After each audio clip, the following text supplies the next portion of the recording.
doing for teachers who feel that they're being stretched too thin? Did you understand how prevalent hunger was in your own community?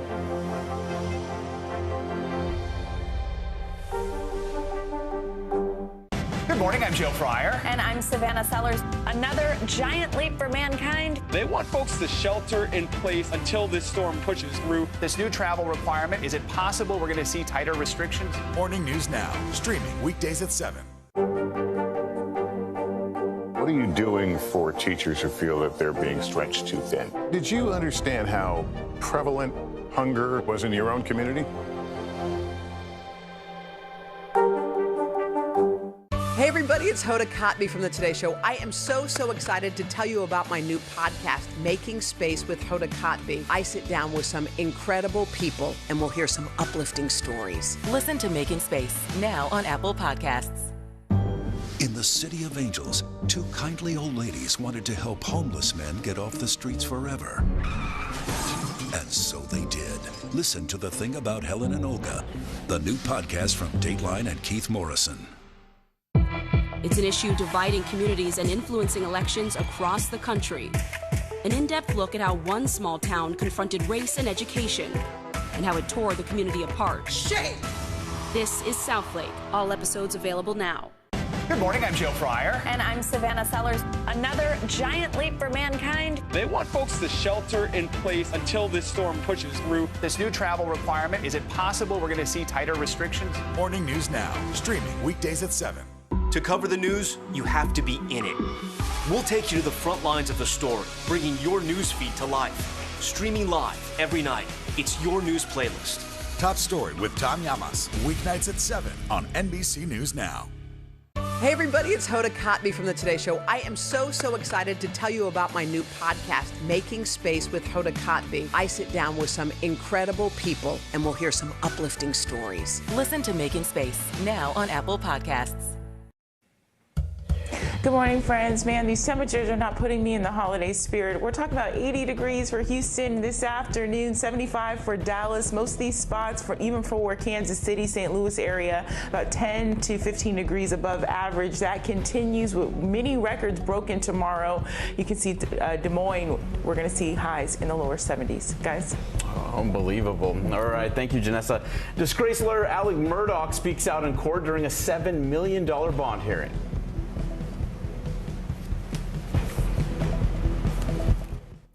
Still to come on the Channel 2 News. Well, the waters are certainly receding now. Still too close to call. Lester Holt reporting from the Ground Zero, as it's being referred to. It is, in fact, a taste of freedom. The Haitian people know a little something about resiliency. What's the biggest risk right now? Some of the troops who have been proud. I want to welcome you to the first presidential debate. In fact, we've been told we can't go any farther. You with some resilient folks, let me get a hint.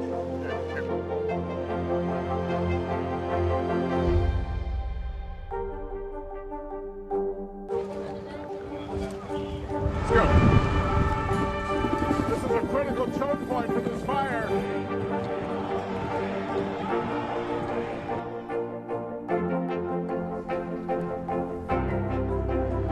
And good evening from New Orleans. Nice to really spend some time with you. Appreciate it.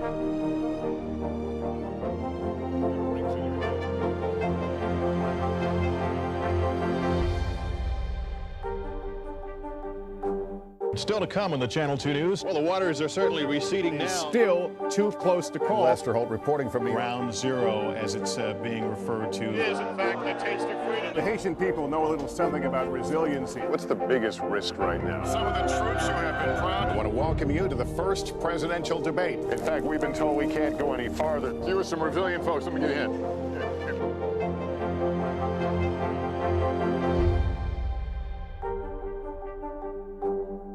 Grab your apron for a new podcast, Cooking Up a Storm with Al Roker. My forecast, yummy. Some of the best chefs share family secrets to get you ready for a holiday feast. This is fun. Bringing the heat for the holidays. Listen now wherever you get your podcasts. The Meet the Press Chuck Todd Cast, free wherever you get your podcasts.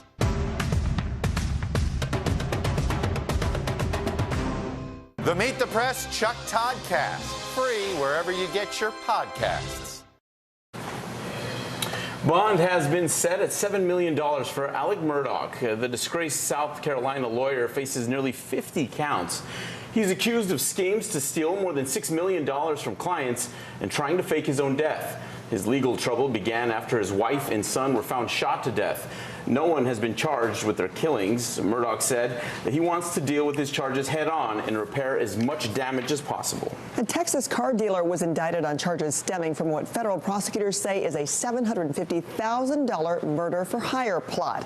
Police say Eric Charles Mond hired a former Israeli soldier and 2 ex-Marines to kidnap and kill a Nashville woman he had been having an affair with, as well as a man who prosecutors say demanded money from Mond to keep his affair quiet.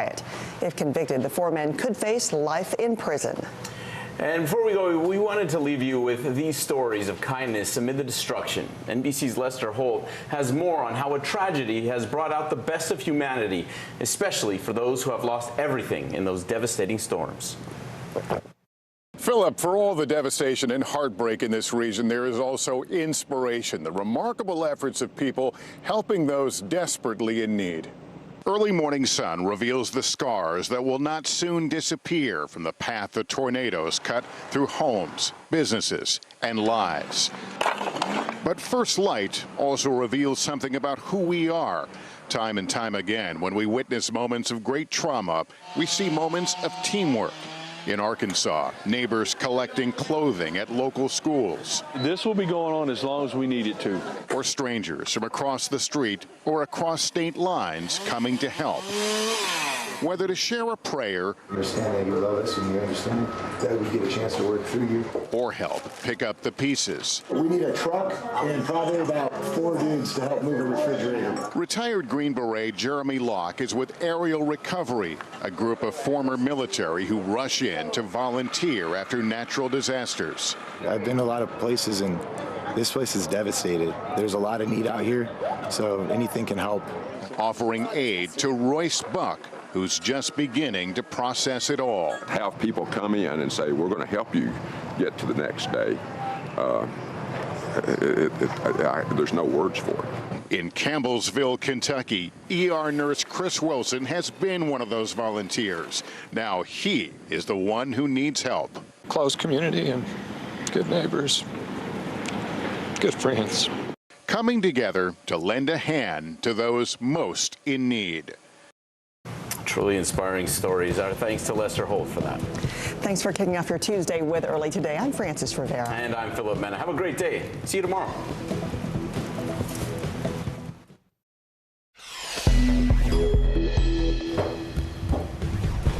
We are live on the ground in Kentucky this morning, where first responders are still holding out hope for more survivors as we continue to learn more about the victims and their loved ones. COVID has taken over 800,000 American lives, has infected more than 50 million citizens, and right now we're seeing another escalation. Our Sam Brock has the latest. Revealing behind-the-scenes messages and texts from members of Congress and Fox News opinion host to Trump Chief of Staff Mark Meadows during the Capitol insurrection. What we're learning this morning about USA Gymnastics' $380 million sex abuse settlement with hundreds of survivors in the Larry Nassar case. Plus, when a child sees a Santa that looks like her, the reaction is a game changer. A busy Tuesday ahead. Early Today starts right now. Good morning. I'm Francis Rivera. And I'm Philip Mena. We begin with the aftermath of the deadly tornadoes that tore across 6 states, killing dozens. Crews are working to clean up the rubble and search for survivors. Our Jay Gray is live in Mayfield, Kentucky this morning. Jay, good morning. Philip, Francis, good morning to you. What you're seeing here just behind me is the undercarriage of a transport van. This massive vehicle flipped by the winds from the storms that rushed through this area, part of a field of debris here that we're seeing stretch across not only this area, but the entire strike zone. Overnight, crews repair and restore what they can, an effort that continues around the clock across 6 states. In some areas, heavy equipment pulling away huge chunks of debris. In others, the process is slower, more deliberate. Teams at times working by hand. Targeted searches and peeling and delayering this particular structure. Searching for potential survivors or more victims inside this candle factory, where at least 4 employees tell NBC News supervisors warned they'd be fired if they left as sirens sounded ahead of the storm. Officials with Mayfield Consumer Products calling the allegations absolutely untrue. We're also now learning more about the heroes that emerged during the chaos. I was like, is everything okay? She said, no, everything's destroyed.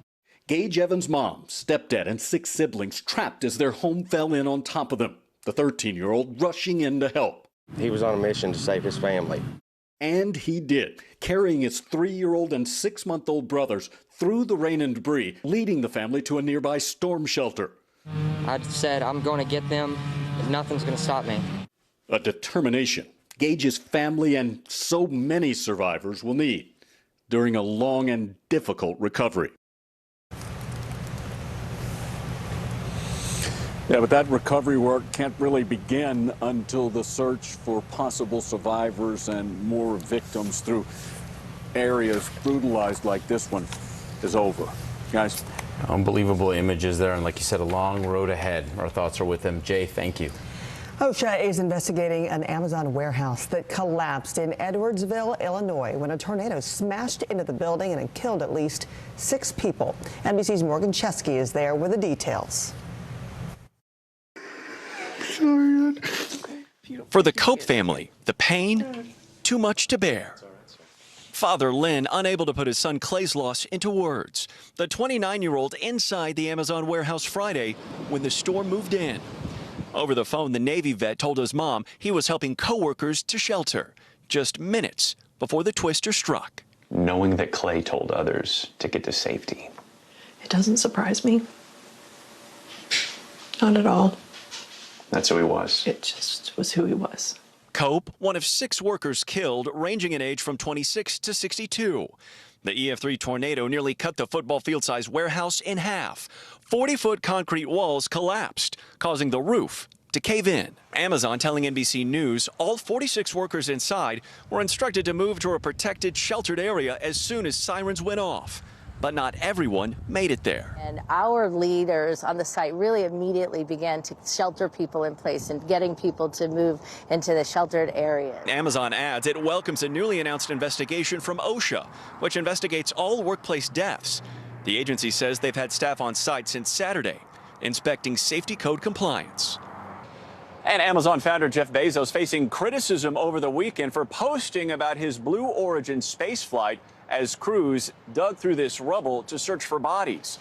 Bezos has since said that he is heartbroken over the loss of Amazon teammates. Okay, Morgan, thank you.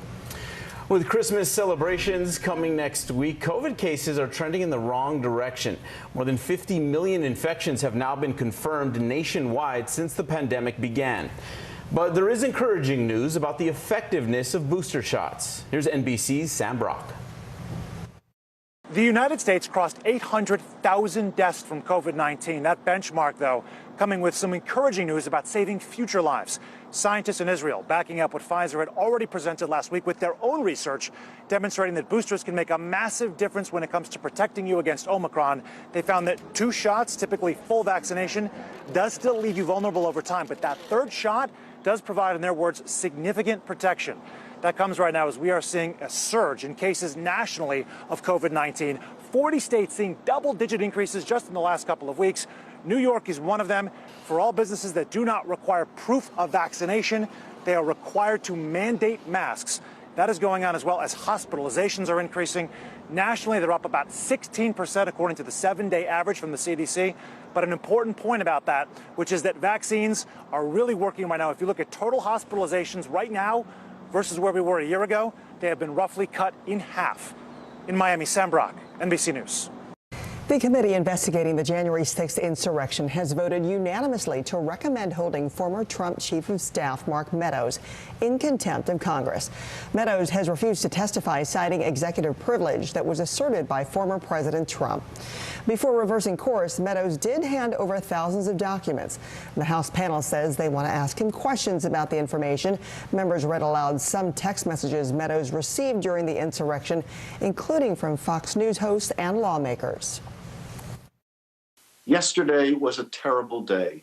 We tried everything we could in our objection to the 6 states. I'm sorry nothing worked.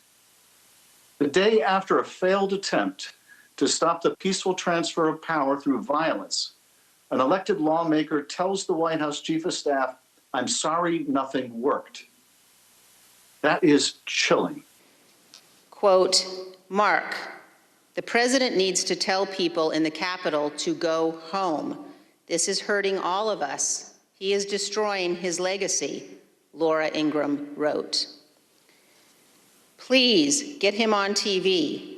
Destroying everything you have accomplished, Brian Kilmeade texted. Quote, can he make a statement? Ask people to leave the Capitol, Sean Hannity urged. NBC News did reach out to Fox News for comment, but we have not heard back. Meadows spoke with Sean Hannity last night and pushed back against the contempt recommendation. When you look at the criminal component of this, the intent, there's never been an intent on my part. I've tried to share non-privileged information, but truly the executive privilege that Donald Trump has claimed is his to waive. It's not mine to waive. It's not Congress's to waive. And that's why we filed the lawsuit, to hopefully get the courts to weigh in. Hopefully they'll weigh in. The January 6th committee's recommendation will now go to the full House for a vote, which could be held as soon as today. If that passes, it will be up to the Department of Justice to decide whether to charge Meadows with criminal contempt. Former Trump advisor Steve Bannon has already been charged with 2 counts of contempt of Congress. He pleaded not guilty, and a tentative trial date has been set for July. Now to a consumer alert from the Coca-Cola Company, who's voluntarily recalling cartons of Minute Maid products. The company said certain cartons of Minute Maid's Berry Punch, Strawberry Lemonade, and Fruit Punch drinks may have pieces of metal in them. And the FDA says the cartons, which have 2022 expiration dates, were sold in these 8 states on the East Coast. A probable cause hearing for the alleged Oxford school shooter has been postponed. Ethan Crumbley's hearing was supposed to be December 20th, but prosecutors have pushed back the date, saying they need more time to sift through the massive amount of evidence before sharing it with defense lawyers. It's now been set for January 7th. Crumbley is facing 24 charges, including 1 count of terrorism causing death. Severe weather is hitting the West Coast as we speak. NBC meteorologist Janessa Webb is, of course, tracking it for us. Good morning, Janessa.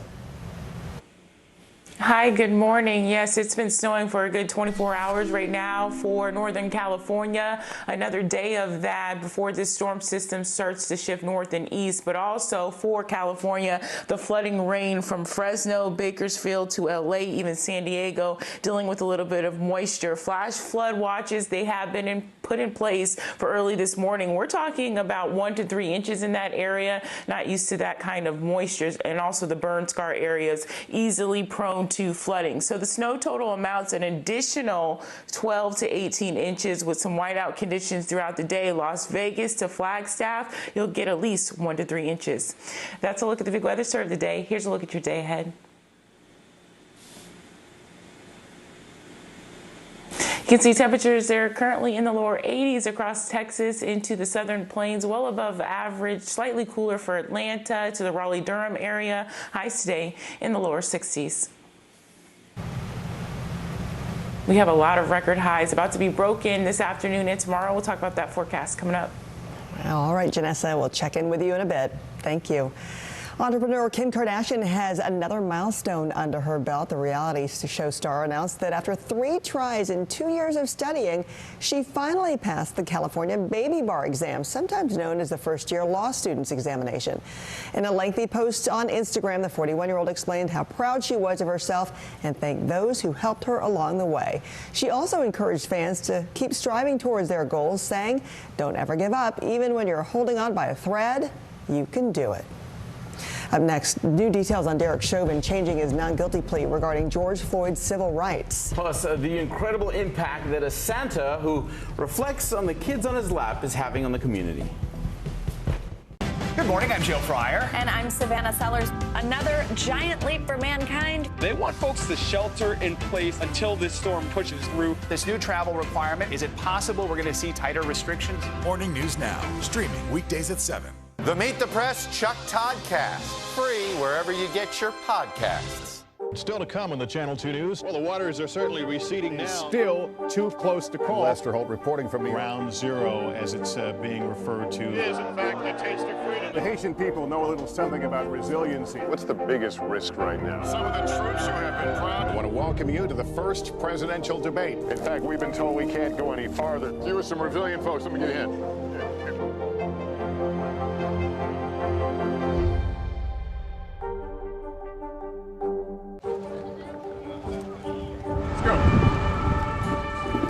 A critical choke point for this fire.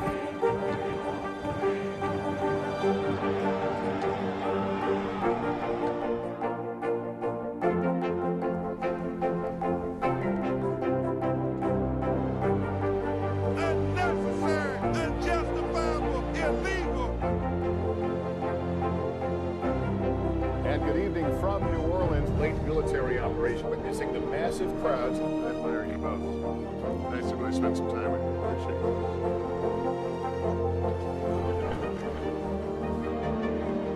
At any moment now.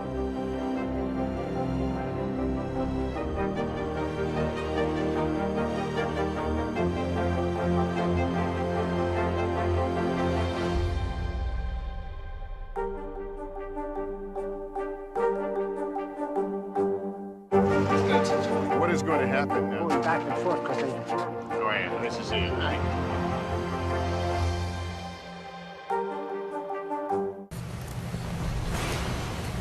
Leading the news, hundreds of sex abuse survivors reached an agreement with USA Gymnastics, who has agreed to a $380 million settlement with the athletes abused by former national team doctor Larry Nassar. As part of the settlement, USA Gymnastics is ordered to make changes in policies to prevent future abuse of athletes, including having at least one survivor on the board. In a statement, USA Gymnastics president said the organization is deeply sorry for the pain and trauma the survivors have received. Nassar is serving up to 175 years in prison. Bond has been set at $7 million for Alec Murdaugh, the disgraced South Carolina lawyer who faces nearly 50 charges. He's accused of schemes to steal more than $6 million from clients and trying to fake his own death. His legal trouble began after his wife and son were found shot to death. No one has been charged with their killings. Murdaugh said he wants to deal with his charges head-on and repair as much damage as possible. The former Minneapolis police officer convicted of murdering George Floyd is planning to change his plea. According to a new court filing, Derek Chauvin will plead guilty to federal charges that he violated Floyd's civil rights. He pleaded not guilty to the charges back in September. In April, Chauvin was sentenced to 22.5 years in prison for Floyd's death. The trial of Kim Potter entered its second week of testimony. Yesterday, the assistant Hennepin County medical examiner took the stand. Dr. Lauren Jackson detailed how the gunshot wound from former officer Kim Potter was not a survivable injury and that he recovered over 3 liters of blood during the autopsy. The defense questioned the level of THC found in Wright's blood. Jackson affirmed that the marijuana would not have contributed to his death. He may be the wealthiest man in the world, but Elon Musk can now add Time Magazine's Person of the Year award to his multi-hyphenate. The Tesla and SpaceX CEO was given this year's honor, with the magazine's editor-in-chief saying he is reshaping life both on and off Earth. Although Musk is no stranger to controversy, his former partner, musician Grimes, took to Twitter to poke fun at his haircut before offering her congratulations. I'll take that haircut all day long for all those accolades. Just ahead, how one man in North Carolina is bringing joy to his community, one picture at a time. And ahead, she's making a list and checking it twice. Find out who's on Britney Spears' naughty and nice list.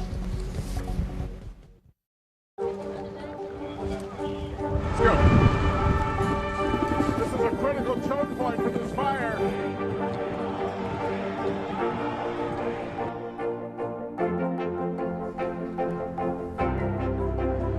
And good evening from New Orleans. Nice to really spend some time with you. Appreciate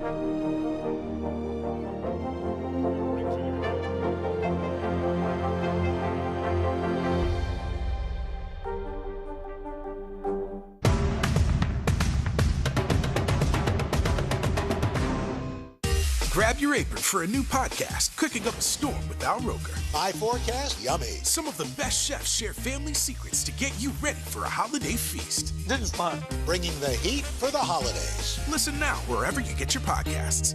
Do you feel like the bad guy in this? Why should they believe you when they know that people are getting in? Has it been worth it to make this trip? Do you feel like you're giving a green light to politicians? How do you explain why your case has become so important? What is going to happen now? Going back and forth because Go ahead. This is it.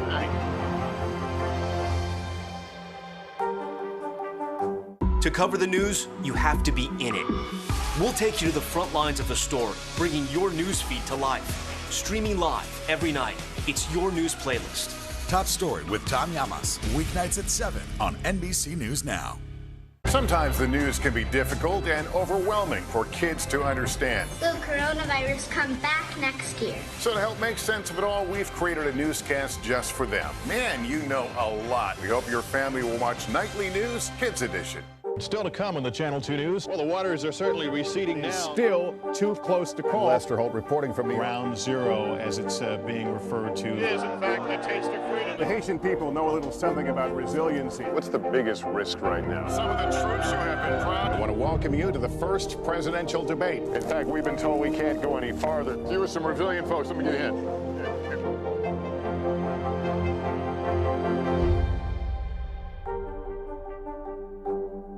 Grab your apron for a new podcast, Cooking Up a Storm with Al Roker. My forecast, yummy. Some of the best chefs share family secrets to get you ready for a holiday feast. This is fun. Bringing the heat for the holidays. Listen now wherever you get your podcasts. Do you feel like the bad guy in this? Why should they believe you when they know that people are getting in?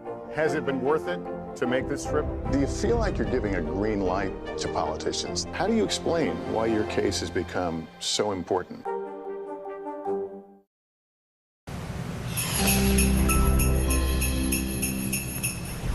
A Santa in North Carolina is helping give kids an all-inclusive Christmas experience. Reporter Brian Mims from our NBC affiliate WRAL has more.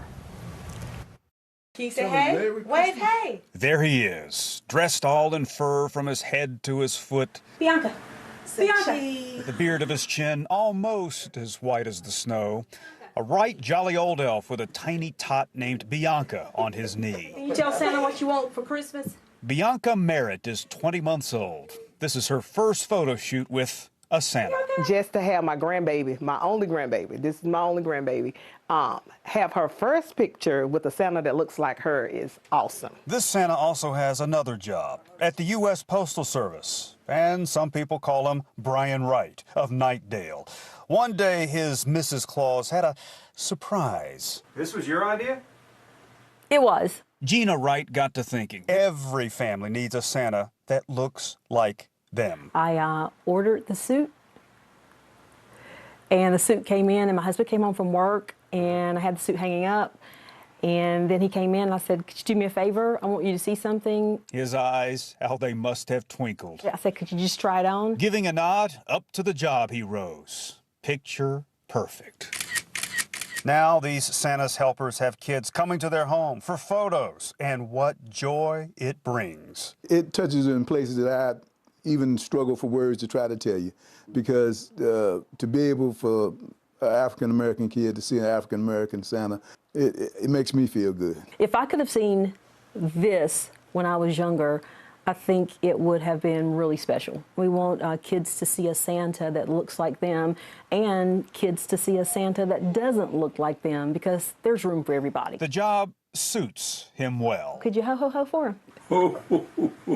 There he is, with a Merry Christmas to all.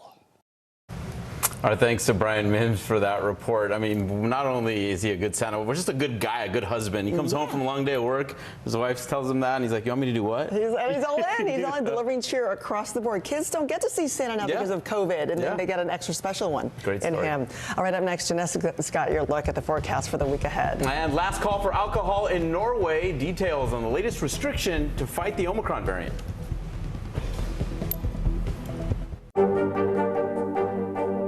What are you doing for teachers who feel that they're being stretched too thin? Did you understand how prevalent hunger was in your own community?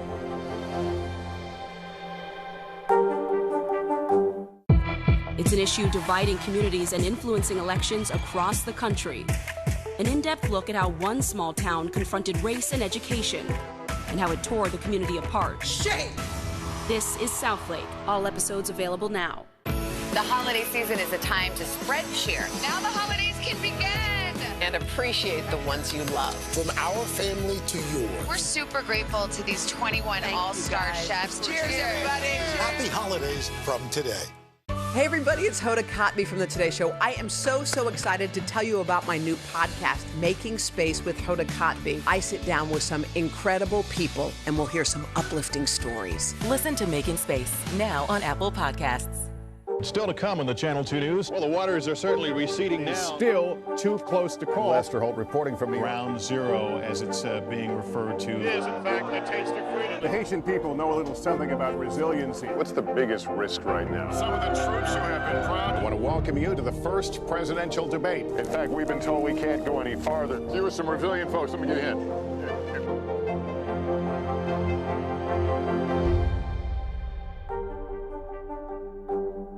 The holiday season is a time to spread cheer. Now the holidays can begin.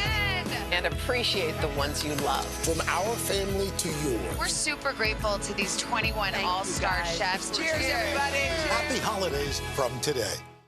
News is happening now. A look at what's making headlines around the world. Tonight, the major announcement of the COVID vaccine. This is a significant moment. Your news, whenever it happens, wherever you are. It's here now. Let's go. This is a critical choke point for this fire.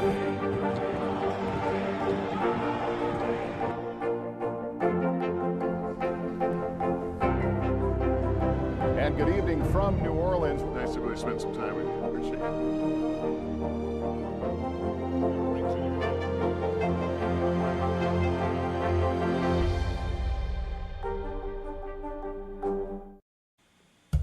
Hi everyone, it's December 14th and we're still talking about temperatures in the 80s today for Houston. We're 20 degrees above average in some spots. Dallas 75, Little Rock 66. Across the board, this is above average temperatures. Over 200 million people going to be seeing some warmth this afternoon. All the way into tomorrow, Milwaukee 61.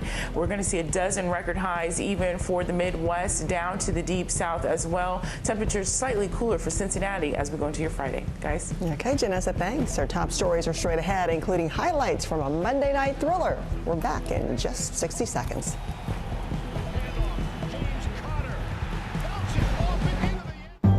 In the City of Angels, two kindly old ladies wanted to help homeless men get off the streets forever. And so they did. Listen to The Thing About Helen and Olga, the new podcast from Dateline and Keith Morrison.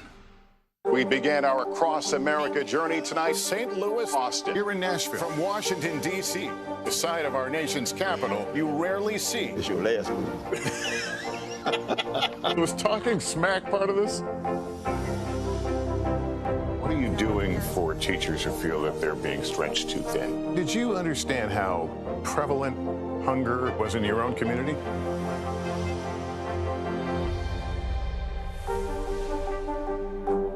Hey everybody, it's Hoda Kotb from The Today Show. I am so excited to tell you about my new podcast, Making Space with Hoda Kotb. I sit down with some incredible people and we'll hear some uplifting stories. Listen to Making Space now on Apple Podcasts. Do you feel like the bad guy in this? Why should they believe you when they know that people are getting in? Has it been worth it to make this trip? Do you feel like you're giving a green light to politicians? How do you explain why your case has become so important?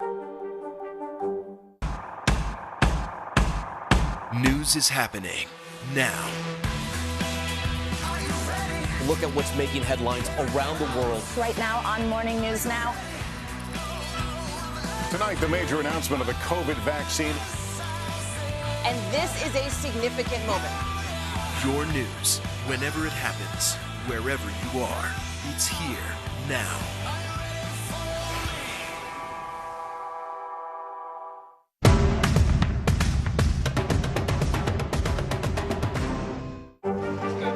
What is going to happen now? Going back and forth because they... Oh, yeah, this is it, right?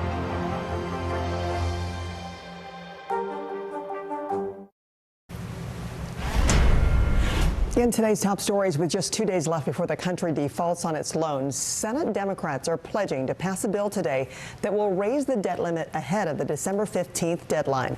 Senator Joe Manchin has been a pivotal obstacle in advancing the legislation.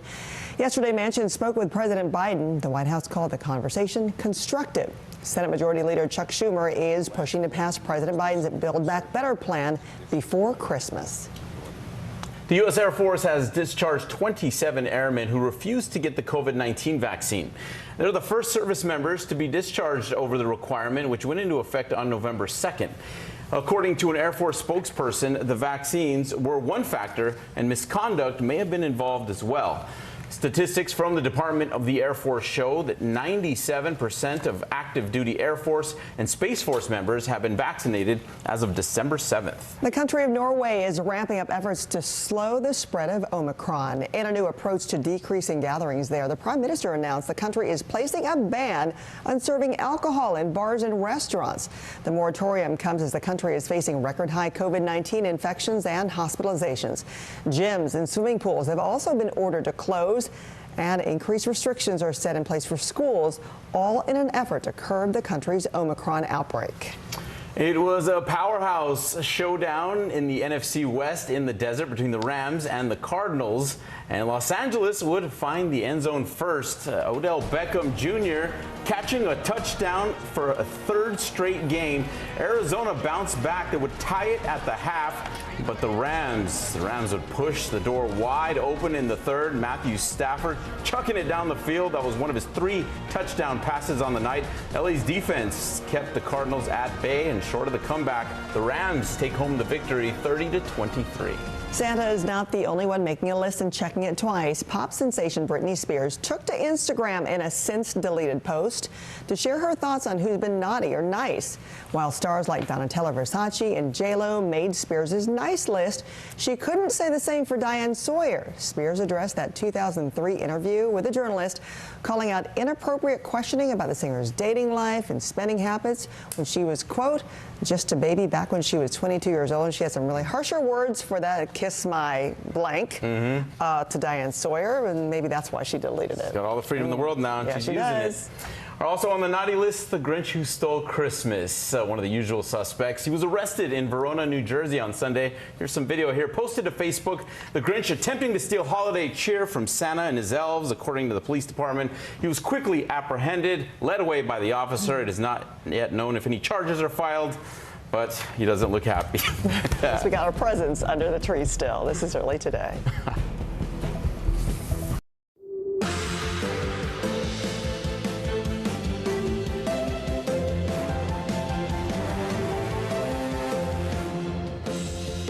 Good morning, I'm Joe Fryer. And I'm Savannah Sellers. Right now on Morning News Now, picking up the pieces. Tragic new developments in the aftermath of those deadly tornadoes across the South and Midwest. The death toll now past 70 and expected to rise as crews comb through the rubble. This as we begin to hear more about what happened from those who survived. We knew that the tornado was coming. We knew it was going to happen. We were scared. I'm still thinking about those people that weren't as lucky as I was and their families, because I just can't imagine what they're going through. Plus, disturbing new allegations made by workers at a candle factory where several people died who say they were forced to stay or face being fired even as the storm hit. Details on that, plus what the company had to say. Also, President Biden clearing the way for emergency funding in several states as he prepares to tour the devastation. We have team coverage from the areas hardest hit to get the latest on the rescue and recovery efforts, as well as plans to rebuild. 1 year later, the U.S. marking a major milestone in the fight against COVID. We look back on the progress and the setbacks we've faced since the first vaccinations were administered 1 year ago today. Unanimous new developments from Capitol Hill on the investigation into the January 6th riot. A bipartisan panel now recommending Trump Chief of Staff Mark Meadows be held in contempt of Congress. Details on the vote, plus what we're learning about a series of text messages between Meadows and 3 prominent Fox News hosts on the day of the riot. And unconditional love. More parents thinking outside traditional gender roles and encouraging their kids to express themselves fully and freely. How gender-neutral parenting could impact family dynamics. Obviously, there is a lot to get to this morning, and we're going to continue with all that full coverage from those states hit by the tornadoes. Yeah, that is right. We begin with the devastation in Kentucky. More than 70 people are dead and over 100 remain missing as recovery efforts continue across the state. Hard-hit communities are still trying to comprehend the level of destruction left behind from the storms. President Biden announced yesterday he will be traveling to Kentucky tomorrow to survey the damage and participate in a briefing with Governor Andy Beshear, who gave an emotional update on the state of recovery yesterday afternoon. We have over 300 guardsmen that are active. They are out in our communities. They're doing everything from going door to door, though. In many of these communities, we don't have doors anymore.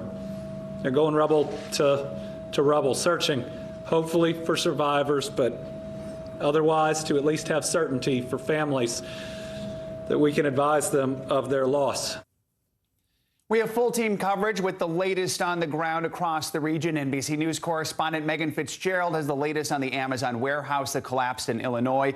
NBC News national reporter Dion Hampton has the latest developments on the people who died inside a candle factory during the tornadoes. But we'll begin with NBC News Now correspondent Dasha Burns, who's live in Bowling Green, and NBC News correspondent Jay Gray, who was on the ground in Mayfield, Kentucky. Good morning to all of you. Dasha, thanks for being with us. We know Bowling Green was one of the towns hit hardest by the tornadoes, but actually the street I know you're on right now is dealing with an extraordinary amount of loss. Walk us through what the scene is like there and what happened to this neighborhood. Hey, Savannah, Joe, good morning. You mentioned that more than 70 people have died in the state of Kentucky. 11 of them died right here on this street. And when you look at the damage and destruction behind me, it's a miracle that anybody survived. I'm going to step aside so you can take a look here. This is the Spring Hill subdivision. It's one of the newer subdivisions in Bowling Green. And you can see, I mean, it has been flattened completely. This home right here, you can see, was ripped off of its foundation entirely. I mean, we talked about people were hiding in their crawl spaces. That would do you no good in this situation. Even the basement, the crawl space has been completely ripped apart.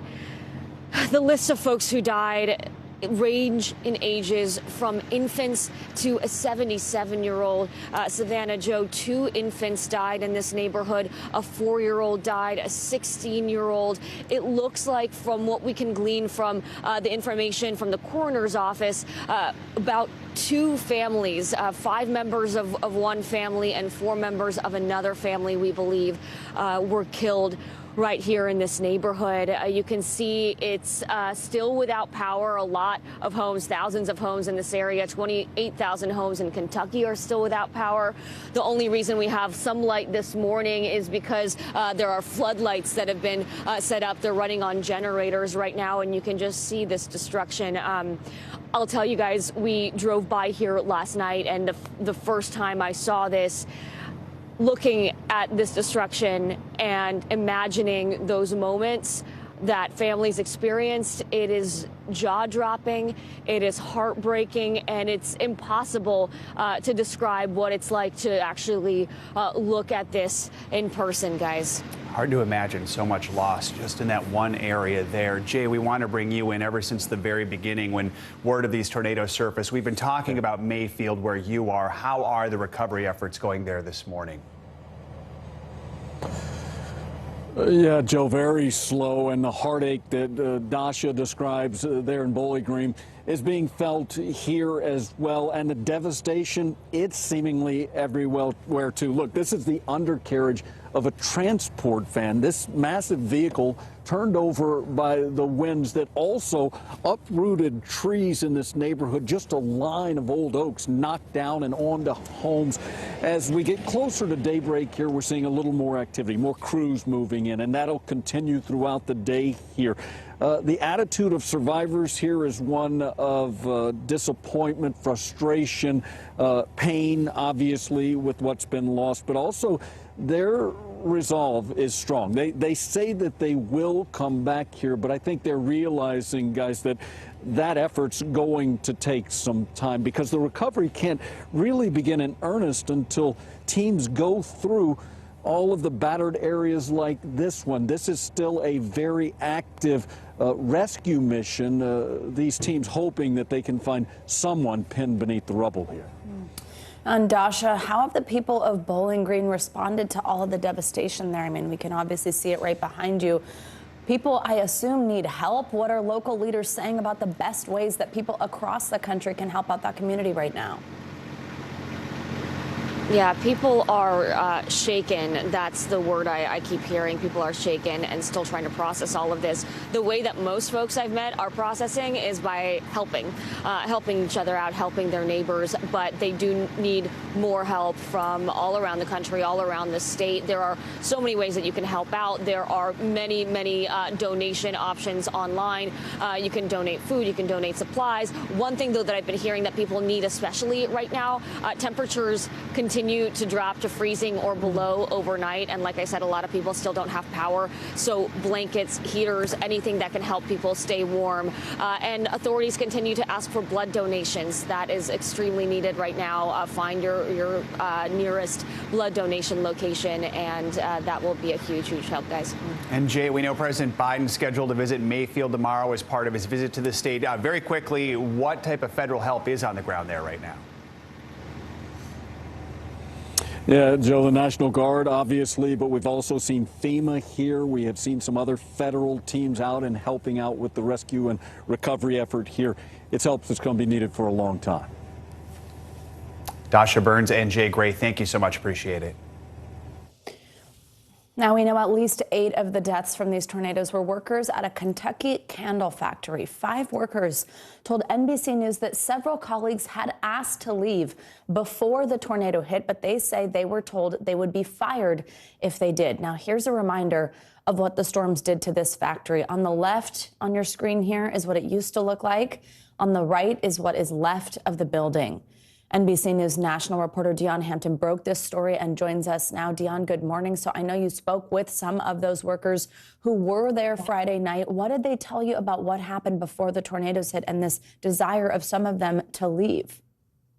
Yeah, appreciate you having me on. So I talked to 5 different workers. This story kind of came out of me going to a shelter where people who had lost all their possessions, their houses, who didn't have water, electricity, they were staying at.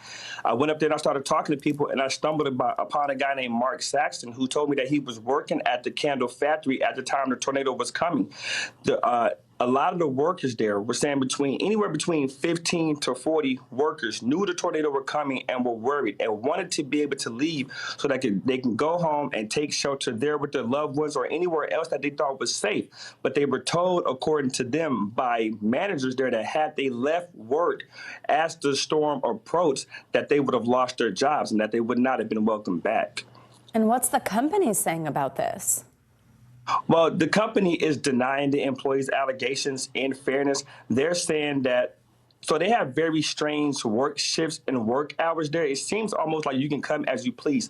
So ever since COVID has started, they have an initiative where if you only want to work 2 hours, that's okay. You can come, leave after 2 hours. If you want to work 5 or 6 hours, you can come in for 5 or 6 hours, then you can leave. So they're saying that nobody was actually forced to stay there, but the employees there are countering. They're saying, while that actually may be true, the problem is the managers who were on duty that day, they have overarching authority to get rid of somebody or to fire somebody for any reason that they want to, and that decision will always stand. And Dion, you just mentioned that you found this story by talking with people who were in that factory. These employees, these people you're talking to, I mean, they lost at least 8 of their coworkers, their friends. They've seen their community basically wiped out. Quickly, just tell us, how are they doing this morning? Not good. Most of them have lost everything. I mean, these are people, these are survivors. These are people, one woman who I spoke to, she talked to me 2:30 in the morning yesterday from her hospital bed. While she was inside, and her coworkers were asking to leave, the tiles from the building fell on top of her, and the walls literally imploded and landed on her. She was stuck under a slab of concrete for 6 hours. Wow. Oh, Dion, thank you so much. Incredible reporting. Thank you. In the wake of these tornadoes, the federal government is now investigating the deadly collapse at an Amazon warehouse in Illinois. 6 workers died after the roof of the warehouse collapsed. Now, the Occupational Health and Safety Administration, better known as OSHA, is opening up a probe. That's where we find NBC News correspondent Megan Fitzgerald this morning outside the warehouse in Edwardsville. Megan, good morning. So what is the latest on the investigation? What is OSHA looking to accomplish? Joe, good morning to you. So OSHA is saying that they have launched this investigation. They have 6 months. And what they're going to be doing here is they're going to be looking to make sure that Amazon followed all of their guidelines as it relates to health and safety of employees. During this investigation, they'll be looking at things, for example, like the structural integrity of the building, making sure that everything was up to par. If they find any issues here, the company could be cited or even forced to pay a monetary fine. Joe. So we're also hearing from Amazon on the incident. What are they saying now about all this? Well, Amazon says that they did everything right. They tell us that there were sirens and alarms that were ringing in the minutes leading up to this tornado, that they reached out to drivers on the road, making sure that they were aware of the imminent threat to the area. They made sure that all 46 people inside the building sheltered in place, telling them to go to the north end of the building or the south end. But unfortunately, at around 8:30 Friday night, that tornado just ripped through the south end, killing 6 people. I wanted to take a listen to what an Amazon spokesperson had to say. So we know that the building was constructed consistent with code. And so, obviously we want to go back and look at every aspect of this. There's always going to be tremendous learnings from any type of catastrophic event like this. And we want to make sure that our policies, our practices are consistent with any learnings that we have from this event and with all best practices. So now we're talking about 3 investigations. You've got OSHA that's going to be investigating this, as well as the state of Illinois and Amazon, of course, saying that they have launched an investigation as well. Joe. And Megan, in addition to the 6 who died, there are many survivors. What is the latest on those who did survive this warehouse collapse? Yeah, these survivors are devastated. A lot of mixed emotions. Trauma, certainly, because they were mixed in the rubble, but also guilt because they were just, feet away from people who lost their lives. We spoke with one guy in particular who had the walls caving in on him. He thought he was going to die if it wasn't for one of his colleagues who helped bring him out to safety. I want you to take a listen to what he had to say. I was concentrating on one thing, and that was breathing, because I was being crushed by that wall. And from the time that it did take, it went from I had a little room to none, and it started to crush my head at the end, and that was scary. I'm still thinking about those people that weren't as lucky as I was, and their families, because I just can't imagine what they're going through. I can't. Yeah, so just horrifying accounts of just those quick moments when this tornado passed through. We know that 40 people did survive. One person, though, is still in critical condition this morning, Joe. All right. Megan Fitzgerald in Illinois. Thank you, Megan.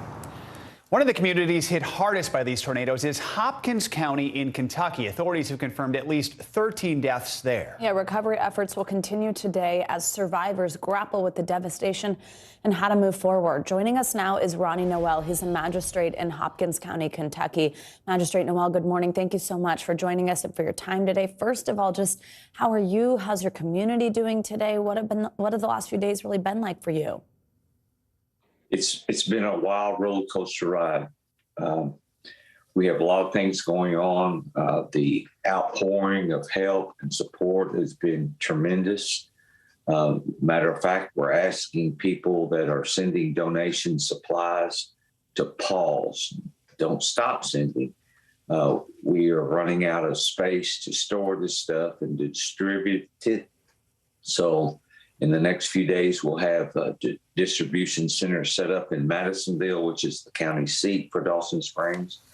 And there's been a Facebook page set up. Hopkins County Makes Christmas Happen gift drive. And you can go to that Facebook page today, and it'll show you several ways you can help Hopkins County financially and with supplies and gifts. So that Facebook page is Hopkins County Makes Christmas Happens gift drive. And we know that's a challenge a lot of communities face after disasters as the donations pour in almost too quickly sometimes. We also know the American Red Cross telling people blood donations are also important right now if you can do that in the area. Can you walk us through where you were when the tornadoes hit and what happened then? Yes, about 11 o'clock before the storm hit, I was contacted by the Public Works Director here in the county. We went to the county garage and got a piece of equipment and started toward Dawson Springs. We'd already heard of damage, and we arrived in Dawson about midnight, and devastation had already hit there. And we took a end loader through the streets of Dawson Springs, just clearing a path so people could get to homes. We found a couple that their house had been destroyed and they were on oxygen, and we were able to clear a path so that the emergency first responders could get to them. And Ken Todd, Public Works Director here in Hopkins County, and myself, we left there about 6 a.m. just after daylight. We knew it was devastating and things looked bad there during the night, but when daylight came, it just heartbreaking. We are thinking of you and grateful for the help you were able to give people as everything was unfolding that night. Magistrate, we'll keep in touch with you and keep in touch with your community and wish you all the best. Stay safe. Thanks for having me, and continue to pray for Hopkins County and Dawson Springs, Arlington, and Morton's Gap. We're still without power in towns that weren't affected by the storm, but hopefully power will be restored to them today. Hopefully. Absolutely. We'll keep you guys in our thoughts and prayers. Thank you so much. Take care. Thank you. We do want to get a check on your morning news now weather. Which means it's time for Bill Cairns to join us. Hi, Bill. Good morning.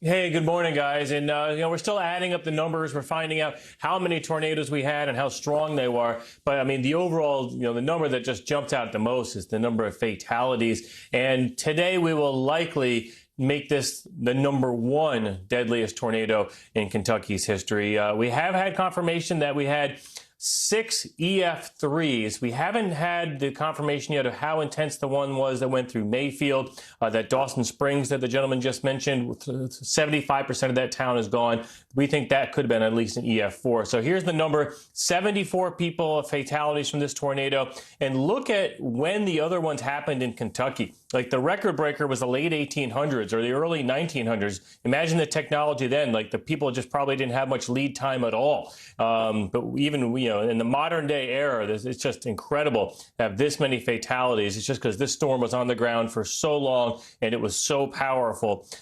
We do think it'll probably end up being at least an EF4 with that extreme damage category, possibly that EF5. So what's happening today? This December, the wild December weather continues. Temperatures today, 25 degrees warmer than normal in the middle of the country. We have a huge windstorm coming from the middle of the country. We're going to have wind gusts and record highs. The fire weather is going to be dangerous. We may even get severe weather in Minnesota as we go into Wednesday night and Thursday. In Minnesota, in the middle of December, that's insane. So tomorrow, record warmth continues, guys, with dozens likely. It's going to be a wild ride, it looks like, through the rest of this December. We may even have a big storm on the East Coast Christmas week, but we'll talk more about that in the days ahead. Santa's not going to like that forecast. All right. I like that forecast. Okay. Ready for some snow. Thanks, Thank you, Bill. Today marks 1 year since the first person in the United States received a dose of an authorized coronavirus vaccine. It was on this day in 2020 that New York City nurse Sandra Lindsay received her first dose of the Pfizer vaccine, a moment that came after she spent months on the front lines of the pandemic. Sandra will join us with her reflections on this day in our next hour. But first, let's take a look at where we are 1 year after the vaccine rollout began. Nearly 61% of all Americans are now fully vaccinated against COVID-19, with kids as young as 5 now eligible for the shot, and millions more people getting a booster dose. But even with progress on the vaccine front, hospitals fear their emergency rooms will still look a lot like they did in December 2020, when cases surged to one of the highest points in the pandemic. Some hospitals are already seeing that. An NBC News count finds a little more than 74% of all hospital beds are now filled up nationwide.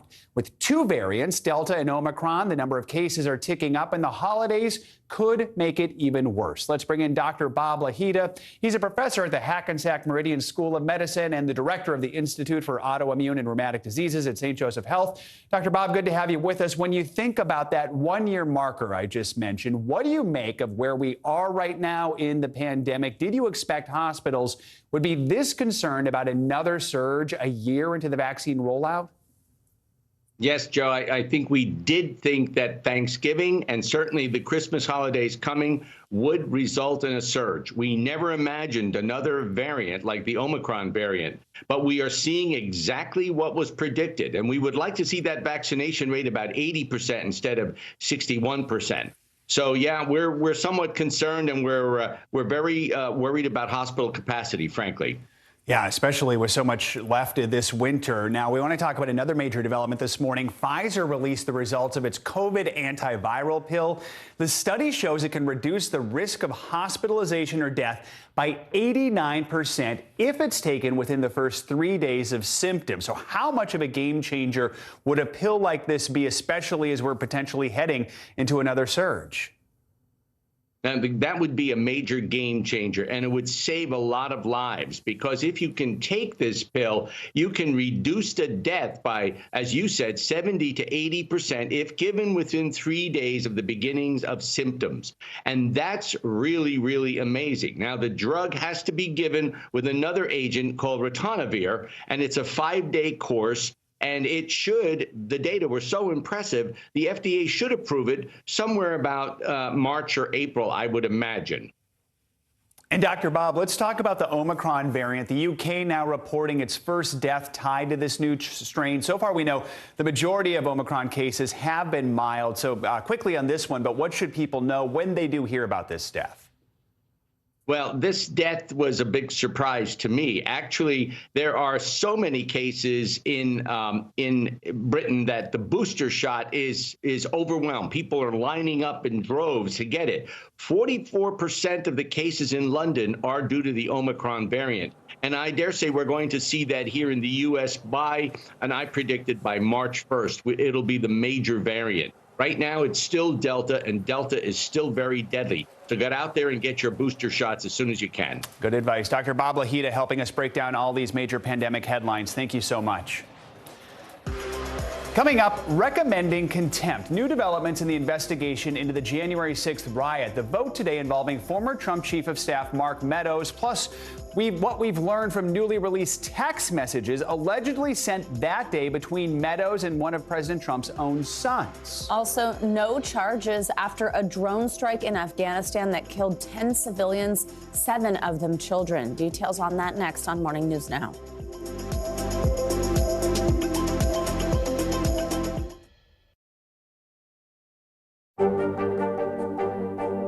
What are you doing for teachers who feel that they're being stretched too thin? Did you understand how prevalent hunger was in your own community? Do you feel like the bad guy in this? Why should they believe you when they know that people are getting in? Has it been worth it to make this trip? Do you feel like you're giving a green light to politicians? How do you explain why your case has become so important? Sometimes the news can be difficult and overwhelming for kids to understand. Will coronavirus come back next year? So to help make sense of it all, we've created a newscast just for them. Man, you know a lot. We hope your family will watch Nightly News Kids Edition. We began our Across America journey tonight, St. Louis, Austin, here in Nashville, from Washington, D.C., the site of our nation's capital you rarely see. It's your last one. Was talking smack part of this? What are you doing for teachers who feel that they're being stretched too thin? Did you understand how prevalent hunger was in your own community?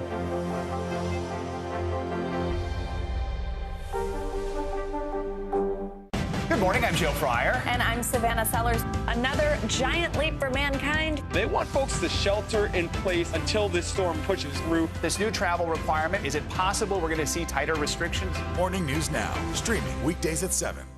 Grab your apron for a new podcast, Cooking Up a Storm with Al Roker. My forecast, yummy. Some of the best chefs share family secrets to get you ready for a holiday feast. This is fun. Bringing the heat for the holidays. Listen now wherever you get your podcasts. Our week-long journey across America from Washington, D.C., outside of our nation's capital, you rarely see. It's your last Was talking smack part of this?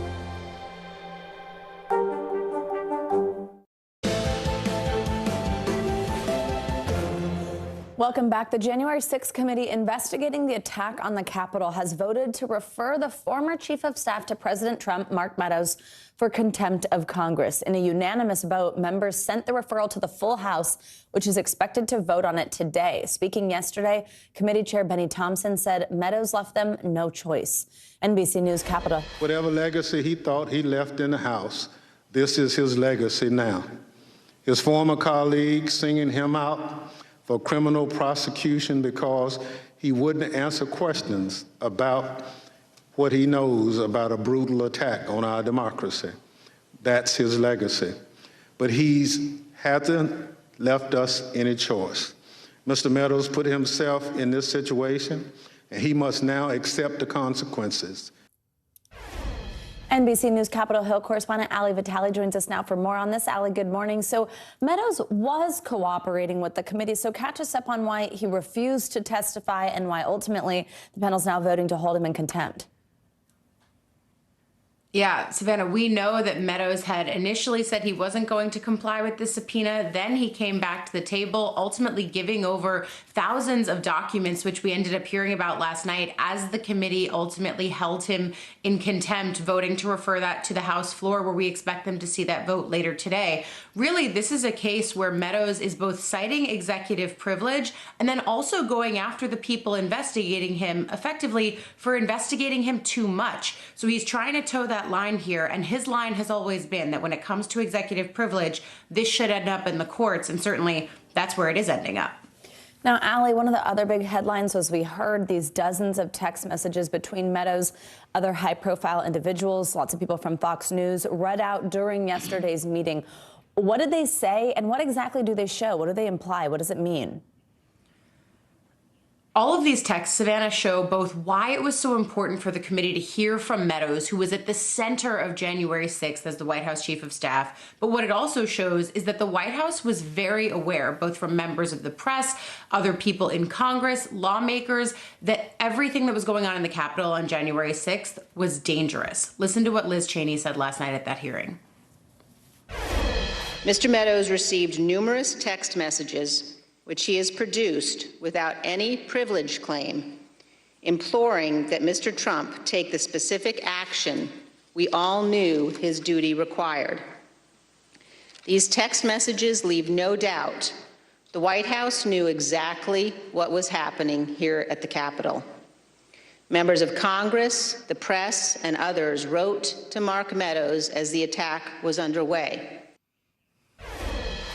And Savannah, some of the people who were sending those text messages to Mark Meadows, we hadn't previously heard their names before. Many of them were Fox News hosts like Laura Ingraham and Sean Hannity and Brian Kilmeade. Several of those people were people who have regularly provided support to the former president during that time. They were all texting Meadows saying that he needed to condemn this in some way. Now, we've reached out to Fox News and we haven't heard back, but there's one other name here that was really stunning to hear, as Liz Cheney mentioned it last night. One of the president's own sons, Donald Trump Jr., was texting with Meadows, telling Meadows that Trump needed to condemn what was happening at the Capitol and that he needed to give some kind of Oval Office address. Of course, we know that address never happened. Savannah? And Ali, what happens next if the House does vote in favor of holding Meadows in contempt of Congress? What does that mean? Well, look, it's stunning because Meadows is a former member of the House himself, so it's his former colleagues who are now voting to refer him on this criminal contempt charge. But we've seen this play out before with Steve Bannon.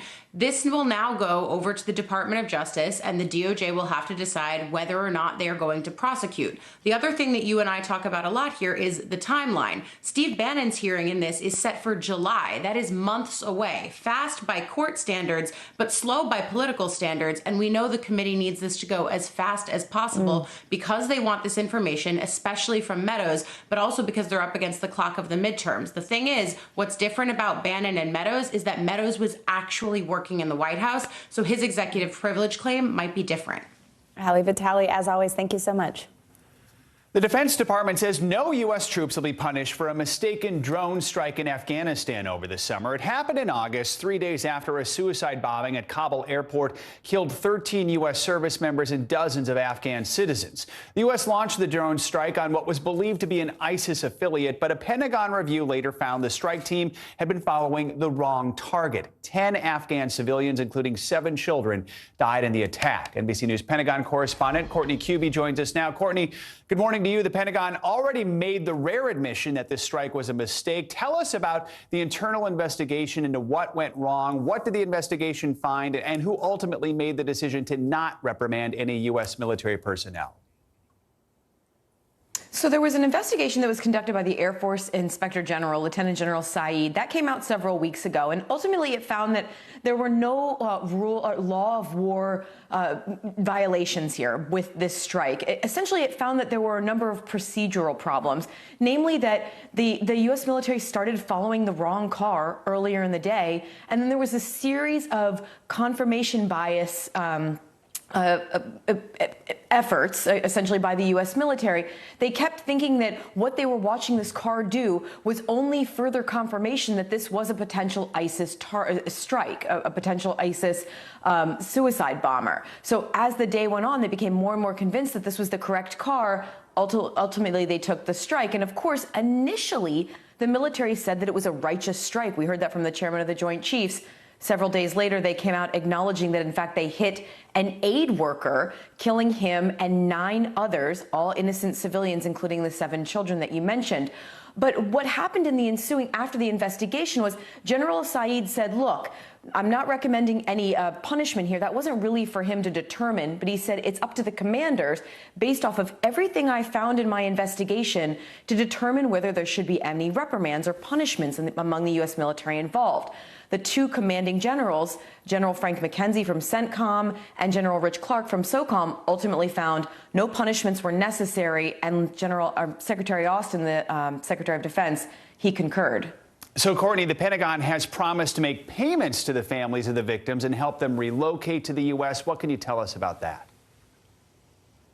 It simply hasn't happened. They've been promising it for weeks, and they still have not done it. So, we're hearing from a number of defense officials that they are really trying to get in touch with this family. They're working through the employer, NIE, to try to do that, not only to get the payments to them in a way that the money would not get to the Taliban. Because remember the situation that they're living in Kabul right now. The Taliban are in charge.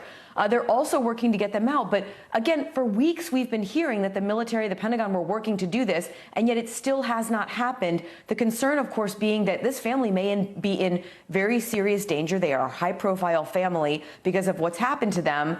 And NIE is saying that they need to get them out now, but it still hasn't been done. We know you'll stay on that. Courtney Kube, thanks so much for updating us on this story. We appreciate it.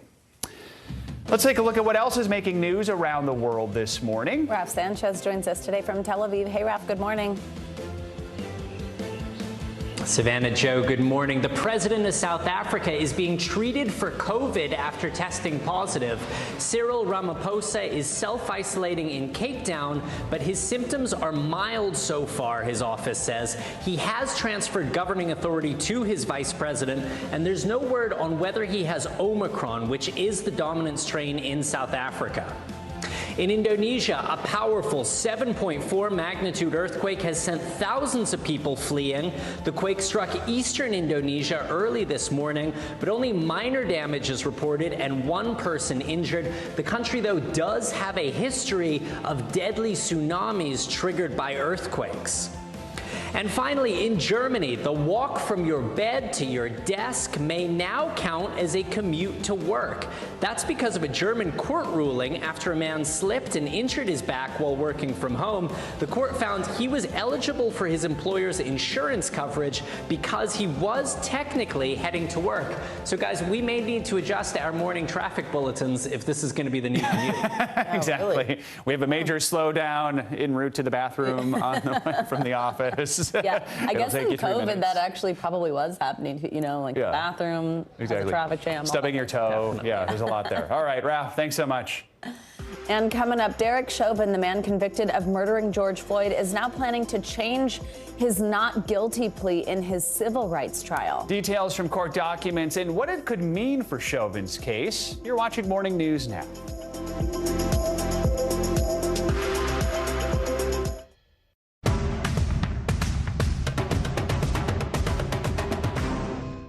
News is more than a headline. It informs, it inspires, and it still matters.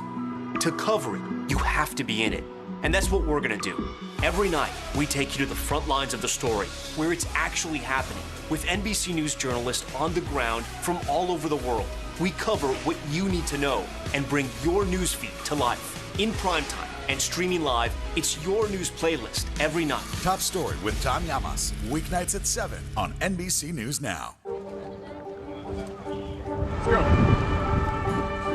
This is a critical choke point for this fire.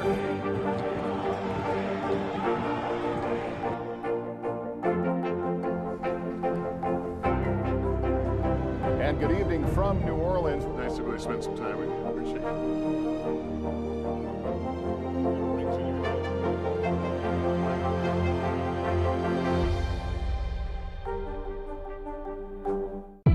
It's an issue dividing communities and influencing elections across the country.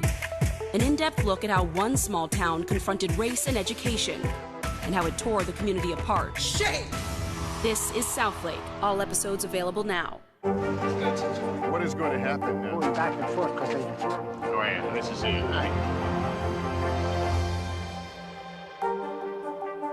Sometimes the news can be difficult and overwhelming for kids to understand. Will coronavirus come back next year? So to help make sense of it all, we've created a newscast just for them. Man, you know a lot. We hope your family will watch Nightly News Kids Edition. Grab your apron for a new podcast, Cooking Up a Storm with Al Roker. My forecast, yummy. Some of the best chefs share family secrets to get you ready for a holiday feast. This is fun. Bringing the heat for the holidays. Listen now wherever you get your podcasts. Over the summer, NFL player Carl Nassib became the NFL's first openly gay active player. Now he's raising awareness and money for a good cause. Nassib, a defensive end for the Las Vegas Raiders, helped design custom rainbow cleats in support of the LGBTQ community. It's part of the league's My Cause, My Cleats fundraiser, where players can design their own cleats for a cause of their choosing. Nassib says he created the rainbow cleats to spotlight the Trevor Project, which is an LGBTQ youth suicide prevention and crisis intervention organization. When he came out earlier this year, he actually donated $100,000 to Trevor Project as well. So doing a lot to raise awareness about a very important issue. Yeah, absolutely. Wow. And to hear he's putting his money where his mouth is, you know, donating that himself is pretty amazing. Plus, they're cool cleats. Yeah. So there you go. Rainbow. I love that. All right. All right. Now we have new developments in the Derek Chauvin civil rights trial this morning. Court filing shows Chauvin intends to change his plea of not guilty. Chauvin, who was convicted on state charges in April for murdering George Floyd, now faces federal charges for allegedly denying Floyd his civil rights. NBC News legal analyst Danny Savalas joins us now here on set. Danny, good morning. So first, just tell us, what do we know about this new plea? How does it change things? What's it going to mean? We know that he's changing it. And beyond that, we don't know a whole lot more. But typically when this happens, it could be for a number of reasons. Sometimes the defendant has reached a plea deal with prosecutors. There's no real indication that that's what's going on here, but it's possible. Sometimes the defendant just doesn't have the will to fight anymore, or the money, because it's expensive to defend all of these cases. Ultimately, he has to plead guilty, and during allocution, he has to admit to all the facts. But it might be as simple as he's going to do what we call plead straight up to the indictment. And he can still get some credit on sentencing. He can get a couple bonus points and reduce his sentence just for accepting responsibility in his plea. So that could be what's happening here. But in all likelihood, we are going to see a guilty plea. The reason why remains to be seen. Can you walk us through the federal charges that he's facing and the laws that come into play here? These are essentially federal criminal civil rights charges. Now, normally when it comes to murder and the other crimes that Chauvin was convicted of, those are normally adequately handled by state courts. But because there is a civil rights angle to this, the federal government has chosen to indict and charge Chauvin and his co-defendants with essentially crimes that are violating civil rights. Otherwise, normally, the federal government will rarely get involved in a murder or a homicide case because that is the classic state crime that is handled primarily by state courts. Danny, can you go back to something that you just said a moment ago? So there's a difference between, there's a way to accept responsibility, something you said straight up, that's not the same as pleading guilty?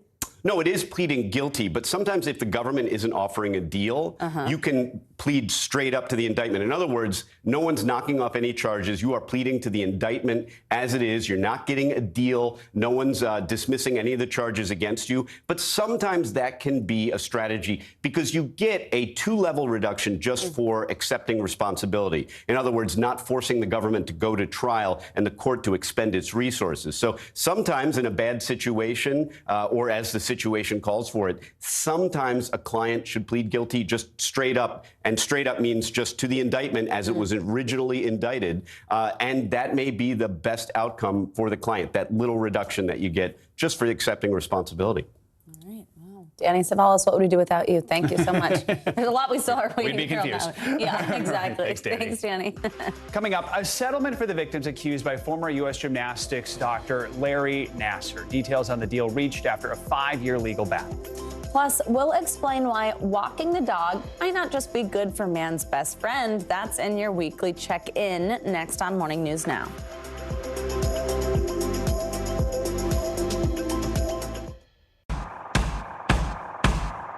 News is happening now. Look at what's making headlines around the world. Right now on Morning News Now. Tonight, the major announcement of the COVID vaccine. And this is a significant moment. Your news, whenever it happens, wherever you are, it's here now.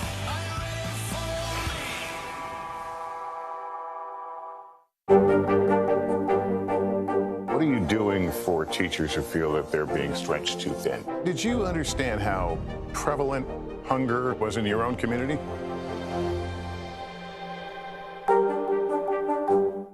News is more than a headline. It informs, it inspires, and it still matters. To cover it, you have to be in it. And that's what we're gonna do. Every night, we take you to the front lines of the story, where it's actually happening, with NBC News journalists on the ground from all over the world. We cover what you need to know and bring your newsfeed to life. In primetime and streaming live, it's your news playlist every night. Top Story with Tom Llamas, weeknights at 7 on NBC News Now. Hey everybody, it's Hoda Kotb from The Today Show. I am so excited to tell you about my new podcast, Making Space with Hoda Kotb. I sit down with some incredible people and we'll hear some uplifting stories. Listen to Making Space now on Apple Podcasts. What are you doing for teachers who feel that they're being stretched too thin? Did you understand how prevalent hunger was in your own community? Hey everybody, it's Hoda Kotb from The Today Show. I am so excited to tell you about my new podcast, Making Space with Hoda Kotb. I sit down with some incredible people and we'll hear some uplifting stories. Listen to Making Space now on Apple Podcasts. What are you doing for teachers who feel that they're being stretched too thin? Did you understand how prevalent hunger was in your own community?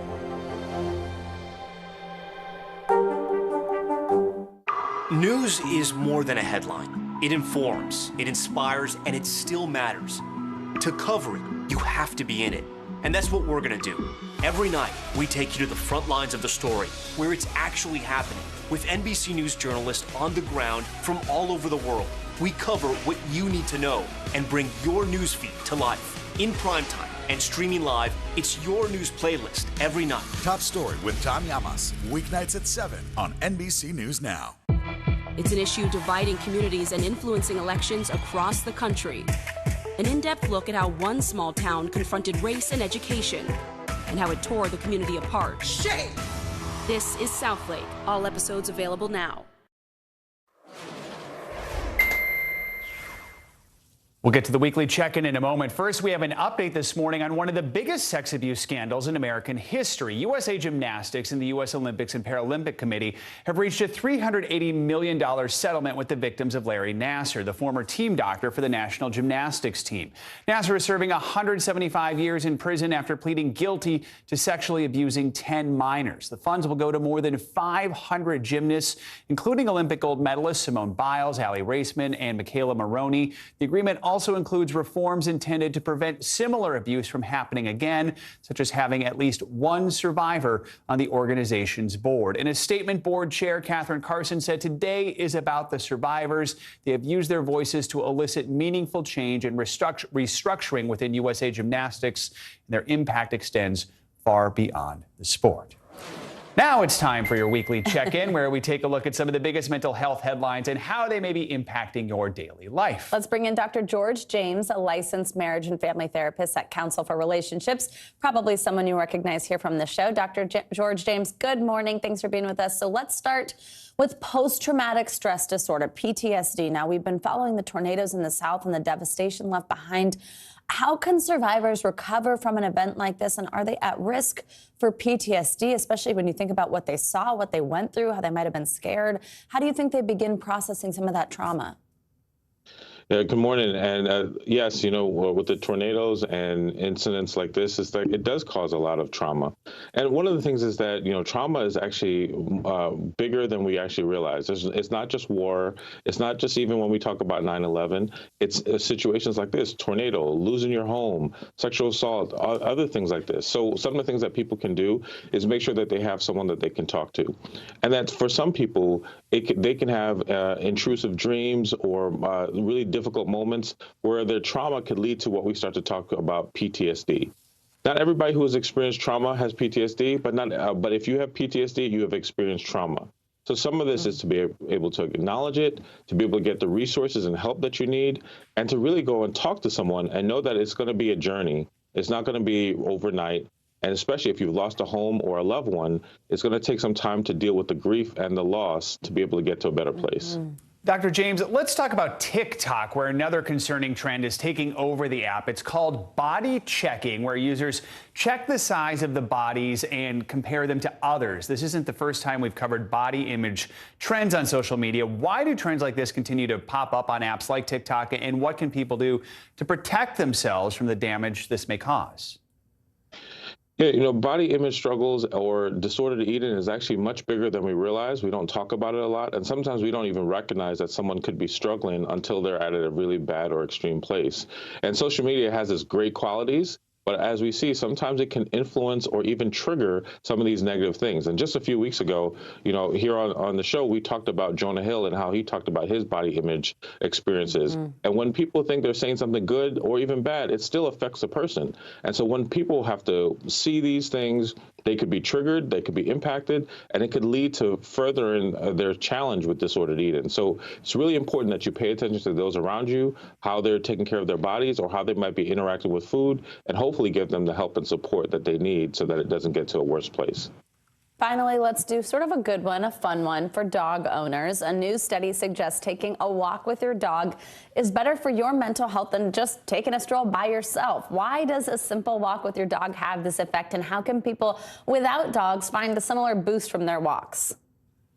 Yeah, you know, this is linked to something I say to my clients all the time. When we're talking about anxiety and depression, there's three things I encourage. There's talk therapy, there's physical activity, and maybe talking to a psychiatrist for medication. So that physical activity is what we get here. It is consistent. You're going to go out maybe 1 or 2 times a day with your dog. And the thing about it is that regardless of the weather, you're going to do it. It's not going to stop you. And it's going to help to release those endorphins that help to really combat anxiety and depression. We hear things like serotonin and dopamine. That's what you're fighting against when you do this.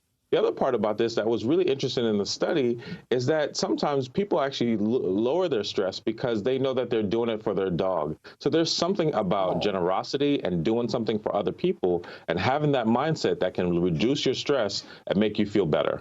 Love that. I don't have a dog, but when I go for a walk, I smile when I see dogs. So that helps. And I have a dog who isn't great on walks. So this didn't really help either of us. I'm fine. All right. Just go for a walk. Exactly. All right. Dr. George James, as always, thank you so much. Appreciate it. Thank you. All right, it's time for our CNBC Money Minute, the biggest financial headlines of the day and why they matter to you. Silvana Henao is with us. Silvana, good morning. Hey guys, good morning. So the same day he was named Time Magazine's Person of the Year, a new filing shows Elon Musk sold another 934,000 shares of Tesla, worth a little more than $900 million. Musk still has millions of stock options he needs to exercise by next summer. This latest sale comes as Tesla's market cap fell below $1 trillion yesterday. The stock is now in a bear market, or down more than 20% from its recent high. Meanwhile, Amazon may soon compete more directly with Instacart. The information reports the company has been testing a product called Amazon Fresh Marketplace in the UK over the past year. This product allows Prime members to order groceries from major supermarket chains with same-day delivery by Amazon's Flex drivers. The company reportedly plans to bring the service to the U.S. and most of Europe next year. And MGM Resorts is selling the Mirage Casino and Resort on the Las Vegas Strip to Hard Rock for about $1 billion. Hard Rock plans to build a guitar-shaped hotel on the site. It's not clear whether the Mirage's iconic volcano fountain and Polynesian theme will remain. Former casino mogul Steve Wynn opened the casino in 1989, and MGM bought the property back in 2000. Guys, back to you. I was going to ask, what about the volcano? Right? Yeah. I'm sure somebody will use it. We'll see. We'll see. All right, Silvana, thank you so much. You got it. Coming up, more parents thinking outside the traditional gender roles of boy and girl. You end up with a lot of pink things when you have a girl. You end up with a lot of blue things when you have a boy. A lot of that was trying to kind of fight against it. Up next, a look at how so-called gender-neutral parenting is impacting family relationships. You're watching Morning News Now.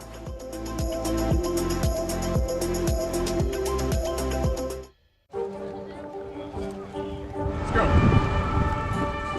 This is a critical choke point for this fire.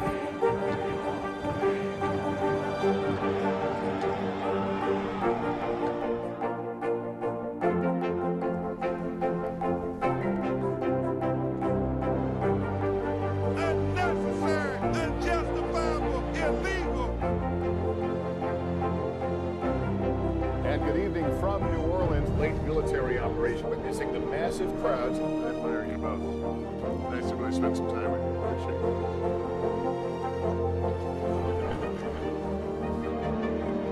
At any moment now.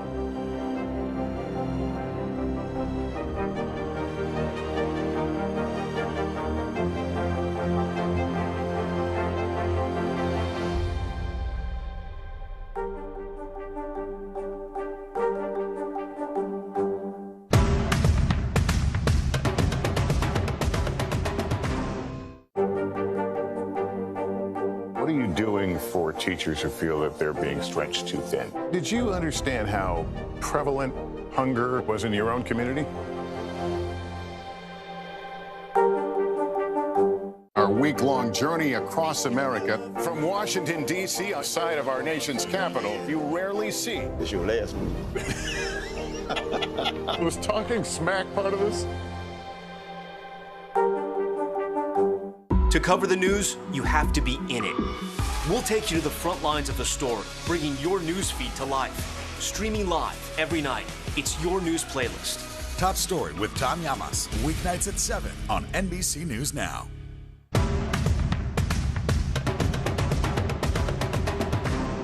The Meet the Press Chuck Todd Cast, free wherever you get your podcasts.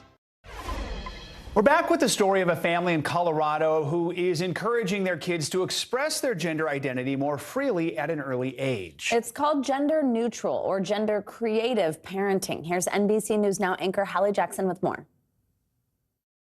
When Grayson and Ronan Els were born, Mom Styler hoped to raise them in a gender-neutral way, but found out fast that's not easy. It's always hard because everyone else around you really wants to get in that engendered box, and so you end up with a lot of pink things when you have a girl. You end up with a lot of blue things when you have a boy. A lot of that was trying to kind of fight against it because I really wanted them to just be their own people, whatever that looked like. Did you feel that growing up? It definitely took a lot of pressure off to be able to kind of just be who I wanted and like not have to present myself in a certain way. Grayson, now 15, used to identify as she, her, but now prefers they, them pronouns. So does Ronan, who's 10 and came out as non-binary 3 years ago.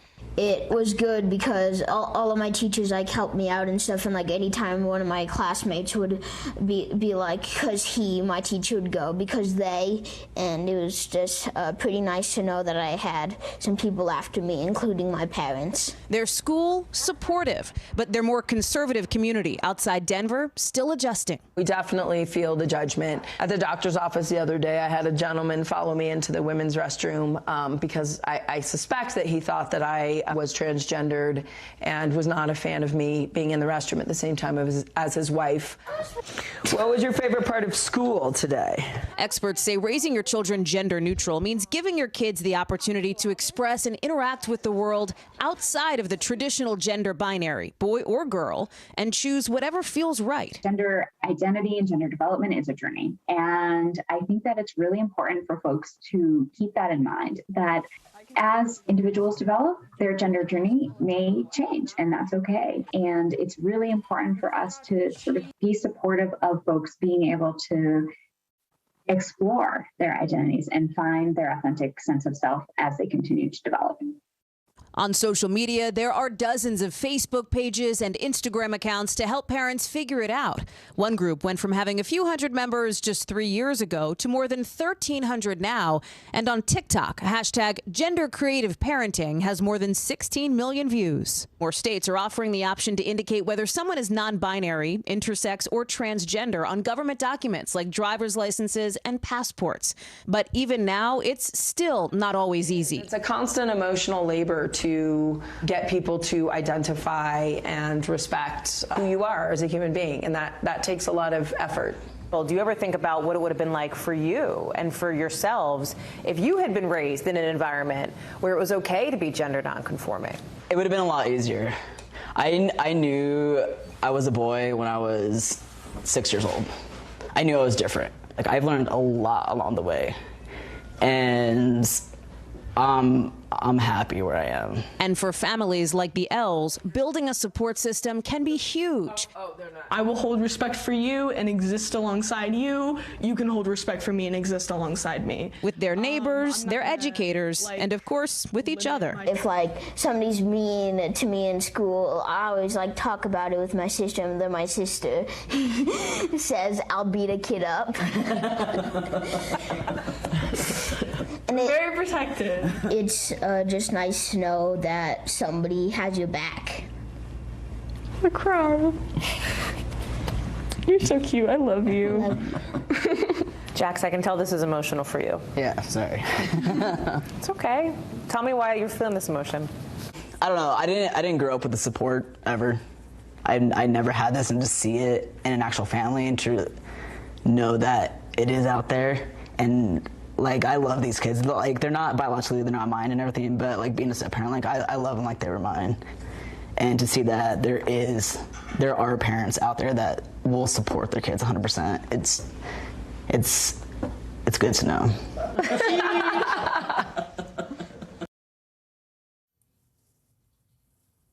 Our thanks to Hallie Jackson for that report. And that does it for this hour of Morning News Now. But the news continues right now.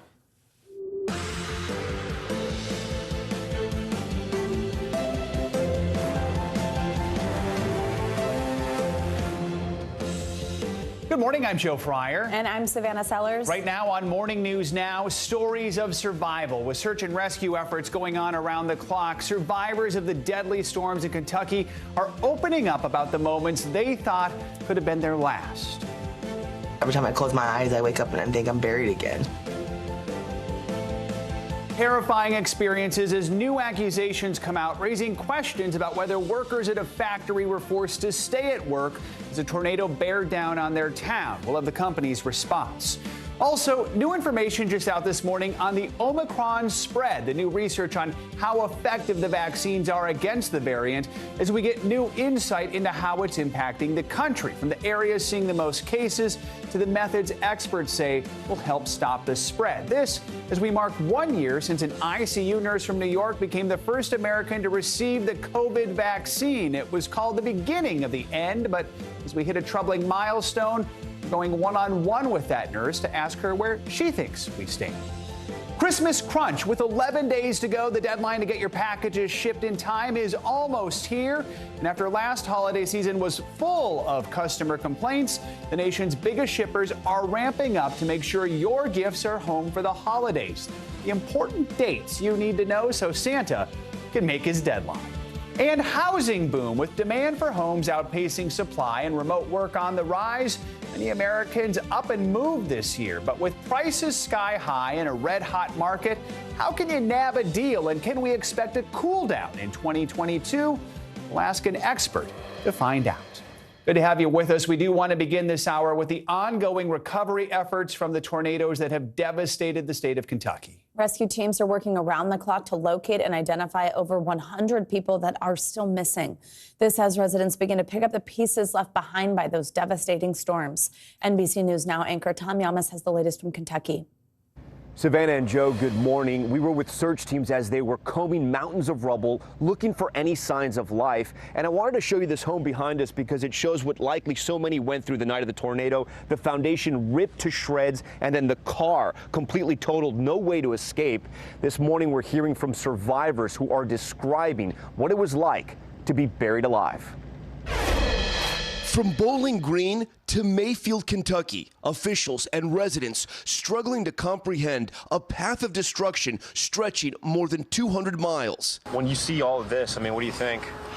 It's just mind-blowing that a tornado could do this to this small town. Dozens are confirmed dead, a toll that's only expected to rise. Of the ones that we know, the age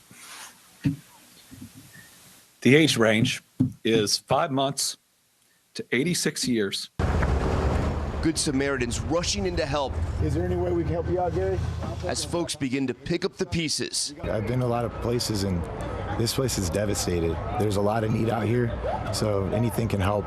In hard-hit Mayfield, Kimberly Hendrickson is struggling with nightmares. Every time I close my eyes, I wake up and I think I'm buried again. So I've been trying to deal with that. Kimberly and her daughter survived after being buried under the debris of Mayfield's candle factory. She says everyone was told to go back to work after the first tornado warning went off. Did anybody give you the option to go home after the first alarm? No. Do you think that was a mistake? Yes, they should allow or let people leave that wanted to leave. Because I mean, the whole building came down on us. A spokesman for Mayfield Consumer Products calling the allegations absolutely untrue, adding the company has a COVID policy in place that allows employees to leave anytime they want. This morning, the candle company saying 8 of their workers have died, but 102 survived. And according to their records, no one else is missing. In Illinois, OSHA is now investigating what happened inside this Amazon warehouse in Edwardsville, torn in half by an EF3 twister. Larry Verdon was one of 6 people killed. As the tornado approached, he texted his girlfriend. He's like, Amazon won't let us leave. He's like, I'll be home after the storm. But Larry never made it home. Amazon says sirens alerted employees inside to take cover in protected areas and that all emergency protocols were followed correctly. Still, some stories of hope. Delivery driver Craig Yost was trapped underneath a 40-foot tall concrete wall, rescued by first responders. It went from I had a little room to none, and it started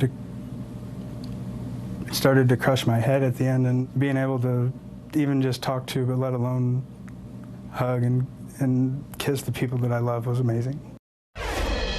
We do want to mention that at least one worker told NBC News who was working at the candle factory that when the first storm alert went off, that first storm siren, several workers did leave. We also want to say the candle factory says they've contacted all unaccounted for. They have spoken with 102 of their employees who they say survived the tornado. Unfortunately, of course, 8 have died. Back to you guys.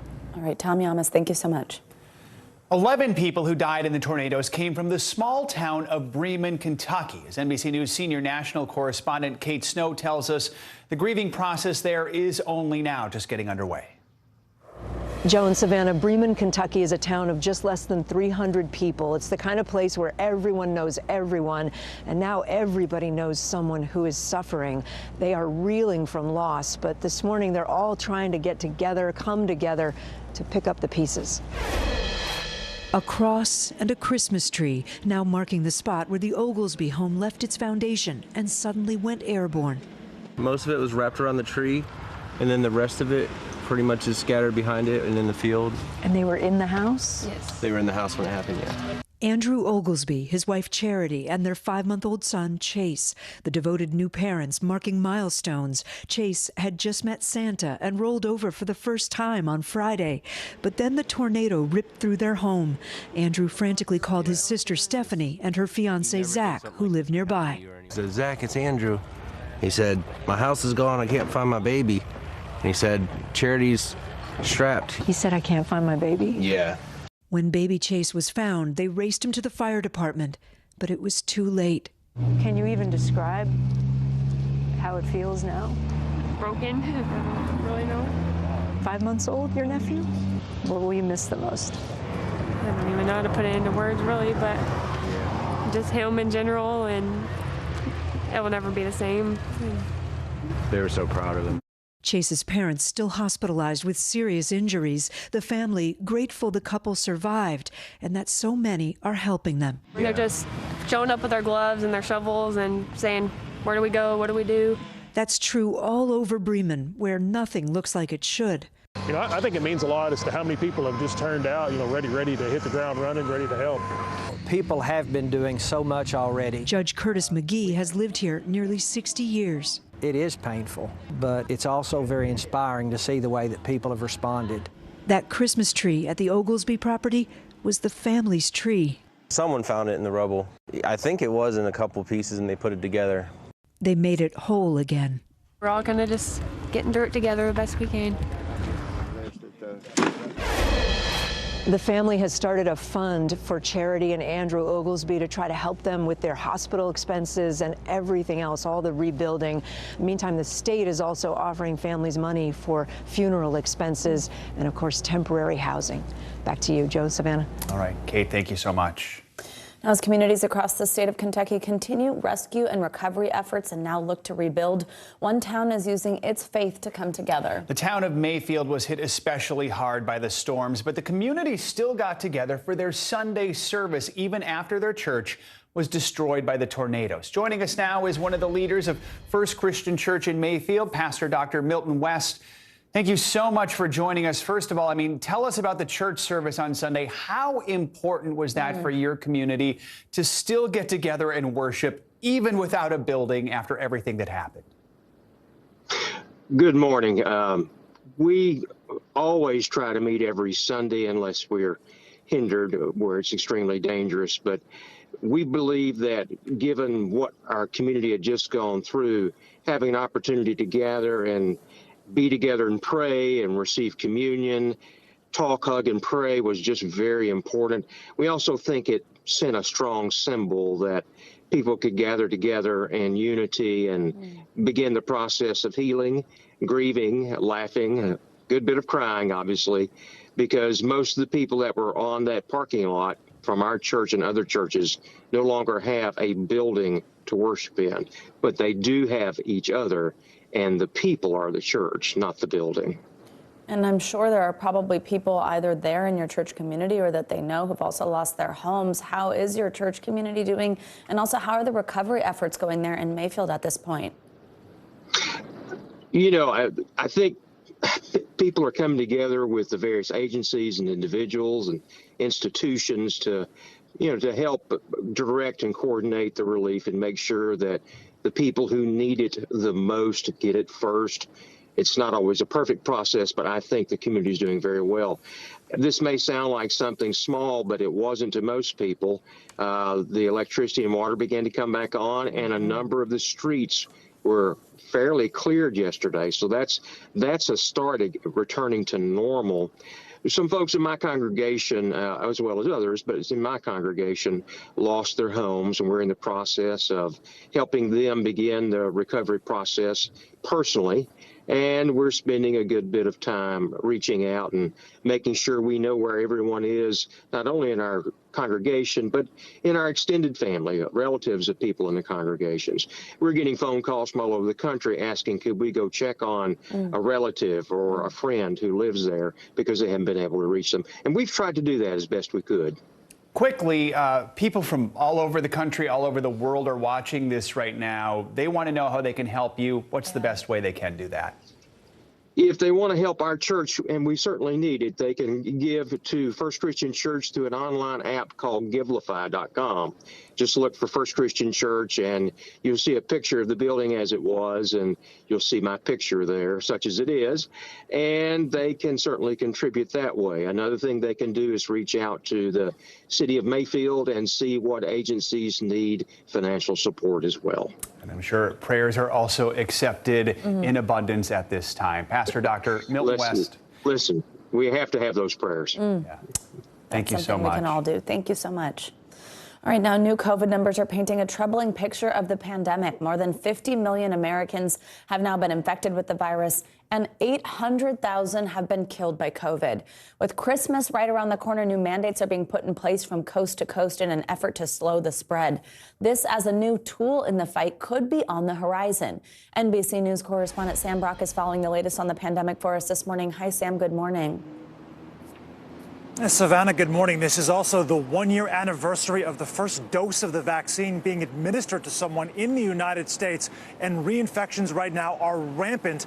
That with breaking news this morning from Pfizer, which just released its results of its antiviral pill, and they say it shows dramatic reductions in hospitalizations and deaths if you take the pill early enough. There could soon be a new weapon in the battle against COVID. Pfizer just releasing research on an antiviral pill it says reduced the risk of hospitalization or death by 89% when taken within 3 days of the onset of symptoms. An FDA review is likely weeks away as cities and states across the country are rolling out new rules to try and corral COVID now. From California, reimposing an indoor mask mandate, to Philadelphia, matching New York City and phasing in proof of vaccine for all indoor diners, including kids as young as 5. This announcement will help reduce the risk of spreading COVID when people are enjoying our city's restaurants and other establishments that serve food. COVID cases climbing higher. In Florida, they're up more than 80% in 2 weeks as testing lines grow. So does the confusion from indoor etiquette. Some you don't have to wear your mask and some you do have to wear your mask. To travel. I don't understand why we still need to get tested if we've already been vaccinated. That makes no sense to me. With Christmas around the corner and get-togethers driving new infections, here are some essential guidelines to keep in mind. Consider self-testing before joining indoor gatherings with others who are not in your household. In general, you do not need to wear a mask in outdoor settings unless it's crowded or you're around unvaccinated people. Indoors, avoid poorly ventilated spaces and do wear a mask if the community has high transmission. As for making that trip in the first place, the government recommends delaying travel until you're fully vaccinated. But if you're not, get tested before and after. For many family members, it's risk versus reward. Were you nervous about seeing family for the holidays and knowing what's going on with COVID? A little bit. So why'd you decide to go anyway? Because I miss them. So many people I spoke with expressing that exact same sentiment. And Savannah, a little bit ago, you mentioned that 800,000 death plateau. That is more people than the entire populations of the cities of Boston or Seattle or Washington, D.C. Just for comparison, those numbers, of course, continuing to climb. Back to you. Yeah, it really puts it in context. Sam Brock, thank you so much. Dr. Aditi Nerurkar joins us now. She's a physician at Harvard Medical School. Doctor, good to have you with us. So CDC Director Rochelle Walensky now says Omicron makes up 3% of cases in the U.S. Here's what she said about the variant earlier on the Today Show. It is more transmissible, and we're seeing that in other countries as well, that it's rapidly becoming the more predominant strain. But I want to emphasize that we have the tools now. Dr. Nerurkar, so do you expect Omicron to become the dominant variant here in the U.S.? And if so, when do you think that might happen? You know, Joe, we're looking at the UK data, which is about 2 to 4 weeks ahead of the US in terms of cases and surges, and has been for the duration of the pandemic. That's the big question: is Omicron going to take over Delta, or are we going to have two twin epidemics throughout the winter? There's no mistake that Omicron is here, and the results, you know, it's growing very sharp and steep rises in cases. We passed a very grim milestone recently, 50 million cases, 800,000 deaths. And that is the big question, whether Omicron will become the dominant variant. Let's talk about maybe how we stop Omicron. A new study out of South Africa shows 2 doses of the Pfizer vaccine give 70% protection against hospitalization of Omicron cases. So when do you think we're going to learn more about the protection that Moderna, even J&J vaccines have against Omicron? And do you think it'll be similar to Pfizer? I do think it will be similar, Joe. You know, this study was pivotal because it's the largest study to show us, and it's a real world example of how vaccines are holding up against Omicron. 30% protection against symptomatic infection, but 70% protection against hospitalization. The vaccines have been designed to prevent the most serious metrics and to keep people out of the hospital. And so this study really helps us understand that the vaccines are durable and offering robust protection against these most serious metrics. During Sam Brock's story, we heard folks have concerns and questions as they prepare to gather for the holidays. What are your concerns? I am concerned, Joe. You know, we saw a very large uptick immediately after Thanksgiving when people gathered, and we're going to see even a larger uptick with Christmas. All of the concerns that Sam mentioned are very much on the table, and the next 2 to 4 weeks are going to be really critical in understanding how Omicron is going to affect us all. And I'm worried about the holidays for all of us. All right, Dr. Aditi Nerurkar, as always, thanks so much for joining us. We do appreciate it. Now, as doctors monitor another potential surge, we're hitting a major milestone here in the U.S. in our fight against the pandemic. Yeah, today marks 1 year since that moment. You probably remember it. The first person in the United States received a dose of an authorized COVID vaccine. It was December 14th, 2020. New York City nurse Sandra Lindsay rolled up her sleeve on live TV and got her first dose of the Pfizer vaccine. That was a major moment, especially for healthcare workers who had already spent months on the front lines battling a virus doctors were still trying to learn about. And until that point, there was no vaccine to protect them. We're excited to have Sandra Lindsay joining us this morning. Now, in addition to being the first person in the U.S. to get that shot, she's also the director of nursing critical care at Northwell Health's Long Island Jewish Medical Center. Sandra, good morning. Thank you for your time today. So let's talk about where you were 1 year ago today. We were all broadcasting you getting this shot first, not much later than right now, almost exactly a year ago. What's it like looking back on that day, and how's the past year been for you? Good morning. Thanks for having me. You know, I look back with so much gratitude that I had that opportunity to protect myself and to serve as an inspiration and a beacon of hope for the country, for the world. It's been a whirlwind. It's been very busy, but I'm happy to have the platform such as this to be able to share my story and to, you know, just encourage everyone to get vaccinated, that we can do this together. We do have the tools to fight this virus. We're still only a little over 60% fully vaccinated in this country a year after you got your shot. What's your message to those folks who still have yet to get their first dose? What do you want them to take away from your experience? That COVID is still here. It's still happening. We continue to take care of patients who are unvaccinated in our hospitals, and they come in really sick. And the vaccines are a powerful tool to prevent people from getting severely ill and coming in the hospital. So we do have options, and now is the time that, you know, we should avail ourselves of those options. COVID is not going to go away without action, and we see that with the variants popping up. And Sandra, before we let you go, I do want to ask you about the current situation at your hospital. What's it like? How are you all doing? And I mean, did you and your colleagues expect us to still be concerned about these surges and variants a year into this vaccine rollout? No, we had expected a faster sprint across the finish line. We are exhausted, and, you know, we want to heal. Many of us are going through post-traumatic stress disorder. We're exhausted. We want to be with our family and friends and not fare when a holiday comes around and we get nervous about what are going to be the consequences after the holidays. What's your message then to folks as they prepare to gather for the holidays? What do you want them to know?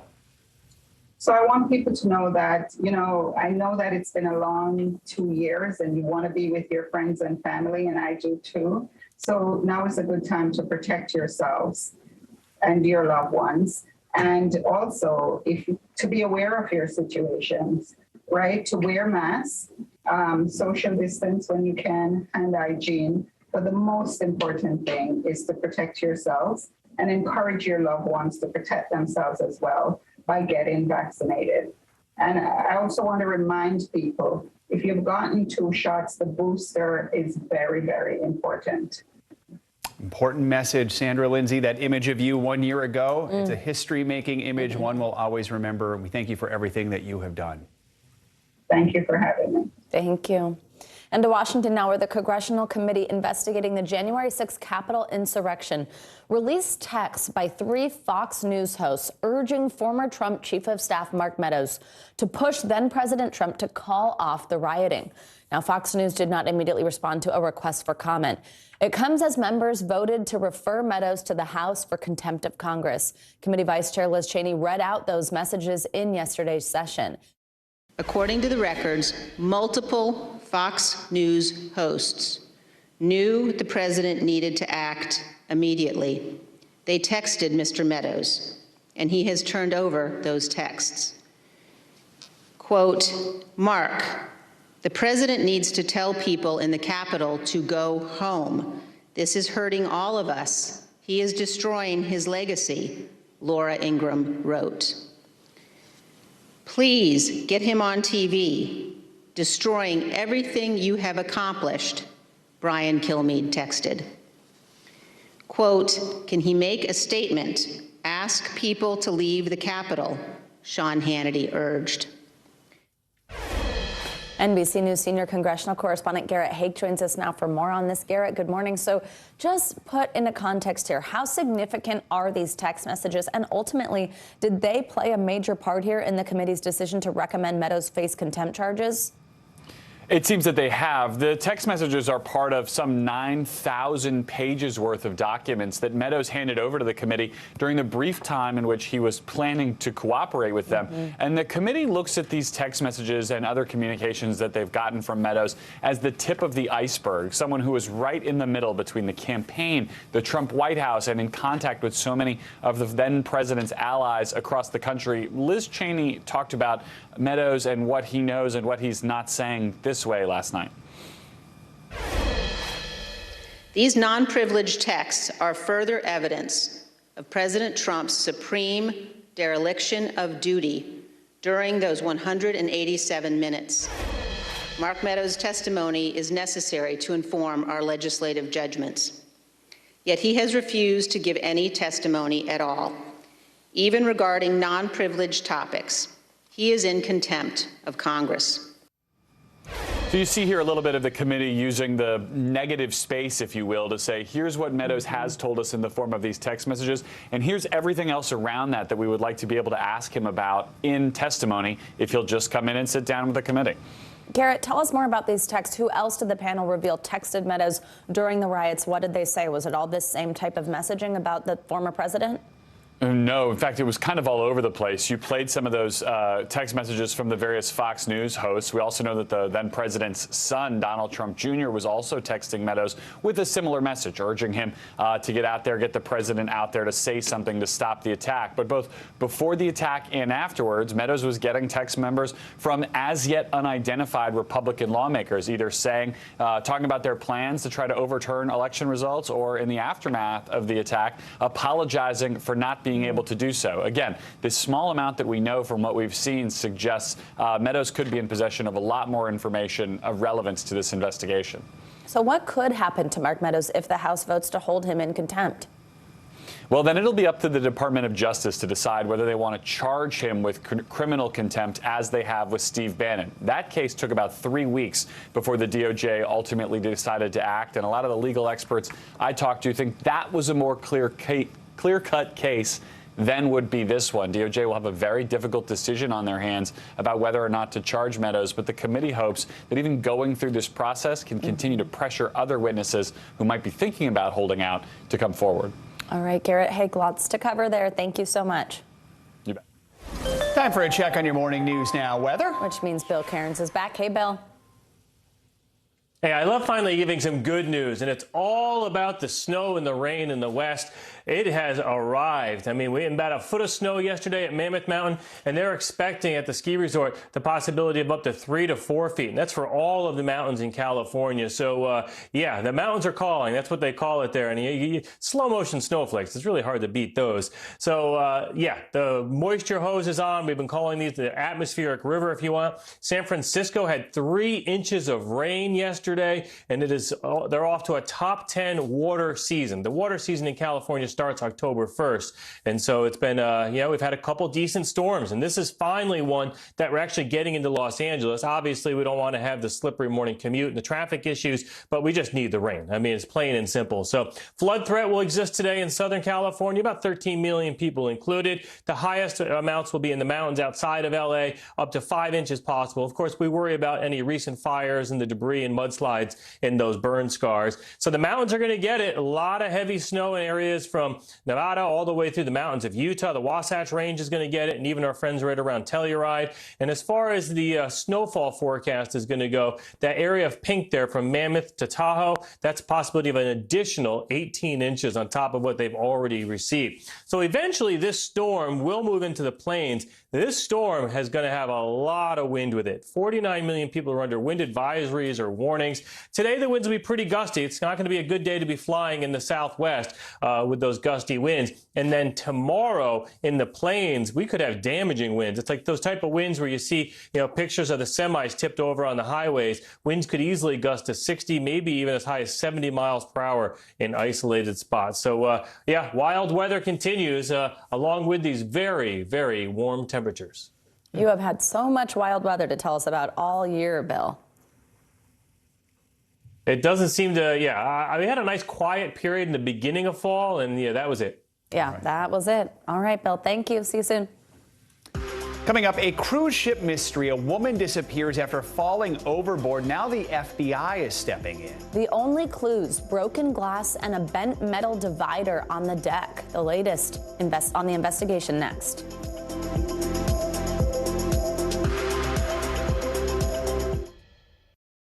The holiday season is a time to spread cheer. Now the holidays can begin.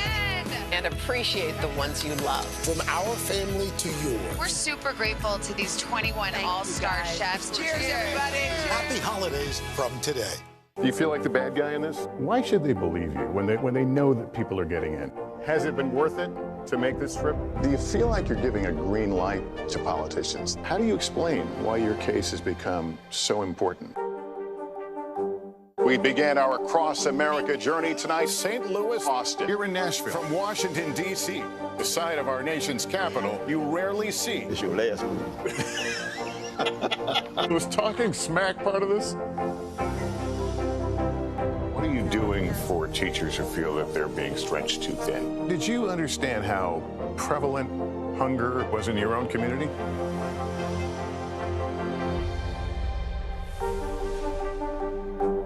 To cover the news, you have to be in it. We'll take you to the front lines of the story, bringing your news feed to life. Streaming live every night. It's your news playlist. Top Story with Tom Llamas, weeknights at 7 on NBC News Now. What is going to happen now? Going back and forth because Go ahead. This is it.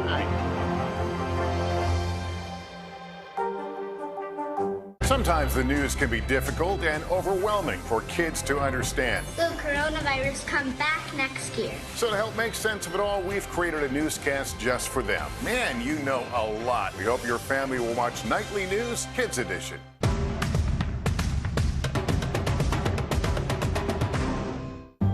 In the City of Angels, 2 kindly old ladies wanted to help homeless men get off the streets forever. And so they did. Listen to The Thing About Helen and Olga, the new podcast from Dateline and Keith Morrison.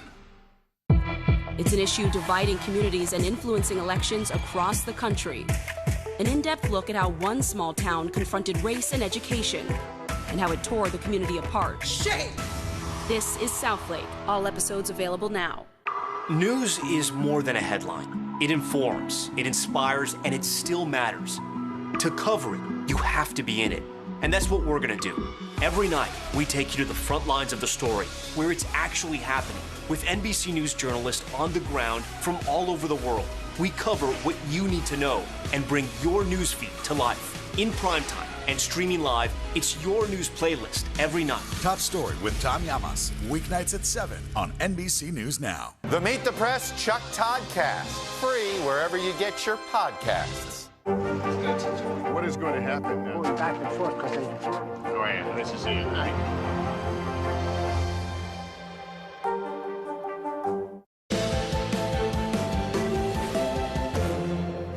Welcome back. The FBI is now joining the investigation into the disappearance of a woman they say went overboard while on a Carnival cruise ship off the coast of Mexico. NBC News correspondent Gadi Schwartz joins us now with more on this. Gadi, good morning.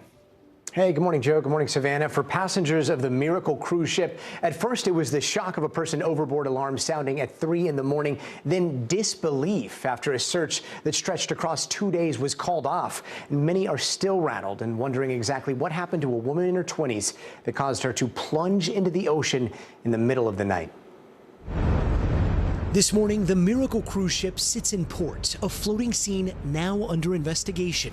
Pictures of broken glass and a bent metal divider on a deck, the only evidence seen publicly after a woman plunged from a stateroom balcony nearly 10 stories into the water below in the middle of the night. The woman still hasn't been identified, but passengers say she was traveling with her boyfriend and a family member. Rattled shipmates say they were told a security camera had captured her fall. You can believe something happened to her. Sweet young lady, you know, a sweet soul. And she is gone. The FBI now investigating as to whether this tragic incident was an accident or foul play, releasing little information on what they know. It's scary. I hope they find out. Did she jump? Was she distraught or was she pushed? I want to know what happened. She's too young. Patricia Taylor says she met the woman on the 3-day cruise from Long Beach to Ensenada, Mexico. And this young lady's 25 years old with a baby, a 1-year-old child. That baby could never see his mom. Carnival Cruise says the woman went overboard Saturday night off the coast of Ensenada, and the Coast Guard and Mexican Navy spent 31 hours searching but couldn't find her. Passengers say they saw search boats being lowered after the alarm sounded. They went out in the balcony and looked and saw immediately they were throwing life preservers out. And probably about 30 minutes later after that, they lowered a life raft. Experts say overboard incidents aren't as rare as you might think. In 2018, there were 25 people overboard. In 2019, there were 29 people overboard.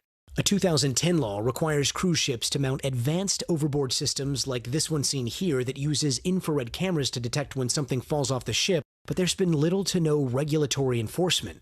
Carnival Cruises has not said whether such a system was in place, but in a statement said, "Our thoughts are with the guest and her family, and our care team is providing support."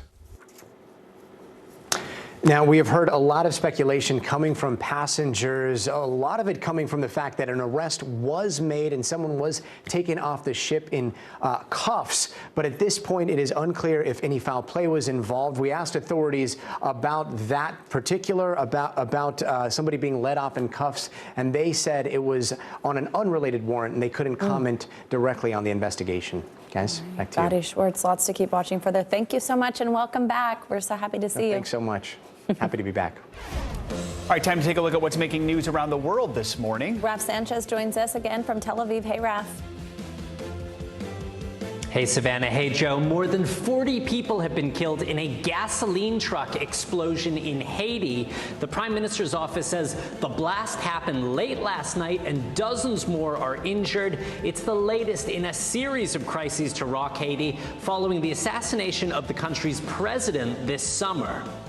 Spain has ordered more than 30,000 people to stay inside because of toxic gases from an erupting volcano. Residents on the island of La Palma have been dealing with months of volcanic eruptions now. 1/3 of the island's population have been told, stay inside and seal windows and doors as best you can. And finally, in Britain, the first net zero carbon McDonald's has finally opened its doors. That means it is not adding any greenhouse gases into the atmosphere. The Golden Arches in Shropshire are powered by a wind turbine and solar panels, while its signs apparently are made of used coffee beans. But guys, we're assured the actual coffee is not made of the recycled stuff. It's good. Good to hear they're not recycling the coffee. All right. Thanks, Ralph. Thank you, Ralph. And coming up, no bull, an NBA team forced to the sidelines due to the COVID-19 outbreak. The impact it's having on the season and what it could mean for the sport moving forward. Next.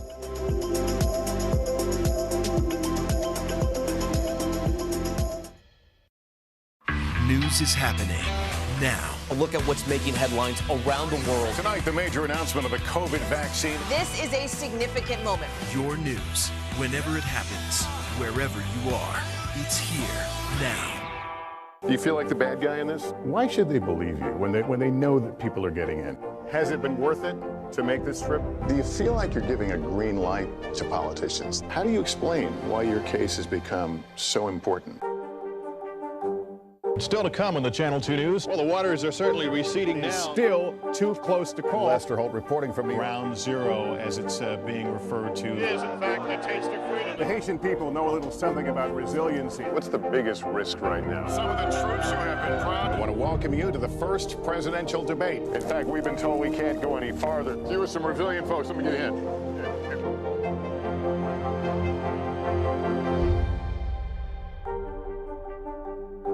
We began our Across America journey tonight, St. Louis, Austin, here in Nashville. From Washington, D.C., the site of our nation's capital, you rarely see. It's your last one. Was talking smack part of this? What are you doing for teachers who feel that they're being stretched too thin? Did you understand how prevalent hunger was in your own community?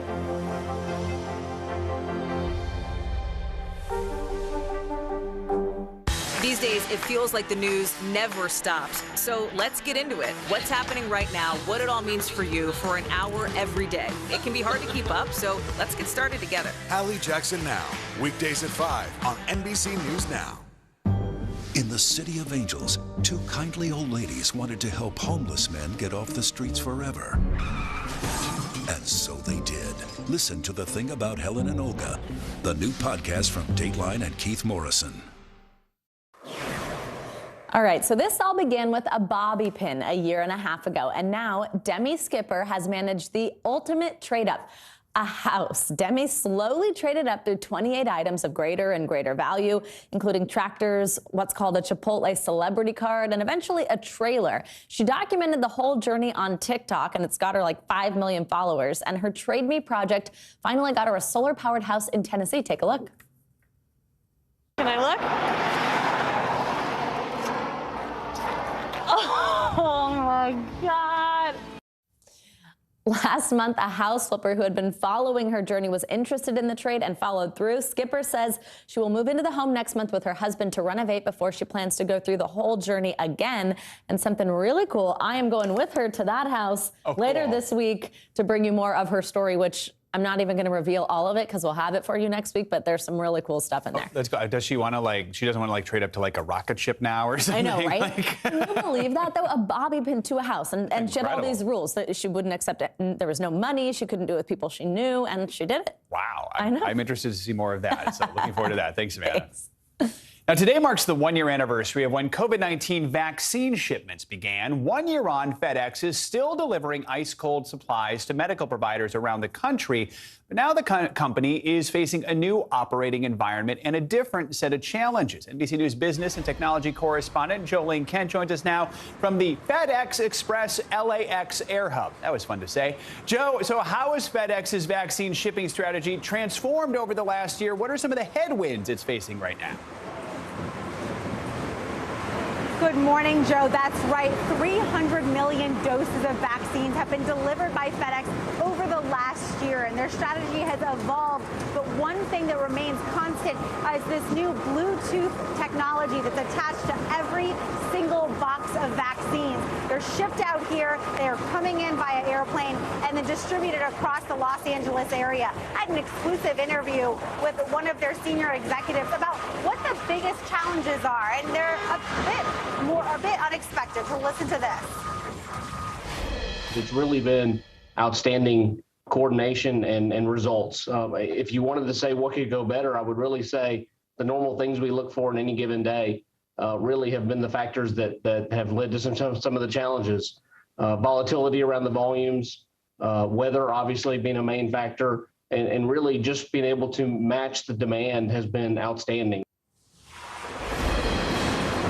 Now, of course, it's also the peak holiday shipping season, and I asked Marcus Martinez there from FedEx about how they're handling the onslaught of packages, plus maintaining vaccine delivery.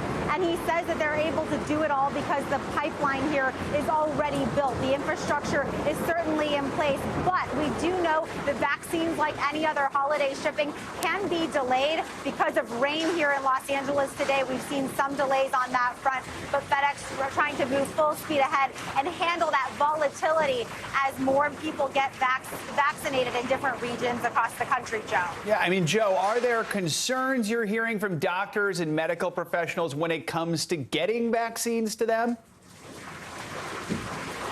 Yeah, there are a lot of concerns. We visited a pediatrician here in Los Angeles yesterday, Dr. Sammy Kim, and this is what he had to say. Listen to this.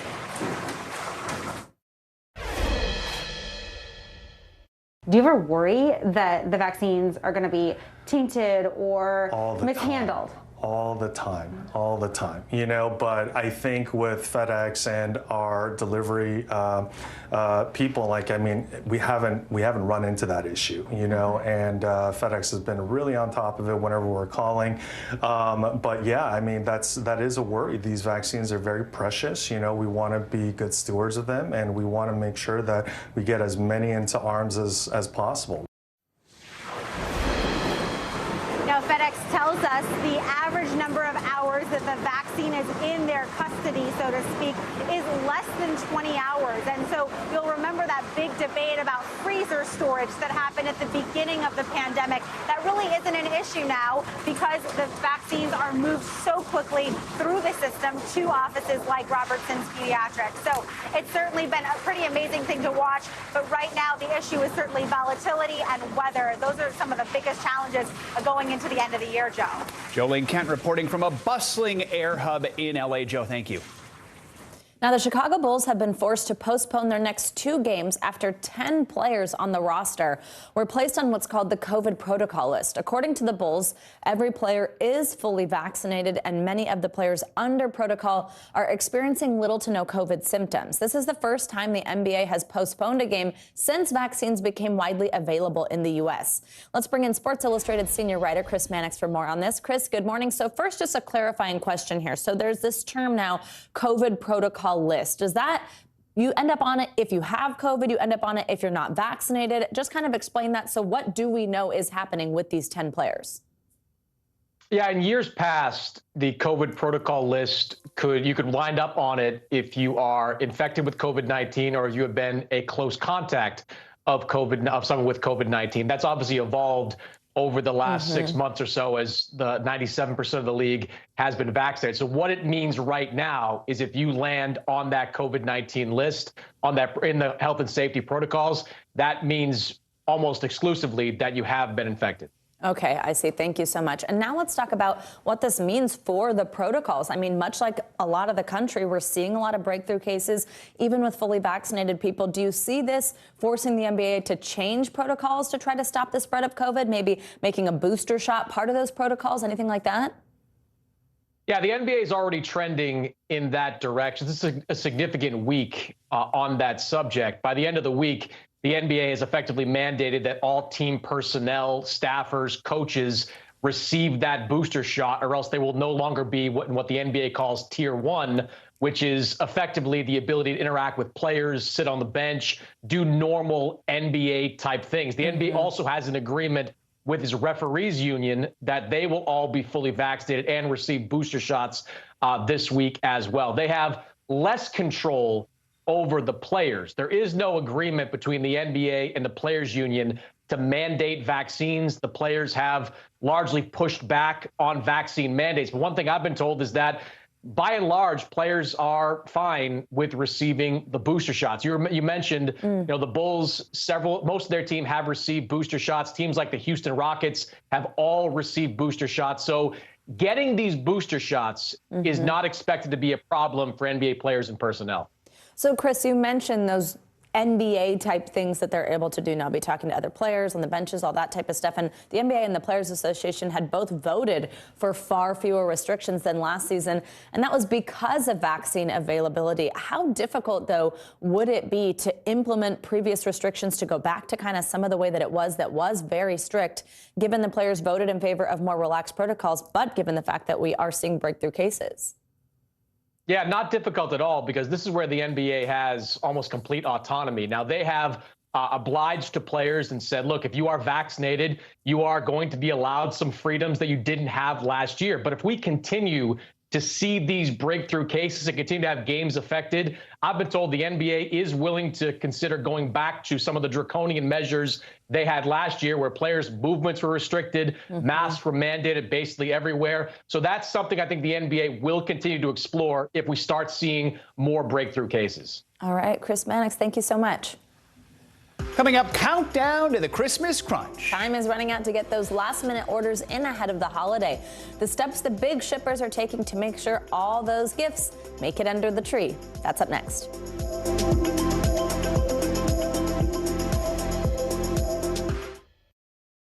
Good morning, I'm Joe Fryer. And I'm Savannah Sellers. Another giant leap for mankind. They want folks to shelter in place until this storm pushes through. This new travel requirement, is it possible we're going to see tighter restrictions? Morning News Now, streaming weekdays at 7. The Meet the Press Chuck Toddcast, free wherever you get your podcasts. What is going to happen now? Going back and forth because this is it, right?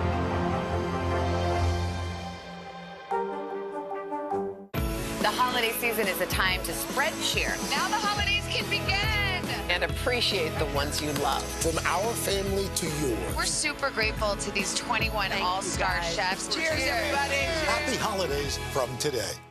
These days, it feels like the news never stops. So let's get into it. What's happening right now, what it all means for you for an hour every day. It can be hard to keep up, so let's get started together. Hallie Jackson Now, weekdays at 5 on NBC News Now. Do you feel like the bad guy in this? Why should they believe you when they know that people are getting in? Has it been worth it to make this trip? Do you feel like you're giving a green light to politicians? How do you explain why your case has become so important? What are you doing for teachers who feel that they're being stretched too thin? Did you understand how prevalent hunger was in your own community?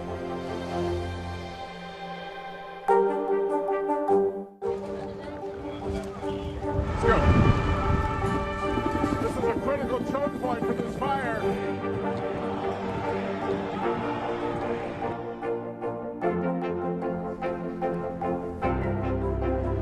And good evening from New Orleans. Nice to really spend some time with you. Appreciate it.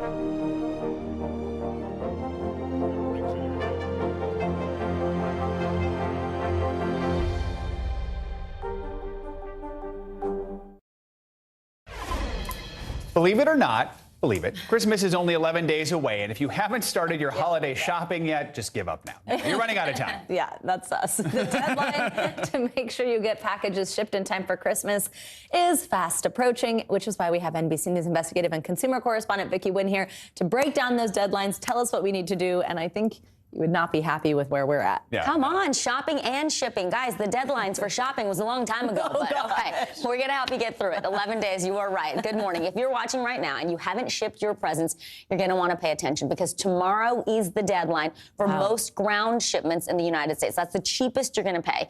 After that, get ready to open your wallet. So there are some ways to save and also to make sure that your gifts do arrive on time. And I'm going to give you some tips now to save and also keep track of those packages. With 11 days to go until Christmas, now's the time to get your packages in the mail. According to ShipMatrix, an average of 90 million parcels will be shipped every day this holiday season. The nation's biggest shippers ramping up to meet demand. I recently saw firsthand how the United Parcel Service and United States Postal Service are preparing for the rush. At UPS, I toured this state-of-the-art facility where automated scanning machines sort the packages while miles of conveyor belts and driverless vehicles prepare them to be loaded onto trucks for delivery. After weathering millions of delivery complaints in 2020, USPS Executive Vice President Jackie Stracco told me the agency started hiring seasonal workers 6 weeks earlier than last year. Some 40,000 additional employees at facilities across the country. We've made considerable investments in our people, in our facilities, and in our package sortation equipment. And FedEx has added new sorting facilities nationwide in what it expects to be its biggest holiday shipping season ever. But even with those investments, the three major carriers say they can only handle so much volume. USPS and FedEx say the deadline for domestic ground shipments to arrive by Christmas is tomorrow, December 15th. If you miss that deadline, they offer express services, but that will cost a premium. For envelopes and letters, Postal Service first-class mail must be sent by the 17th. The more expensive Priority Mail, the 18th, and Priority Express must be shipped by December 23rd. If you miss the FedEx Ground deadline, the FedEx Express Saver deadline is the 21st. Two-day delivery must be shipped by the 22nd, and for serious procrastinators, FedEx Same Day must be shipped by the 24th, not the 25th. UPS doesn't give a deadline, but has an online calculator. If you ship now, it shows most domestic ground deliveries will arrive in 5 days or less. They also offer more expensive 3-day, 2-day, and next-day delivery options. And no matter how early you ship, some packages will still get damaged. So always a good idea to put a slip inside the package with the to and from address. That way, if any of the materials get destroyed, well, the shipper will still know how to get your package where it needs to go. Before you ship, get estimates online to compare rates. And remember, the Postal Service offers Priority Mail flat rate shipping boxes starting at $7.95. And if you miss the shipping deadlines, online retailers may be able to help you out. The big ones like Amazon, Best Buy, Walmart, they're all offering free 2-day, 1-day, and sometimes same-day shipping. In a real jam, consider BOPUS. Buy online and pick up in store. Now, if you are sending packages overseas, you want to be sure to check USPS.com for COVID-related service suspensions. 28 countries are affected right now, including Australia and New Zealand. I ran into Dr. Torres yesterday. His son lives in New Zealand, so it'll be hard for him to ship any presents there. Yeah. I mean, he should have done that a long time ago. Sounds like what you're saying. Did you see the New Zealand calendar? All right. Okay, Vicki, what about keeping track of all these deliveries? Is there an easy way to do that? There actually is. There are a couple apps. We tried them out. They'll put everything in one place for you. The Shop app from Shopify will connect to your Amazon and your Shopify accounts, which is a lot of different retailers. You'll get shipping updates. That is free. You can also try Parcel, which allows you to track up to 3 packages at a time for free, or unlimited packages, but you do have to pay an annual $5 subscription. Not bad, though. I'm going to say something controversial, like just go to the store. BOPUS? You mean buy it online, go to the store and get it? Or just buy it in the store. No shipping needed. But what if you have family that lives right, elsewhere? But they don't live here. Yeah. Well, yeah. And then it's the shipping. Right. Yeah. I see ship directly and then magically it appears. I see what you're saying. This is just about that part. Yeah. This is just about that part. Yeah. All right. Thank you, Vicki. Well, if you're going to be with your family, because I'm going to bring it to mine. There you go. You know, in a suitcase. Well, that's what we're doing. Savannah. We're planning a suitcase. There are only so many things Vicki can help you with. Vicki, make them appear, all right? All right. Thanks, Vicki. Now it's time for our CNBC Money Minute, the biggest financial headlines of the day and why they matter to you. Silvana Henao is back with us. Good morning, Silvana. Hey guys, good morning. That report stressed me out, I'll tell you that. I have not finished my shopping. All right, so growth in the solar industry is expected to slow by as much as 25% next year. A new report out today says that's due to supply chain issues and rising costs for raw materials. But analysts say if Congress passes President Biden's Build Back Better plan, it could benefit the industry, with the U.S. forecast to install an additional 43 gigawatts of solar capacity in the next 4 years. Meanwhile, Toyota announcing today it will have 30 electric vehicle models available by 2030. The automaker also aims to sell 3.5 million EVs worldwide per year. Toyota says its luxury Lexus brand will be fully electric by 2035, and it will invest more than $17 billion in battery technology. And Nike is expanding its push into the metaverse. It's buying a virtual sneaker company called artifact, which also makes NFT collectibles and members. Last month, Nike became one of the first big brands to enter the shared virtual world that's gained prominence after Facebook rebranded itself to Meta Platforms. In the metaverse, users can buy virtual land and other digital assets, such as clothes, for their avatars. Guys. All right, interesting. The metaverse. There's a new one we're going to have to try to wrap our heads around. All right, Silvana, thank you. You got it. Coming up, is it time to cash in or cash out? The real estate market was on fire in 2021, but can we expect more of the same in the new year? And how can you get the most bang for your buck? We're going to go one-on-one with an expert next.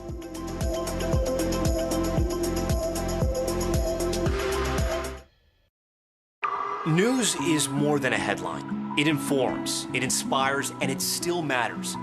To cover it, you have to be in it. And that's what we're gonna do. Every night, we take you to the front lines of the story, where it's actually happening, with NBC News journalists on the ground from all over the world. We cover what you need to know and bring your newsfeed to life. In primetime and streaming live, it's your news playlist every night. Top Story with Tom Llamas, weeknights at 7 on NBC News Now. In the City of Angels, two kindly old ladies wanted to help homeless men get off the streets forever. And so they did. Listen to The Thing About Helen and Olga, the new podcast from Dateline and Keith Morrison.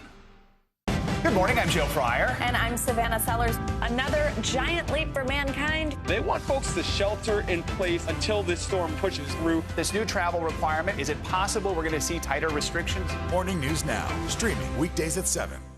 News is happening now. A look at what's making headlines around the world. Tonight, the major announcement of the COVID vaccine. This is a significant moment. Your news, whenever it happens, wherever you are, it's here now. The Meet the Press Chuck Toddcast, free wherever you get your podcasts.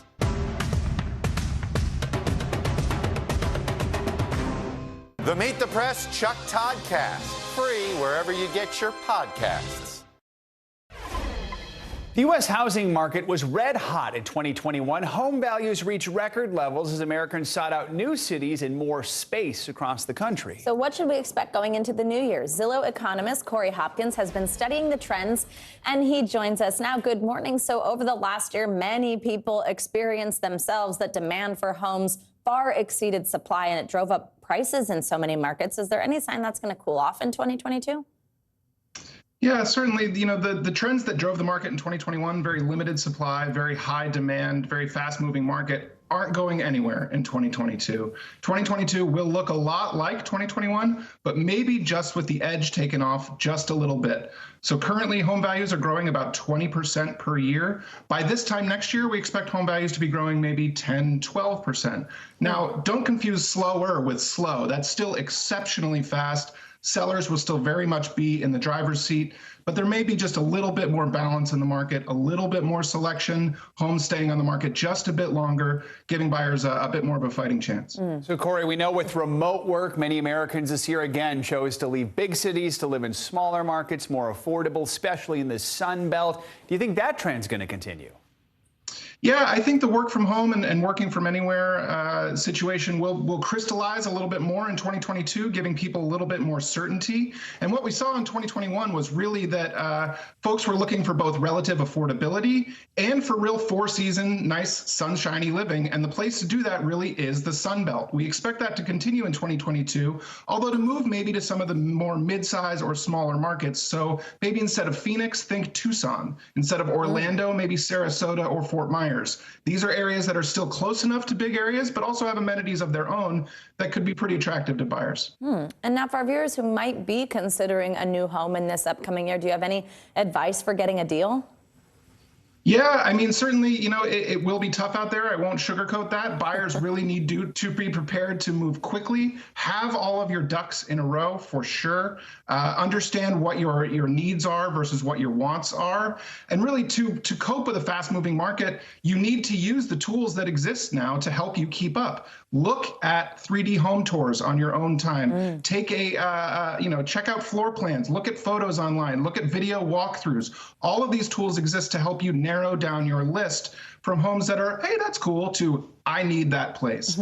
And once you've got that list figured out, work with a local agent that knows the market, that you trust, that can help get your offer to the top of the pile no matter what, and you'll be in good hands. I can't say, like I said, it won't always be easy, but if you do those things, you have a great shot of being one of the 6 million plus folks that we think are going to buy a home next year. All right. Corey, those were a lot of ducks to get in a row, though. Yeah. All that virtual stuff. It sure is. Yeah, it's not easy. Corey, thank you so much. That does it for this hour of Morning News Now. But the news continues right now.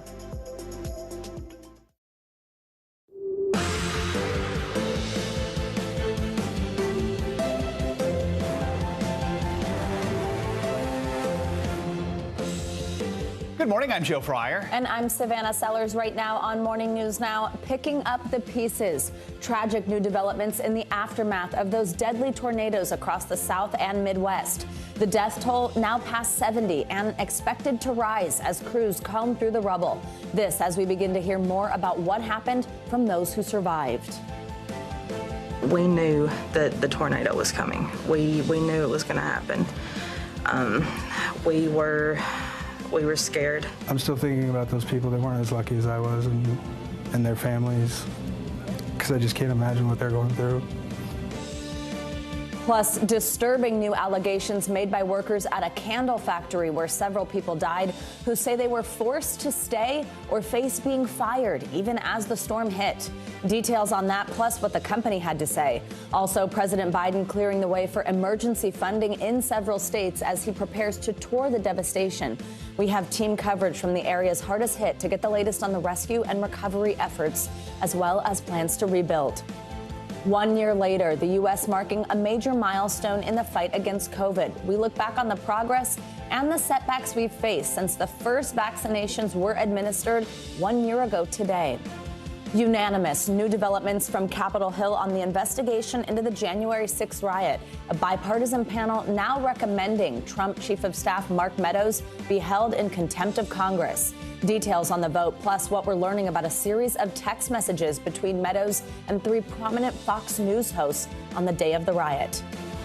And unconditional love. More parents thinking outside traditional gender roles and encouraging their kids to express themselves fully and freely. How gender-neutral parenting could impact family dynamics. Obviously, there is a lot to get to this morning, and we're going to continue with all that full coverage from those states hit by the tornadoes. Yeah, that is right. We begin with the devastation in Kentucky. More than 70 people are dead and over 100 remain missing as recovery efforts continue across the state. Hard-hit communities are still trying to comprehend the level of destruction left behind from the storms. President Biden announced yesterday he will be traveling to Kentucky tomorrow to survey the damage and participate in a briefing with Governor Andy Beshear, who gave an emotional update on the state of recovery yesterday afternoon. We have over 300 guardsmen that are active. They are out in our communities. They're doing everything from going door to door, though in many of these communities we don't have doors anymore. They're going rubble to rubble, searching hopefully for survivors, but otherwise to at least have certainty for families that we can advise them of their loss.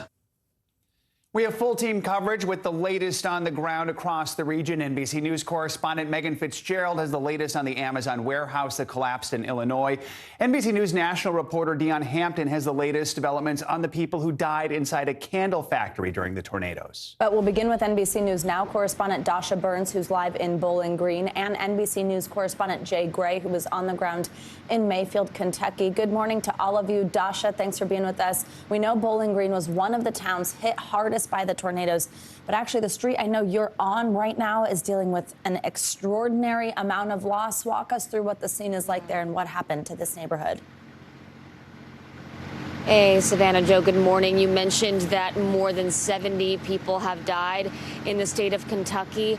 11 of them died right here on this street. And when you look at the damage and destruction behind me, it's a miracle that anybody survived. I'm going to step aside so you can take a look here. This is the Spring Hill subdivision. It's one of the newer subdivisions in Bowling Green. And you can see, I mean, it has been flattened completely.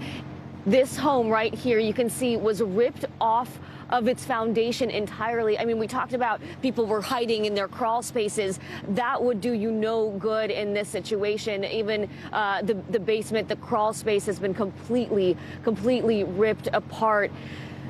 The list of folks who died range in ages from infants to a 77-year-old.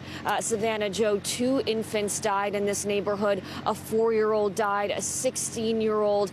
It looks like, from what we can glean from the information from the coroner's office, about 2 families, 5 members of one family and 4 members of another family, we believe, were killed right here in this neighborhood. You can see it's still without power. A lot of homes, thousands of homes in this area, 28,000 homes in Kentucky are still without power.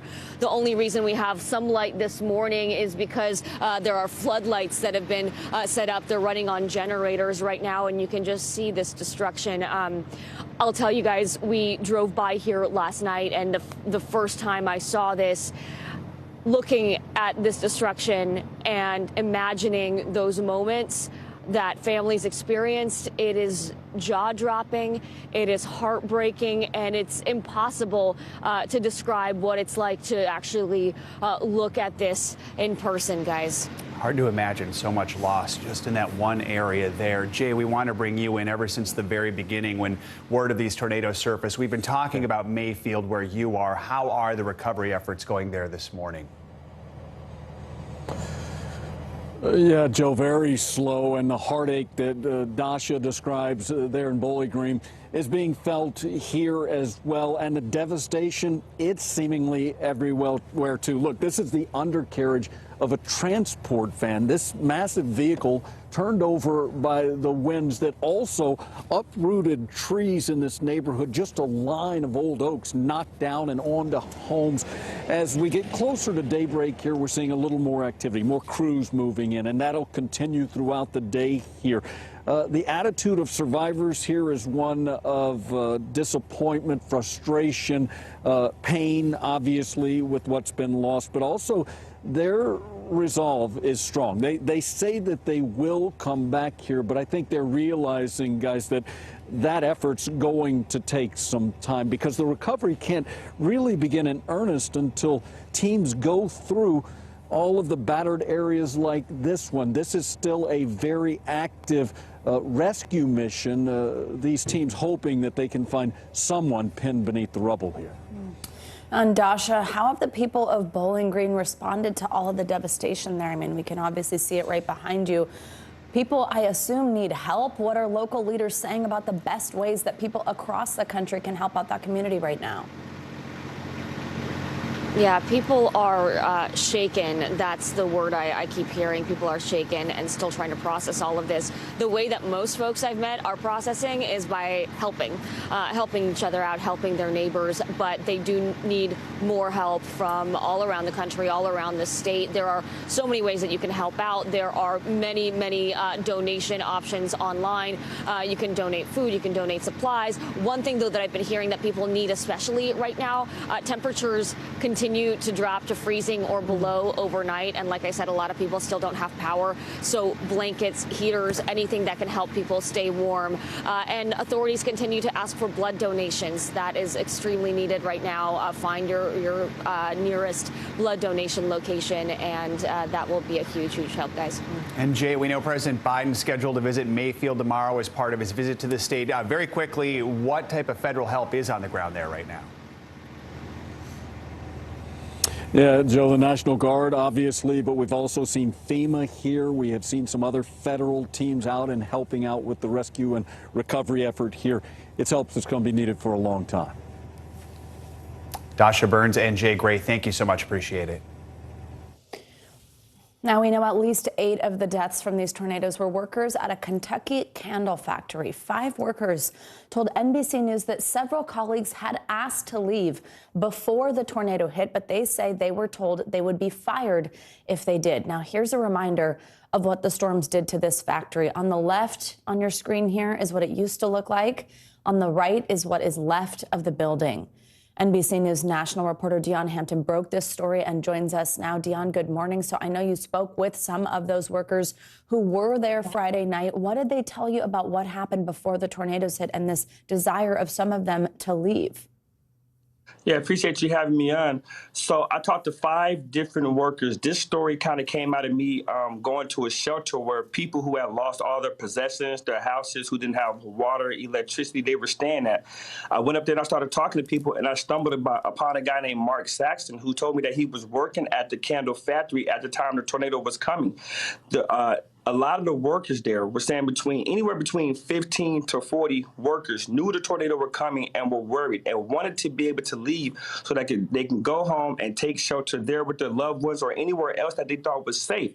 But they were told, according to them, by managers there that had they left work as the storm approached, that they would have lost their jobs and that they would not have been welcomed back. And what's the company saying about this? Well, the company is denying the employees' allegations. In fairness, they're saying that, so they have very strange work shifts and work hours there. It seems almost like you can come as you please. So ever since COVID has started, they have an initiative where if you only want to work 2 hours, that's okay. You can come, leave after 2 hours. If you want to work 5 or 6 hours, you can come in for 5 or 6 hours, then you can leave.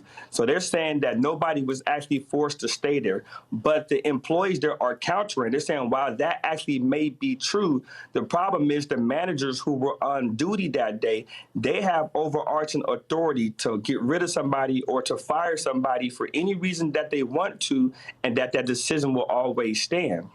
And Dion, you just mentioned that you found this story by talking with people who were in that factory. These employees, these people you're talking to, I mean, they lost at least 8 of their coworkers, their friends. They've seen their community basically wiped out. Quickly, just tell us, how are they doing this morning? Not good. Most of them have lost everything. I mean, these are people, these are survivors. These are people, one woman who I spoke to, she talked to me 2:30 in the morning yesterday from her hospital bed. While she was inside, and her coworkers were asking to leave, the tiles from the building fell on top of her, and the walls literally imploded and landed on her. She was stuck under a slab of concrete for 6 hours. Wow. Oh, Dion, thank you so much. Incredible reporting. Thank you. In the wake of these tornadoes, the federal government is now investigating the deadly collapse at an Amazon warehouse in Illinois. 6 workers died after the roof of the warehouse collapsed. Now, the Occupational Health and Safety Administration, better known as OSHA, is opening up a probe. That's where we find NBC News correspondent Megan Fitzgerald this morning outside the warehouse in Edwardsville. Megan, good morning. So what is the latest on the investigation? What is OSHA looking to accomplish? Joe, good morning to you. So OSHA is saying that they have launched this investigation. They have 6 months. And what they're going to be doing here is they're going to be looking to make sure that Amazon followed all of their guidelines as it relates to health and safety of employees. During this investigation, they'll be looking at things, for example, like the structural integrity of the building, making sure that everything was up to par.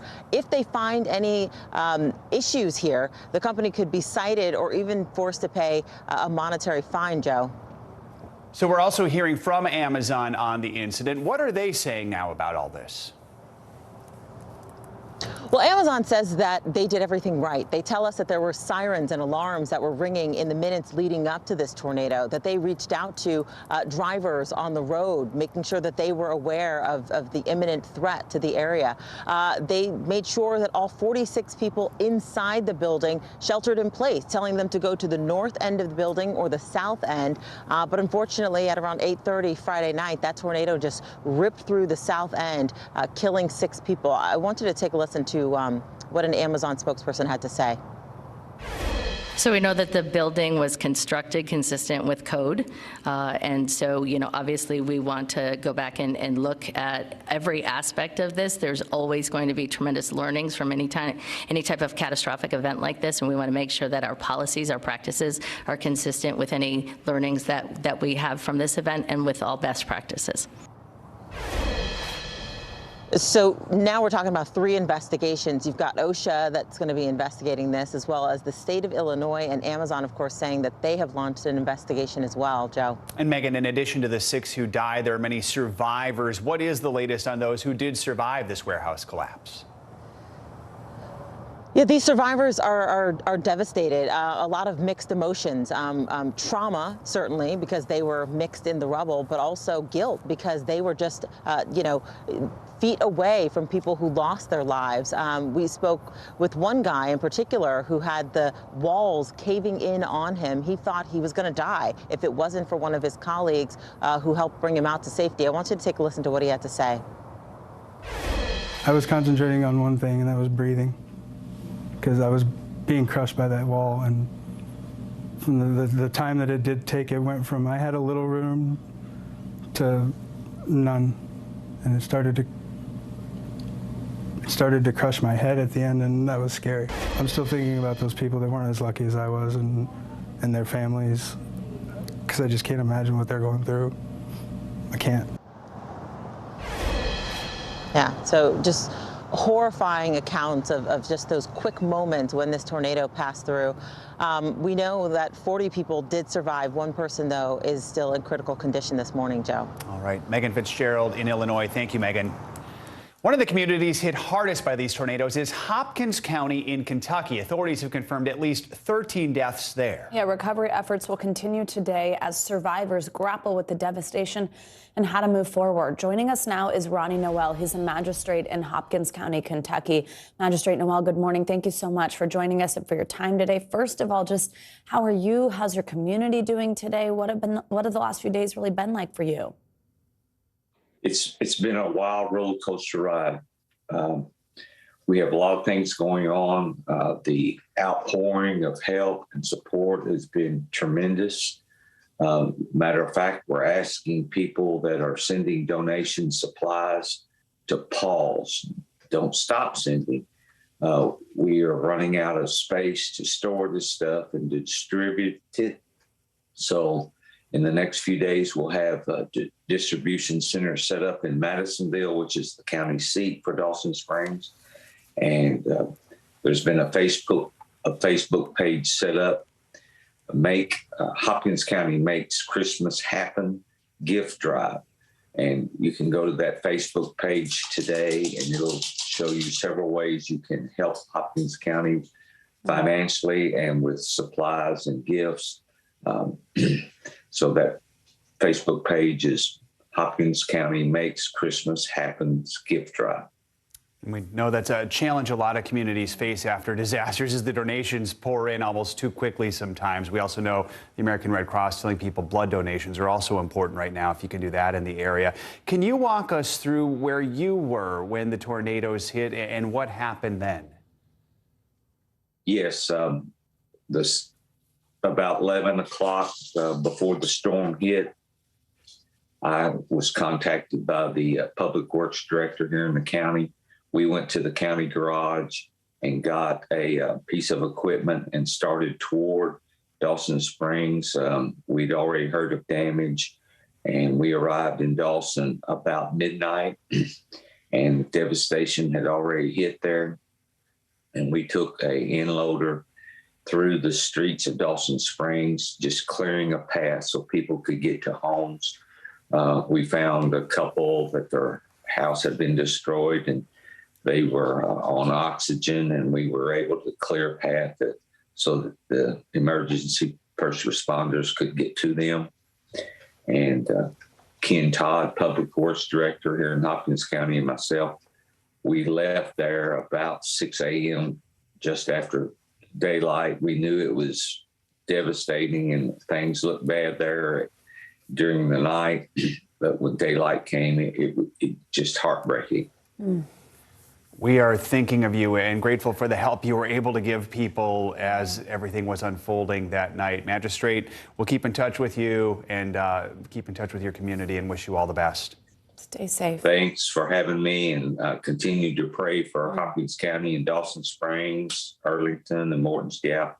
We're still without power in towns that weren't affected by the storm, but hopefully power will be restored to them today. Hopefully. We'll keep you guys in our thoughts and prayers. Thank you so much. Take care. Thank you. We do want to get a check on your morning news now weather. Which means it's time for Bill Cairns to join us. Hi, Bill. Good morning.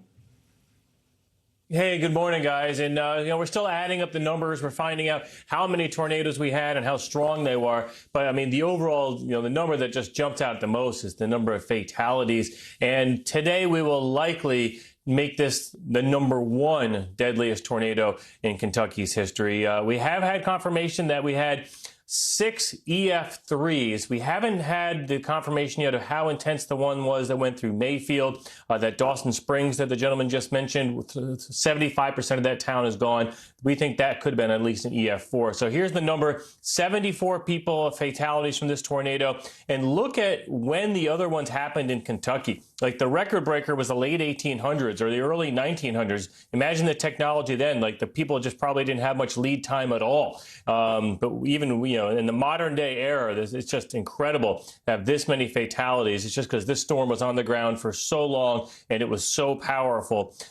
We do think it'll probably end up being at least an EF4 with that extreme damage category, possibly that EF5. So what's happening today? This December, the wild December weather continues. Temperatures today, 25 degrees warmer than normal in the middle of the country. We have a huge windstorm coming for the middle of the country. We're going to have wind gusts and record highs. The fire weather is going to be dangerous. We may even get severe weather in Minnesota as we go into Wednesday night and Thursday. In Minnesota, in the middle of December, that's insane.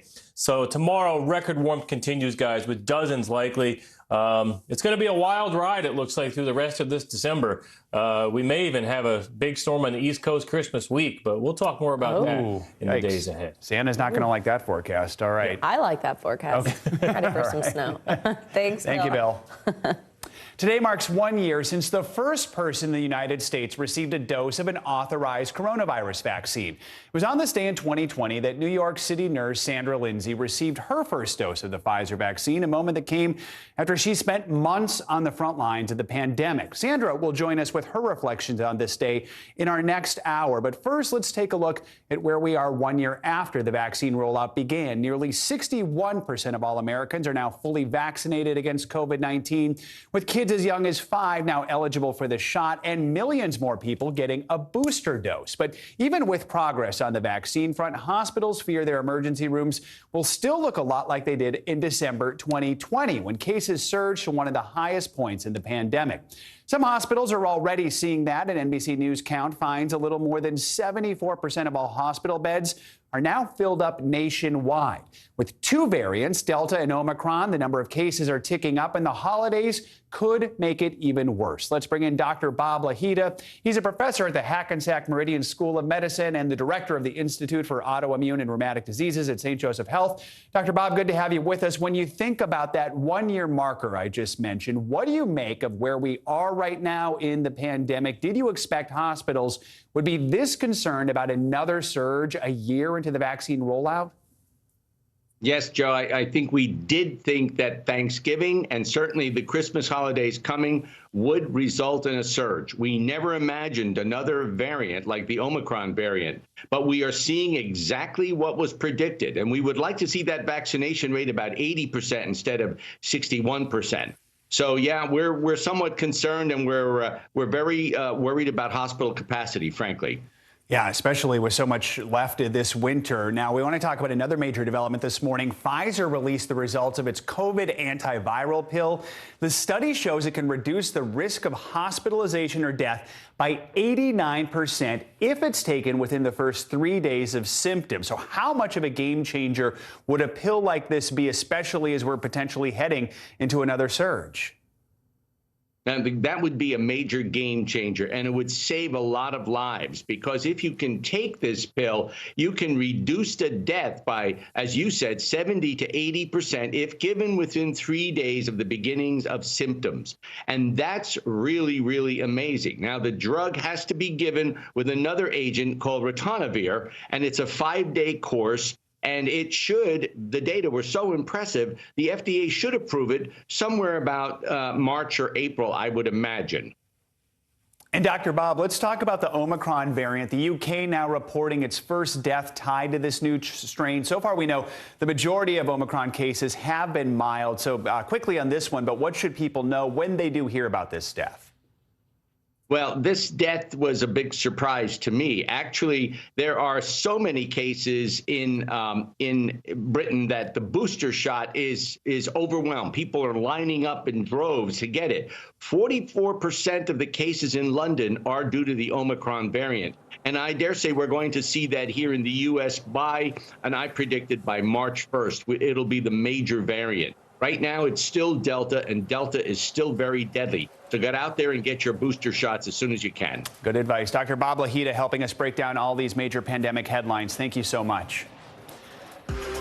Coming up, recommending contempt. New developments in the investigation into the January 6th riot. The vote today involving former Trump Chief of Staff Mark Meadows. Plus, what we've learned from newly released text messages allegedly sent that day between Meadows and one of President Trump's own sons. Also, no charges after a drone strike in Afghanistan that killed 10 civilians, 7 of them children. Details on that next on Morning News Now.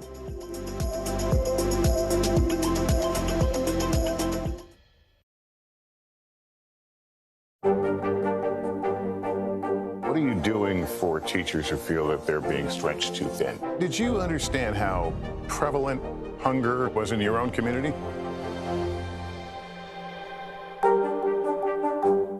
Good morning, I'm Joe Fryer. And I'm Savannah Sellers. Another giant leap for mankind. They want folks to shelter in place until this storm pushes through. This new travel requirement, is it possible we're going to see tighter restrictions? Morning News Now, streaming weekdays at 7.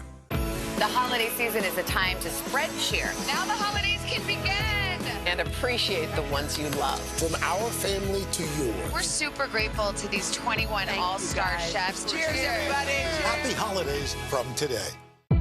It's an issue dividing communities and influencing elections across the country. An in-depth look at how one small town confronted race and education and how it tore the community apart. Shame! This is Southlake. All episodes available now. Our week-long journey across America from Washington, D.C., outside of our nation's capital, you rarely see. It's your last move. Was talking smack part of this? What is going to happen now? Going back and forth because Oh, yeah, this is it, right?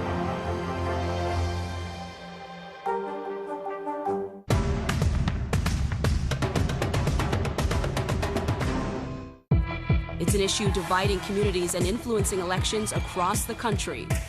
An in-depth look at how one small town confronted race and education and how it tore the community apart. Shame! This is Southlake. All episodes available now. News is happening now. A look at what's making headlines around the world. Tonight, the major announcement of the COVID vaccine. This is a significant moment. Your news, whenever it happens, wherever you are, it's here now. It's an issue dividing communities and influencing elections across the country. An in-depth look at how one small town confronted race and education and how it tore the community apart. Shame! This is Southlake. All episodes available now. What are you doing for teachers who feel that they're being stretched too thin? Did you understand how prevalent hunger was in your own community?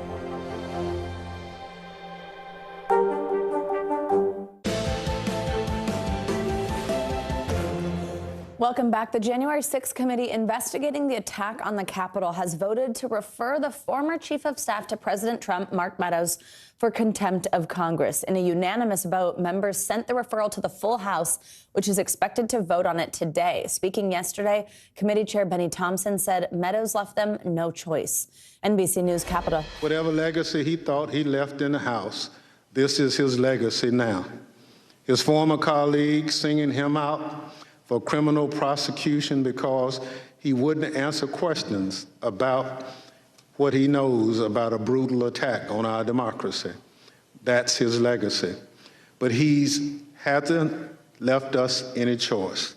Mr. Meadows put himself in this situation, and he must now accept the consequences. NBC News Capitol Hill correspondent Ali Vitale joins us now for more on this. Ali, good morning. So Meadows was cooperating with the committee, so catch us up on why he refused to testify and why ultimately the panel's now voting to hold him in contempt.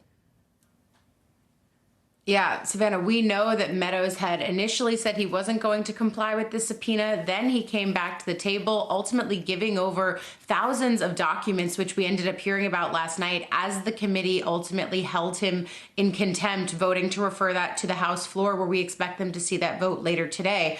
Really, this is a case where Meadows is both citing executive privilege and then also going after the people investigating him effectively for investigating him too much. So he's trying to toe that line here, and his line has always been that when it comes to executive privilege, this should end up in the courts, and certainly that's where it is ending up.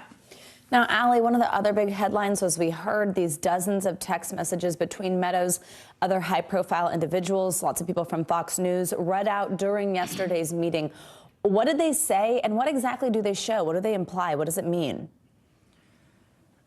All of these texts, Savannah, show both why it was so important for the committee to hear from Meadows, who was at the center of January 6th as the White House chief of staff. But what it also shows is that the White House was very aware, both from members of the press, other people in Congress, lawmakers, that everything that was going on in the Capitol on January 6th was dangerous. Listen to what Liz Cheney said last night at that hearing.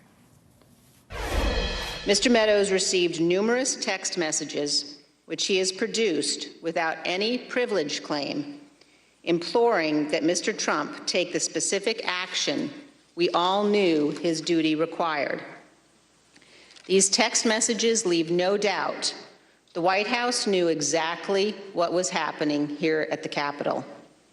Members of Congress, the press, and others wrote to Mark Meadows as the attack was underway.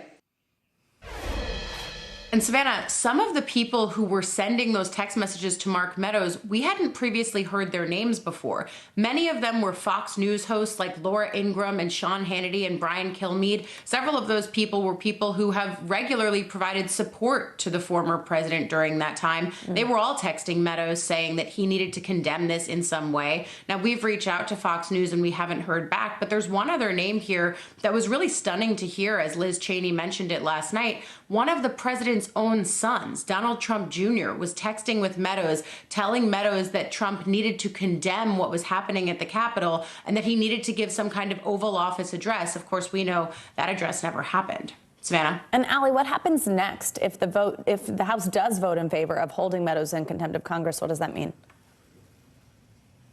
Well, look, it's stunning because Meadows is a former member of the House himself, so it's his former colleagues who are now voting to refer him on this criminal contempt charge. But we've seen this play out before with Steve Bannon. This will now go over to the Department of Justice, and the DOJ will have to decide whether or not they are going to prosecute. The other thing that you and I talk about a lot here is the timeline. Steve Bannon's hearing in this is set for July. That is months away. Fast by court standards, but slow by political standards. And we know the committee needs this to go as fast as possible because they want this information, especially from Meadows, but also because they're up against the clock of the midterms. The thing is, what's different about Bannon and Meadows is that Meadows was actually working in the White House, so his executive privilege claim might be different. Allie Vitale, as always, thank you so much. The Defense Department says no U.S. troops will be punished for a mistaken drone strike in Afghanistan over the summer. It happened in August, 3 days after a suicide bombing at Kabul airport killed 13 U.S. service members and dozens of Afghan citizens. The U.S. launched the drone strike on what was believed to be an ISIS affiliate, but a Pentagon review later found the strike team had been following the wrong target. 10 Afghan civilians, including 7 children, died in the attack. NBC News Pentagon correspondent Courtney Kube joins us now. Courtney, good morning to you. The Pentagon already made the rare admission that this strike was a mistake. Tell us about the internal investigation into what went wrong. What did the investigation find, and who ultimately made the decision to not reprimand any U.S. military personnel? So there was an investigation that was conducted by the Air Force Inspector General, Lieutenant General Saeed. That came out several weeks ago, and ultimately it found that there were no law of war violations here with this strike. Essentially, it found that there were a number of procedural problems, namely that the U.S. military started following the wrong car earlier in the day, and then there was a series of confirmation bias efforts, essentially by the U.S. military. They kept thinking that what they were watching this car do was only further confirmation that this was a potential ISIS strike, a potential ISIS suicide bomber. So as the day went on, they became more and more convinced that this was the correct car. ultimately they took the strike. And of course, initially, the military said that it was a righteous strike. We heard that from the chairman of the Joint Chiefs. Several days later, they came out acknowledging that, in fact, they hit an aid worker, killing him and 9 others, all innocent civilians, including the 7 children that you mentioned. But what happened in the ensuing after the investigation was General Saeed said, look, I'm not recommending any punishment here. That wasn't really for him to determine, but he said it's up to the commanders, based off of everything I found in my investigation, to determine whether there should be any reprimands or punishments among the U.S. military involved. The 2 commanding generals, General Frank McKenzie from CENTCOM and General Rich Clark from SOCOM, ultimately found no punishments were necessary, and Secretary Austin, the Secretary of Defense, he concurred. So, Courtney, the Pentagon has promised to make payments to the families of the victims and help them relocate to the U.S. What can you tell us about that? It simply hasn't happened. They've been promising it for weeks, and they still have not done it. So, we're hearing from a number of defense officials that they are really trying to get in touch with this family. They're working through the employer, NIE, to try to do that, not only to get the payments to them in a way that the money would not get to the Taliban. Because remember the situation that they're living in Kabul right now. The Taliban are in charge. They're also working to get them out. But again, for weeks, we've been hearing that the military, the Pentagon, were working to do this, and yet it still has not happened. The concern, of course, being that this family may be in very serious danger. They are a high-profile family because of what's happened to them. And NIE is saying that they need to get them out now, but it still hasn't been done. We know you'll stay on that. Courtney Kube, thanks so much for updating us on this story. We appreciate it. Let's take a look at what else is making news around the world this morning. Raf Sanchez joins us today from Tel Aviv. Hey, Raf, good morning. Savannah, Joe, good morning. The president of South Africa is being treated for COVID after testing positive. Cyril Ramaphosa is self-isolating in Cape Town, but his symptoms are mild so far, his office says. He has transferred governing authority to his vice president, and there's no word on whether he has Omicron, which is the dominant strain in South Africa. In Indonesia, a powerful 7.4 magnitude earthquake has sent thousands of people fleeing. The quake struck eastern Indonesia early this morning, but only minor damage is reported and 1 person injured. The country, though, does have a history of deadly tsunamis triggered by earthquakes. And finally, in Germany, the walk from your bed to your desk may now count as a commute to work. That's because of a German court ruling after a man slipped and injured his back while working from home. The court found he was eligible for his employer's insurance coverage because he was technically heading to work. So, guys, we may need to adjust our morning traffic bulletins if this is going to be the new commute. Exactly. Really? We have a major slowdown en route to the bathroom on the way from the office. Yeah, I guess in COVID that actually probably was happening, the bathroom, exactly. the traffic jam. Stubbing your toe. Yeah, there's a lot there. All right, Ralph, thanks so much. And coming up, Derek Chauvin, the man convicted of murdering George Floyd, is now planning to change his not guilty plea in his civil rights trial. Details from court documents and what it could mean for Chauvin's case. You're watching Morning News Now.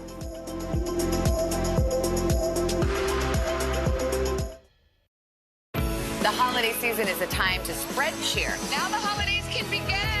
And appreciate the ones you love. From our family to yours. We're super grateful to these 21 all-star chefs. Cheers, everybody. Happy holidays from today. News is more than a headline. It informs, it inspires, and it still matters. To cover it, you have to be in it. And that's what we're going to do. Every night, we take you to the front lines of the story, where it's actually happening, with NBC News journalists on the ground from all over the world. We cover what you need to know and bring your newsfeed to life. In primetime and streaming live, it's your news playlist every night. Top Story with Tom Llamas, weeknights at 7 on NBC News Now.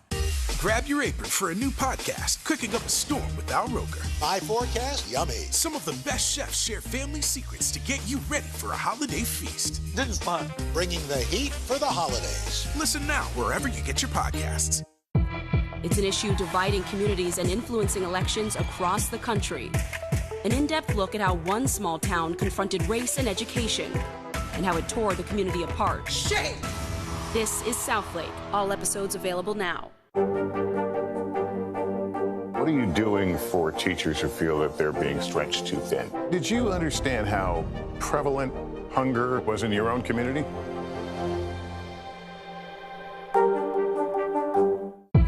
It's an issue dividing communities and influencing elections across the country.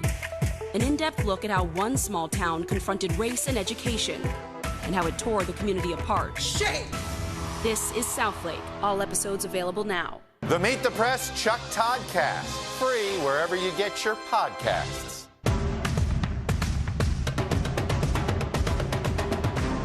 The Meet the Press Chuck Todd Cast, free wherever you get your podcasts.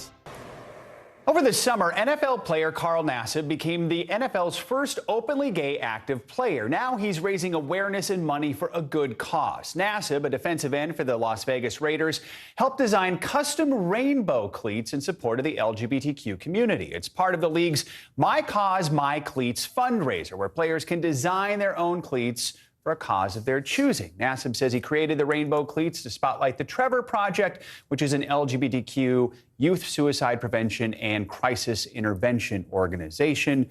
When he came out earlier this year, he actually donated $100,000 to Trevor Project as well. So doing a lot to raise awareness about a very important issue. Yeah, absolutely. Wow. And to hear he's putting his money where his mouth is, donating that himself is pretty amazing. Plus, they're cool cleats. Yeah. So there you go. Rainbow. I love that.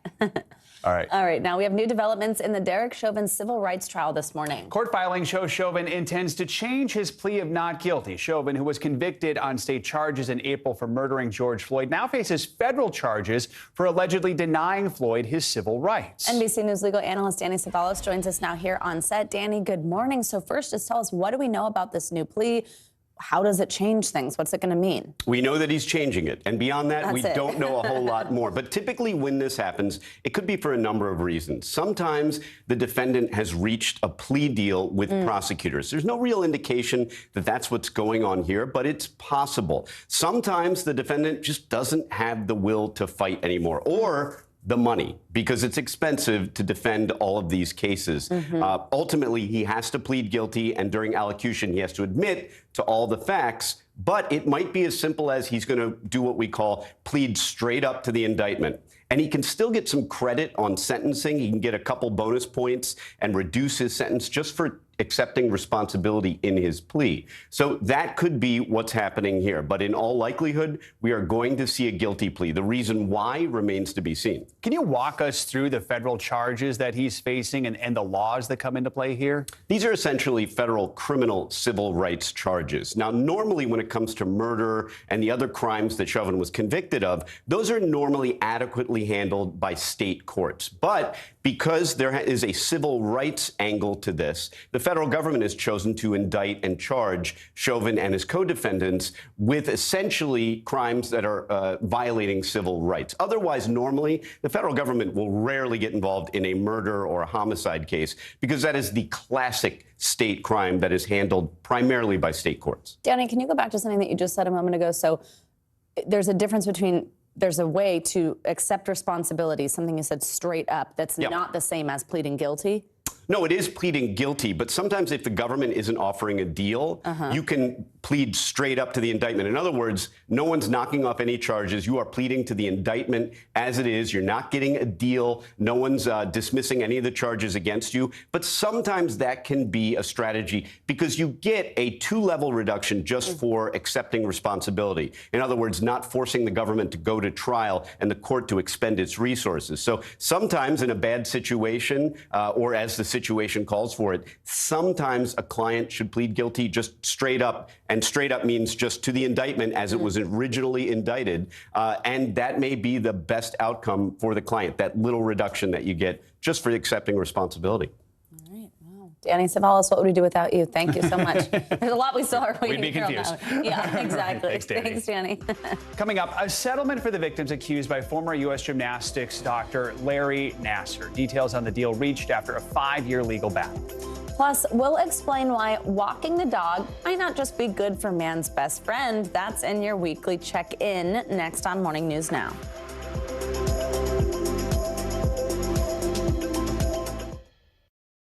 Good morning, I'm Joe Fryer. And I'm Savannah Sellers. Another giant leap for mankind. They want folks to shelter in place until this storm pushes through. This new travel requirement, is it possible we're going to see tighter restrictions? Morning News Now, streaming weekdays at 7. Hey everybody, it's Hoda Kotb from The Today Show. I am so excited to tell you about my new podcast, Making Space with Hoda Kotb. I sit down with some incredible people and we'll hear some uplifting stories. Listen to Making Space now on Apple Podcasts. These days, it feels like the news never stops. So let's get into it. What's happening right now, what it all means for you for an hour every day. It can be hard to keep up, so let's get started together. Hallie Jackson Now, weekdays at 5 on NBC News Now. News is happening now. A look at what's making headlines around the world. Tonight, the major announcement of the COVID vaccine. This is a significant moment. Your news, whenever it happens, wherever you are, it's here now. The Meet the Press Chuck Todd Cast, free wherever you get your podcasts. To cover the news, you have to be in it. We'll take you to the front lines of the story, bringing your news feed to life. Streaming live every night. It's your news playlist. Top Story with Tom Llamas, weeknights at 7 on NBC News Now. In the City of Angels, two kindly old ladies wanted to help homeless men get off the streets forever. And so they did. Listen to The Thing About Helen and Olga, the new podcast from Dateline and Keith Morrison. Do you feel like the bad guy in this? Why should they believe you when they know that people are getting in? Has it been worth it to make this trip? Do you feel like you're giving a green light to politicians? How do you explain why your case has become so important? Still to come on the Channel 2 News. Well, the waters are certainly receding now. Still too close to call. Lester Holt reporting from the Ground Zero, as it's being referred to. It is, in fact, the taste of freedom. The Haitian people know a little something about resiliency. What's the biggest risk right now? Some of the troops who have been proud. I want to welcome you to the first presidential debate. In fact, we've been told we can't go any farther. You with some resilient folks, let me get in.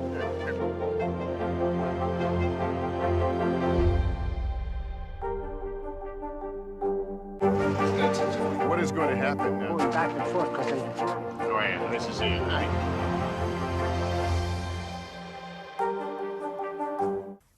We'll get to the weekly check-in in a moment. First, we have an update this morning on one of the biggest sex abuse scandals in American history. USA Gymnastics and the U.S. Olympics and Paralympic Committee have reached a $380 million settlement with the victims of Larry Nassar, the former team doctor for the national gymnastics team. Nassar is serving 175 years in prison after pleading guilty to sexually abusing 10 minors. The funds will go to more than 500 gymnasts, including Olympic gold medalists Simone Biles, Allie Raceman, and Michaela Maroney. The agreement also includes reforms intended to prevent similar abuse from happening again, such as having at least one survivor on the organization's board. In a statement, board chair Catherine Carson said today is about the survivors. They have used their voices to elicit meaningful change and restructuring within USA Gymnastics, and their impact extends far beyond the sport.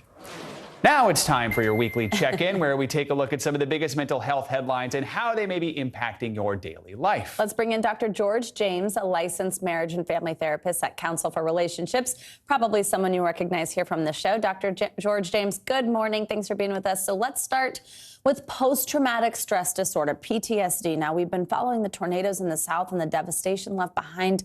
How can survivors recover from an event like this, and are they at risk for PTSD, especially when you think about what they saw, what they went through, how they might have been scared? How do you think they begin processing some of that trauma? Good morning. And yes, you know, with the tornadoes and incidents like this, it's like it does cause a lot of trauma. And one of the things is that, you know, trauma is actually bigger than we actually realize. It's not just war. It's not just even when we talk about 9/11. It's situations like this, tornado, losing your home, sexual assault, other things like this. So some of the things that people can do is make sure that they have someone that they can talk to. And that for some people, they can have intrusive dreams or really difficult moments where their trauma could lead to what we start to talk about PTSD. Not everybody who has experienced trauma has PTSD, but if you have PTSD, you have experienced trauma. So some of this is to be able to acknowledge it, to be able to get the resources and help that you need, and to really go and talk to someone and know that it's going to be a journey. It's not going to be overnight. And especially if you've lost a home or a loved one, it's going to take some time to deal with the grief and the loss to be able to get to a better place. Dr. James, let's talk about TikTok, where another concerning trend is taking over the app. It's called body checking, where users check the size of the bodies and compare them to others. This isn't the first time we've covered body image trends on social media. Why do trends like this continue to pop up on apps like TikTok, and what can people do to protect themselves from the damage this may cause? Yeah, body image struggles or disordered eating is actually much bigger than we realize. We don't talk about it a lot, and sometimes we don't even recognize that someone could be struggling until they're at a really bad or extreme place. And social media has its great qualities, but as we see, sometimes it can influence or even trigger some of these negative things. And just a few weeks ago, here on the show, we talked about Jonah Hill and how he talked about his body image experiences. And when people think they're saying something good or even bad, it still affects a person. And so when people have to see these things, they could be triggered, they could be impacted, and it could lead to furthering their challenge with disordered eating. So it's really important that you pay attention to those around you, how they're taking care of their bodies or how they might be interacting with food, and hopefully give them the help and support that they need so that it doesn't get to a worse place. Finally, let's do sort of a good one, a fun one for dog owners. A new study suggests taking a walk with your dog is better for your mental health than just taking a stroll by yourself. Why does a simple walk with your dog have this effect, and how can people without dogs find a similar boost from their walks? Yeah, this is linked to something I say to my clients all the time. When we're talking about anxiety and depression, there's three things I encourage. There's talk therapy, there's physical activity, and maybe talking to a psychiatrist for medication. So that physical activity is what we get here. It is consistent. You're going to go out maybe 1 or 2 times a day with your dog. And the thing about it is that regardless of the weather, you're going to do it. It's not going to stop you. And it's going to help to release those endorphins that help to really combat anxiety and depression. We hear things like serotonin and dopamine. That's what you're fighting against when you do this. The other part about this that was really interesting in the study is that sometimes people actually lower their stress because they know that they're doing it for their dog. So there's something about generosity and doing something for other people and having that mindset that can reduce your stress and make you feel better. Love that. I don't have a dog, but when I go for a walk, I smile when I see dogs. So that helps. And I have a dog who isn't great on walks. So this didn't really help either of us. I'm fine. Just All right. go for a walk. Exactly. All right. Dr. George James, as always, thank you so much. Appreciate it. Thank you. All right, it's time for our CNBC Money Minute, the biggest financial headlines of the day and why they matter to you. Silvana Henao is with us. Silvana, good morning. Hey guys, good morning. So the same day he was named Time Magazine's Person of the Year, a new filing shows Elon Musk sold another 934,000 shares of Tesla, worth a little more than $900 million. Musk still has millions of stock options he needs to exercise by next summer. This latest sale comes as Tesla's market cap fell below $1 trillion yesterday. The stock is now in a bear market, or down more than 20% from its recent high. Meanwhile, Amazon may soon compete more directly with Instacart. The information reports the company has been testing a product called Amazon Fresh Marketplace in the UK over the past year. This product allows Prime members to order groceries from major supermarket chains with same-day delivery by Amazon's Flex drivers. The company reportedly plans to bring the service to the U.S. and most of Europe next year. And MGM Resorts is selling the Mirage Casino and Resort on the Las Vegas Strip to Hard Rock for about $1 billion. Hard Rock plans to build a guitar-shaped hotel on the site. It's not clear whether the Mirage's iconic volcano fountain and Polynesian theme will remain. Former casino mogul Steve Wynn opened the casino in 1989, and MGM bought the property back in 2000. Guys, back to you. I was going to ask, what about the volcano? Right? Yeah. I'm sure somebody will use it. We'll see. We'll see. All right, Silvana, thank you so much. You got it. Coming up, more parents thinking outside the traditional gender roles of boy and girl. You end up with a lot of pink things when you have a girl. You end up with a lot of blue things when you have a boy. A lot of that was trying to kind of fight against it. Up next, a look at how so-called gender-neutral parenting is impacting family relationships. You're watching Morning News Now. We began our cross-America journey tonight, St. Louis, Austin. Here in Nashville, from Washington, D.C., the site of our nation's capital, you rarely see. It's your last one. Was talking smack part of this? What are you doing for teachers who feel that they're being stretched too thin? Did you understand how prevalent hunger was in your own community?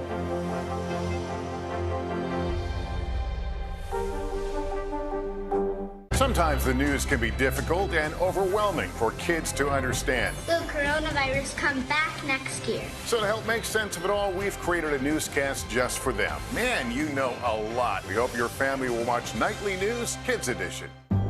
In the City of Angels, two kindly old ladies wanted to help homeless men get off the streets forever. And so they did. Listen to The Thing About Helen and Olga, the new podcast from Dateline and Keith Morrison.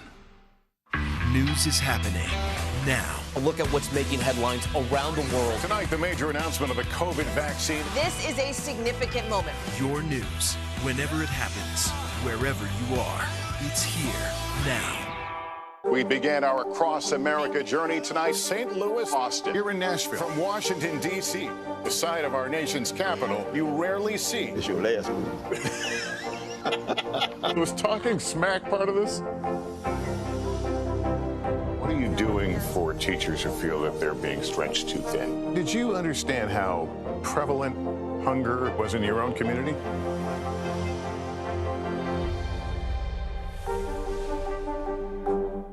News is happening now. A look at what's making headlines around the world. Tonight, the major announcement of the COVID vaccine. This is a significant moment. Your news, whenever it happens, wherever you are, it's here now.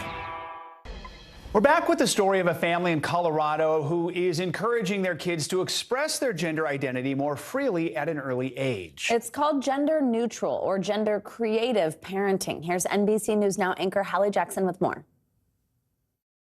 When Grayson and Ronan Els were born, Mom Styler hoped to raise them in a gender-neutral way, but found out fast that's not easy. It's always hard because everyone else around you really wants to get in that engendered box, and so you end up with a lot of pink things when you have a girl. You end up with a lot of blue things when you have a boy. A lot of that was trying to kind of fight against it because I really wanted them to just be their own people, whatever that looked like. Did you feel that growing up? It definitely took a lot of pressure off to be able to kind of just be who I wanted and not have to present myself in a certain way. Grayson, now 15, used to identify as she, her, but now prefers they, them pronouns. So does Ronan, who's 10 and came out as non-binary 3 years ago.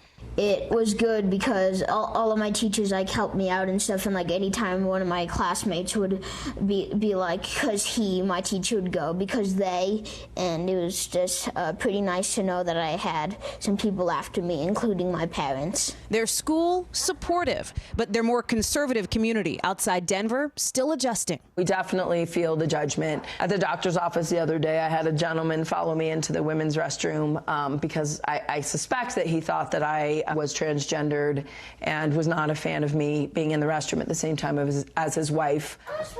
What was your favorite part of school today? Experts say raising your children gender neutral means giving your kids the opportunity to express and interact with the world outside of the traditional gender binary, boy or girl, and choose whatever feels right. Gender identity and gender development is a journey. And I think that it's really important for folks to keep that in mind, that as individuals develop, their gender journey may change, and that's okay. And it's really important for us to sort of be supportive of folks being able to explore their identities and find their authentic sense of self as they continue to develop. On social media, there are dozens of Facebook pages and Instagram accounts to help parents figure it out. One group went from having a few hundred members just 3 years ago to more than 1,300 now. And on TikTok, hashtag Gender Creative Parenting has more than 16 million views. More states are offering the option to indicate whether someone is non-binary, intersex, or transgender on government documents like driver's licenses and passports. But even now, it's still not always easy. It's a constant emotional labor to get people to identify and respect who you are as a human being, and that takes a lot of effort. Well, do you ever think about what it would have been like for you and for yourselves if you had been raised in an environment where it was okay to be gender nonconforming? It would have been a lot easier. I knew I was a boy when I was 6 years old. I knew I was different. I've learned a lot along the way. And I'm happy where I am. And for families like the L's, building a support system can be huge. I will hold respect for you and exist alongside you. You can hold respect for me and exist alongside me. With their neighbors, their educators, and of course, with each other. If like somebody's mean to me in school, I always like talk about it with my sister, and then my sister says I'll beat a kid up. And very protected. It's just nice to know that somebody has your back. I cry. You're so cute. I love you. Jax, I can tell this is emotional for you. Yeah, sorry. It's okay. Tell me why you're feeling this emotion. I don't know. I didn't grow up with the support ever. I never had this, and to see it in an actual family and to know that it is out there. And like, I love these kids. Like, they're not biologically, they're not mine and everything, but like being a step parent, like I love them like they were mine. And to see that there are parents out there that will support their kids 100%. It's good to know.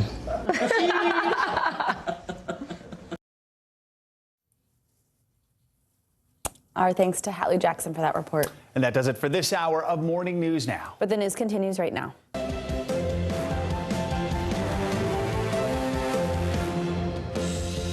Good morning, I'm Joe Fryer. And I'm Savannah Sellers. Right now on Morning News Now, stories of survival. With search and rescue efforts going on around the clock, survivors of the deadly storms in Kentucky are opening up about the moments they thought could have been their last. Every time I close my eyes, I wake up and I think I'm buried again. Terrifying experiences as new accusations come out, raising questions about whether workers at a factory were forced to stay at work as a tornado bared down on their town. We'll have the company's response. Also, new information just out this morning on the Omicron spread, the new research on how effective the vaccines are against the variant, as we get new insight into how it's impacting the country, from the areas seeing the most cases to the methods experts say will help stop the spread. This as we mark 1 year since an ICU nurse from New York became the first American to receive the COVID vaccine. It was called the beginning of the end, but as we hit a troubling milestone, we're going one-on-one with that nurse to ask her where she thinks we stand. Christmas crunch. With 11 days to go, the deadline to get your packages shipped in time is almost here. And after last holiday season was full of customer complaints, the nation's biggest shippers are ramping up to make sure your gifts are home for the holidays. The important dates you need to know so Santa can make his deadline. And housing boom. With demand for homes outpacing supply and remote work on the rise, many Americans up and moved this year. But with prices sky high in a red-hot market, how can you nab a deal, and can we expect a cool down in 2022? We'll ask an expert to find out. Good to have you with us. We do want to begin this hour with the ongoing recovery efforts from the tornadoes that have devastated the state of Kentucky. Rescue teams are working around the clock to locate and identify over 100 people that are still missing. This as residents begin to pick up the pieces left behind by those devastating storms. NBC News Now anchor Tom Yamas has the latest from Kentucky. Savannah and Joe, good morning. We were with search teams as they were combing mountains of rubble, looking for any signs of life. And I wanted to show you this home behind us because it shows what likely so many went through the night of the tornado. The foundation ripped to shreds, and then the car completely totaled, no way to escape. This morning, we're hearing from survivors who are describing what it was like to be buried alive. From Bowling Green to Mayfield, Kentucky, officials and residents struggling to comprehend a path of destruction stretching more than 200 miles. When you see all of this, I mean, what do you think? It's just mind-blowing that a tornado could do this to this small town. Dozens are confirmed dead, a toll that's only expected to rise. Of the ones that we know,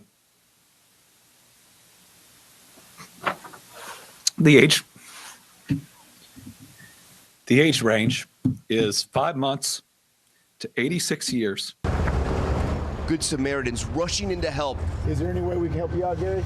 As folks begin to pick up the pieces. I've been to a lot of places, and this place is devastated. There's a lot of need out here, so anything can help.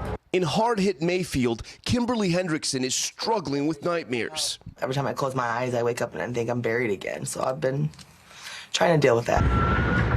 Kimberly and her daughter survived after being buried under the debris of Mayfield's candle factory. She says everyone was told to go back to work after the first tornado warning went off. Did anybody give you the option to go home after the first alarm? No. Do you think that was a mistake? Yes, they should allow or let people leave that wanted to leave. I mean, the whole building came down on us. A spokesman for Mayfield Consumer Products calling the allegations absolutely untrue, adding the company has a COVID policy in place that allows employees to leave anytime they want. This morning, the candle company saying 8 of their workers have died, but 102 survived, and according to their records, no one else is missing. In Illinois, OSHA is now investigating what happened inside this Amazon warehouse in Edwardsville, torn in half by an EF3 twister. Larry Verdon was one of 6 people killed. As the tornado approached, he texted his girlfriend. He's like, Amazon won't let us leave. He's like, I'll be home after the storm. But Larry never made it home. Amazon says sirens alerted employees inside to take cover in protected areas and that all emergency protocols were followed correctly. Still, some stories of hope. Delivery driver Craig Yost was trapped underneath a 40-foot tall concrete wall, rescued by first responders. It went from I had a little room to none, and it started to crush my head at the end, and being able to even just talk to, but let alone hug and kiss the people that I love was amazing. We do want to mention that at least one worker told NBC News who was working at the candle factory that when the first storm alert went off, that first storm siren, several workers did leave. We also want to say the candle factory says they've contacted all unaccounted for. They have spoken with 102 of their employees who they say survived the tornado. Unfortunately, of course, 8 have died. Back to you guys. All right, Tom Yamas, thank you so much. 11 people who died in the tornadoes came from the small town of Bremen, Kentucky. As NBC News senior national correspondent Kate Snow tells us, the grieving process there is only now just getting underway. Joe and Savannah, Bremen, Kentucky is a town of just less than 300 people. It's the kind of place where everyone knows everyone, and now everybody knows someone who is suffering. They are reeling from loss, but this morning they're all trying to get together, come together to pick up the pieces. A cross and a Christmas tree now marking the spot where the Oglesby home left its foundation and suddenly went airborne. Most of it was wrapped around the tree, and then the rest of it pretty much is scattered behind it and in the field. And they were in the house? Yes. They were in the house when it happened, yeah. Andrew Oglesby, his wife Charity, and their 5-month-old son Chase, the devoted new parents marking milestones. Chase had just met Santa and rolled over for the first time on Friday. But then the tornado ripped through their home. Andrew frantically called his sister Stephanie and her fiancé Zach, who live nearby. He said, Zach, it's Andrew. He said, my house is gone, I can't find my baby. And he said, Charity's strapped. He said, I can't find my baby? Yeah. When baby Chase was found, they raced him to the fire department, but it was too late. Can you even describe how it feels now? Broken. I don't really know. 5 months old, your nephew? What will you miss the most? I don't even know how to put it into words, really, but just him in general, and it will never be the same. They were so proud of him. Chase's parents still hospitalized with serious injuries. The family grateful the couple survived and that so many are helping them. They're just showing up with their gloves and their shovels and saying, where do we go? What do we do?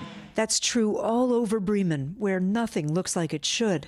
You know, I think it means a lot as to how many people have just turned out, ready to hit the ground running, ready to help. People have been doing so much already. Judge Curtis McGee has lived here nearly 60 years. It is painful, but it's also very inspiring to see the way that people have responded. That Christmas tree at the Oglesby property was the family's tree. Someone found it in the rubble. I think it was in a couple pieces and they put it together. They made it whole again. We're all kind of just getting dirt together the best we can. The family has started a fund for Charity and Andrew Oglesby to try to help them with their hospital expenses and everything else, all the rebuilding. Meantime, the state is also offering families money for funeral expenses and, of course, temporary housing. Back to you, Joe, Savannah. All right, Kate, thank you so much. As communities across the state of Kentucky continue rescue and recovery efforts and now look to rebuild, one town is using its faith to come together. The town of Mayfield was hit especially hard by the storms, but the community still got together for their Sunday service even after their church was destroyed by the tornadoes. Joining us now is one of the leaders of First Christian Church in Mayfield, Pastor Dr. Milton West. Thank you so much for joining us. First of all, tell us about the church service on Sunday. How important was that for your community to still get together and worship, even without a building, after everything that happened? Good morning. We always try to meet every Sunday unless we're hindered, where it's extremely dangerous. But we believe that given what our community had just gone through, having an opportunity to gather and be together and pray and receive communion, talk, hug, and pray was just very important. We also think it sent a strong symbol that people could gather together in unity and begin the process of healing, grieving, laughing, a good bit of crying, obviously, because most of the people that were on that parking lot from our church and other churches no longer have a building to worship in, but they do have each other. And the people are the church, not the building. And I'm sure there are probably people either there in your church community or that they know who've also lost their homes. How is your church community doing? And also, how are the recovery efforts going there in Mayfield at this point? You know, I think people are coming together with the various agencies and individuals and institutions to help direct and coordinate the relief and make sure that the people who need it the most get it first. It's not always a perfect process, but I think the community is doing very well. This may sound like something small, but it wasn't to most people. The electricity and water began to come back on, and a number of the streets were fairly cleared yesterday. So that's a start of returning to normal. Some folks in my congregation, as well as others, but it's in my congregation, lost their homes, and we're in the process of helping them begin the recovery process personally. And we're spending a good bit of time reaching out and making sure we know where everyone is, not only in our congregation, but in our extended family, relatives of people in the congregations. We're getting phone calls from all over the country asking, could we go check on a relative or a friend who lives there because they haven't been able to reach them. And we've tried to do that as best we could. Quickly, people from all over the country, all over the world are watching this right now. They want to know how they can help you. What's the best way they can do that? If they want to help our church, and we certainly need it, they can give to First Christian Church through an online app called Givelify.com. Just look for First Christian Church, and you'll see a picture of the building as it was, and you'll see my picture there, such as it is, and they can certainly contribute that way. Another thing they can do is reach out to the city of Mayfield and see what agencies need financial support as well. And I'm sure prayers are also accepted in abundance at this time. Pastor Dr. Milton West. Listen, we have to have those prayers. Yeah. Thank you so much. We can all do. Thank you so much. All right, now new COVID numbers are painting a troubling picture of the pandemic. More than 50 million Americans have now been infected with the virus, and 800,000 have been killed by COVID. With Christmas right around the corner, new mandates are being put in place from coast to coast in an effort to slow the spread. This, as a new tool in the fight, could be on the horizon. NBC News correspondent Sam Brock is following the latest on the pandemic for us this morning. Hi, Sam. Good morning. Savannah, good morning. This is also the one-year anniversary of the first dose of the vaccine being administered to someone in the United States, and reinfections right now are rampant. That with breaking news this morning from Pfizer, which just released its results of its antiviral pill, and they say it shows dramatic reductions in hospitalizations and deaths if you take the pill early enough. There could soon be a new weapon in the battle against COVID. Pfizer just releasing research on an antiviral pill it says reduced the risk of hospitalization or death by 89% when taken within 3 days of the onset of symptoms.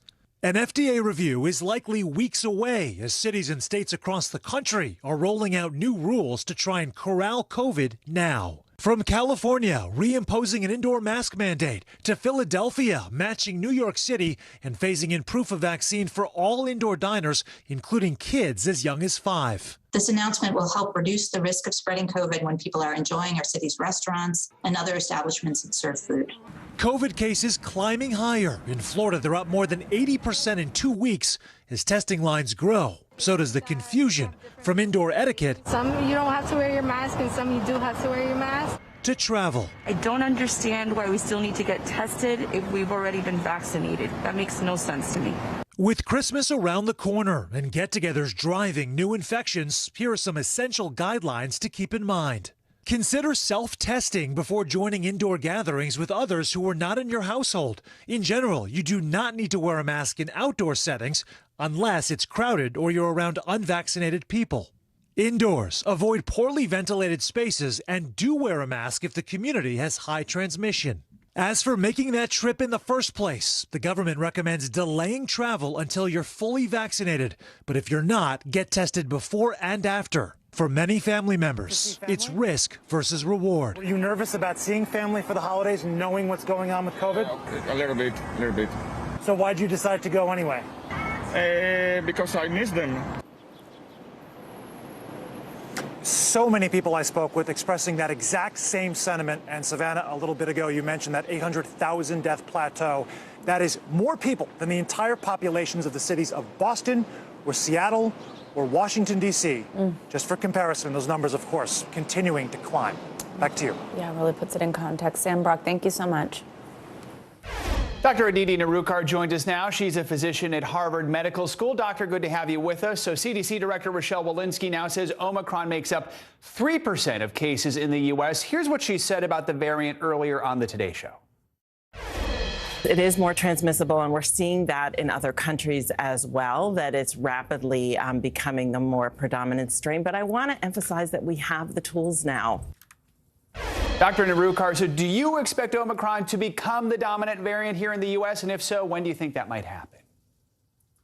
You know, Joe, we're looking at the UK data, which is about 2 to 4 weeks ahead of the US in terms of cases and surges, and has been for the duration of the pandemic. That's the big question. Is Omicron going to take over Delta, or are we going to have two twin epidemics throughout the winter? There's no mistake that Omicron is here, and the results, you know, it's growing very sharp and steep rises in cases. We passed a very grim milestone recently, 50 million cases, 800,000 deaths. And that is the big question, whether Omicron will become the dominant variant.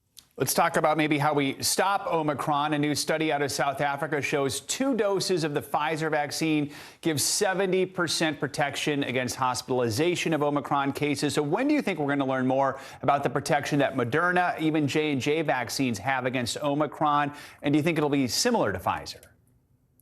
I do think it will be similar, Joe. You know, this study was pivotal because it's the largest study to show us, and it's a real world example of how vaccines are holding up against Omicron. 30% protection against symptomatic infection, but 70% protection against hospitalization.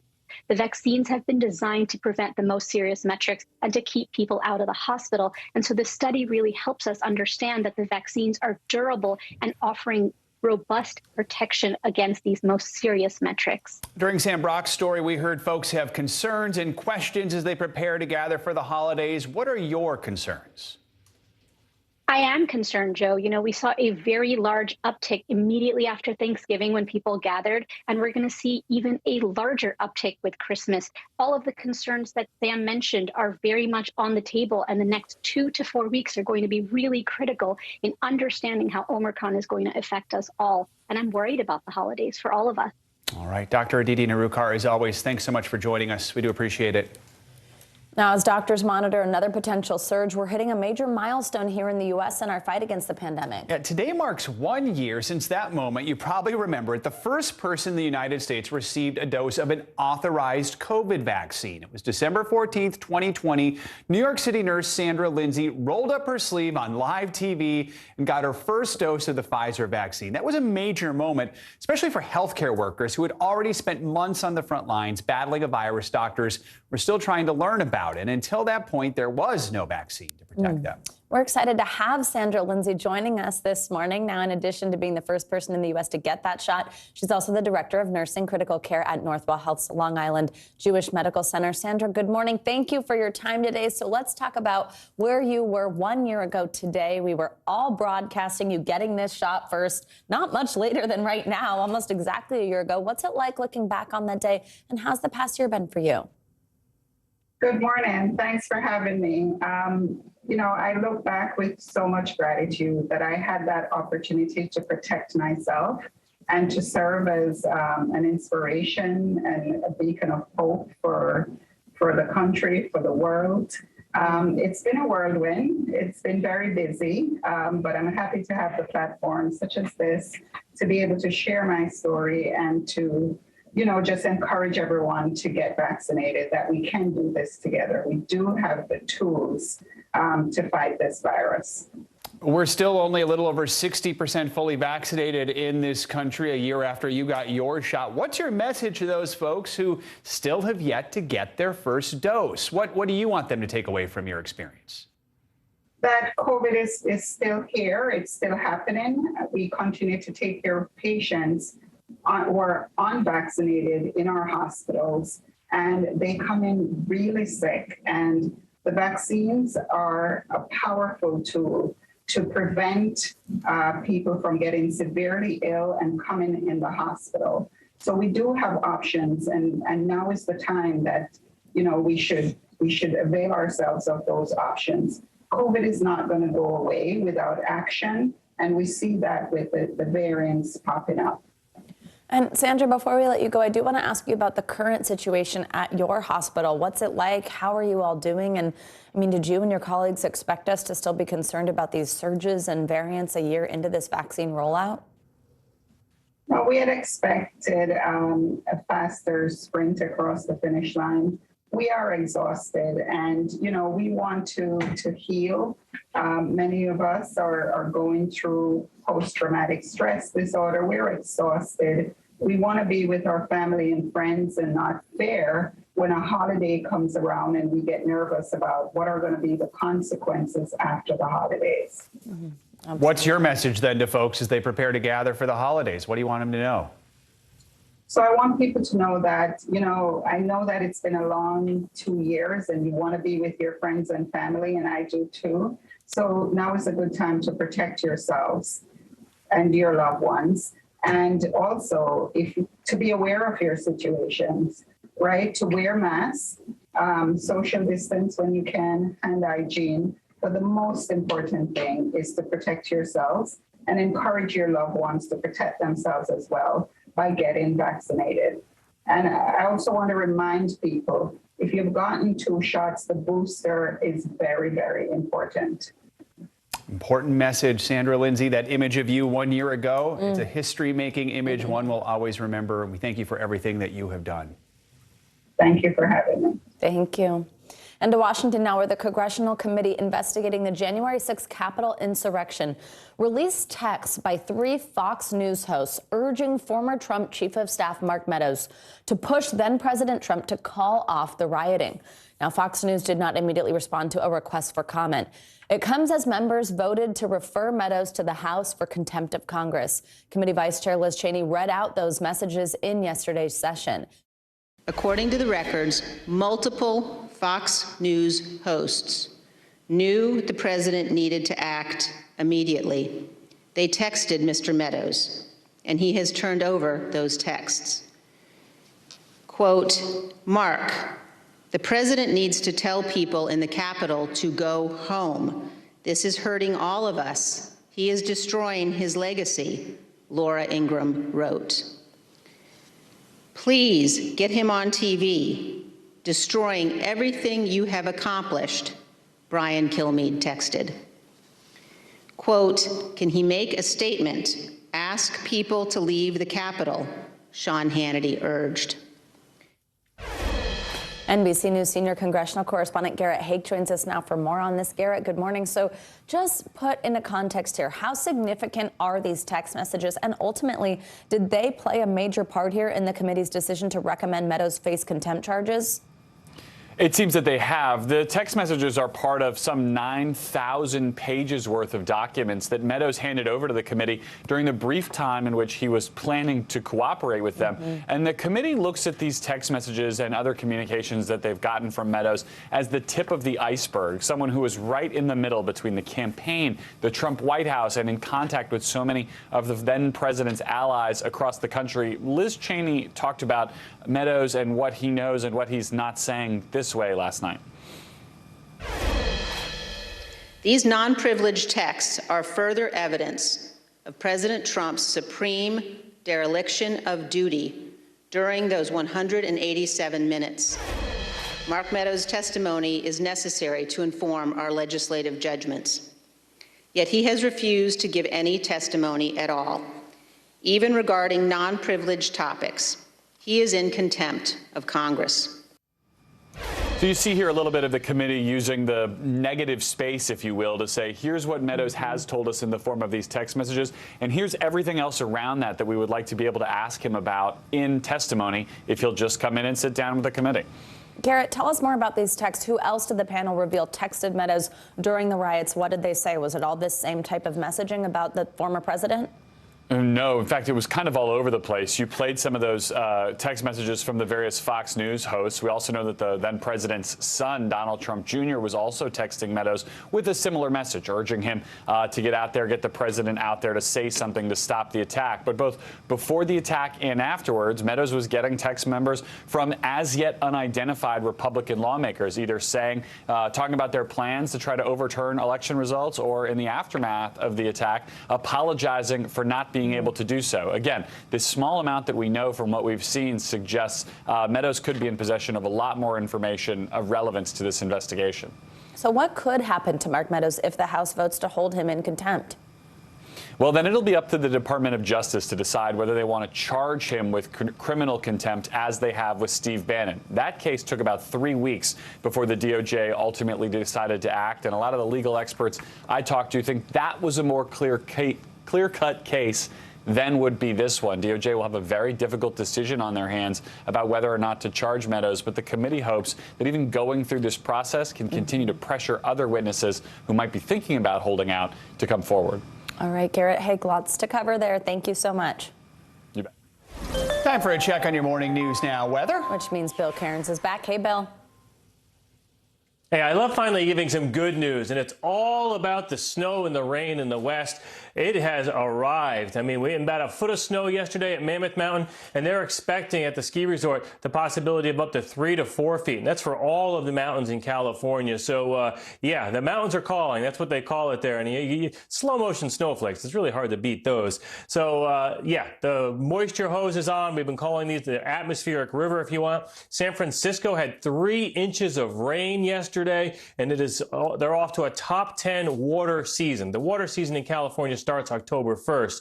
And so it's been, we've had a couple decent storms, and this is finally one that we're actually getting into Los Angeles. Obviously, we don't want to have the slippery morning commute and the traffic issues, but we just need the rain. I mean, it's plain and simple. So flood threat will exist today in Southern California, about 13 million people included. The highest amounts will be in the mountains outside of LA, up to 5 inches possible. Of course, we worry about any recent fires and the debris and mudslides in those burn scars. So the mountains are going to get it. A lot of heavy snow in areas from Nevada all the way through the mountains of Utah. The Wasatch Range is going to get it, and even our friends right around Telluride. And as far as the snowfall forecast is going to go, that area of pink there from Mammoth to Tahoe, that's a possibility of an additional 18 inches on top of what they've already received. So eventually this storm will move into the plains. This storm is going to have a lot of wind with it. 49 million people are under wind advisories or warnings. Today the winds will be pretty gusty. It's not going to be a good day to be flying in the southwest with those gusty winds. And then tomorrow in the plains, we could have damaging winds. It's like those type of winds where you see, pictures of the semis tipped over on the highways. Winds could easily gust to 60, maybe even as high as 70 miles per hour in isolated spots. So, yeah, wild weather continues along with these very, very warm temperatures. You have had so much wild weather to tell us about all year, Bill. It doesn't seem to, we had a nice quiet period in the beginning of fall, and that was it. Yeah, that was it. All right, Bill, thank you. See you soon. Coming up, a cruise ship mystery. A woman disappears after falling overboard. Now the FBI is stepping in. The only clues, broken glass and a bent metal divider on the deck. The latest on the investigation next. Sometimes the news can be difficult and overwhelming for kids to understand. Will coronavirus come back next year? So to help make sense of it all, we've created a newscast just for them. Man, you know a lot. We hope your family will watch Nightly News Kids Edition. In the City of Angels, two kindly old ladies wanted to help homeless men get off the streets forever.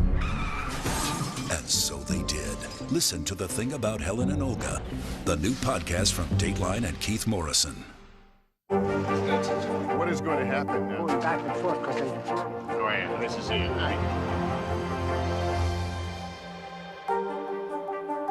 Still to come in the Channel 2 News. Well, the waters are certainly receding now. Still too close to call. Lester Holt reporting from Ground Zero, as it's being referred to. It is, in fact, the taste of freedom. The Haitian people know a little something about resiliency. What's the biggest risk right now? Some of the troops who have been proud. I want to welcome you to the first presidential debate. In fact, we've been told we can't go any farther. You with some resilient folks. Let me get a hand.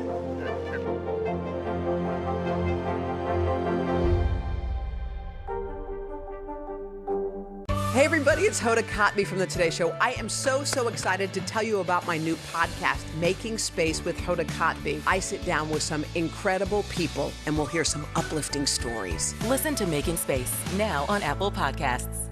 We began our across-America journey tonight, St. Louis, Austin, here in Nashville. From Washington, D.C., the site of our nation's capital, you rarely see. It's your last one. Was talking smack part of this? What are you doing for teachers who feel that they're being stretched too thin? Did you understand how prevalent hunger was in your own community?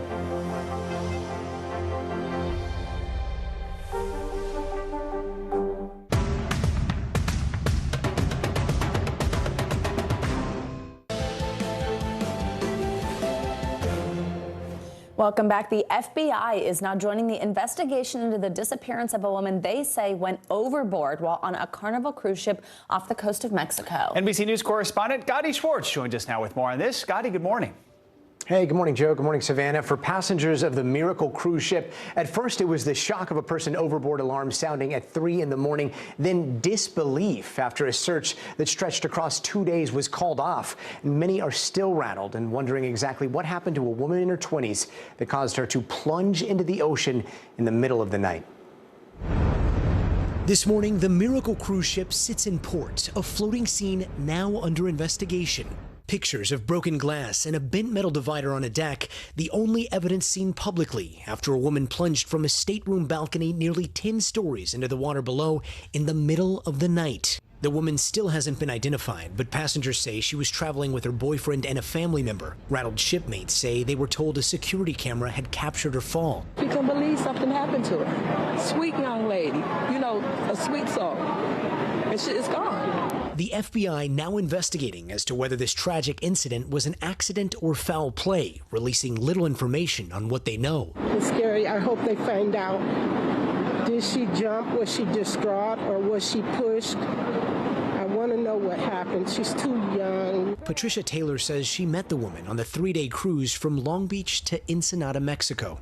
And this young lady's 25 years old with a baby, a 1-year-old child. That baby could never see his mom. Carnival Cruise says the woman went overboard Saturday night off the coast of Ensenada, and the Coast Guard and Mexican Navy spent 31 hours searching but couldn't find her. Passengers say they saw search boats being lowered after the alarm sounded. They went out on the balcony and looked and saw immediately they were throwing life preservers out, and probably about 30 minutes later after that they lowered a life raft. Experts say overboard incidents aren't as rare as you might think. In 2018, there were 25 people overboard. In 2019, there were 29 people overboard. A 2010 law requires cruise ships to mount advanced overboard systems like this one seen here that uses infrared cameras to detect when something falls off the ship, but there's been little to no regulatory enforcement. Carnival Cruises has not said whether such a system was in place, but in a statement said, "Our thoughts are with the guest and her family, and our care team is providing support." Now, we have heard a lot of speculation coming from passengers, a lot of it coming from the fact that an arrest was made and someone was taken off the ship in cuffs. But at this point, it is unclear if any foul play was involved. We asked authorities about that particular, about somebody being let off in cuffs, and they said it was on an unrelated warrant, and they couldn't comment directly on the investigation. Guys, back to you. Gadi Schwartz, lots to keep watching further. Thank you so much and welcome back. We're so happy to see you. Thanks so much. Happy to be back. All right, time to take a look at what's making news around the world this morning. Raf Sanchez joins us again from Tel Aviv. Hey, Raf. Hey, Savannah. Hey, Joe. More than 40 people have been killed in a gasoline truck explosion in Haiti. The Prime Minister's office says the blast happened late last night and dozens more are injured. It's the latest in a series of crises to rock Haiti following the assassination of the country's president this summer. Spain has ordered more than 30,000 people to stay inside because of toxic gases from an erupting volcano. Residents on the island of La Palma have been dealing with months of volcanic eruptions now. 1/3 of the island's population have been told, stay inside and seal windows and doors as best you can. And finally, in Britain, the first net zero carbon McDonald's has finally opened its doors. That means it is not adding any greenhouse gases into the atmosphere. The Golden Arches in Shropshire are powered by a wind turbine and solar panels, while its signs apparently are made of used coffee beans. But guys, we're assured the actual coffee is not made of the recycled stuff. It's good. Good to hear they're not recycling the coffee. All right. Thanks, Raf. Thank you, Raf. And coming up, no bull, an NBA team forced to the sidelines due to the COVID-19 outbreak. The impact it's having on the season and what it could mean for the sport moving forward. Next.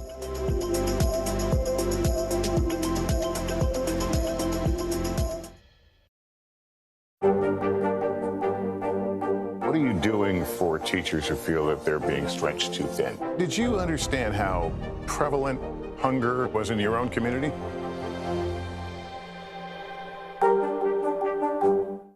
Grab your apron for a new podcast, Cooking Up a Storm with Al Roker. My forecast, yummy. Some of the best chefs share family secrets to get you ready for a holiday feast. This is fun. Bringing the heat for the holidays. Listen now wherever you get your podcasts. Let's go. This is a critical choke point for this fire.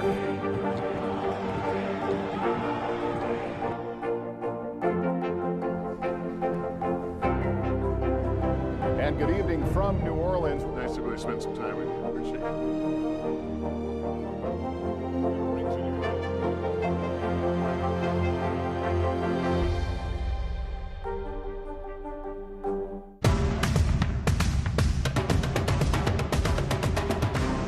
Sometimes the news can be difficult and overwhelming for kids to understand. Will coronavirus come back next year? So to help make sense of it all, we've created a newscast just for them. Man, you know a lot. We hope your family will watch Nightly News Kids Edition. Do you feel like the bad guy in this? Why should they believe you when they know that people are getting in? Has it been worth it to make this trip? Do you feel like you're giving a green light to politicians? How do you explain why your case has become so important? These days, it feels like the news never stops. So let's get into it. What's happening right now, what it all means for you for an hour every day. It can be hard to keep up, so let's get started together. Hallie Jackson Now, weekdays at 5 on NBC News Now.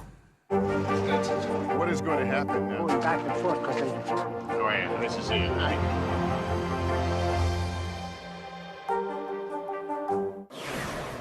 All right, so this all began with a bobby pin a year and a half ago, and now Demi Skipper has managed the ultimate trade-up, a house. Demi slowly traded up through 28 items of greater and greater value, including tractors, what's called a Chipotle celebrity card, and eventually a trailer. She documented the whole journey on TikTok, and it's got her like 5 million followers, and her Trade Me project finally got her a solar-powered house in Tennessee. Take a look. Can I look? Oh my God. Last month, a house flipper who had been following her journey was interested in the trade and followed through. Skipper says she will move into the home next month with her husband to renovate before she plans to go through the whole journey again. And something really cool, I am going with her to that house later this week to bring you more of her story, which I'm not even going to reveal all of it because we'll have it for you next week, but there's some really cool stuff in there. Let's go. Does she want to, she doesn't want to, trade up to, a rocket ship now or something? I know, right? Can you believe that, though? A bobby pin to a house, and she had all these rules that she wouldn't accept it. And there was no money. She couldn't do it with people she knew, and she did it. Wow. I know. I'm interested to see more of that, so looking forward to that. Thanks, Savannah. Thanks.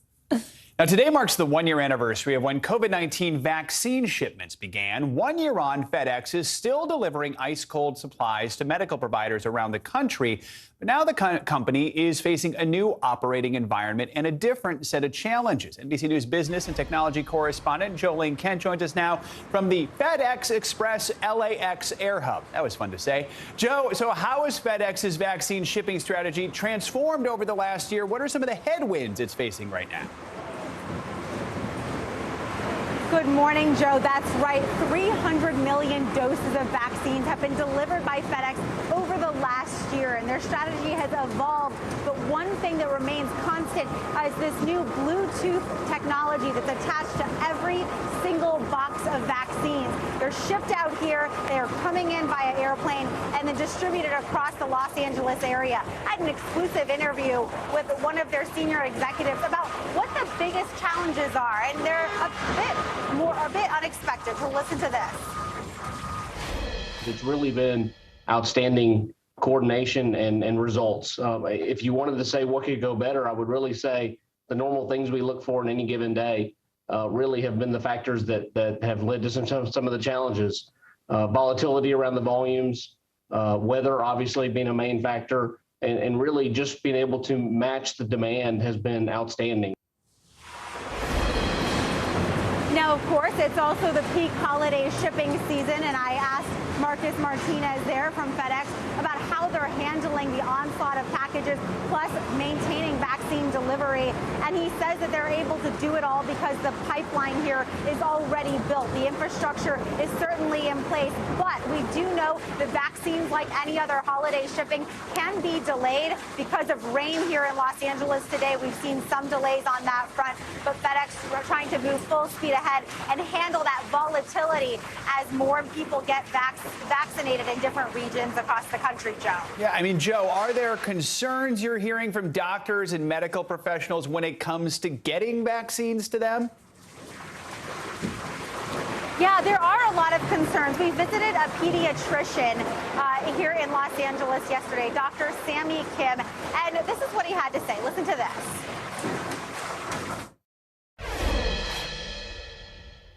Do you ever worry that the vaccines are going to be tainted or mishandled? All the time, but I think with FedEx and our delivery people, we haven't run into that issue, and FedEx has been really on top of it whenever we're calling. But yeah, that is a worry. These vaccines are very precious. We want to be good stewards of them, and we want to make sure that we get as many into arms as possible. Now, FedEx tells us the average number of hours that the vaccine is in their custody, so to speak, is less than 20 hours. And so you'll remember that big debate about freezer storage that happened at the beginning of the pandemic. That really isn't an issue now because the vaccines are moved so quickly through the system to offices like Robertson's Pediatrics. So it's certainly been a pretty amazing thing to watch. But right now, the issue is certainly volatility and weather. Those are some of the biggest challenges going into the end of the year, Joe. Jolene Kent reporting from a bustling air hub in L.A. Joe, thank you. Now, the Chicago Bulls have been forced to postpone their next 2 games after 10 players on the roster were placed on what's called the COVID protocol list. According to the Bulls, every player is fully vaccinated, and many of the players under protocol are experiencing little to no COVID symptoms. This is the first time the NBA has postponed a game since vaccines became widely available in the U.S. Let's bring in Sports Illustrated senior writer Chris Mannix for more on this. Chris, good morning. So first, just a clarifying question here. So there's this term now, COVID protocol list. Does that, you end up on it if you have COVID, you end up on it if you're not vaccinated? Just kind of explain that. So what do we know is happening with these 10 players? Yeah, in years past, the COVID protocol list you could wind up on it if you are infected with COVID-19 or if you have been a close contact of someone with COVID-19. That's obviously evolved over the last 6 months or so as the 97% of the league has been vaccinated. So what it means right now is if you land on that COVID-19 list, in the health and safety protocols, that means almost exclusively that you have been infected. Okay, I see. Thank you so much. And now let's talk about what this means for the protocols. I mean, much like a lot of the country, we're seeing a lot of breakthrough cases, even with fully vaccinated people. Do you see this forcing the NBA to change protocols to try to stop the spread of COVID, maybe making a booster shot part of those protocols, anything like that? Yeah, the NBA is already trending in that direction. This is a significant week on that subject. By the end of the week, the NBA has effectively mandated that all team personnel, staffers, coaches receive that booster shot, or else they will no longer be what the NBA calls tier 1, which is effectively the ability to interact with players, sit on the bench, do normal NBA type things. The NBA also has an agreement with his referees union that they will all be fully vaccinated and receive booster shots this week as well. They have less control over the players. There is no agreement between the NBA and the players union to mandate vaccines. The players have largely pushed back on vaccine mandates. But one thing I've been told is that by and large, players are fine with receiving the booster shots. You mentioned, the Bulls, most of their team have received booster shots. Teams like the Houston Rockets have all received booster shots. So getting these booster shots is not expected to be a problem for NBA players and personnel. So, Chris, you mentioned those NBA type things that they're able to do now, be talking to other players on the benches, all that type of stuff. And the NBA and the Players Association had both voted for far fewer restrictions than last season. And that was because of vaccine availability. How difficult, though, would it be to implement previous restrictions to go back to kind of some of the way that was very strict, given the players voted in favor of more relaxed protocols, but given the fact that we are seeing breakthrough cases? Yeah, not difficult at all, because this is where the NBA has almost complete autonomy. Now, they have obliged to players and said, look, if you are vaccinated, you are going to be allowed some freedoms that you didn't have last year. But if we continue to see these breakthrough cases and continue to have games affected, I've been told the NBA is willing to consider going back to some of the draconian measures they had last year, where players' movements were restricted, masks were mandated basically everywhere. So that's something I think the NBA will continue to explore if we start seeing more breakthrough cases. All right, Chris Mannix, thank you so much. Coming up, countdown to the Christmas crunch. Time is running out to get those last-minute orders in ahead of the holiday. The steps the big shippers are taking to make sure all those gifts make it under the tree. That's up next.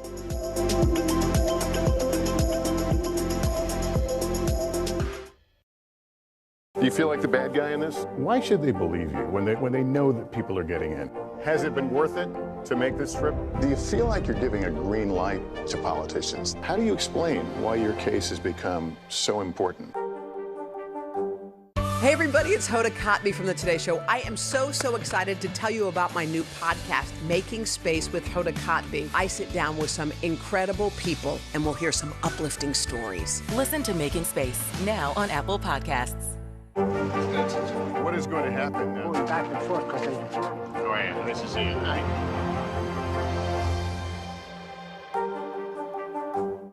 Grab your apron for a new podcast, Cooking Up a Storm with Al Roker. My forecast, yummy. Some of the best chefs share family secrets to get you ready for a holiday feast. This is fun. Bringing the heat for the holidays. Listen now wherever you get your podcasts.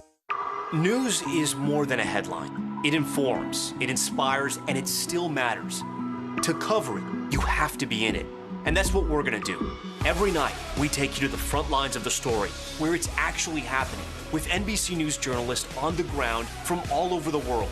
We cover what you need to know and bring your newsfeed to life. In primetime and streaming live, it's your news playlist every night. Top Story with Tom Llamas, weeknights at 7 on NBC News Now.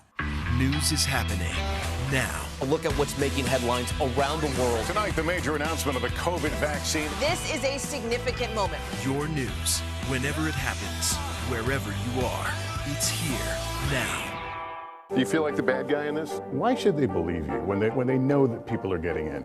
Has it been worth it to make this trip? Do you feel like you're giving a green light to politicians? How do you explain why your case has become so important?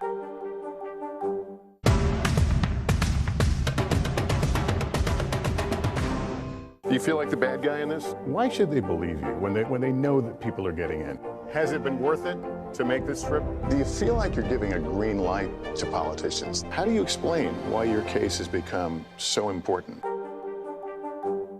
These days, it feels like the news never stops. So let's get into it. What's happening right now, what it all means for you for an hour every day. It can be hard to keep up, so let's get started together. Hallie Jackson Now, weekdays at 5 on NBC News Now.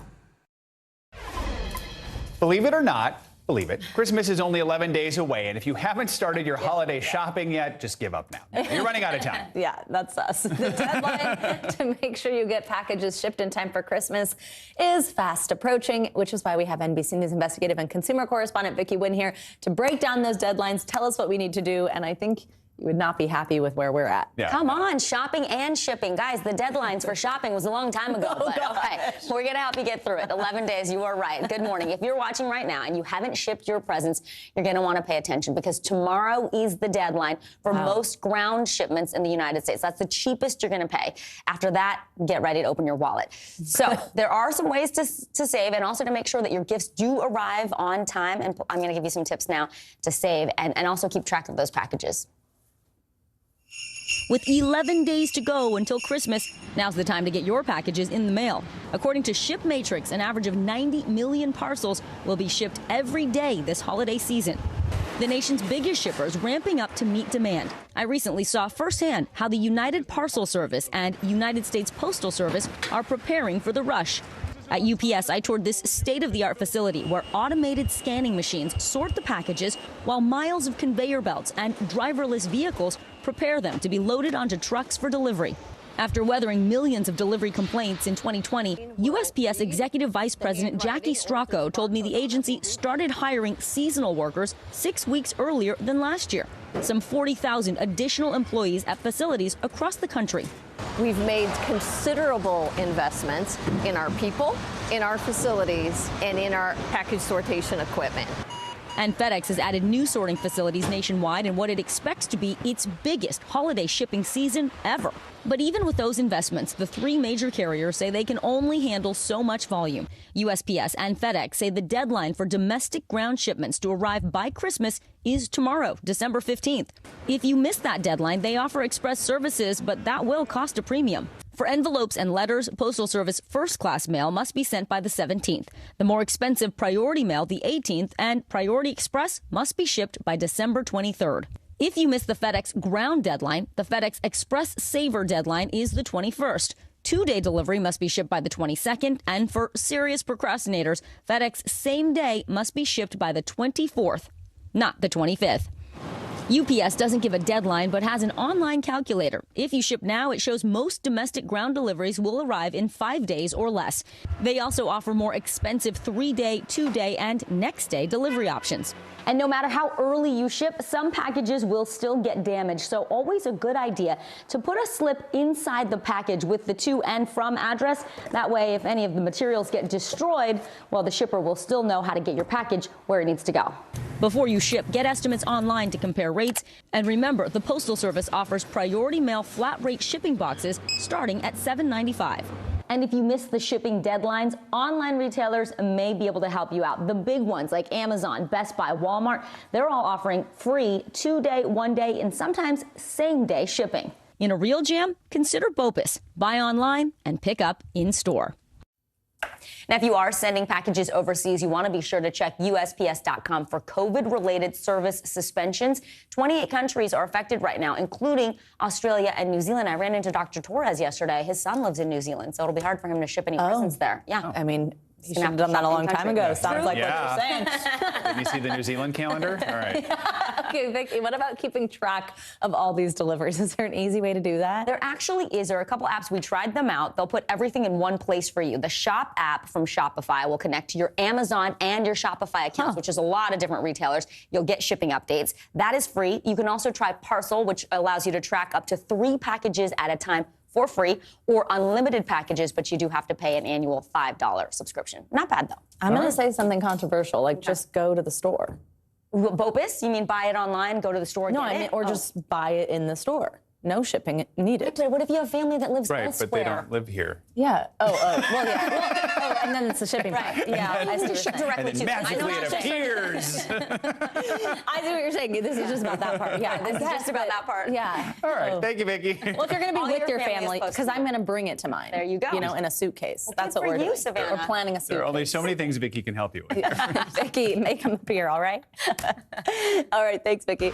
Now it's time for our CNBC Money Minute, the biggest financial headlines of the day and why they matter to you. Silvana Henao is back with us. Good morning, Silvana.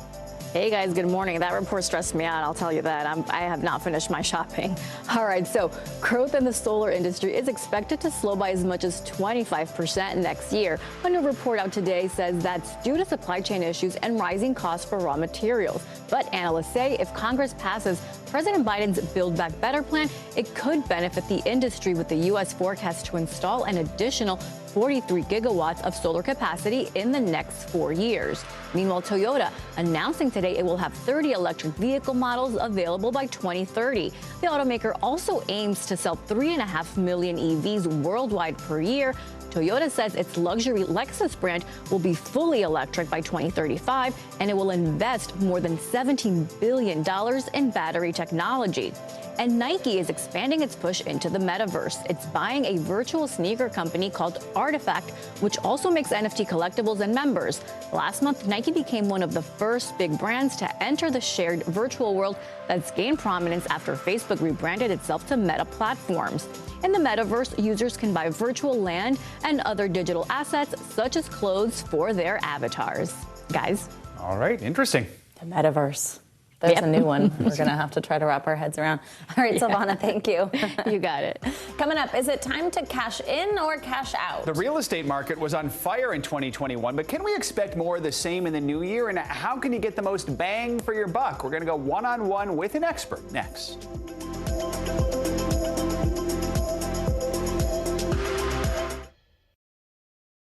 News is happening now. A look at what's making headlines around the world. Tonight, the major announcement of the COVID vaccine. This is a significant moment. Your news, whenever it happens, wherever you are, it's here now. Still to come on the Channel 2 News. Well, the waters are certainly receding now. Still too close to call. Lester Holt reporting from the Ground Zero, as it's being referred to. It is, in fact, the taste of freedom. The Haitian people know a little something about resiliency. What's the biggest risk right now? Some of the troops who have been proud. I want to welcome you to the first presidential debate. In fact, we've been told we can't go any farther. You with some resilient folks. Let me get a hint.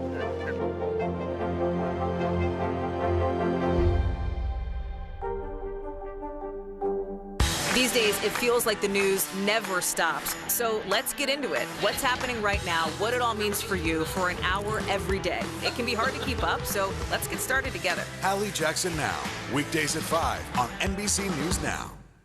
Good morning, I'm Joe Fryer. And I'm Savannah Sellers. Another giant leap for mankind. They want folks to shelter in place until this storm pushes through. This new travel requirement, is it possible we're going to see tighter restrictions? Morning News Now, streaming. It's an issue dividing communities and influencing elections across the country.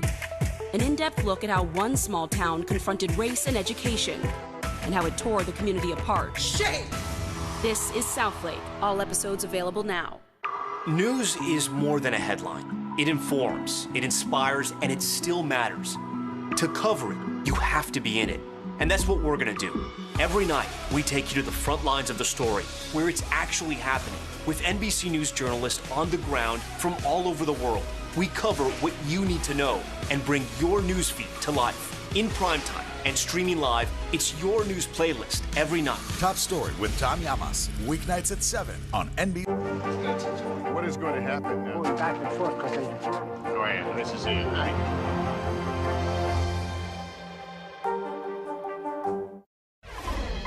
The U.S. housing market was red hot in 2021. Home values reached record levels as Americans sought out new cities and more space across the country. So what should we expect going into the new year? Zillow economist Corey Hopkins has been studying the trends, and he joins us now. Good morning. So over the last year, many people experienced themselves that demand for homes far exceeded supply, and it drove up prices in so many markets. Is there any sign that's going to cool off in 2022? Yeah, certainly. You know, the trends that drove the market in 2021, very limited supply, very high demand, very fast-moving market, aren't going anywhere in 2022. 2022 will look a lot like 2021, but maybe just with the edge taken off just a little bit. So currently, home values are growing about 20% per year. By this time next year, we expect home values to be growing maybe 10, 12%. Now, don't confuse slower with slow. That's still exceptionally fast. Sellers will still very much be in the driver's seat, but there may be just a little bit more balance in the market, a little bit more selection, homes staying on the market just a bit longer, giving buyers a bit more of a fighting chance. So, Corey, we know with remote work, many Americans this year again chose to leave big cities to live in smaller markets, more affordable, especially in the Sun Belt. Do you think that trend's going to continue? Yeah, I think the work from home and working from anywhere situation will crystallize a little bit more in 2022, giving people a little bit more certainty. And what we saw in 2021 was really that folks were looking for both relative affordability and for real four-season, nice, sunshiny living. And the place to do that really is the Sun Belt. We expect that to continue in 2022, although to move maybe to some of the more mid-size or smaller markets. So maybe instead of Phoenix, think Tucson. Instead of Orlando, maybe Sarasota or Fort Myers.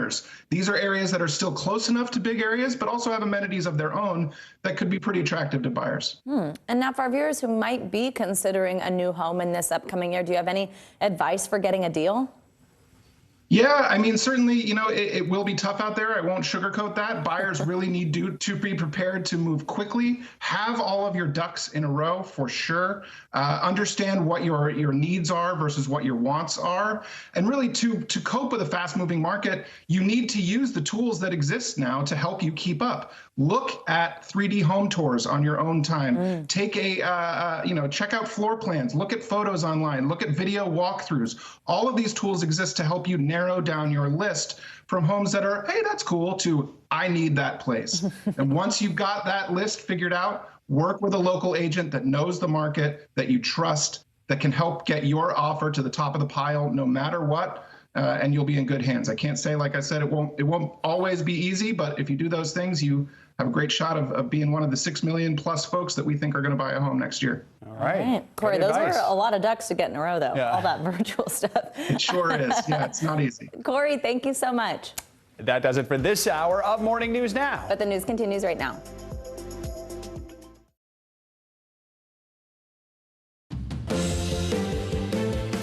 Breaking right now, death toll rising, more victims pulled from the rubble left behind by devastating and historic tornadoes. When you see all of this, I mean, what do you think? It's just mind-blowing that a tornado could do this to this small town. The cleanup in the areas hardest hit and continuing the search for survivors. Tale of the texts. The House committee investigating the Capitol riot, voting to hold former Trump chief of staff Mark Meadows in contempt.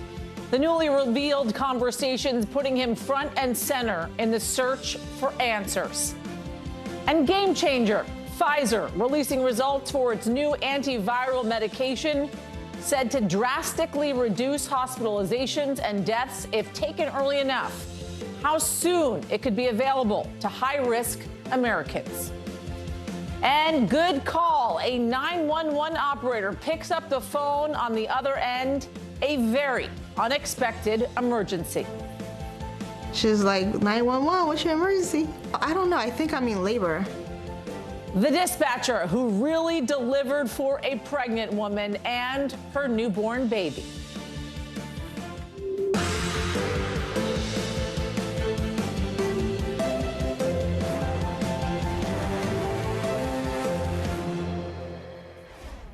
Hi, everybody. I'm Yasmin Vasugian. Aaron and Morgan are off today. We're going to begin with breaking news, where the death toll from that historic outbreak of tornadoes, it's on the rise. 88 people are now confirmed dead across 5 separate states. And in Kentucky, dozens of people are still missing. Want you to take a look at some drone images from Bremen, Kentucky.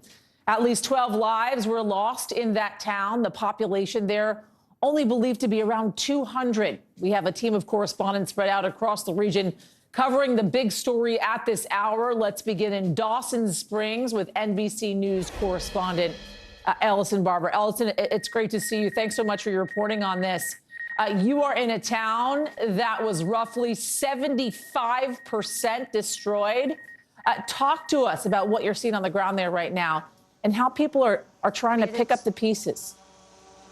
Yeah, it's hard to grasp the level of destruction here. I'm standing with Taylor. He is 15 years old. Where we are, this was his friend's mother's home. Taylor, you were telling me where she was kind of right over there in the hallway, right? And you've been here the last 2 days.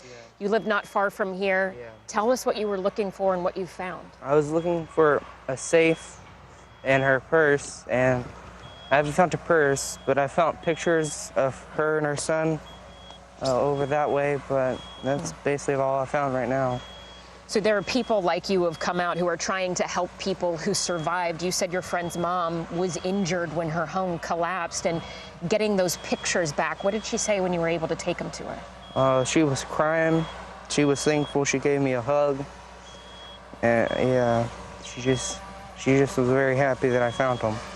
You know, Yasmin, when you look over here, this green truck, Taylor, I'd asked him, I said, was this her car? And he told me no, she has no idea where this came from, but you can see it literally crashed into her home. People like Taylor, people who survived the storm, they are looking for their own things, helping others search for things as well. Back over this way, there are search and rescue teams still looking for people. There are still members of this community who are unaccounted for. There is a search and rescue team from Dayton, Ohio, who are back in this wooded area where homes once stood, searching for people. Yesterday, the coroner had told me 13 people died in this community. Less than 3,000 live here, and they still have a number of people unaccounted for. But it's hard, Yasmin, to figure out exactly how many are unaccounted for, in part because it is really hard for people to just talk to each other. A lot of neighbors are still just looking for people that they think might be missing, may have been injured, trying to figure out if they're okay, and maybe they've already made it out to another community. That's what people are hoping for. But for now, 3-4 days out, a lot of people still just don't know. Yasmin? Every day the image is just more and more shocking. Ellison Barber, thank you so much for that. So the president will be in Dawson Springs tomorrow. He'll also visit Mayfield to survey that widespread tornado damage. Some parts of that town may not have electricity for weeks. NBC's Wendy Wolfhook joins us now from Mayfield. Wendy, great to see you.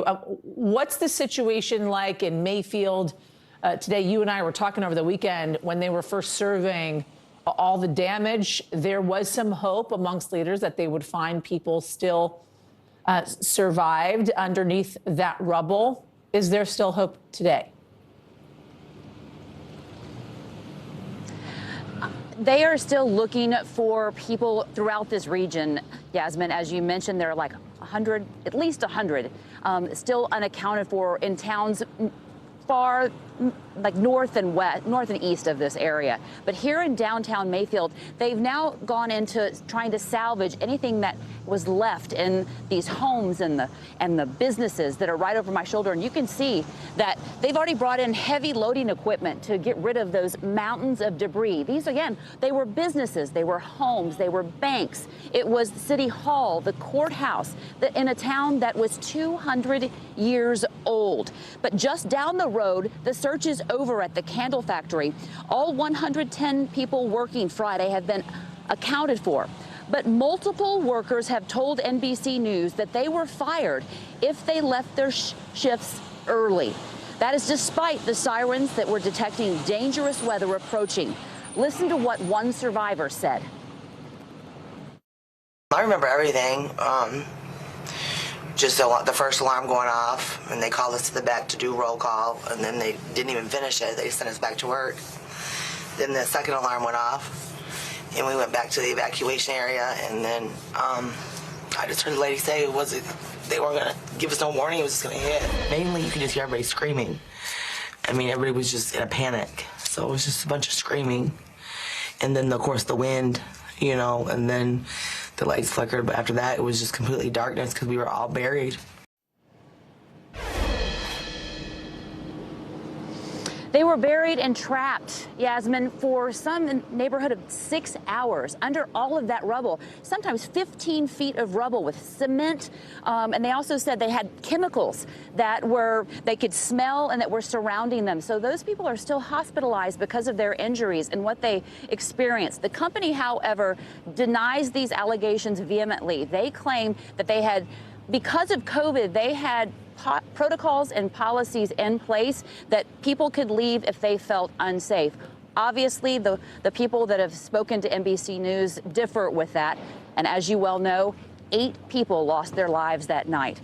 And that is just a small number of the people who also lost their lives in this entire region. As you mentioned, President Biden will visit here tomorrow. That's the latest here in downtown Mayfield. Back to you. All right, we're going to dig more into that a little bit later on in the show. Wendy Wolflick, for now, thank you so much. Want to go roughly now 130 miles east to Bowling Green, that hard-hit community, wrapping their heads around the unthinkable, utter destruction on one single street. That is where we find NBC News correspondent Dasha Burns. Dasha, just take us through how folks are dealing even today, days after these tornadoes struck. Yeah, Lindsay, where I am standing, this right here is the epicenter of the death toll here in Bowling Green. 11 people, 11, Lindsay, were killed right here in this neighborhood. And when you take a look at the destruction here, you can see why. You can actually see the tornado's path through here, going right in that direction, destroying everything in its path. You know, we've been talking to people who say they've been told to hide in bathtubs. Take a look right here. This is a bathtub. This is a shower. This is what you're seeing right now of what this once was someone's home, Lindsay. What I'm looking at here, it's hard to put into words. It's hard to describe what it's like to actually stand here and look at all of this. I want to take you now in this direction. My photographer, David, is going to follow me, Yasmin. I am walking slowly because there's still a lot of debris here, but take a look at this. This home was ripped completely off of its foundation. You know, Yasmin, we talked about hiding in crawl spaces, as one family told us. There was nowhere to hide for this family here. There's now a car in this home. And when you look at the list of folks who were killed here, it's just heartbreaking, Yasmin. Infants, a 4-year-old, a 77-year-old. When you look at the list, there are a lot of folks with the same last name. Looks like 5 members of one family, 4 members of another family. It's so hard to wrap your mind just around this devastation, Yasmin. Yeah, I mean, I can't even imagine what it would be like to return to see your neighbors gone, children having been killed by this natural disaster, what that must feel like, the hopelessness and not even knowing how you're going to be able to rebuild and go on. But so many people do. Nonetheless, it is just devastating. Dasha, thank you. Want to go, though, to some promising news, making a transition away from these tornadoes to the fight against the pandemic. Pfizer's antiviral COVID pill has proved to be effective in its phase 2 trial. The drug was found to prevent hospitalization or death by 89% in high-risk individuals when taken within 3 days of initial symptoms.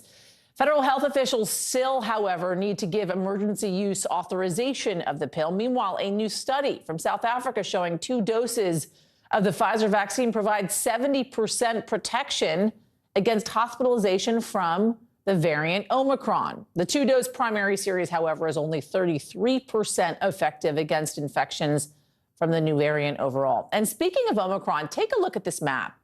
Since its detection here in the United States earlier this month, it has spread to more than 34 states and Washington, D.C. as well. Dr. John Torres is standing by, digging into critical coronavirus questions.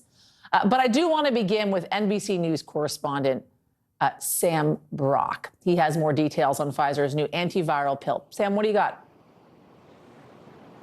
Yeah, Yasmin, this news from Pfizer is significant. Their research, as you mentioned, showing an 89% reduction in hospitalizations and deaths in an unvaccinated population, Yasmin. Now compare that to Merck's pill, which is about 30% effective there. And you can understand why there are conversations about this as a possible game changer. But the reality is this is almost certainly not going to be available to the public until after Christmas. There could soon be a new weapon in the battle against COVID. Pfizer just releasing research on an antiviral pill it says reduced the risk of hospitalization or death by 89% when taken within 3 days of the onset of symptoms. An FDA review is likely weeks away as cities and states across the country are rolling out new rules to try and corral COVID now. From California, reimposing an indoor mask mandate, to Philadelphia, matching New York City and phasing in proof of vaccine for all indoor diners, including kids as young as 5. This announcement will help reduce the risk of spreading COVID when people are enjoying our city's restaurants and other establishments that serve food. COVID cases climbing higher. In Florida, they're up more than 80% in 2 weeks as testing lines grow. So does the confusion from indoor etiquette. Some you don't have to wear your mask and some you do have to wear your mask. To travel. I don't understand why we still need to get tested if we've already been vaccinated. That makes no sense to me. With Christmas around the corner and get-togethers driving new infections, here are some essential guidelines to keep in mind. Consider self-testing before joining indoor gatherings with others who are not in your household. In general, you do not need to wear a mask in outdoor settings unless it's crowded or you're around unvaccinated people. Indoors, avoid poorly ventilated spaces and do wear a mask if the community has high transmission. As for making that trip in the first place, the government recommends delaying travel until you're fully vaccinated. But if you're not, get tested before and after. For many family members, it's risk versus reward. Were you nervous about seeing family for the holidays and knowing what's going on with COVID? A little bit. So why'd you decide to go anyway? Because I miss them. Sam, you're talking about cases on the rise there in that piece. Very well done, by the way. We're hearing about a rise in cases, as you mentioned, among folks that are fully vaccinated. And I just want to be clear here. CDC definition of being fully vaccinated is still just 2 shots, not including the booster. But also a rise in cases amongst folks that are in professional sports teams. What's happening there? You think about all of the ways in which COVID has saturated every aspect, Yasmin, of daily life, and sports is no exception. The NFL just registered, according to several reports, 37 positive cases on Monday. That is a league that is 95% vaccinated. That is by far and away, Yasmin, the highest figure that league has seen so far to date in a single day, let alone stretches of weeks where they haven't matched those numbers. The NBA as well, which also is at 90+% vaccinated players, had to scrub 2 games this week from the Chicago Bulls because of an outbreak there. It is affecting leagues all over the country. Sam Brock for us. Thank you, Sam. Good to see you. Want to bring in NBC News senior medical correspondent Dr. John Torres now. Dr. Torres, thanks for joining us on this. I think, honestly, one of my first questions here is talking about the definition of being fully vaccinated. And my question to Sam Brock there, he said, listen, there's a lot of breakthrough cases we're seeing in professional sports teams, as he mentioned, and folks across the country as well. But that's only 2 shots, right? What's the holdup here in redefining that? And Yasmin, I think what you're seeing here is the holdup is because of the people that have not gotten it all vaccinated. And I think the thinking is, okay, let's get them vaccinated because we know that initial series, those 2, even 6 to 8 months later, can still help you reduce the chances of being hospitalized or dying from COVID. It won't necessarily do as well against getting sick, but it will do as well against being hospitalized or dying from it. That's the 2 series. Getting that booster can help you prevent you from getting sick as well. But they're not quite yet ready to take that step of saying everybody needs a booster and make sure that's mandated. They want people to get that initial shot first. I think you're going to see those 3-dose shots become the standard here fairly soon, but my guess would be in the next couple months or so. Is it going to become the standard across the board for people 5 years of age and up? I think it will be the standard, or at least in the next few years, and eventually we'll work out how much you need. But through the pandemic and initial parts after the pandemic, I think that will be the standard. Let's talk Pfizer's antiviral pill. We know we're just a couple of weeks away still from the FDA reviewing for emergency use authorization. Talk us through how this pill works and how accessible it will be. And Yasmin, you're right. They have submitted data to the FDA. The FDA needs to go through their process of advisory committee and then the FDA deciding what to do with it at that point. But the way this pill works, if you've ever gotten the flu and taken Tamiflu, it works essentially the same way. You're going to take this twice a day for 5 days. But the difference is this is 3 pills you're taking twice a day for 5 days. And it actually works on the virus. It's an antiviral pill. And so it works to break the virus down so it can't duplicate itself in your body and it can't cause more illness, more sickness, or it can't spread to other people. But again, it needs to be looked at by the FDA. The FDA needs to decide what to do with it at this point. But indications are good that it will be authorized. We don't know how available it's going to be yet at this point. And then Merck's antiviral pill, where are we on that? And Merck's antiviral pill, the FDA advisory committee went ahead and they recommended emergency use authorization. It was not unanimous by any stretch of the imagination. And then after that, we found out that Merck's actually the effectiveness of it dropped from 50 to 30%. And so the concern is, is this good enough at 30%? Because we do know there are possibilities of some side effects. So we're waiting to hear from the FDA to decide, for them to decide what they want to do and where they're going to go with this. Talking about some of these breakthrough cases, once again, Dr. Torres, we're seeing more and more of these cases. What level of protection does someone who received their second shot 6 months ago have in comparison to folks that are completely unvaccinated? And Yasmin, if you remember back a year and a half ago, we were hoping for 50% effectiveness of the vaccine. We ended up getting in the 90% range, and we were very happy about that. But we're learning that 6 months later, that effectiveness has dropped. But we're looking at two different things. A study just came out showing about 30% range for preventing sickness, preventing you from getting sick from COVID, but it's still in the 70% range at preventing you from being hospitalized or dying from COVID. So it's good. It's not as good as it used to be, though. And so that's where the booster shots come in. And I think, especially with Omicron here, you're going to see a bigger push for that booster shot. And like we mentioned, I think at some point in the next couple months, you'll be seeing that put in the criteria for fully vaccinated. But still a much higher level of protection than folks that are completely unvaccinated. Dr. John Torres, exactly. Thank you so much, as always. I want to turn now to the investigation into the Capitol riot. A House committee has voted to hold former Trump Chief of Staff Mark Meadows in contempt of Congress. The full House is expected to vote on the matter today. NBC News national political reporter Sahil Kapoor is joining me now. Sahil, great to see you. Liz Cheney read some pretty shocking text messages sent to Mark Meadows on January 6th. Talk us through some of those. That's right, Yasmin. Some startling revelations read by Liz Cheney, a Republican congresswoman on the committee, just before it voted unanimously 9-0 to hold Mark Meadows in contempt. Now, the content of these text messages included several Fox News hosts, as well as the former president's eldest son, Don Jr., texting Mark Meadows, who was then, of course, the chief of staff, the top aide to the former president, pleading with him to do something, to do anything, to get the former president, the then president, to do something to stop the Capitol riot as it was under siege. This shows that even Don Jr., the former president's eldest son, thought that this was going too far, and he was panicking, pleading with Meadows to get his father to say something. Let's play what Liz Cheney had to say and quote her reading the content of those text messages. Quote, Mark, the president needs to tell people in the Capitol to go home. This is hurting all of us. He is destroying his legacy, Laura Ingraham wrote. Please get him on TV. Destroying everything you have accomplished, Brian Kilmeade texted.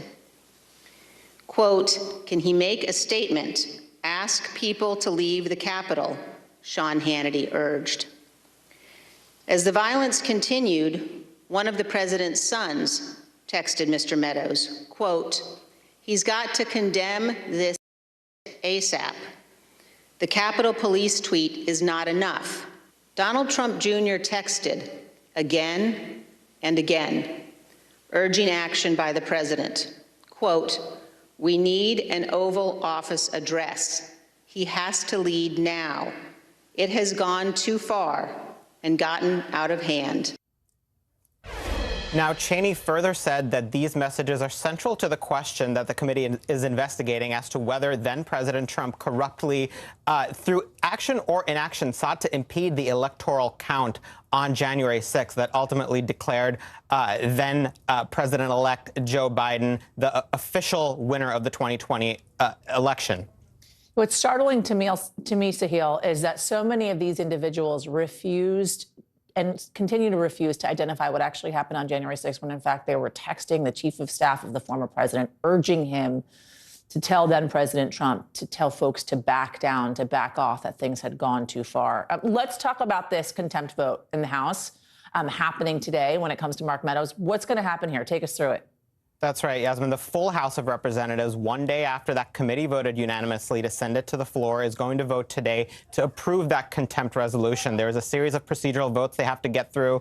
There's a separate resolution that the House is also voting on, but sometime late afternoon, around 5 to 6 p.m. is when we expect that vote to happen. Once it happens, the House can certify it to a U.S. attorney in Washington, who will have the decision about whether and when to prosecute Mark Meadows for contempt of Congress. These are criminal charges, as we've seen in the past with Steve Bannon, the former Trump advisor, who was the first to be held in contempt. It was 22 days after the House sent that referral that an indictment came down, which Steve Bannon is now fighting in court. Now, we should say, just in the last couple of minutes, Mark Meadows' lawyer has put out a statement reported by our colleague Ken Delaney, and denying that he stopped cooperating with the committee. They cite the fact that he has provided this information, including some of which Liz Cheney just read out, saying that he cannot single-handedly waive executive privilege. The committee does not accept that claim because he's making a blanket assertion of executive privilege that clearly these documents didn't apply to. Hence the contempt charge, hence criminal charges likely coming down for Mark Meadows. Yes. Unprecedented times, possibly holding a former member of the House in contempt of Congress. Sahil Kapoor, thank you so much. A young woman plunges overboard a Carnival cruise ship in the middle of the night. Coming up, who's stepping in to handle the case now that the Coast Guard has called off the search?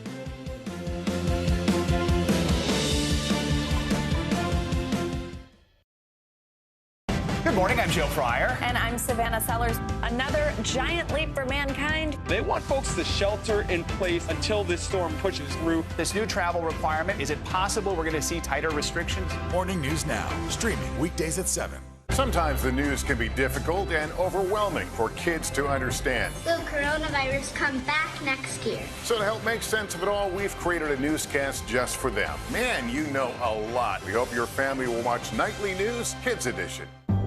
In the City of Angels, two kindly old ladies wanted to help homeless men get off the streets forever. And so they did. Listen to The Thing About Helen and Olga, the new podcast from Dateline and Keith Morrison. It's an issue dividing communities and influencing elections across the country. An in-depth look at how one small town confronted race and education and how it tore the community apart. Shame! This is Southlake. All episodes available now. We are closely following a cruise ship mystery out of California after a young woman went overboard in the middle of the night. The FBI is now collecting evidence from the ship. NBC News correspondent Gadi Schwartz is following this story closely. Gadi. Hey. This morning, the Miracle cruise ship sits in port, a floating scene now under investigation. Pictures of broken glass and a bent metal divider on a deck, the only evidence seen publicly after a woman plunged from a stateroom balcony nearly 10 stories into the water below in the middle of the night. The woman still hasn't been identified, but passengers say she was traveling with her boyfriend and a family member. Rattled shipmates say they were told a security camera had captured her fall. You can believe something happened to her. Sweet young lady, a sweet soul, and she is gone. The FBI now investigating as to whether this tragic incident was an accident or foul play, releasing little information on what they know. It's scary. I hope they find out. Did she jump? Was she distraught or was she pushed? I want to know what happened. She's too young. Patricia Taylor says she met the woman on the 3-day cruise from Long Beach to Ensenada, Mexico. And this young lady's 25 years old with a baby, a 1-year-old child. That baby could never see his mom. Carnival Cruise says the woman went overboard Saturday night off the coast of Ensenada, and the Coast Guard and Mexican Navy spent 31 hours searching but couldn't find her. Passengers say they saw search boats being lowered after the alarm sounded. They went out on the balcony and looked and saw immediately they were throwing life preservers out, and probably about 30 minutes later after that, they lowered a life raft. Experts say overboard incidents aren't as rare as you might think. In 2018, there were 25 people overboard. In 2019, there were 29 people overboard. A 2010 law requires cruise ships to mount advanced overboard systems like this one seen here that uses infrared cameras to detect when something falls off the ship, but there's been little to no regulatory enforcement. Carnival Cruises has not said whether such a system was in place, but in a statement said, "Our thoughts are with the guest and her family, and our care team is providing support." And Yasmin, as you can imagine, there has been a lot of speculation among those passengers, many of them thinking that there may be some sort of foul play involved, especially after the fact that an arrest was made and someone was taken off the ship in cuffs. But we reached out to authorities about that specifically. They say it's important to note that that arrest was on an unrelated warrant. At this point, they could not comment on the investigation. So we don't know if this was foul play or if this was just an accident. Troubling stuff. NBC's Gadi Schwartz, thank you. In just seconds, their lives were forever changed by a terrifying tornado. Straight ahead, the amazing story of survival from one young woman who was inside the Kentucky Candle Factory when the tornado ripped it apart.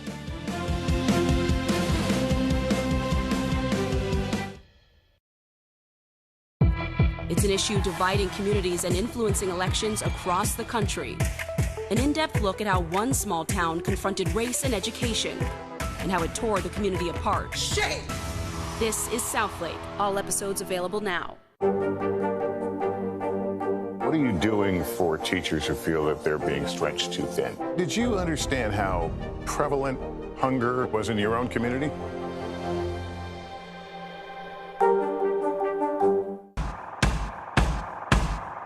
News is happening now.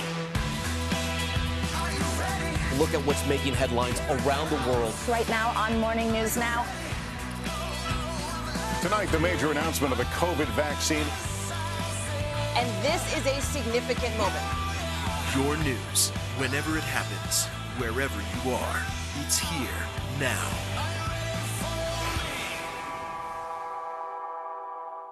Still to come on the Channel 2 News. Well, the waters are certainly receding now. Still too close to call. Lester Holt reporting from Ground Zero, as it's being referred to. It is, in fact, a taste of freedom. The Haitian people know a little something about resiliency. What's the biggest risk right now? Some of the troops who have been proud. I want to welcome you to the first presidential debate. In fact, we've been told we can't go any farther. You with some resilient folks. Let me get a hint.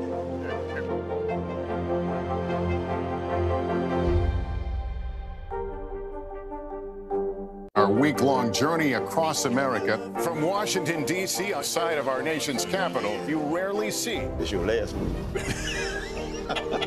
Was talking smack part of this?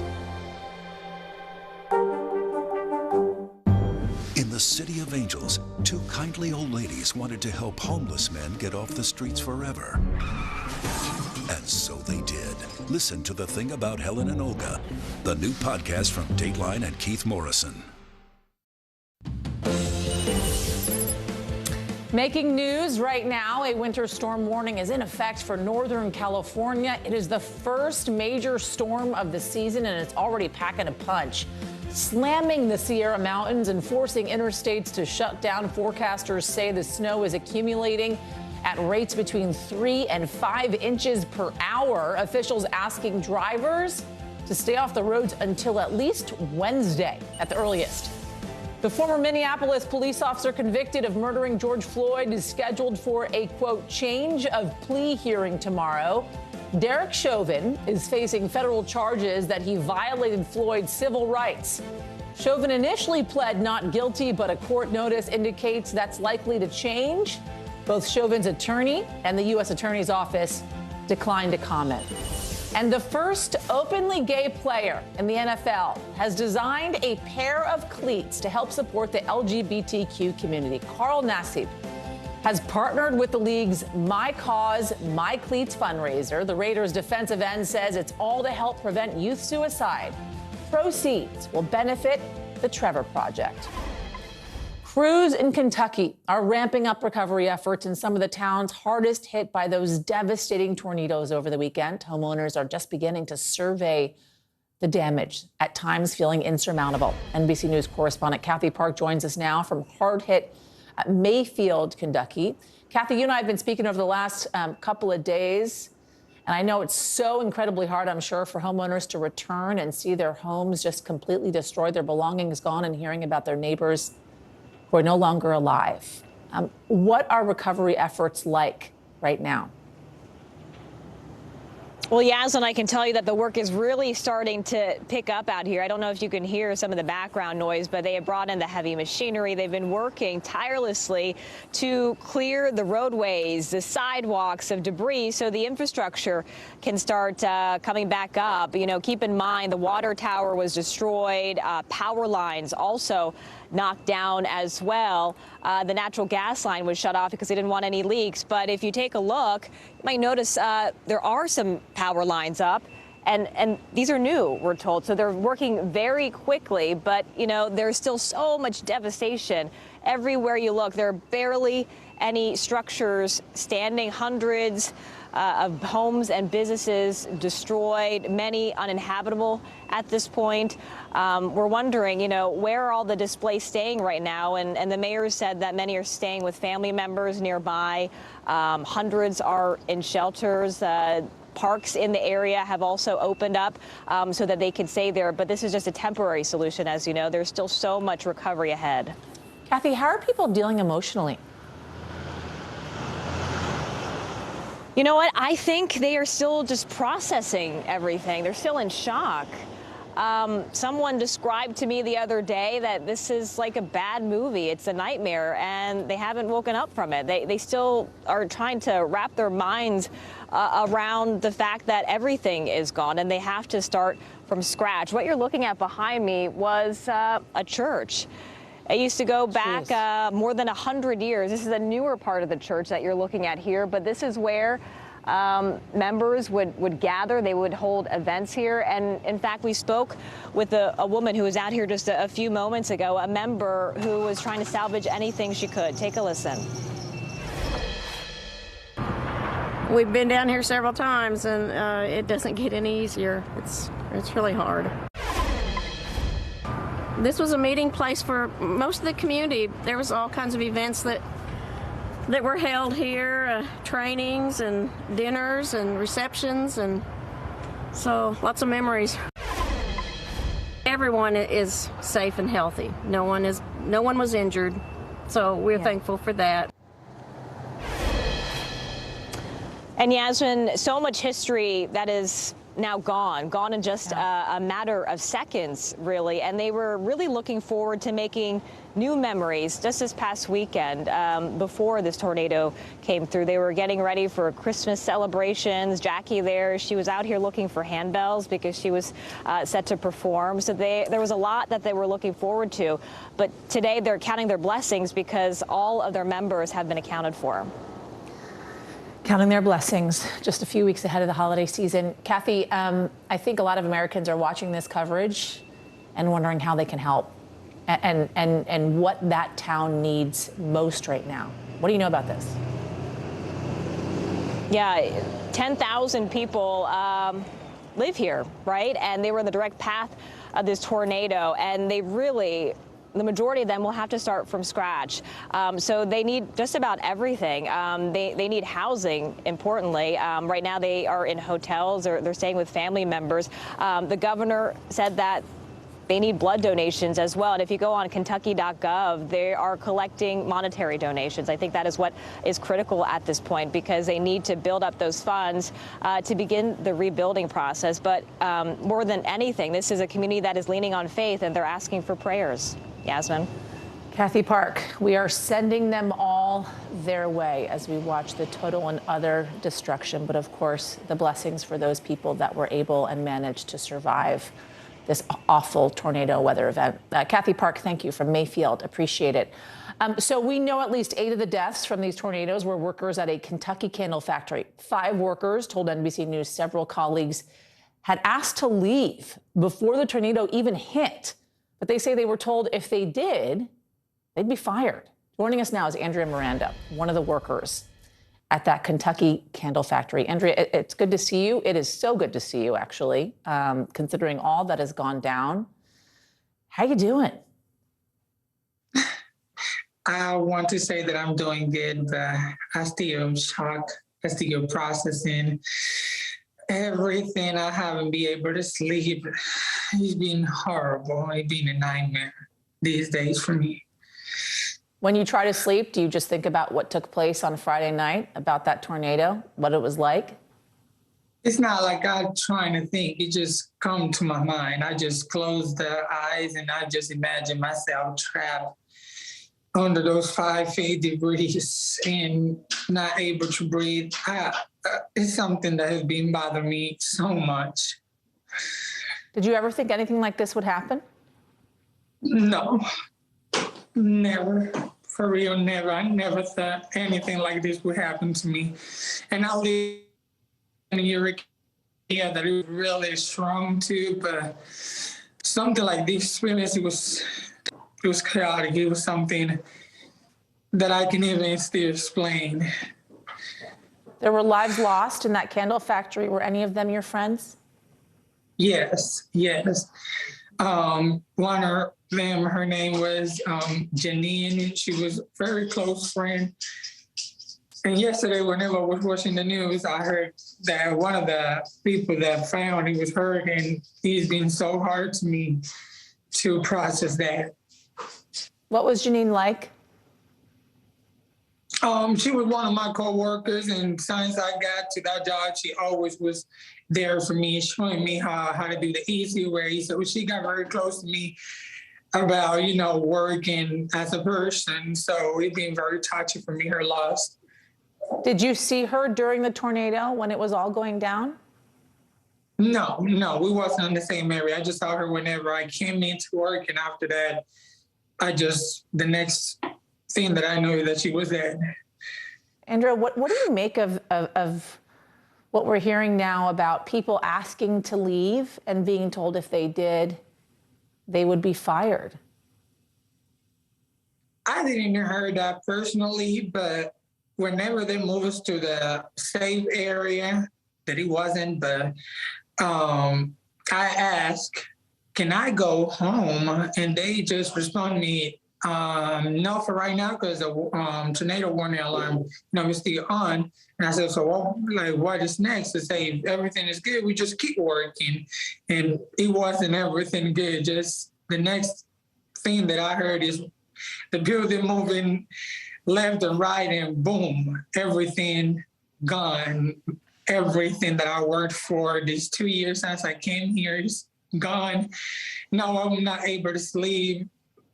I just take a shower and just try to, hurt my body. I see it's something that it's been really hard. It's been really hard. Are you seeking help, Andrea? Do you have anybody to talk to? I've been talking so far with my family, and it's helping out a little bit, but I might need somebody, professionally to help me through this too. Yeah. Andrea, I am so sorry for everything that you have been through, but I am happy you're here talking to me today, that you're alive and you're well. And I know it's going to be an uphill battle for you to come back, but you seem like a very strong woman, and we wish you the best. I'm so sorry for the loss of your friend. Good luck, and please stay in touch with us. Come back and talk to us. I know it's a hard recovery, but we'd like to see you doing well again one day. Thank you, Andrea. Thank you. Andrea Miranda, everybody. So let's make a transition, talking about the trial of former Minnesota police officer Kim Potter.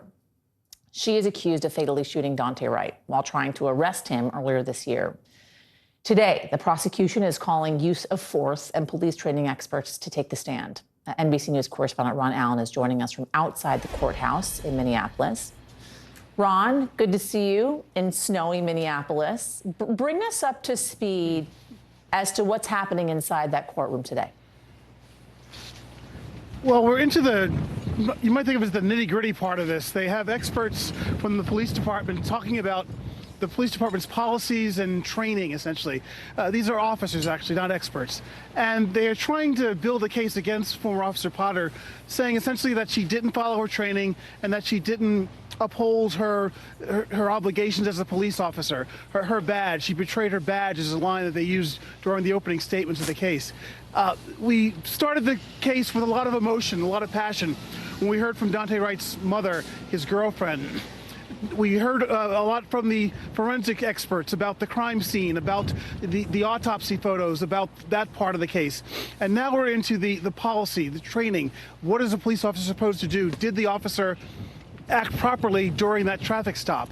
And a big issue in all of this, of course, is the weaponry, the guns that were used, the taser versus the gun. Officer Potter insists that she thought she was firing a taser when she actually fired her weapon. There was a lot of testimony about the difference between the two weapons. Here's how one agent described the difference between a taser and a gun, pointing out how the prosecution tried to show that these were very different objects that Officer Potter should not have confused. Take a listen. The firearm weighed approximately 2.11 pounds. The taser weighed approximately 0.94 pounds. Okay. So the Glock with the ammo weighed about over twice as much as the taser? Yes. Thank you. The taser is yellow, the firearm is black. The taser has a stocky body to it compared to the Glock handgun. The grip of the taser is shorter and wider than the Glock. The prosecution trying to drive home to the jury that these are very different weapons, and there's really no excuse for Officer Potter, former Officer Potter, mistaking them. The charges against her use words like recklessness, negligence to describe what she did, the manslaughter charge. And of course, throughout all this, the defense is trying to say basically that if Daunte Wright had just surrendered and allowed the police to arrest him and not resisted, none of this would have happened. And of course, all this is what the jury must decide. And we will Back continue to watch as this unfolds. NBC's Ron Allen for us in Minneapolis. Thank you, Ron. A historic settlement for hundreds of victims of sexual abuse. USA Gymnastics has agreed to give $380 million to survivors victimized by disgraced Dr. Larry Nassar. NBC's Ann Thompson has been following this story for us. Ann. Yasmin, this ends a 5-year legal battle, and what it means is that USA Gymnastics, the U.S. Olympic and Paralympic Committee, and their insurers have to pay up. It also means there will be some structural changes in an organization that the world's best gymnast, Simone Biles, says failed to protect her and her teammates. For years, they performed breathtaking feats while hiding the horror of sexual abuse. Now some of women's gymnastics' biggest names, including Simone Biles, Aly Raisman, Michaela Maroney, and more than 500 other athletes, will have an opportunity to share in a $380 million settlement for what was done to them. Jessica Howard is one of the plaintiffs. It's validation and it feels like justice. This fall, Biles, Maroney, Raisman, and Maggie Nichols detailed the abuse for Congress. All we needed was one adult to do the right thing. The agreement with USA Gymnastics and the U.S. Olympic and Paralympic Committee covers abuse by any person associated with USA Gymnastics. The most notorious, Dr. Larry Nassar, the former doctor of the U.S. women's team, now serving what amounts to life in prison for sexually assaulting minors during supposed treatment. To be clear, I blame Larry Nassar, and I also blame an entire system that enabled and perpetrated his abuse. The world saw the lingering impact of abuse at the Summer Olympics when Biles withdrew for part of the competition, telling Hoda, as soon as we stepped onto the Olympic scene, it's just decided it couldn't do it anymore and it cracked, and that's what happens. A system that Maroney told Savannah in 2018 didn't care about the women. All they cared about was their reputation, money, gold medals, and that was it. This morning, USA Gymnastics is apologizing, saying the bankruptcy reorganization reflects our own accountability to the past and our commitment to the future. The USOPC issuing its own mea culpa. We recognize our role in failing to protect these athletes, and we are sorry for the profound hurt they have endured, saying it's enacted sweeping reforms to combat sexual abuse. Now, under the agreement, at least one abuse survivor will sit on the USA Board of Directors, USA Gymnastics Board of Directors. Survivors will also sit on 2 other committees. And as for the money, well, that's going to be allocated by a retired judge, the same man who has been allocating the $500 million that Michigan State University had to pay because of Larry Nassar. Yasmin? NBC's Ann Thompson, thank you so much for that.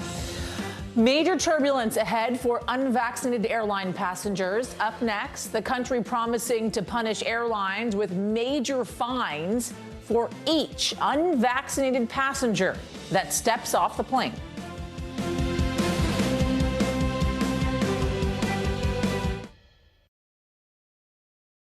Fryer. And I'm Savannah Sellers. Another giant leap for mankind. They want folks to shelter in place until this storm pushes through. This new travel requirement, is it possible we're going to see tighter restrictions? Morning News Now, streaming weekdays at 7.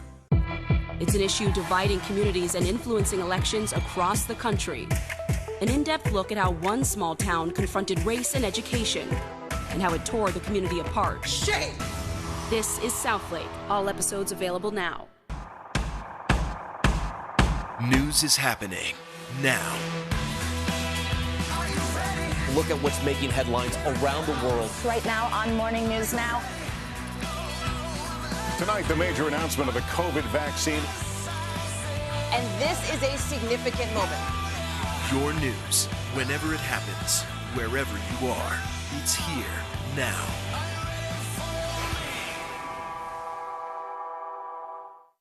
Grab your apron for a new podcast, Cooking Up a Storm with Al Roker. My forecast, yummy. Some of the best chefs share family secrets to get you ready for a holiday feast. This is fun. Bringing the heat for the holidays. Listen now wherever you get your podcasts. Hey everybody, it's Hoda Kotb from The Today Show. I am so excited to tell you about my new podcast, Making Space with Hoda Kotb. I sit down with some incredible people and we'll hear some uplifting stories. Listen to Making Space now on Apple Podcasts. The holiday season is a time to spread cheer. Now the holidays can begin. And appreciate the ones you love. From our family to yours. We're super grateful to these 21 all-star chefs. Cheers, everybody. Happy holidays from today. Grab your apron for a new podcast, Cooking Up a Storm with Al Roker. My forecast, yummy. Some of the best chefs share family secrets to get you ready for a holiday feast. This is fun. Bringing the heat for the holidays. Listen now wherever you get your podcasts. What is going to happen now? Going back and forth because they... Oh, yeah, this is it.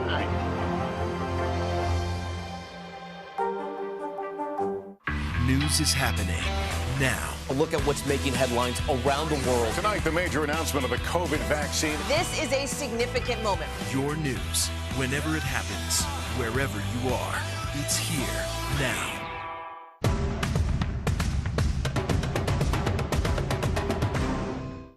News is happening now. A look at what's making headlines around the world. Tonight, the major announcement of the COVID vaccine. This is a significant moment. Your news, whenever it happens, wherever you are, it's here now. It's an issue dividing communities and influencing elections across the country. An in-depth look at how one small town confronted race and education and how it tore the community apart. Shame! This is Southlake. All episodes available now. Members of British Parliament have just published a new report. They're recommending sweeping changes to social media regulations. Sky News reporter Katie Barnfield sat down with a father who lost a child to suicide to learn what these new regulations would mean to him and his family.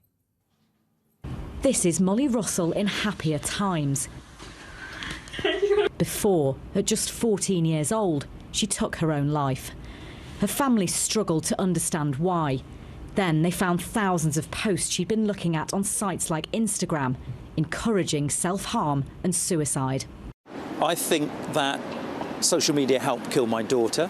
What social media's algorithms showed Molly increasingly led her down a dark rabbit hole from which there wasn't really ever going to be an escape. And I know for a fact that the platforms suggested Molly saw more and more harmful content. Molly's dad, Ian, is one of those who gave evidence to a committee of MPs. Their report, published today, recommends sweeping changes to the online harms bill coming before Parliament next year.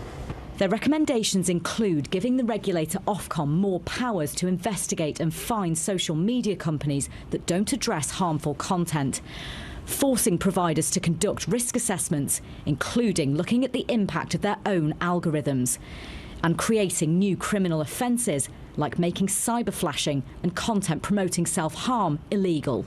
They say stricter regulations should also be used to reduce the spread of disinformation, like anti-vaccine posts with false claims about the dangers of getting a jab. It feels like the problems have got worse. So the system of self-regulation they created for themselves has clearly failed. They may not have created this content, but their systems are hosting it, their systems are recommending it to people, and therefore they have a responsibility to act against it as well. Meta, that owns Facebook, Instagram and WhatsApp, told Sky News it already has strict policies in place, but welcomes more regulation.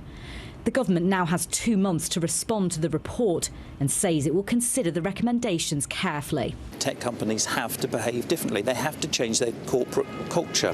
For people like Ian, whose lives have been scarred by harmful content, change can't come soon enough. Mourning in Haiti following a deadly explosion and hefty fines for unvaccinated travelers in Ghana. NBC News anchor Joe Fryer takes you around the world now in 60 seconds. Haiti, where a truck carrying gasoline exploded late last night, killing more than 40 people and injuring dozens. Haitian Prime Minister Ariel Henry declared 3 days of national mourning in response to the tragedy. He tweeted that field hospitals will be deployed to the region to help care for the victims of the explosion. Spain, where La Palma's Cumbre Vieja volcano has entered its 86th day of eruption. Ash blankets the island as a third of La Palma's inhabitants are asked to stay home because of dangerous volcanic emissions. Lava flows have already destroyed nearly 3,000 buildings. And Ghana, where the government has decided to fine airlines $3,500 for each passenger who arrives in the country without being vaccinated for COVID-19. The government estimates 60% of total new cases in the country have come from the airport. Ghana has one of West Africa's best COVID-19 testing programs, recording 132,000 cases since the pandemic began. And that's the world now. It was a special delivery that just could not wait. A young mother stuck in gridlock traffic while in labor. After the break, her lifeline to help and who walked her through it all.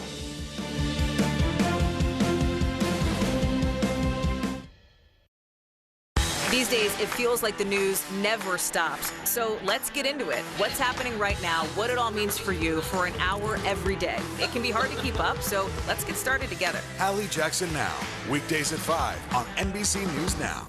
We began our Across America journey tonight, St. Louis, Austin, here in Nashville. From Washington, D.C., the site of our nation's capital, you rarely see. It's your last one. Was talking smack part of this? What are you doing for teachers who feel that they're being stretched too thin? Did you understand how prevalent hunger was in your own community?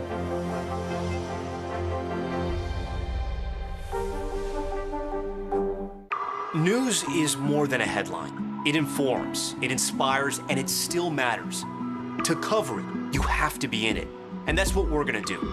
Every night, we take you to the front lines of the story, where it's actually happening, with NBC News journalists on the ground from all over the world. We cover what you need to know and bring your newsfeed to life. In primetime and streaming live, it's your news playlist every night. Top Story with Tom Llamas, weeknights at 7 on NBC News Now. News is happening now. Look at what's making headlines around the world. Right now on Morning News Now. Tonight, the major announcement of the COVID vaccine. And this is a significant moment. Your news, whenever it happens, wherever you are, it's here now.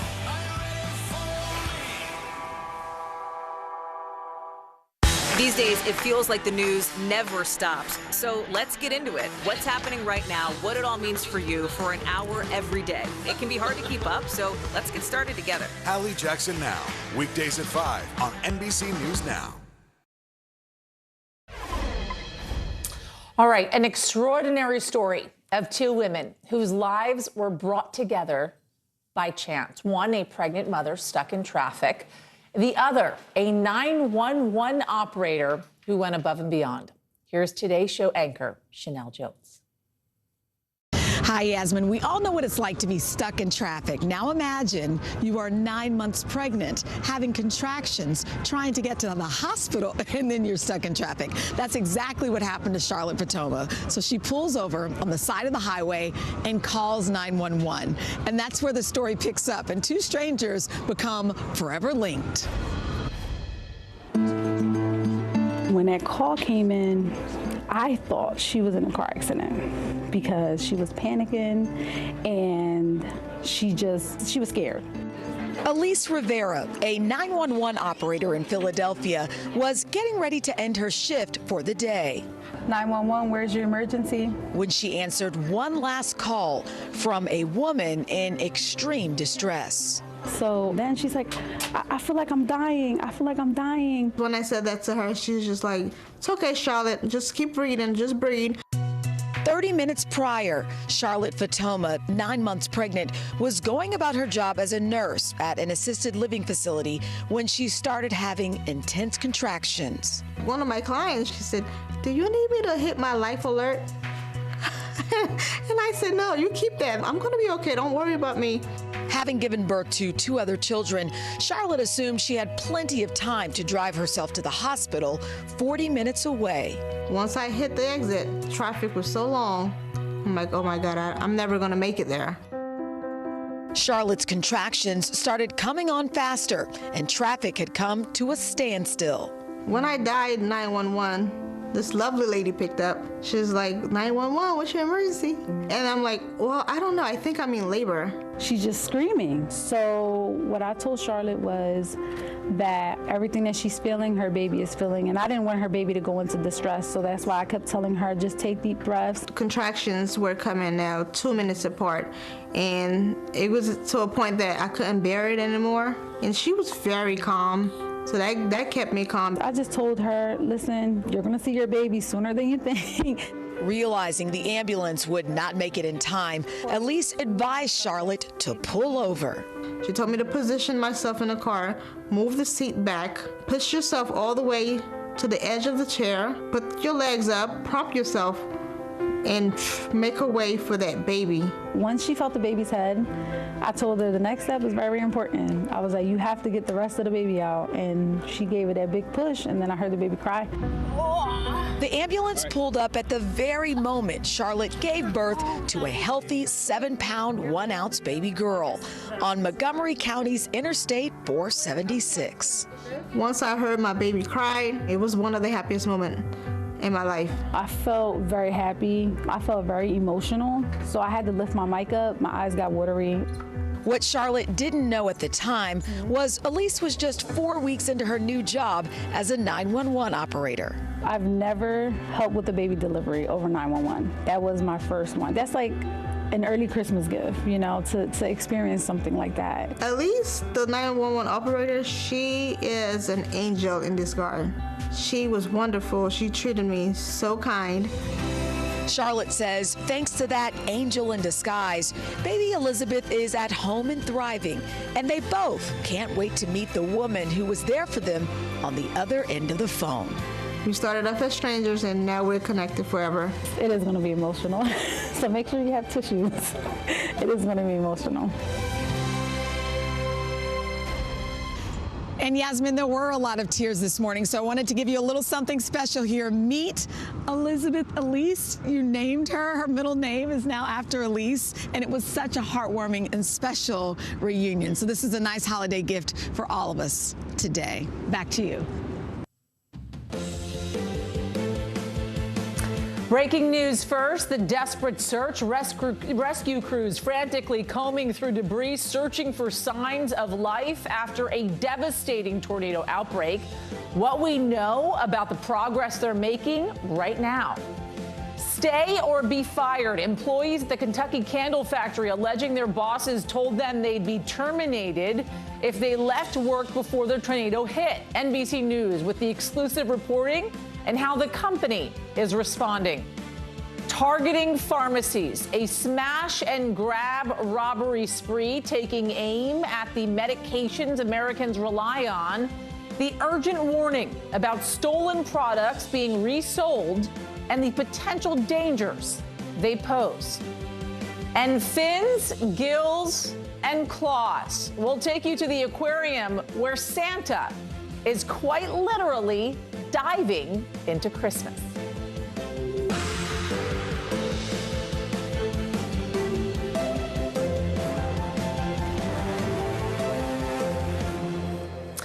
Hi, everybody. I'm Yasmin Vasugian. Aaron is off. Morgan is on assignment. We begin this hour with breaking news. More than 100 people are still missing in Kentucky days after the deadly tornado outbreak. Rescue missions are still underway. At this hour, 88 deaths are officially being blamed on the storm across 5 states. You're looking at video from hard-hit Dawson Springs, Kentucky. Just utter devastation for miles around. President Biden scheduled to be in Dawson Springs tomorrow as part of his trip to the tornado-ravaged region. We have team coverage this hour looking at the damage, as well as the investigation into what exactly happened at an Illinois Amazon facility. Want to start in Mayfield, Kentucky, one of the hardest hit areas. That's where we find NBC's Wendy Woolfolk. Wendy, good to talk to you once again. The president, as I mentioned, set to visit Mayfield tomorrow. Talk us through the state of recovery right now. Well, Yasmin, good afternoon to you once again. They've already brought in the heavy loading equipment to start to remove those mountains of brick and debris that fill this downtown area. Take a look at this. Yesterday, they allowed residents and business owners to come in to try to salvage anything they could find. But now they've already started closing off the roads so that they could literally take all of this and get it out of here to make it more safe, both for the president's visit and as they begin to start to rebuild. Remember, this is an area that's more than 200 years old. They lost several churches, they lost the courthouse, they lost City Hall, and countless homes and businesses in this area. It's going to take a long time to rebuild, but when one of them was asked, how do you do this with all of the devastation? They said piece by piece, no matter how long it takes. Wendy, as you're talking about Mayfield there are communities in the area that are even smaller than Mayfield that have been dealt a major blow, that don't have the resources, for instance, that even Mayfield has. Talk to me about Bremen, Kentucky, for instance. That is a place that really brings tears to your eyes. I mean, I guess I've told you in an email earlier that I literally have teared up talking to multiple people. But you got to remember, this is a town in Mayfield of about 10,000 people. They do have resources, but even the fire department here and the water tower went out when the tornado hit on Friday night. But in a town like Bremen, which is, call it a 2-hour drive, 89 miles north and east of us here. All of these towns have rural communities. The homes are tucked back in forests. So what they're having to do, the National Guard is having to find, go through all of the debris, all of the trees that are inevitably just downed, go through all the small areas with the power lines and go house by house to find them. Get this, Bremen is a town of 300 people, 300, population 300, 10 fatalities already, and they may have more. Governor Beshear says it's inevitable because towns like Mayfield and then all of the things in between have been flattened, leveled.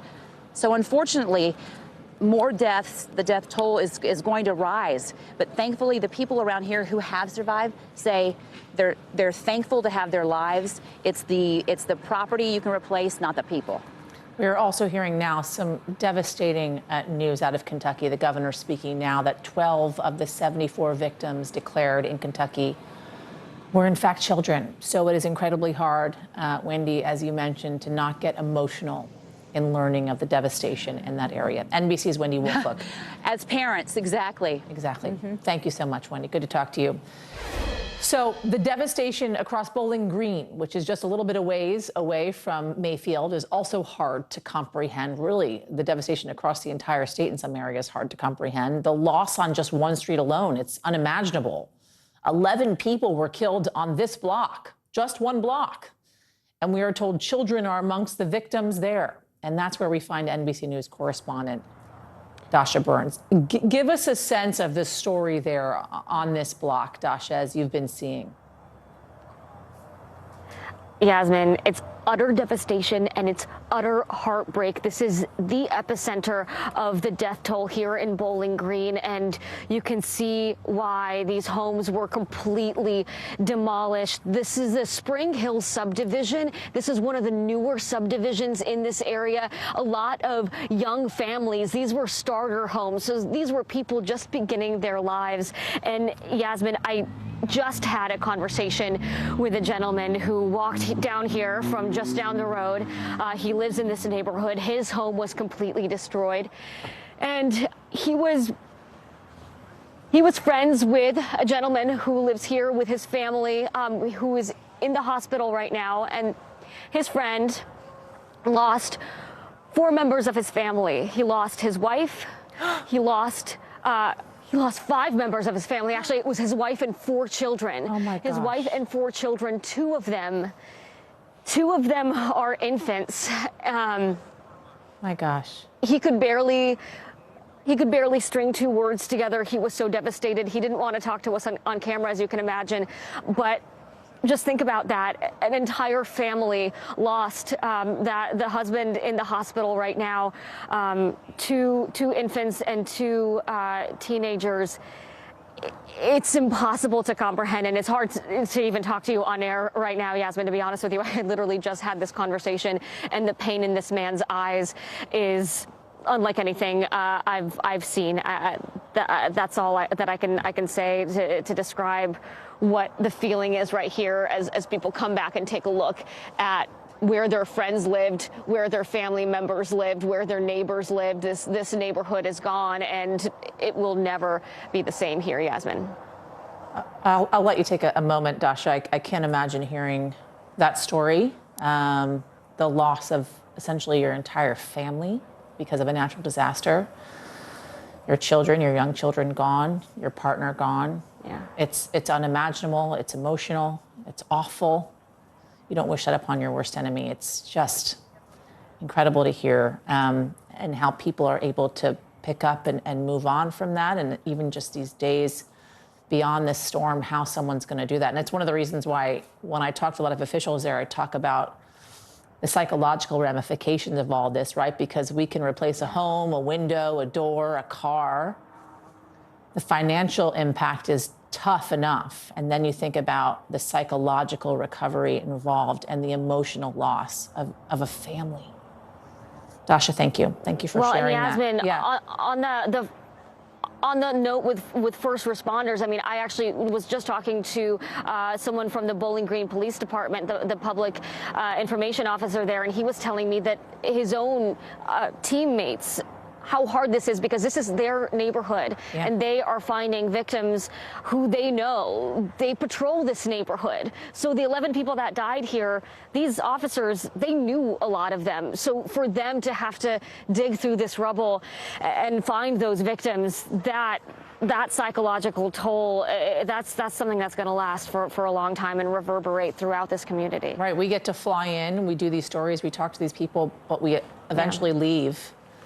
They stay, they pick up, and it's personal for them. It is so incredibly personal for them. Dasha, thank you for your reporting on this and for sharing that story, as hard as it was for you. Thank you. So a federal investigation is underway in Illinois into what happened at that Amazon facility as the tornadoes tore through. 6 workers died inside the warehouse there in Edwardsville when the roof, in fact, collapsed. NBC News correspondent Megan Fitzgerald joins us now from that warehouse. Megan, great to see you. Thank you for joining us on this. What do we know about this OSHA investigation and what Amazon's saying? Yasmin, good to be with you. We know that OSHA has had folks on the ground here since Saturday as they begin the beginning stages of this investigation. What they're doing is they're trying to determine if Amazon stuck to their guidelines, followed the guidelines that they have in place to ensure the health and safety of employees in the workplace. So they're going to be looking at things like the structural integrity of the building, the warehouse, to make sure that it was built to code, making sure that there was a plan in place for evacuations, and certainly for a tornado, and if those plans were executed properly. So in the course of this investigation, they may find that there was a violation, and if they do, Amazon will be cited. They could be forced to pay a fine here. We know that this investigation will last up to 6 months, and Amazon says they welcome it. They are cooperating with this investigation, and in fact, they say that they have launched one themselves. Yasmin. Megan, we know, as I mentioned a little bit earlier, 6 people inside that warehouse lost their lives. And we feel for all of their families and friends today because of that loss. But there are people that miraculously survived the collapse of that roof. How are they talking about their experiences inside that building? Yasmin, it's absolutely traumatizing for them. So there were 46 people inside this building. Amazon says that they told folks to shelter in place on either the north end of the building or the south end. And sadly, that tornado came ripping through at around 8:30 on the south end, killing those 6 people, as you mentioned, critically injuring another. And then we spoke with a survivor who was trapped in the rubble. So he's just feet away from people who he was just talking to, who lost their lives. I want you to listen to how he described those moments. I was concentrating on one thing, and that was breathing, because I was being crushed by that wall. And from the time that it did take, it went from I had a little room to none, and it started to crush my head at the end, and that was scary. Now, that gentleman there, thankfully, is expected to make a full recovery, but certainly the trauma, the devastation, and the sadness won't be going anywhere anytime soon, Yasmin. Again, that psychological ramifications of this storm and what people have to relive over and over again every time they close their eyes, I'm sure. Megan Fitzgerald, thank you so much for your coverage on this. So while we've been covering this devastating storm in this country, we still have a pandemic. And tracking the big news in the fight against COVID, Pfizer now says its antiviral COVID pill can help prevent hospitalizations or death by 89% in high-risk individuals. The company is stressing this is only the case when the pill is taken within 3 days of initial symptoms. The drug will not be ready in time, though, for the holidays. That's because it is not yet authorized by federal health agencies. New temporary pandemic mandates are being put in place across the country. California now reimposing its mask mandate for everybody, regardless, by the way, of vaccine status. Philadelphia will begin requiring proof of vaccination for children as young as 5 years of age in most indoor settings. The new measures come as the Omicron variant spreads quickly. We've seen it now in about 33 states, 77 countries worldwide. And new data out of the CDC today will demonstrate that we are now detecting it in our genomic surveillance here at a rate of about 3% across the nation and about 13% here in New Jersey and New York. It is more transmissible, and we're seeing that in other countries as well, that it's rapidly becoming the more predominant strain.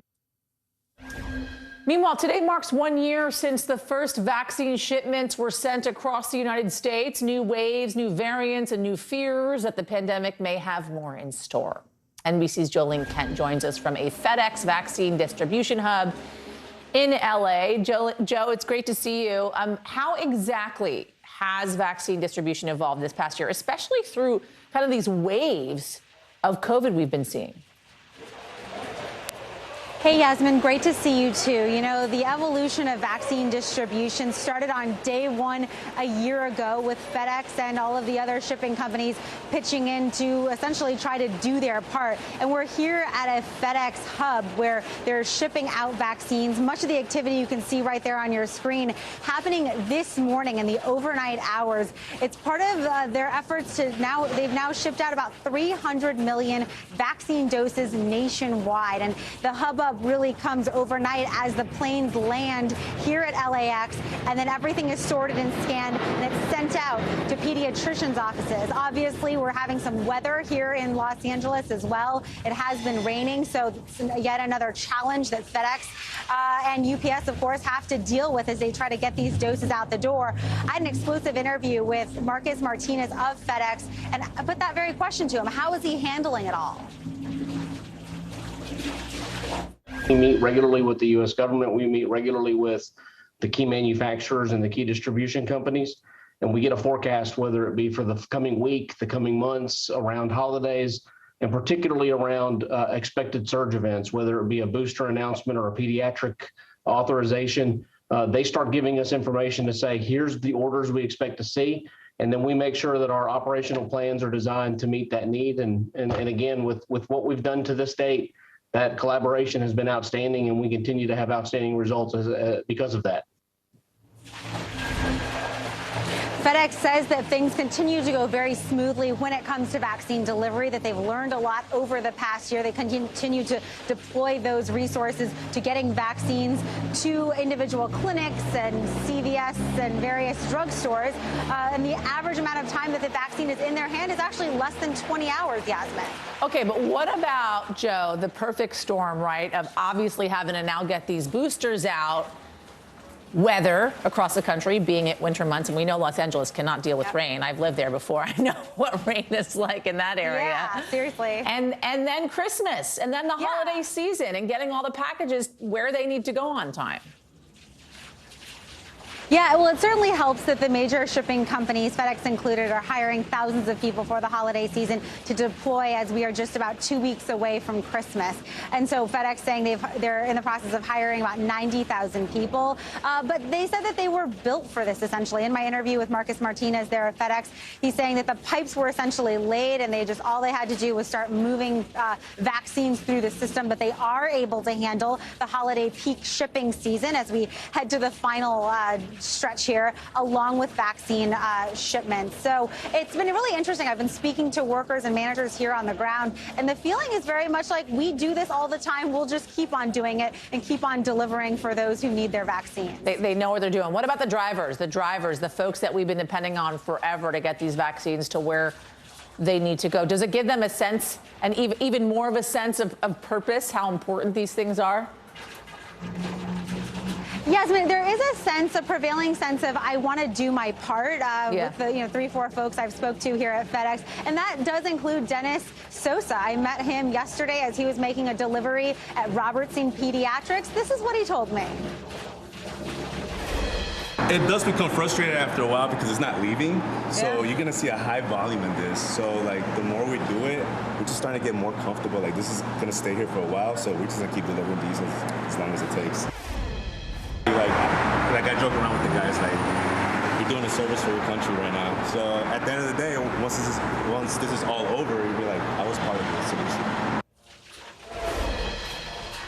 And what's interesting about Dennis Sosa is that he's been delivering those vaccines since day one. And he said, he never expected to feel like a hero, but that's how he feels, and that's how he rallies his team when it comes to vaccine delivery. Of course, there's a lot of unknowns coming up. Will there be more boosters? Will there be different kinds of delivery going forward? But FedEx insists that they are indeed well prepared for whatever is to come down the pipeline. I got to tell you, when I was in Rhode Island around this time last year, and we saw the first vaccine in arm in the state of Rhode Island, I remember seeing a FedEx truck driving in, right, with these vaccines. I have never tracked a FedEx truck closer than I did that one. I even made a joke to my photographer at the time that I wanted to cut off the FedEx just for a little shot, just a little one in the arm. Obviously, I wasn't going to do that, but yes, to a certain extent, they are heroes. I remember that live shot really well. Yeah, I remember that really well, Yasmin, and I will say that with you being on the ground there, I mean, it really shows how long this has been going on for. And one thing that they continue to do in terms of tracking that in real time is there's little tiny devices that are attached to each vaccine shipment. It's a Bluetooth device, and they're able to track it live from the manufacturer all the way to its final destination. Say it's the pediatrician's office that we went to in Beverly Hills yesterday, and they're able to see that in real time to know that they're getting their vaccines on time. But of course, it's still very stressful for the medical providers. That pediatrician we talked to, Dr. Kim, saying yes, he does worry to make sure that all of the vaccines are in tip-top shape in order to go in those arms. That must have been a fancy pediatrician's office. Jolene Gant, thank you so much. Great to talk to you, my friend. All right, a key development in the investigation into the Capitol riot. The House committee investigating January 6th has voted to hold former Trump Chief of Staff Mark Meadows in contempt of Congress. The full House expected to vote on the matter later today. NBC News Capitol Hill correspondent Ali Vitale joining us now. Ali, good to see you this afternoon. Thanks for joining us on this. We learned quite a bit from Meadows' text messages during last night's vote, his exchanges as well. What can you tell us about those messages and what happens now? Yeah, we're learning a lot more about the text messages that Mark Meadows turned over to the committee. We heard them last night from Congresswoman Liz Cheney, and this is how she put it. Listen. Quote, Mark, the president needs to tell people in the Capitol to go home. This is hurting all of us. He is destroying his legacy, Laura Ingraham wrote. Please get him on TV. Destroying everything you have accomplished, Brian Kilmeade texted. Quote, can he make a statement? Ask people to leave the Capitol, Sean Hannity urged. As the violence continued, one of the president's sons texted Mr. Meadows, quote, he's got to condemn this ASAP. The Capitol Police tweet is not enough. Donald Trump Jr. texted, again and again, urging action by the president. Quote, we need an Oval Office address. He has to lead now. It has gone too far and gotten out of hand. And Yasmin, stunning when you hear that even the former president's own son was imploring the then chief of staff for his father to make some kind of statement saying that what had happened at the Capitol was getting out of hand and he needed to intervene. We also, though, learned about text messages from journalists who were physically inside this building also texting Mark Meadows. Many of the people in this building had his phone number. He was a former member of Congress, very well versed in the media, very savvy with how to get his message out there. People were texting him things like, we're helpless. So it really does speak to the tone and tenor of the conversations that Mark Meadows was having with people in this very building. And it wasn't just people on Fox News and the former president's son. It was also other Republican lawmakers in this building demanding that something be done by the White House. We also had some breaking news, Ali, switching gears here, involving some movement on the debt ceiling.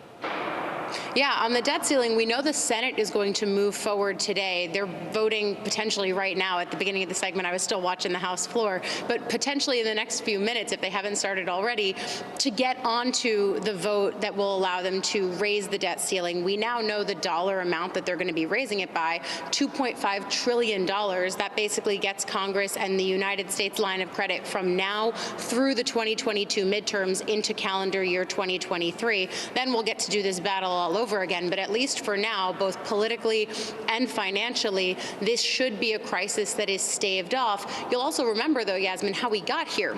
This was a sleight of hand in terms of changing the rules. The House originating something that said the Senate, in this one instance, could raise the debt ceiling on their own, allowing Democrats to do it by a simple majority. Vice President Kamala Harris will come in and break that tie. But at least for now, before tomorrow's deadline of the debt ceiling crisis, we're averting it, or at least we should be today. Ali Vitale, for today. We'll see what happens tomorrow. Thank you. Good to see you. All right, Santa's delivery deadline may be Christmas Eve, but how about the post office? Coming up, what you need to know to make sure those gifts get to where they're going just in time to make it under the tree. We'll be right back.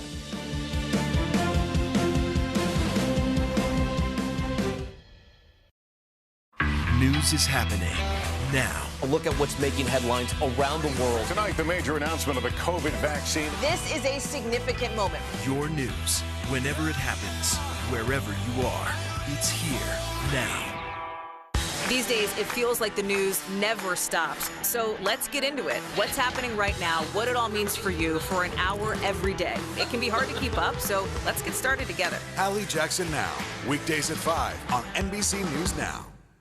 Good morning, I'm Joe Fryer. And I'm Savannah Sellers. Another giant leap for mankind. They want folks to shelter in place until this storm pushes through. This new travel requirement, is it possible we're going to see tighter restrictions? Morning News Now, streaming weekdays at 7. It's an issue dividing communities and influencing elections across the country. An in-depth look at how one small town confronted race and education and how it tore the community apart. Shame! This is Southlake. All episodes available now. So one of the all-important questions, have you gotten your holiday gifts in the mail yet? The deadline to get your packages shipped in time for Christmas, it's fast approaching. NBC's Vicky Nguyen is here with what you need to know to make sure your packages arrive under the tree and, importantly, on time. Yet, get the boxes and tape ready. Tomorrow is the deadline for most ground shipments in the United States. After that, you may have to pay a hefty premium if you want your gifts to arrive by Christmas. But there are other ways to make sure you get your presents there in time. Plus, I'll have some tips for you to save money, too. With 11 days to go until Christmas, now's the time to get your packages in the mail. According to ShipMatrix, an average of 90 million parcels will be shipped every day this holiday season. The nation's biggest shippers ramping up to meet demand. I recently saw firsthand how the United Parcel Service and United States Postal Service are preparing for the rush. At UPS, I toured this state-of-the-art facility where automated scanning machines sort the packages while miles of conveyor belts and driverless vehicles prepare them to be loaded onto trucks for delivery. After weathering millions of delivery complaints in 2020, USPS Executive Vice President Jackie Stracco told me the agency started hiring seasonal workers 6 weeks earlier than last year. Some 40,000 additional employees at facilities across the country. We've made considerable investments in our people, in our facilities, and in our package sortation equipment. And FedEx has added new sorting facilities nationwide in what it expects to be its biggest holiday shipping season ever. But even with those investments, the three major carriers say they can only handle so much volume. USPS and FedEx say the deadline for domestic ground shipments to arrive by Christmas is tomorrow, December 15th. If you miss that deadline, they offer express services, but that will cost a premium. For envelopes and letters, Postal Service first-class mail must be sent by the 17th. The more expensive Priority Mail, the 18th, and Priority Express must be shipped by December 23rd. If you miss the FedEx Ground deadline, the FedEx Express Saver deadline is the 21st. Two-day delivery must be shipped by the 22nd, and for serious procrastinators, FedEx Same Day must be shipped by the 24th, not the 25th. UPS doesn't give a deadline but has an online calculator. If you ship now, it shows most domestic ground deliveries will arrive in 5 days or less. They also offer more expensive 3-day, 2-day, and next-day delivery options. And no matter how early you ship, some packages will still get damaged. So always a good idea to put a slip inside the package with the to and from address. That way, if any of the materials get destroyed, well, the shipper will still know how to get your package where it needs to go.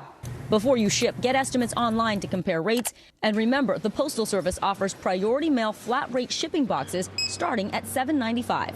And if you miss the shipping deadlines, online retailers may be able to help you out. The big ones like Amazon, Best Buy, Walmart, they're all offering free 2-day, 1-day, and sometimes same-day shipping. In a real jam, consider BOPUS. Buy online and pick up in store. If you are looking for easy ways to keep track of your deliveries, we did try a couple of apps that will put everything in one place for you. The Shop app from Shopify, that's free. It'll connect to your Amazon and Shopify accounts and give you shipping updates. You can also try Parcel. That allows you to track up to 3 packages at a time for free or unlimited packages for an annual $5 subscription. And also don't forget, you can sign up for shipping alerts from your carrier and select signature required on the shipping label so your package isn't left on an empty porch. Yasmin, back to you. Thank you, Vicki. Workers say they were told to remain on the job or risk being fired. Still ahead, new exclusive reporting from NBC News about what may have gone on inside the Mayfield candle factory before a tornado hit.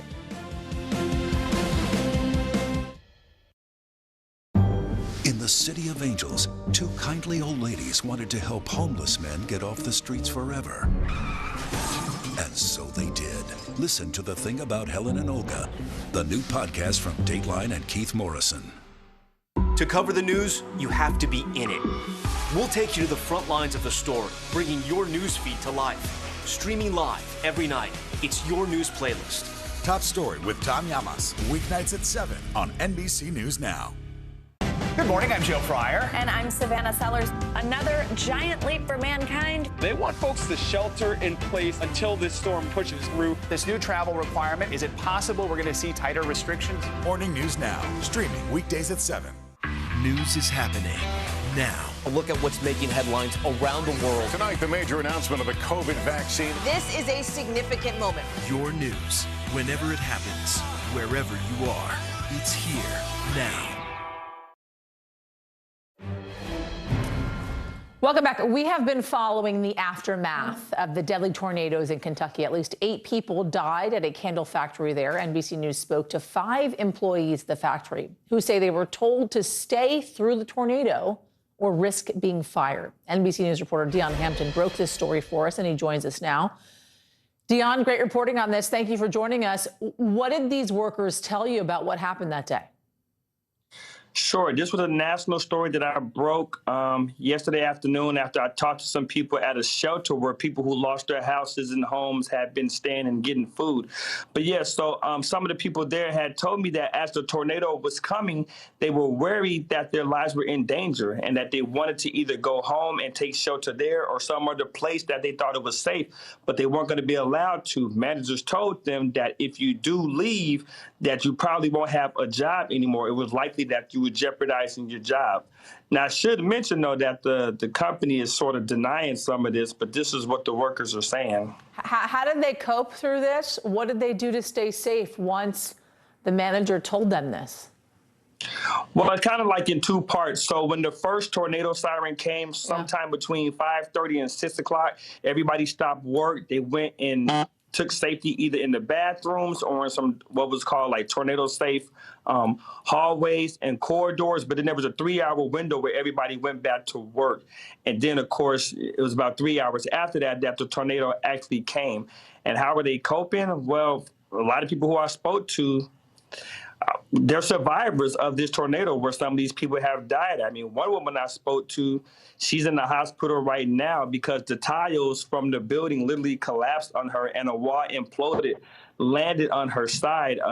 She was stranded. I mean, she was trapped under the concrete slab for 6 hours. There were some people, though, that went to the manager and said, I want to leave. The manager said, no, you'll get fired. And then some people still left. Correct. So there was about 5 or 6 employees who just said, you know what? I'm out of here. I'm not going to worry about the job that much. I'm just going to leave. But it's a tough predicament if, let's say you have a family, you have wife and kids, you have other people outside of yourself and bills that you have to take care of. And it's like, well, there's extreme danger coming your way. But if you leave, then you don't have a job to pay your bills. So it's kind of like this tough situation where there's really no good solution for the employees there who are put in that predicament. Yeah, no idea what to expect. So how is the company, Dion, officially responding to these allegations? They're calling the allegations untrue. The spokesman said he talked to a couple of managers there who said that these incidents didn't actually happen. He said that the employees who are employed there ever since COVID, they have kind of like a strange schedule of sorts. You're allowed to come and go as you please. It's not very common. You can work for 2 hours and go home, 5 or 6 hours if you choose to, and go home.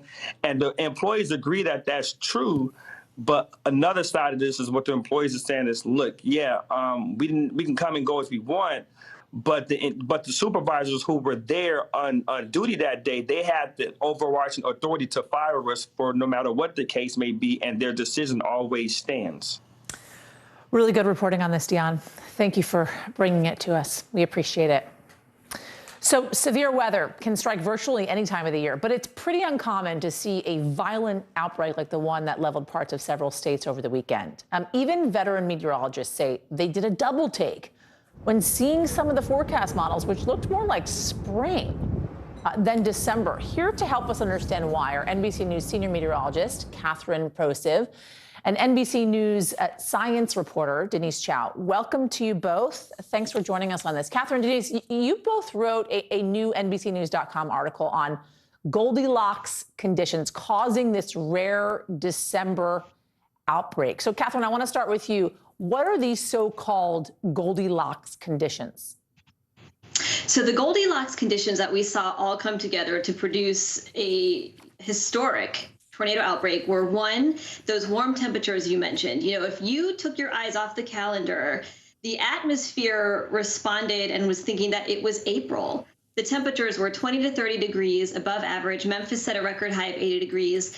That is more like a spring atmosphere that could support tornadoes. The second, we're in a La Nina pattern. The La Nina pattern generally brings the storm track down through the Mississippi Valley, increases those winds needed to promote spin in the atmosphere and produce the tornadoes. So that combined with the warmth, that was all you needed to produce a tornado outbreak. And then you add the role of climate change on top, and it was all of the ingredients that came together to produce what we saw Friday night. So Denise, 4 days after this weather event, is there any obvious link that you guys can pinpoint at this moment between this weather event and climate change? Well, what scientists know is that climate change is increasing the chances of extreme weather events across the board. And that's because warming temperatures, warming oceans, changing precipitation patterns all create these really optimal conditions for anything from hurricanes to wildfires to droughts to heat waves. When it comes to tornadoes in particular, though, it's a little bit difficult to draw direct links. And that's because even though they can create really widespread destruction, they're relatively, geographically speaking, small events, and they're fairly short-lived. And so they're difficult to incorporate into these models, but it's kind of that idea of stacking the dice or loading the dice or stacking the cards, whatever kind of game analogy you want to use. And then there's this idea of Tornado Alley, Catherine. As we looked at this storm as it took place on Friday night, there's some areas actually that aren't necessarily places where tornadoes occur quite frequently. And there have been numerous studies on kind of the shifting of Tornado Alley in the Midwest and the Plain States as well. What do we know about this change? Yes, so Denise mentioned historically it's been hard to make a direct link between higher frequency of tornadoes and climate change. But what we can make a link to as of right now, and a pretty strong link, is that shift of Tornado Alley, which traditional Tornado Alley, we think of the Great Plains of the United States, shifting east. And that's because we know the western region is drying out. That aridity is shifting east. So the moisture is being pulled farther east. You have better access to the Gulf of Mexico, which provides that warm, moist air that's the fuel for thunderstorms. And you combine that with the winter season warming, which is very pronounced across the Mississippi Valley, and on the cool season. So we're seeing more ingredients in fall and spring all come together in that Mississippi Valley area to promote more frequent tornado events. And I want to add, by this shift east happening, we're also seeing an associated increase in vulnerability. There's higher population centers out that way. These places you mentioned are not as prepared for tornado outbreaks. They're not as used to them, and that's causing a problem.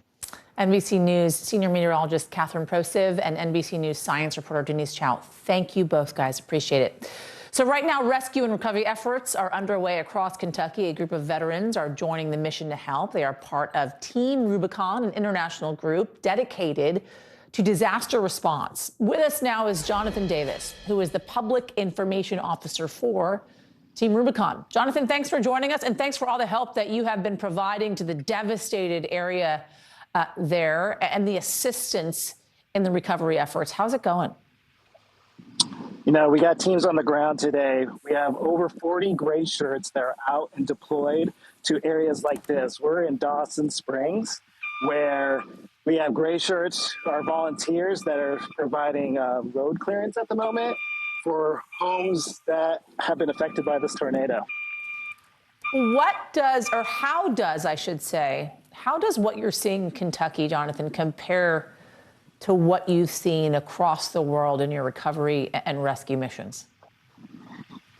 What surprises me most is just the vast scale of the destruction. Yeah. When I look around here, it's a 360 view of just mayhem and disaster. Whereas in other countries, you kind of find like pockets where there's severe damage and rubble and debris. But here it's just like, you can see it towards the horizon, just the destruction that, you know, these families and homeowners have to see. during this holiday season. You know what's interesting to me in covering natural disasters outside the United States, it's oftentimes we look at kind of building codes in those regions. For instance, in Haiti, after an earthquake, for instance, or hurricane, I should say, we look at building codes and say, well, if things were built differently, maybe, these buildings were survived, there wouldn't be such a huge loss of life. Do you think there needs to be that type of conversation now here in this country because of these massive weather events that we're having and the complete and utter destruction that we've been seeing? I believe the most important thing is preparedness. Yeah. And that's preparedness before a disaster happens. I think that we should get that into the minds of homeowners and people who may be in areas that are more affected by disasters. So preparedness is always the first thing to do before a disaster happens. Jonathan Davis, thank you for joining us, and thank you for all the work that you and your team have been doing in these rescue and recovery efforts. That area needs it, and I'm sure they appreciate it as we do. Thank you. So the parents of the suspected teen gunman in Michigan are set to appear in court today for a probable cause hearing. Ethan Crumbley is charged with fatally shooting 4 students at his high school. His parents, James and Jennifer Crumbley, have also been charged with 4 counts of involuntary manslaughter. They have pled not guilty to the charges. NBC News correspondent Maura Barrett is joining us now with more on this. Maura, it's good to see you this afternoon. Walk us through what a probable cause hearing is. And could, in fact, additional charges be filed against the parents as a result of this hearing? Well, as you just laid out, Yasmin, the charges have already been filed. So we have those right now, and there could be additional charges as police continue their investigation into whether or not the parents had any help hiding from authorities. Obviously, you'll remember it took them a while to turn themselves in. But as for this probable cause hearing, that's the hearing that's in between charges being filed and a trial actually starting. Basically, the court's going to hear testimony, some evidence to determine whether there is probable cause or whether it's more likely than not that the defendant committed the crime, and then a trial date will be set, or they'll move forward towards a trial. And so this could be a preview of the evidence that we'll see being brought forward if there is a trial against the parents. Obviously, as a reminder, the authorities here are looking to put blame on the parents in question here. The prosecutor saying that they had every reason to believe that their son was dangerous, giving him the weapon and failing to secure it. And so those are some items that we might see brought up in this hearing that's set to begin in the next hour or so. Yes. Where are we more on the investigation right now? So this is kind of twofold. First, in terms of the parents, police are still investigating whether or not they did have help hiding from authorities. They found the parents in a commercial building about 40 minutes south of the high school where the shooting occurred, near Detroit, actually. And so they're still questioning the man who owned the building and was involved there. The parents had taken out $4,000 and weren't being very responsive to authorities there. And so police are still working on that investigation. And then on the school side of things, there is a lawsuit filed by one of the parents of an injured student, basically saying that the school didn't take enough steps, knowing that the accused shooter, Ethan Crumbley, posed a dangerous threat, had a potential firearm. And so they're saying the school didn't do enough. And so as both of these investigations keep going, we might be getting more details ahead of the trial or even before the trial in which more charges might be added in terms of the parents. Yasmin. We'll be watching as it unfolds. NBC's Maura Barrett, thank you so much. Great to see you. All right, a new dangerous development in the latest rash of smash and grab robberies. The thieves typically target stores that sell clothing, jewelry, electronics as well. But now the experts are warning they're hitting pharmacies, stealing products like over-the-counter drugs, baby formula, and that's posing these unique dangers to consumers. NBC News reporter Ahiza Garcia Hodges has been following this story for us. Thank you for joining us. Talk to us about what makes these products, these pharmacy products, so dangerous. Well, unlike items like a designer handbag, baby formula, over-the-counter medications are regulated. And so stores that are licensed distributors and sellers of these items keep them very under strict temperature control in some cases, handle them properly, and know when to pull them from the shelves when they're expired. When those items are stolen and then resold, there's no guarantee of that safety and that the products will even work. Yes. How big is this underground industry? Like, how big of a threat is this? So we know that overall, organized retail crime accounts for $700,000 worth of loss for every $1 billion in sales. We don't have specific breakouts for this pharmaceutical type of robbery, but we know that this is, it's organized crime and it's very, very well orchestrated. And I was speaking with a sheriff in Broward County, and he was saying that, these people they're very, very good at what they do, and they will, at the end of a week or the end of a day, have trash bags full of stolen merchandise. Wow. So what are authorities doing to stop it? Not just obviously on the robbery level of making sure people don't break into these pharmacies and steal, but the selling of it in these kind of online black markets. So there are task forces in numerous states that are trying to tackle this, and they are working with different retailers, but also different marketplaces. Amazon and Facebook, for instance, have their own task forces internally that are trying to, tamp down on this. But the problem is massive, and so there are also legislative efforts underway to try to provide more information to consumers looking to buy things from retailers and vendors on marketplaces. But the problem, it really is that there's a market for this. There are people buying these products on third-party marketplaces. And so because of that, it's a bit like whack-a-mole, and it's very difficult for people looking to tamp down on this type of commerce. Yeah, and it shows in a way the desperation of folks because of the high prices when it comes to both over-the-counter and prescription drugs. Right now, hence one of the reasons why it seems the Biden administration is trying to tackle that. NBC's Ahiza Garcia-Hodges, thank you so much. Great to talk to you. So it may have been America's biggest health battle before the pandemic. Up next, how COVID has impacted the fight against cancer and what needs to be done to get back on track.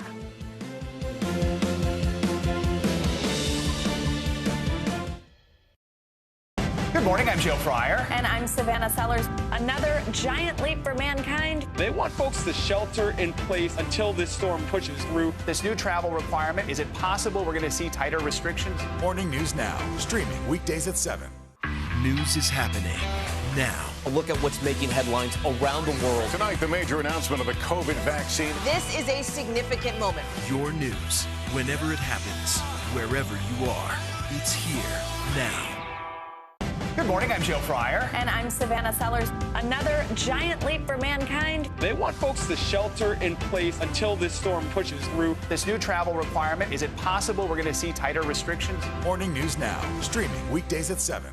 Hey everybody, it's Hoda Kotb from The Today Show. I am so excited to tell you about my new podcast, Making Space with Hoda Kotb. I sit down with some incredible people and we'll hear some uplifting stories. Listen to Making Space now on Apple Podcasts. News is more than a headline. It informs, it inspires, and it still matters. To cover it, you have to be in it. And that's what we're gonna do. Every night, we take you to the front lines of the story, where it's actually happening, with NBC News journalists on the ground from all over the world. We cover what you need to know and bring your newsfeed to life. In primetime and streaming live, it's your news playlist every night. Top Story with Tom Llamas, weeknights at 7 on NBC News Now. News is happening now. A look at what's making headlines around the world. Tonight, the major announcement of the COVID vaccine. This is a significant moment. Your news, whenever it happens, wherever you are, it's here now. Do you feel like the bad guy in this? Why should they believe you when they know that people are getting in? Has it been worth it to make this trip? Do you feel like you're giving a green light to politicians? How do you explain why your case has become so important? We began our cross-America journey tonight, St. Louis, Austin, here in Nashville. From Washington, D.C., the site of our nation's capital, you rarely see. It's your last move. Was talking smack part of this? What are you doing for teachers who feel that they're being stretched too thin? Did you understand how prevalent hunger was in your own community?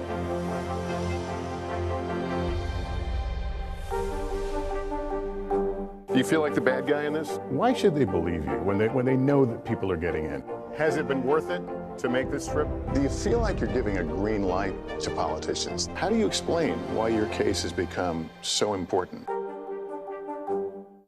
Grab your apron for a new podcast, Cooking Up a Storm with Al Roker. My forecast, yummy. Some of the best chefs share family secrets to get you ready for a holiday feast. This is fun. Bringing the heat for the holidays. Listen now wherever you get your podcasts. We are back now with our week-long series, Chasing the Cure, an in-depth look at the ongoing fight to defeat cancer. It is a fight that has gotten harder because of COVID. The pandemic has had a debilitating impact on cancer research, on the funding and the treatment as well. NBC News senior medical correspondent Dr. John Torres takes a closer look. This pandemic has taken a huge toll on all of us, and much more so on those that are suffering from cancer, because cancer diagnosis, cancer screening tests, and research in cancer has all been delayed because of the pandemic. If you remember about a year ago, we were talking about cancer rates had dropped significantly. At first, it looked like good news, but when you got behind those headlines, you found out, as a matter of fact, that was bad news, because what was happening is those cancer diagnosis rates were dropping, but that doesn't mean that cancer rates themselves were dropping. As a matter of fact, they were staying the same, which means that people were delaying their cancer treatments or cancer screenings. And what we have found out is this pandemic is actually doing three different things. Number one, it's delaying screening tests in people. And because of those delays in screening tests, people are getting diagnosed at later stages of cancer. And cancer, like many other diseases and illnesses, the earlier you diagnose it, the earlier you treat it, the more successful the outcomes are. Number two, that treatment has been delayed as well. We're seeing clinics closing. We're seeing people delaying surgeries, those types of things that can prolong their care and actually make their outcomes worse. And then number three, the thing that's going to hit us long term is the research and development behind cancer treatments, and finding new cancer screening tests and treatments that are out there has also been delayed. What we're finding out happening, looking at that cancer research and development, is funding for science behind cancer treatment, cancer research, cancer screening tests has all been dropped because of the pandemic. A lot of this funding came from corporations. Those corporations weren't able to pony up that money that they normally had in order to keep pushing forward cancer research and development. So that has been dropped back a little bit, which means we're talking years, possibly decades behind now in that cancer research that we had done, in that moonshot for cancer treatments that we had been talking about. That has now been delayed. The treatments themselves, we are seeing clinics closing, both adult and children's clinics. We see people delaying surgeries, and you can only imagine if someone who has a cancer diagnosis is told they need to delay their surgeries, what that's going to do to them, not only for their cancers, but for their mental health as well.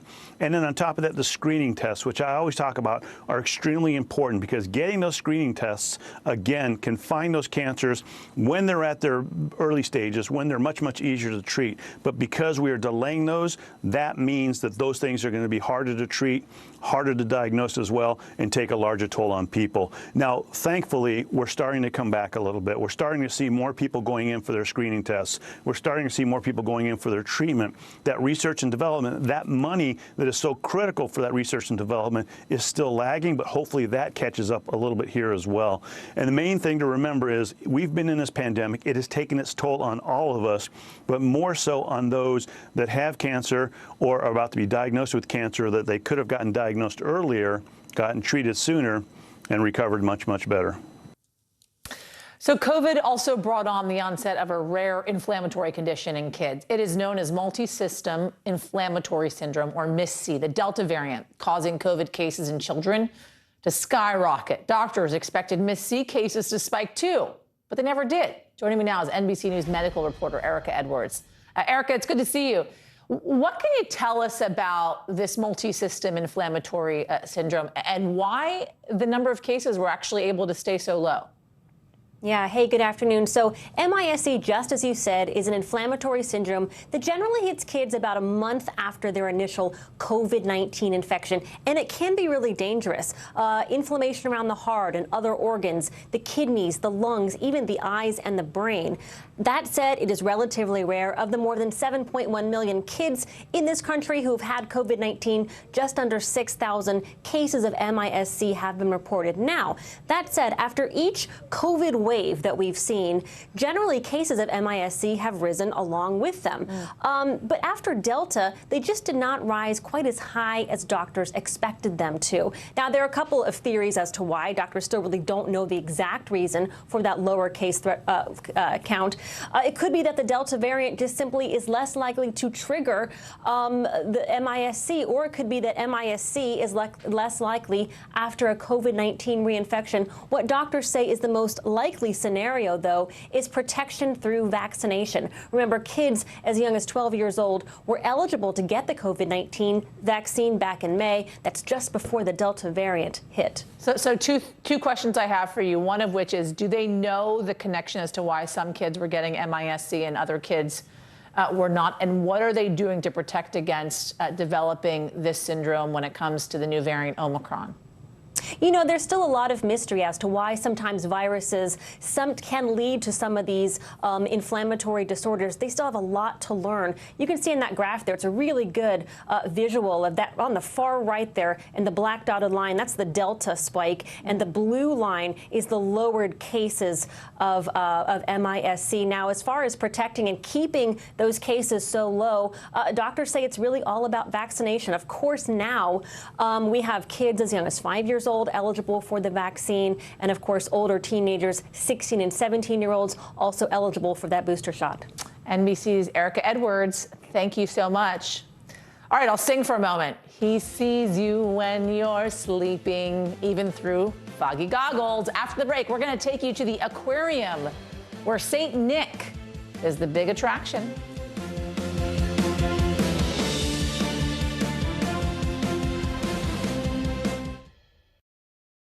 Good morning, I'm Joe Fryer. And I'm Savannah Sellers. Another giant leap for mankind. They want folks to shelter in place until this storm pushes through. This new travel requirement, is it possible we're going to see tighter restrictions? Morning News Now, streaming weekdays at 7. Do you feel like the bad guy in this? Why should they believe you when they know that people are getting in? Has it been worth it to make this trip? Do you feel like you're giving a green light to politicians? How do you explain why your case has become so important? Let's go. This is a critical choke point for this fire.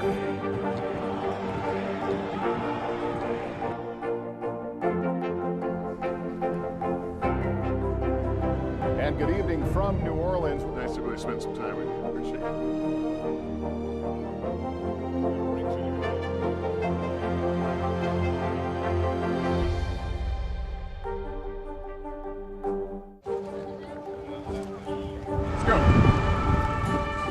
This is a critical choke point for this fire.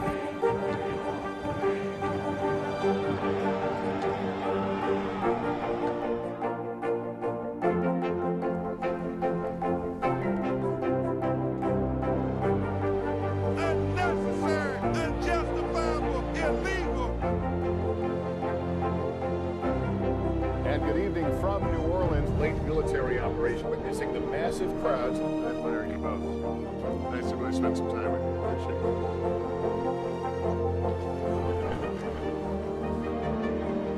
At any moment now.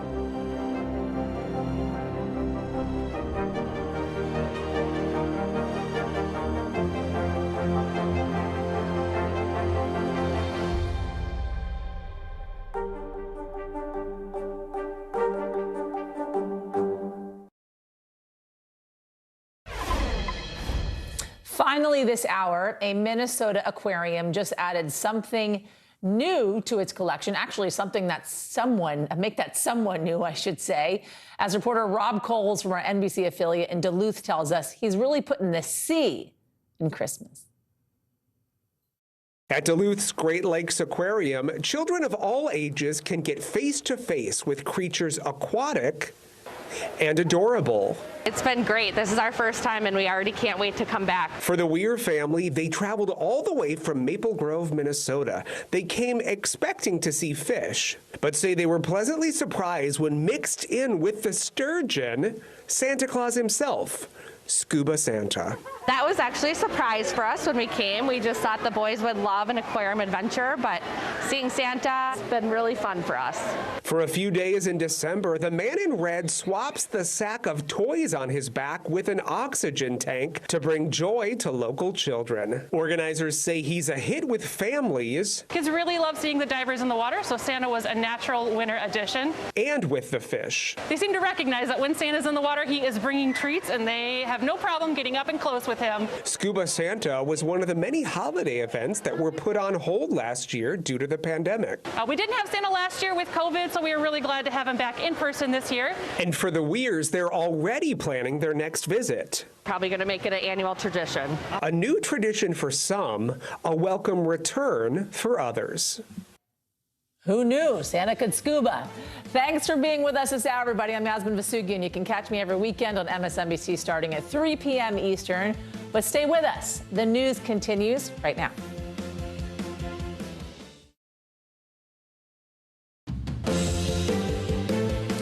Breaking right now, death toll rising, more victims pulled from the rubble left behind by devastating and historic tornadoes. When you see all of this, I mean, what do you think? It's just mind-blowing that a tornado could do this to this small town. The cleanup in the areas hardest hit and continuing the search for survivors. Tale of the texts. The House committee investigating the Capitol riot, voting to hold former Trump chief of staff Mark Meadows in contempt. The newly revealed conversations putting him front and center in the search for answers. And game changer. Pfizer releasing results for its new antiviral medication said to drastically reduce hospitalizations and deaths if taken early enough. How soon it could be available to high-risk Americans.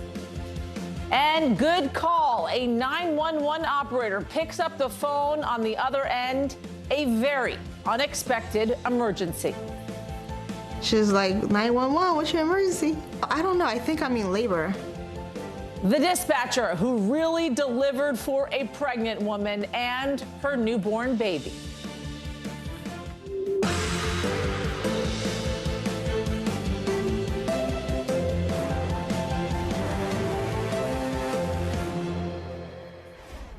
Hi, everybody. I'm Yasmin Vasugian. Aaron and Morgan are off today. We're going to begin with breaking news, where the death toll from that historic outbreak of tornadoes, it's on the rise. 88 people are now confirmed dead across 5 separate states. And in Kentucky, dozens of people are still missing. Want you to take a look at some drone images from Bremen, Kentucky. At least 12 lives were lost in that town. The population there only believed to be around 200. We have a team of correspondents spread out across the region covering the big story at this hour. Let's begin in Dawson Springs with NBC News correspondent Ellison Barber. Ellison, it's great to see you. Thanks so much for your reporting on this. You are in a town that was roughly 75% destroyed. Talk to us about what you're seeing on the ground there right now and how people are trying to pick up the pieces.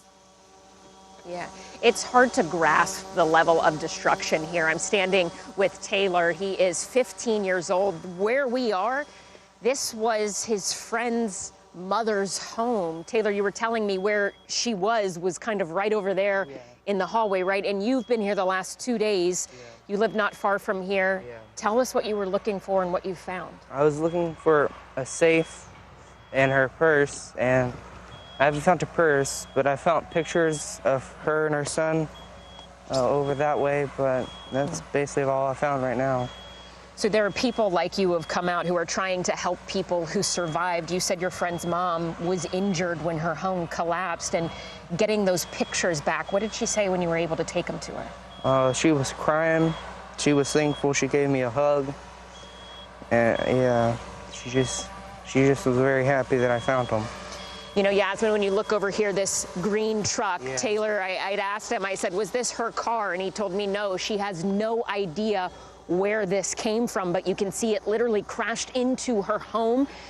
People like Taylor, people who survived the storm, they are looking for their own things, helping others search for things as well. Back over this way, there are search and rescue teams still looking for people. There are still members of this community who are unaccounted for. There is a search and rescue team from Dayton, Ohio, who are back in this wooded area where homes once stood searching for people. Yesterday, the coroner had told me 13 people died in this community. Less than 3,000 live here, and they still have a number of people unaccounted for. But it's hard, Yasmin, to figure out exactly how many are unaccounted for, in part because it is really hard for people to just talk to each other. A lot of neighbors are still just looking for people that they think might be missing, may have been injured, trying to figure out if they're okay, and maybe they've already made it out to another community. That's what people are hoping for. But for now, 3-4 days out, a lot of people still just don't know. Yasmin? Every day the image is just more and more shocking. Ellison Barber, thank you so much for that. So the president will be in Dawson Springs tomorrow. He'll also visit Mayfield to survey that widespread tornado damage. Some parts of that town may not have electricity for weeks. NBC's Wendy Wolfhook joins us now from Mayfield. Wendy, great to see you. What's the situation like in Mayfield today? You and I were talking over the weekend when they were first surveying all the damage. There was some hope amongst leaders that they would find people still survived underneath that rubble. Is there still hope today? They are still looking for people throughout this region, Yasmin. As you mentioned, there are like 100, at least 100, still unaccounted for in towns far like north and east of this area. But here in downtown Mayfield, they've now gone into trying to salvage anything that was left in these homes and the businesses that are right over my shoulder. And you can see that they've already brought in heavy loading equipment to get rid of those mountains of debris. These, again, they were businesses, they were homes, they were banks. It was City Hall, the courthouse, in a town that was 200 years old. But just down the road, the search is over at the Candle Factory. All 110 people working Friday have been accounted for. But multiple workers have told NBC News that they were fired if they left their shifts early. That is despite the sirens that were detecting dangerous weather approaching. Listen to what one survivor said. I remember everything. Just the first alarm going off, and they called us to the back to do roll call, and then they didn't even finish it. They sent us back to work. Then the second alarm went off, and we went back to the evacuation area, and then I just heard the lady say they weren't going to give us no warning, it was just going to hit. Mainly, you could just hear everybody screaming. I mean, everybody was just in a panic, so it was just a bunch of screaming. And then, of course, the wind, and then the lights flickered, but after that, it was just completely darkness because we were all buried. They were buried and trapped, Yasmin, for some neighborhood of 6 hours under all of that rubble, sometimes 15 feet of rubble with cement. And they also said they had chemicals that they could smell and that were surrounding them. So those people are still hospitalized because of their injuries and what they experienced. The company, however, denies these allegations vehemently. They claim that they had, because of COVID, they had protocols and policies in place that people could leave if they felt unsafe. Obviously, the people that have spoken to NBC News differ with that. And as you well know, 8 people lost their lives that night. And that is just a small number of the people who also lost their lives in this entire region. As you mentioned, President Biden will visit here tomorrow. That's the latest here in downtown Mayfield. Back to you. All right, we're going to dig more into that a little bit later on in the show. Wendy Wolfhook, for now, thank you so much. Want to go roughly now 130 miles east to Bowling Green, that hard-hit community, wrapping their heads around the unthinkable, utter destruction on one single street. That is where we find NBC News correspondent Dasha Burns. Dasha, just take us through how folks are dealing even today, days after these tornadoes struck. Yeah, Lindsay, where I am standing, this right here is the epicenter of the death toll here in Bowling Green. 11 people, 11, Lindsay, were killed right here in this neighborhood. And when you take a look at the destruction here, you can see why. You can actually see the tornado's path through here, going right in that direction, destroying everything in its path. We've been talking to people who say they've been told to hide in bathtubs. Take a look right here. This is a bathtub. This is a shower. This is what you're seeing right now of what this once was someone's home, Lindsay. What I'm looking at here, it's hard to put into words. It's hard to describe what it's like to actually stand here and look at all of this. I want to take you now in this direction. My photographer, David, is going to follow me, Yasmin. I am walking slowly because there's still a lot of debris here, but take a look at this. This home was ripped completely off of its foundation. You know, Yasmin, we talked about hiding in crawl spaces, as one family told us. There was nowhere to hide for this family here. There's now a car in this home. And when you look at the list of folks who were killed here, it's just heartbreaking, Yasmin. Infants, a 4-year-old, a 77-year-old. When you look at the list, there are a lot of folks with the same last name. Looks like 5 members of one family, 4 members of another family. It's so hard to wrap your mind just around this devastation, Yasmin. Yeah, I mean, I can't even imagine what it would be like to return to see your neighbors gone, children having been killed by this natural disaster, what that must feel like, the hopelessness and not even knowing how you're going to be able to rebuild and go on. But so many people do. Nonetheless, it is just devastating. Dasha, thank you. Want to go, though, to some promising news, making a transition away from these tornadoes to the fight against the pandemic. Pfizer's antiviral COVID pill has proved to be effective in its phase 2 trial. The drug was found to prevent hospitalization or death by 89% in high-risk individuals when taken within 3 days of initial symptoms. Federal health officials still, however, need to give emergency use authorization of the pill. Meanwhile, a new study from South Africa showing 2 doses of the Pfizer vaccine provide 70% protection against hospitalization from the variant Omicron. The 2-dose primary series, however, is only 33% effective against infections from the new variant overall. And speaking of Omicron, take a look at this map. Since its detection here in the United States earlier this month, it has spread to more than 34 states and Washington, D.C. as well. Dr. John Torres is standing by, digging into critical coronavirus questions. But I do want to begin with NBC News correspondent Sam Brock. He has more details on Pfizer's new antiviral pill. Sam, what do you got? Yeah, Yasmin, this news from Pfizer is significant. Their research, as you mentioned, showing an 89% reduction in hospitalizations and deaths in an unvaccinated population, Yasmin. Now compare that to Merck's pill, which is about 30% effective there. And you can understand why there are conversations about this as a possible game changer. But the reality is this is almost certainly not going to be available to the public until after Christmas. There could soon be a new weapon in the battle against COVID. Pfizer just releasing research on an antiviral pill it says reduced the risk of hospitalization or death by 89% when taken within 3 days of the onset of symptoms. An FDA review is likely weeks away as cities and states across the country are rolling out new rules to try and corral COVID now. From California, reimposing an indoor mask mandate, to Philadelphia, matching New York City and phasing in proof of vaccine for all indoor diners, including kids as young as 5. This announcement will help reduce the risk of spreading COVID when people are enjoying our city's restaurants and other establishments that serve food. COVID cases climbing higher. In Florida, they're up more than 80% in 2 weeks as testing lines grow. So does the confusion from indoor etiquette. Some you don't have to wear your mask and some you do have to wear your mask. To travel. I don't understand why we still need to get tested if we've already been vaccinated. That makes no sense to me. With Christmas around the corner and get-togethers driving new infections, here are some essential guidelines to keep in mind. Consider self-testing before joining indoor gatherings with others who are not in your household. In general, you do not need to wear a mask in outdoor settings unless it's crowded or you're around unvaccinated people. Indoors, avoid poorly ventilated spaces and do wear a mask if the community has high transmission.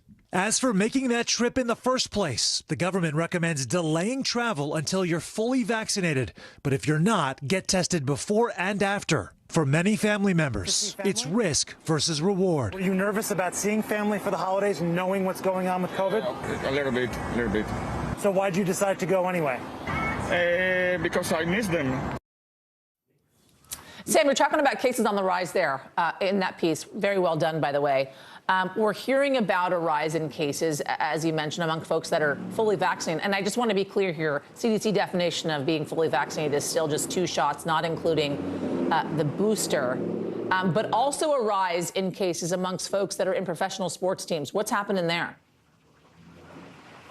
You think about all of the ways in which COVID has saturated every aspect, Yasmin, of daily life, and sports is no exception. The NFL just registered, according to several reports, 37 positive cases on Monday. That is a league that is 95% vaccinated. That is by far and away, Yasmin, the highest figure that league has seen so far to date in a single day, let alone stretches of weeks where they haven't matched those numbers. The NBA as well, which also is at 90+% vaccinated players, had to scrub 2 games this week from the Chicago Bulls because of an outbreak there. It is affecting leagues all over the country. Sam Brock for us. Thank you, Sam. Good to see you. Want to bring in NBC News senior medical correspondent Dr. John Torres now. Dr. Torres, thanks for joining us on this. I think, honestly, one of my first questions here is talking about the definition of being fully vaccinated. And my question to Sam Brock there, he said, listen, there's a lot of breakthrough cases we're seeing in professional sports teams, as he mentioned, and folks across the country as well. But that's only 2 shots, right? What's the holdup here in redefining that? And Yasmin, I think what you're seeing here is the holdup is because of the people that have not gotten it all vaccinated. And I think the thinking is, okay, let's get them vaccinated because we know that initial series, those 2, even 6 to 8 months later, can still help you reduce the chances of being hospitalized or dying from COVID. It won't necessarily do as well against getting sick, but it will do as well against being hospitalized or dying from it. That's the 2 series. Getting that booster can help you prevent you from getting sick as well. But they're not quite yet ready to take that step of saying everybody needs a booster and make sure that's mandated. They want people to get that initial shot first. I think you're going to see those 3-dose shots become the standard here fairly soon, but my guess would be in the next couple months or so. Is it going to become the standard across the board for people 5 years of age and up? I think it will be the standard, or at least in the next few years, and eventually we'll work out how much you need. But through the pandemic and initial parts after the pandemic, I think that will be the standard. Let's talk Pfizer's antiviral pill. We know we're just a couple of weeks away still from the FDA reviewing for emergency use authorization. Talk us through how this pill works and how accessible it will be. And Yasmin, you're right. They have submitted data to the FDA. The FDA needs to go through their process of advisory committee and then the FDA deciding what to do with it at that point. But the way this pill works, if you've ever gotten the flu and taken Tamiflu, it works essentially the same way. You're going to take this twice a day for 5 days. But the difference is this is 3 pills you're taking twice a day for 5 days. And it actually works on the virus. It's an antiviral pill. And so it works to break the virus down so it can't duplicate itself in your body and it can't cause more illness, more sickness, or it can't spread to other people. But again, it needs to be looked at by the FDA. The FDA needs to decide what to do with it at this point. But indications are good that it will be authorized. We don't know how available it's going to be yet at this point. And then Merck's antiviral pill, where are we on that? And Merck's antiviral pill, the FDA advisory committee went ahead and they recommended emergency use authorization. It was not unanimous by any stretch of the imagination. And then after that, we found out that Merck's actually the effectiveness of it dropped from 50 to 30%. And so the concern is, is this good enough at 30%? Because we do know there are possibilities of some side effects. So we're waiting to hear from the FDA to decide, for them to decide what they want to do and where they're going to go with this. Talking about some of these breakthrough cases, once again, Dr. Torres, we're seeing more and more of these cases. What level of protection does someone who received their second shot 6 months ago have in comparison to folks that are completely unvaccinated? And Yasmin, if you remember back a year and a half ago, we were hoping for 50% effectiveness of the vaccine. Yeah. We ended up getting in the 90% range, and we were very happy about that. But we're learning that 6 months later, that effectiveness has dropped. But we're looking at 2 different things. A study just came out showing about 30% range for preventing sickness, preventing you from getting sick from COVID, but it's still in the 70% range at preventing you from being hospitalized or dying from COVID. So it's good. It's not as good as it used to be, though. And so that's where the booster shots come in. And I think, especially with Omicron here, you're going to see a bigger push for that booster shot. And like we mentioned, I think at some point in the next couple months, you'll be seeing that put in the criteria for fully vaccinated. But still a much higher level of protection than folks that are completely unvaccinated. Dr. John Torres. Exactly. Thank you so much, as always. I want to turn now to the investigation into the Capitol riot. A House committee has voted to hold former Trump Chief of Staff Mark Meadows in contempt of Congress. The full House is expected to vote on the matter today. NBC News national political reporter Sahil Kapoor is joining me now.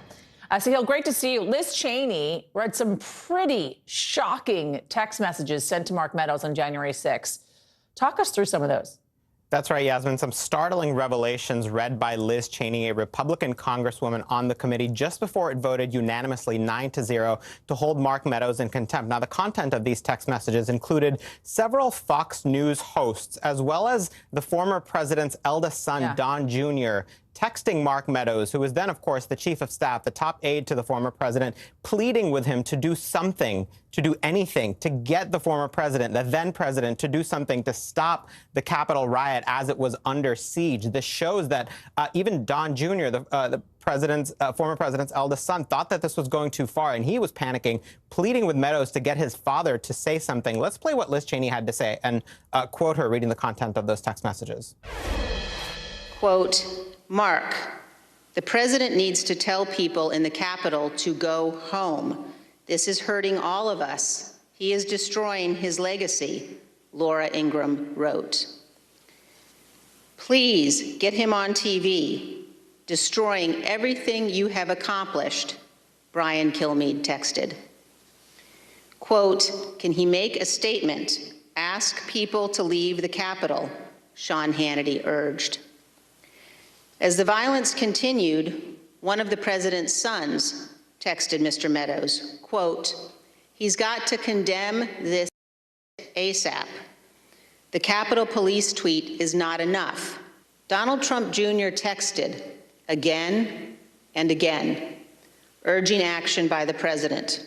Quote, we need an Oval Office address. He has to lead now. It has gone too far and gotten out of hand.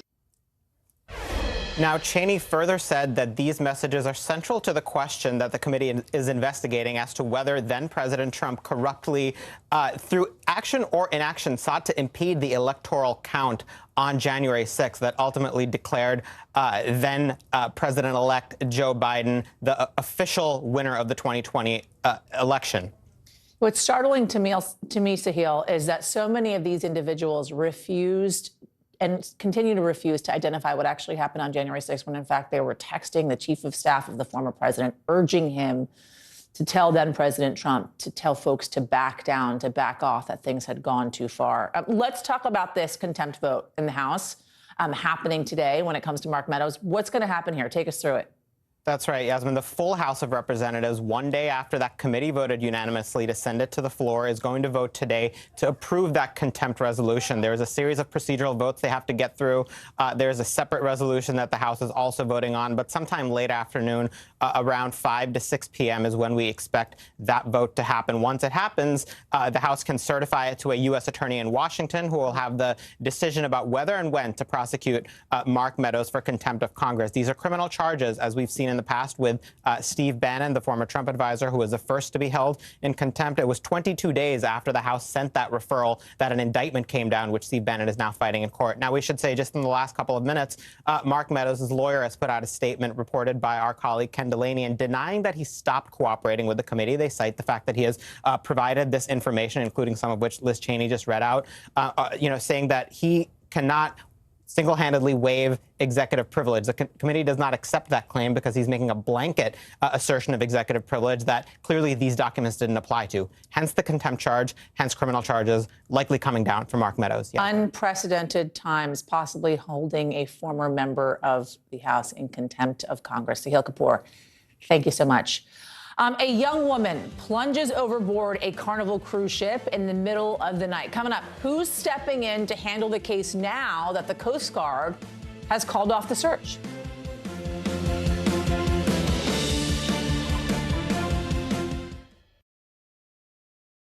News is more than a headline. It informs, it inspires, and it still matters. To cover it, you have to be in it. And that's what we're gonna do. Every night, we take you to the front lines of the story, where it's actually happening, with NBC News journalists on the ground from all over the world. We cover what you need to know and bring your newsfeed to life. In primetime and streaming live, it's your news playlist every night. Top Story with Tom Llamas, weeknights at 7 on NBC News Now. News is happening now. A look at what's making headlines around the world. Tonight, the major announcement of the COVID vaccine. This is a significant moment. Your news, whenever it happens, wherever you are, it's here now. Grab your apron for a new podcast, Cooking Up a Storm with Al Roker. My forecast, yummy. Some of the best chefs share family secrets to get you ready for a holiday feast. This is fun. Bringing the heat for the holidays. Listen now wherever you get your podcasts. Hey everybody, it's Hoda Kotb from The Today Show. I am so excited to tell you about my new podcast, Making Space with Hoda Kotb. I sit down with some incredible people and we'll hear some uplifting stories. Listen to Making Space now on Apple Podcasts. Good morning, I'm Joe Fryer. And I'm Savannah Sellers. Another giant leap for mankind. They want folks to shelter in place until this storm pushes through. This new travel requirement, is it possible we're going to see tighter restrictions? Morning News Now, streaming weekdays at 7. The holiday season is a time to spread cheer. Now the holidays can begin. And appreciate the ones you love. From our family to yours. We're super grateful to these 21 all-star chefs. Cheers, everybody. Happy holidays from today. Sometimes the news can be difficult and overwhelming for kids to understand. Will coronavirus come back next year? So to help make sense of it all, we've created a newscast just for them. Man, you know a lot. We hope your family will watch Nightly News Kids Edition. We are closely following a cruise ship mystery out of California after a young woman went overboard in the middle of the night. The FBI is now collecting evidence from the ship. NBC News correspondent Gadi Schwartz is following this story closely. Gadi. Hey. This morning, the Miracle cruise ship sits in port, a floating scene now under investigation.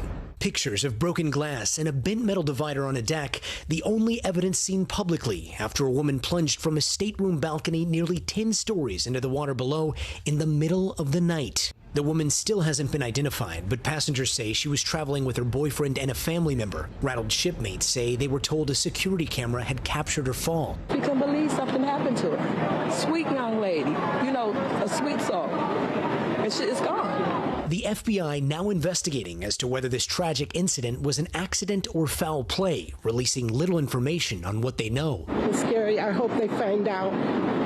Did she jump? Was she distraught or was she pushed? I want to know what happened. She's too young. Patricia Taylor says she met the woman on the 3-day cruise from Long Beach to Ensenada, Mexico. And this young lady's 25 years old with a baby, a 1-year-old child. That baby could never see his mom. Carnival Cruise says the woman went overboard Saturday night off the coast of Ensenada, and the Coast Guard and Mexican Navy spent 31 hours searching but couldn't find her.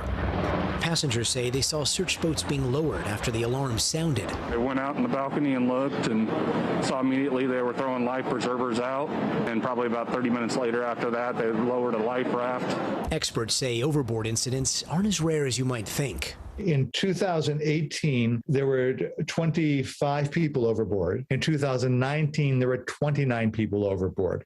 A 2010 law requires cruise ships to mount advanced overboard systems like this one seen here that uses infrared cameras to detect when something falls off the ship, but there's been little to no regulatory enforcement. Carnival Cruises has not said whether such a system was in place, but in a statement said, "Our thoughts are with the guest and her family, and our care team is providing support."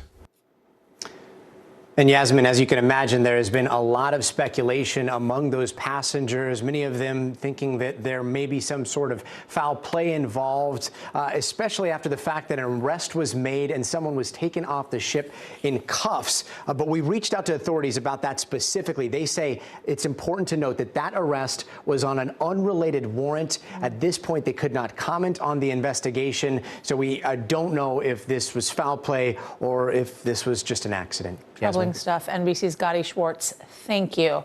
In just seconds, their lives were forever changed by a terrifying tornado. Straight ahead, the amazing story of survival from one young woman who was inside the Kentucky Candle Factory when the tornado ripped it apart.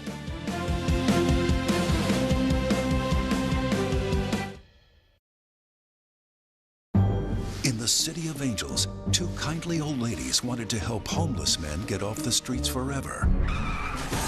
And so they did. Listen to The Thing About Helen and Olga, the new podcast from Dateline and Keith Morrison. Still to come on the Channel 2 News. Well, the waters are certainly receding now. Still too close to call. Lester Holt reporting from Ground Zero, as it's being referred to. It is, in fact, a taste of freedom. The Haitian people know a little something about resiliency. What's the biggest risk right now? Some of the troops who have been proud. I want to welcome you to the first presidential debate. In fact, we've been told we can't go any farther. You with some resilient folks, let me get a hint.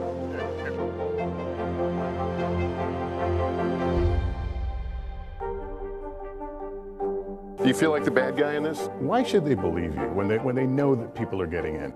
Has it been worth it to make this trip? Do you feel like you're giving a green light to politicians? How do you explain why your case has become so important?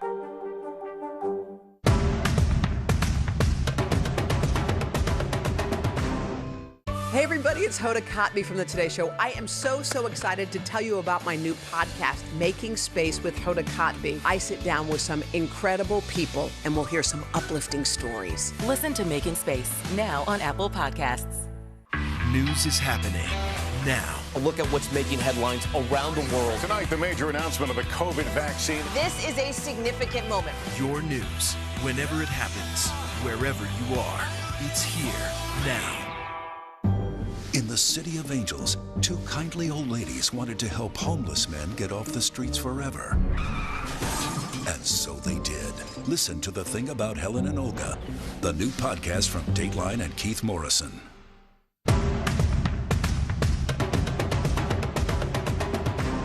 The Meet the Press Chuck Todd Cast, free wherever you get your podcasts.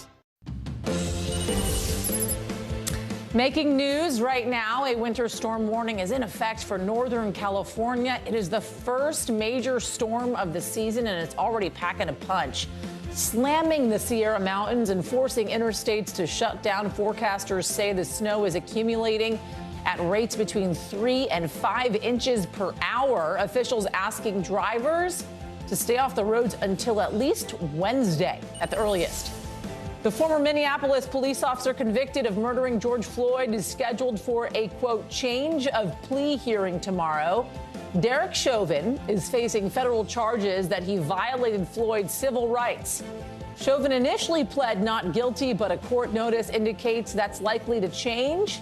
Both Chauvin's attorney and the U.S. Attorney's Office declined to comment. And the first openly gay player in the NFL has designed a pair of cleats to help support the LGBTQ community. Carl Nassib has partnered with the league's My Cause, My Cleats fundraiser. The Raiders' defensive end says it's all to help prevent youth suicide.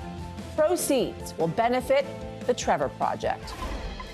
Crews in Kentucky are ramping up recovery efforts in some of the towns hardest hit by those devastating tornadoes over the weekend. Homeowners are just beginning to survey the damage, at times feeling insurmountable. NBC News correspondent Kathy Park joins us now from hard-hit Mayfield, Kentucky.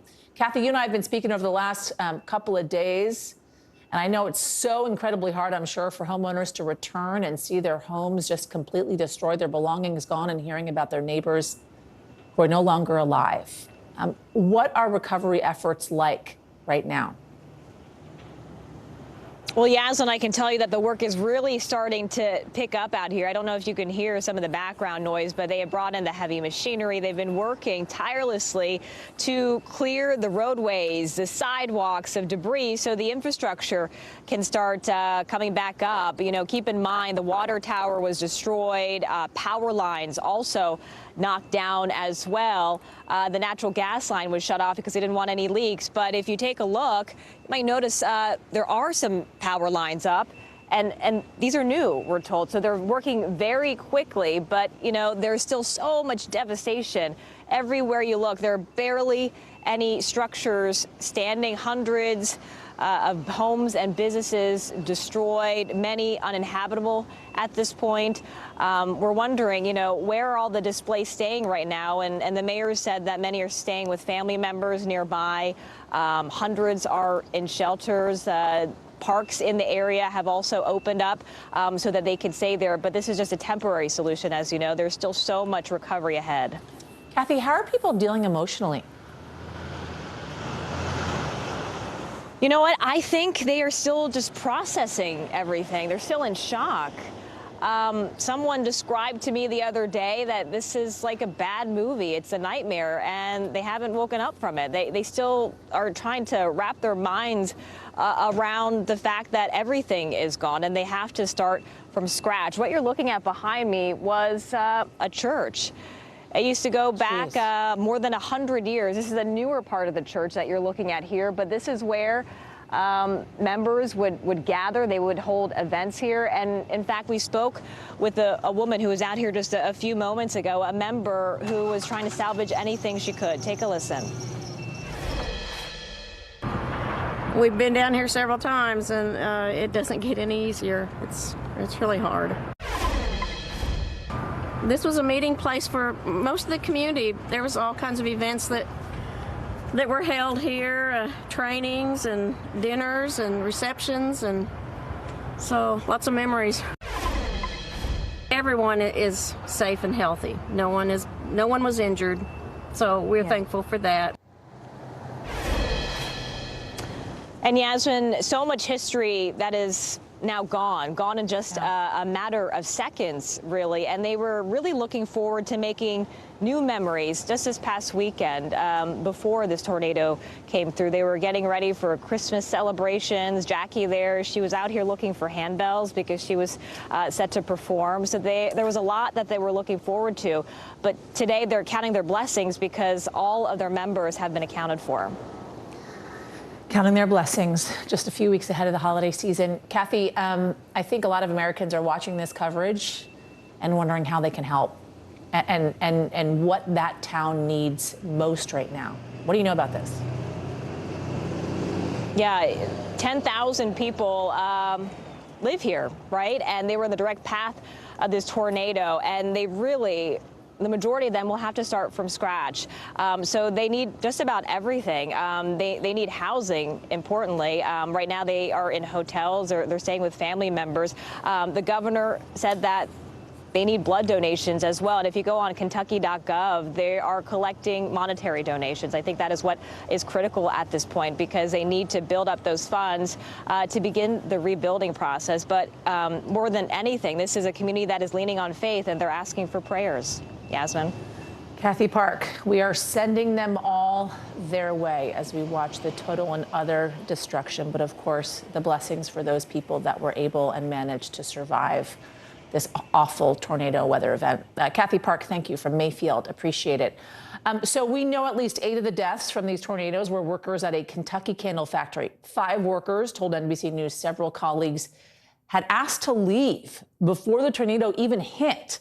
But they say they were told if they did, they'd be fired. Joining us now is Andrea Miranda, one of the workers at that Kentucky candle factory. Andrea, it's good to see you. It is so good to see you, actually, considering all that has gone down. How you doing? I want to say that I'm doing good, but I still am shocked.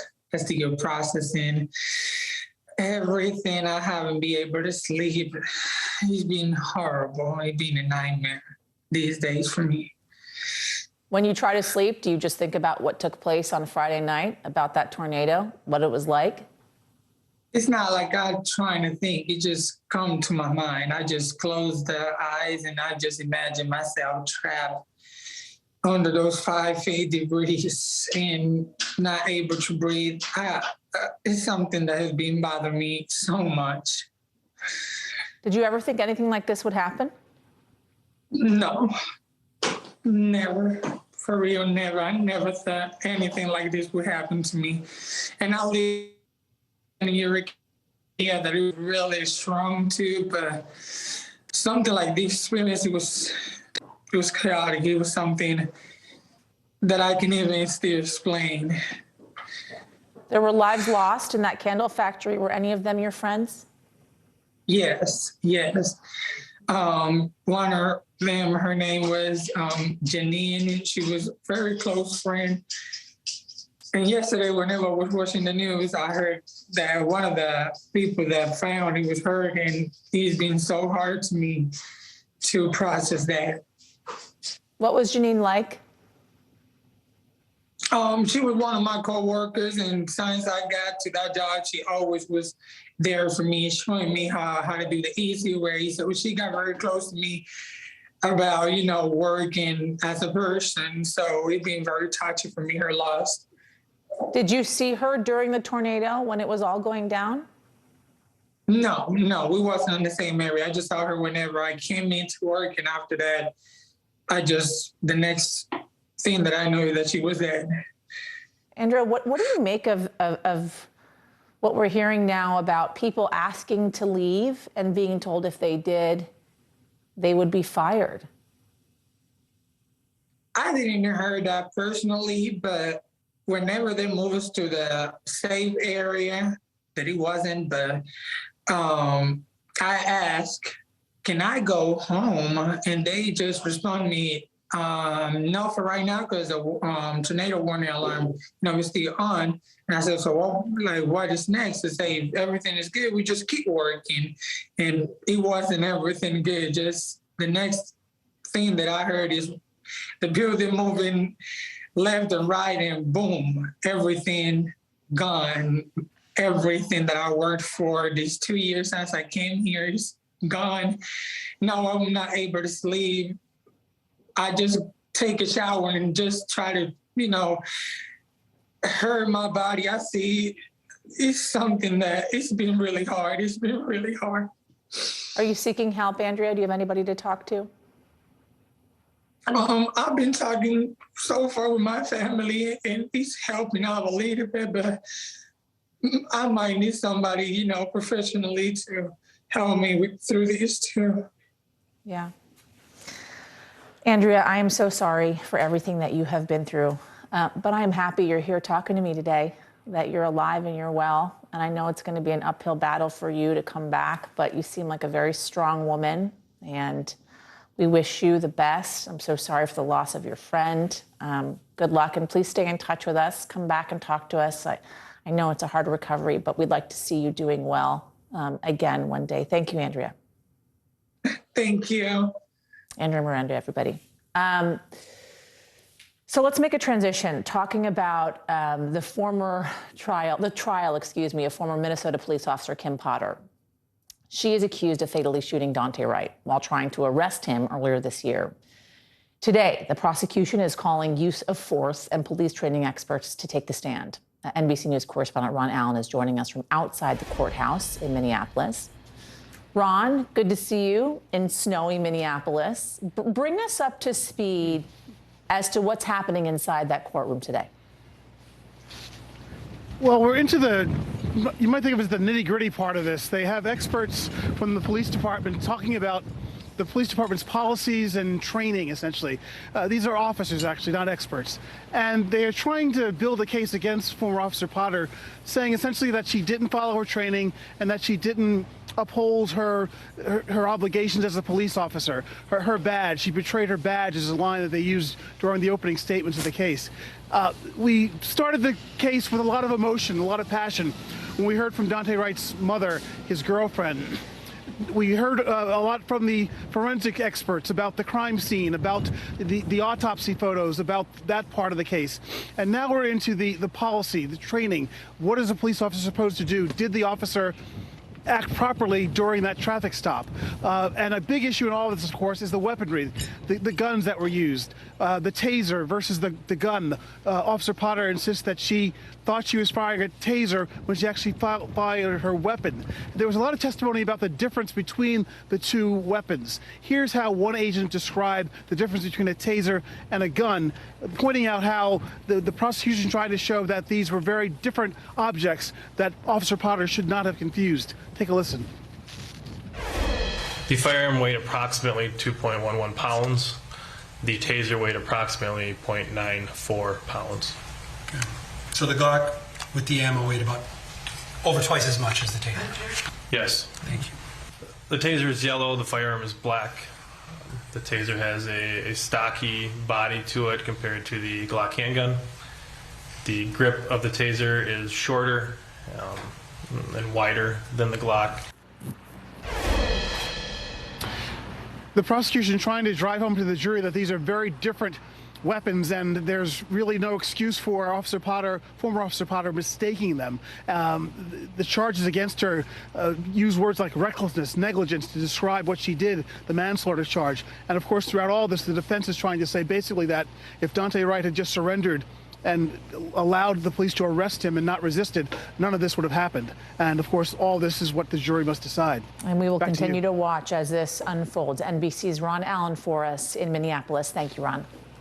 A historic settlement for hundreds of victims of sexual abuse. USA Gymnastics has agreed to give $380 million to survivors victimized by disgraced Dr. Larry Nassar. NBC's Ann Thompson has been following this story for us. Ann. Yasmin, this ends a 5-year legal battle, and what it means is that USA Gymnastics, the U.S. Olympic and Paralympic Committee, and their insurers have to pay up. It also means there will be some structural changes in an organization that the world's best gymnast, Simone Biles, says failed to protect her and her teammates. For years, they performed breathtaking feats while hiding the horror of sexual abuse. Now some of women's gymnastics' biggest names, including Simone Biles, Aly Raisman, Michaela Maroney, and more than 500 other athletes, will have an opportunity to share in a $380 million settlement for what was done to them. Jessica Howard is one of the plaintiffs. It's validation and it feels like justice. This fall, Biles, Maroney, Raisman, and Maggie Nichols detailed the abuse for Congress. All we needed was one adult to do the right thing. The agreement with USA Gymnastics and the U.S. Olympic and Paralympic Committee covers abuse by any person associated with USA Gymnastics. The most notorious, Dr. Larry Nassar, the former doctor of the U.S. women's team, now serving what amounts to life in prison for sexually assaulting minors during supposed treatment. To be clear, I blame Larry Nassar, and I also blame an entire system that enabled and perpetrated his abuse. The world saw the lingering impact of abuse at the Summer Olympics when Biles withdrew for part of the competition, telling Hoda, as soon as we stepped onto the Olympic scene, it's just decided it couldn't do it anymore and it cracked, and that's what happens. A system that Maroney told Savannah in 2018 didn't care about the women. All they cared about was their reputation, money, gold medals, and that was it. This morning, USA Gymnastics is apologizing, saying the bankruptcy reorganization reflects our own accountability to the past and our commitment to the future. The USOPC issuing its own mea culpa. We recognize our role in failing to protect these athletes, and we are sorry for the profound hurt they have endured, saying it's enacted sweeping reforms to combat sexual abuse. Now, under the agreement, at least one abuse survivor will sit on the USA Board of Directors, USA Gymnastics Board of Directors.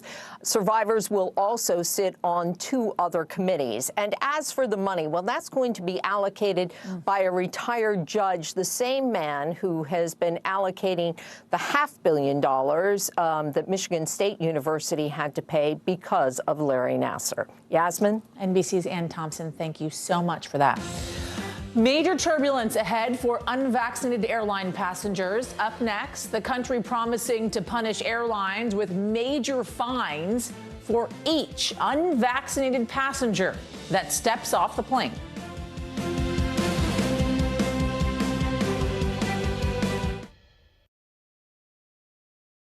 Do you feel like the bad guy in this? Why should they believe you when they know that people are getting in? Has it been worth it to make this trip? Do you feel like you're giving a green light to politicians? How do you explain why your case has become so important? To cover the news, you have to be in it. We'll take you to the front lines of the story, bringing your news feed to life. Streaming live every night. It's your news playlist. Top Story with Tom Llamas, weeknights at 7 on NBC News Now. The Meet the Press Chuck Toddcast, free wherever you get your podcasts. Sometimes the news can be difficult and overwhelming for kids to understand. Will coronavirus come back next year? So to help make sense of it all, we've created a newscast just for them. Man, you know a lot. We hope your family will watch Nightly News Kids Edition. What is is going to happen now? Going back and forth because they... Oh, yeah, this is it, right? The Meet the Press Chuck Todd Cast, free wherever you get your podcasts. Our week-long journey across America from Washington, D.C., outside of our nation's capital, you rarely see. It's your last one. Was talking smack part of this?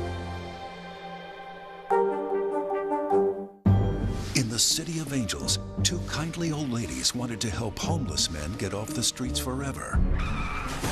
And so they did. Listen to The Thing About Helen and Olga, the new podcast from Dateline and Keith Morrison. These days, it feels like the news never stops. So let's get into it. What's happening right now, what it all means for you for an hour every day. It can be hard to keep up, so let's get started together. Hallie Jackson Now, weekdays at 5 on NBC News Now. What is going to happen now? Going back and forth because they... Oh, yeah, this is it, right?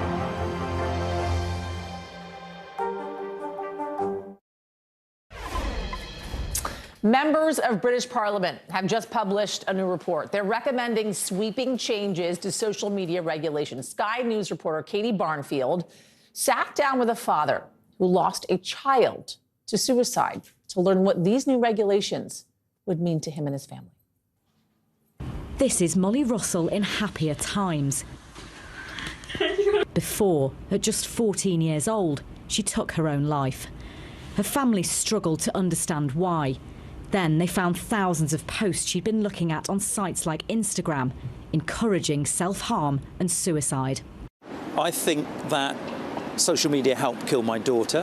What social media's algorithms showed Molly increasingly led her down a dark rabbit hole from which there wasn't really ever going to be an escape.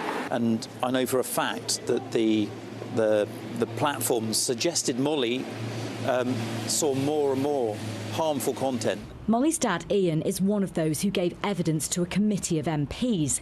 Their report, published today, recommends sweeping changes to the online harms bill coming before Parliament next year. Their recommendations include giving the regulator Ofcom more powers to investigate and fine social media companies that don't address harmful content, forcing providers to conduct risk assessments, including looking at the impact of their own algorithms, and creating new criminal offences like making cyberflashing and content promoting self-harm illegal. They say stricter regulations should also be used to reduce the spread of disinformation, like anti-vaccine posts with false claims about the dangers of getting a jab.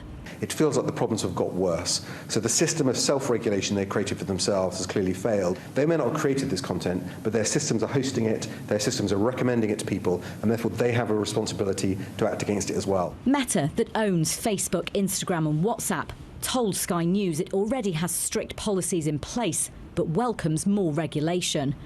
The government now has 2 months to respond to the report and says it will consider the recommendations carefully. Tech companies have to behave differently. They have to change their corporate culture. For people like Ian, whose lives have been scarred by harmful content, change can't come soon enough.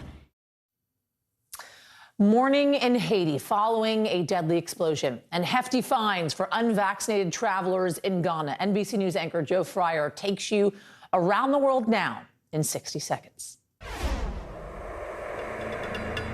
Haiti, where a truck carrying gasoline exploded late last night, killing more than 40 people and injuring dozens. Haitian Prime Minister Ariel Henry declared 3 days of national mourning in response to the tragedy. He tweeted that field hospitals will be deployed to the region to help care for the victims of the explosion.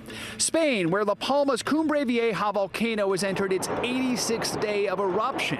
Ash blankets the island as a third of La Palma's inhabitants are asked to stay home because of dangerous volcanic emissions. Lava flows have already destroyed nearly 3,000 buildings. And Ghana, where the government has decided to fine airlines $3,500 for each passenger who arrives in the country without being vaccinated for COVID-19. The government estimates 60% of total new cases in the country have come from the airport. Ghana has one of West Africa's best COVID-19 testing programs, recording 132,000 cases since the pandemic began. And that's the world now. It was a special delivery that just could not wait. A young mother stuck in gridlock traffic while in labor. After the break, her lifeline to help and who walked her through it all.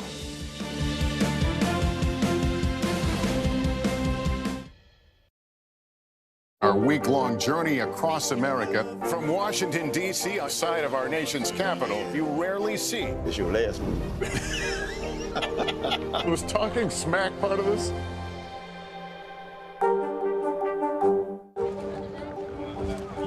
Let's go. This is a critical choke point for this fire.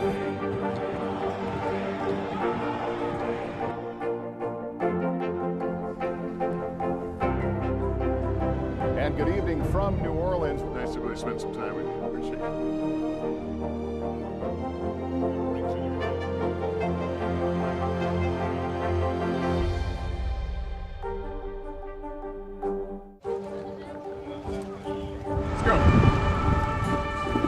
A critical choke point for this fire.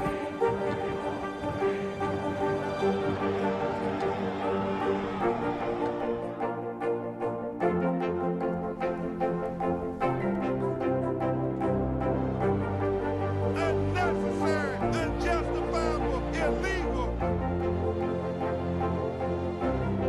And good evening from New Orleans. Late military operation witnessing the massive crowds. I admire you both. Nice to really spend some time with you. Appreciate it.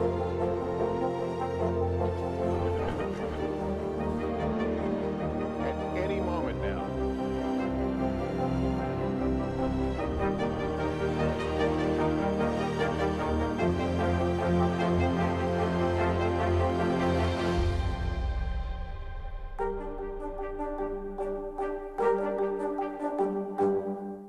News is happening now. A look at what's making headlines around the world. Tonight, the major announcement of the COVID vaccine. This is a significant moment. Your news, whenever it happens, wherever you are, it's here now. All right, an extraordinary story of two women whose lives were brought together by chance. One, a pregnant mother stuck in traffic. The other, a 911 operator who went above and beyond. Here's Today's Show anchor, Chanel Jones.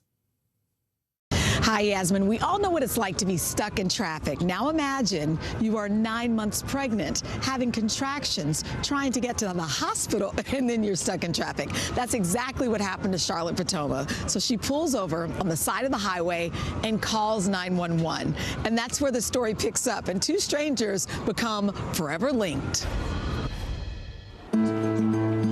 When that call came in, I thought she was in a car accident because she was panicking and she was scared. Elise Rivera, a 911 operator in Philadelphia, was getting ready to end her shift for the day. 911, where's your emergency? When she answered one last call from a woman in extreme distress. So then she's like, I feel like I'm dying. I feel like I'm dying. When I said that to her, she was just like, it's okay, Charlotte. Just keep breathing. Just breathe.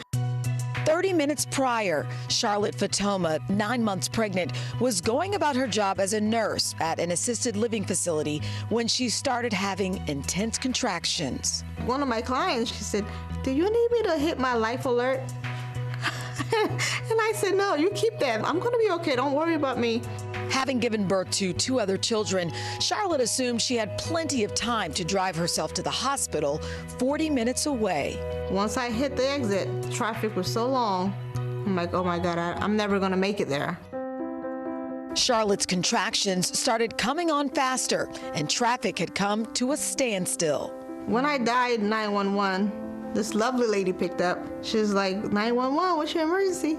And I'm like, well, I don't know. I think I'm in labor. She's just screaming. So what I told Charlotte was that everything that she's feeling, her baby is feeling. And I didn't want her baby to go into distress. So that's why I kept telling her, just take deep breaths. Contractions were coming now 2 minutes apart. And it was to a point that I couldn't bear it anymore. And she was very calm.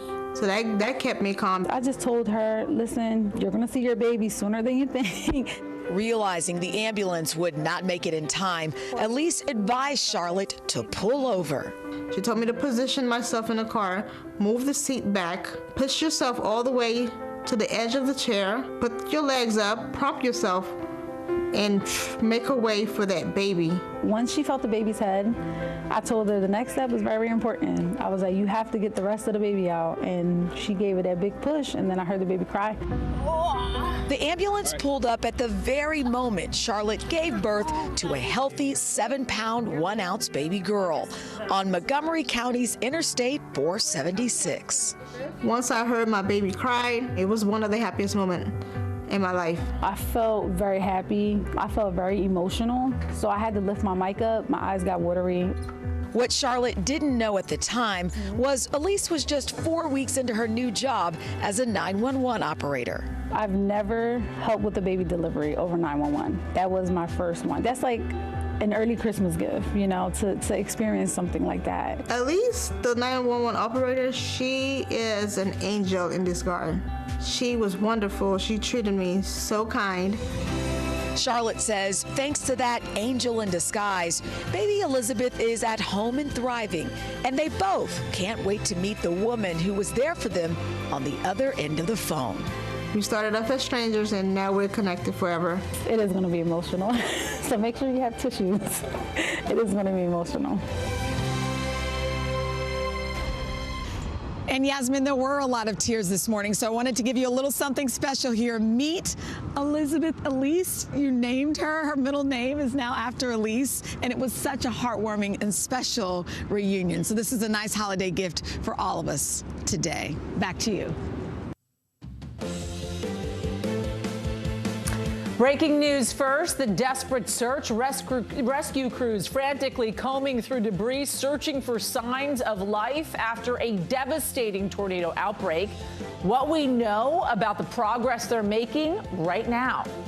Stay or be fired. Employees at the Kentucky Candle Factory alleging their bosses told them they'd be terminated if they left work before the tornado hit. NBC News with the exclusive reporting and how the company is responding. Targeting pharmacies, a smash and grab robbery spree taking aim at the medications Americans rely on. The urgent warning about stolen products being resold and the potential dangers they pose. And fins, gills, and claws. We'll take you to the aquarium where Santa is quite literally diving into Christmas.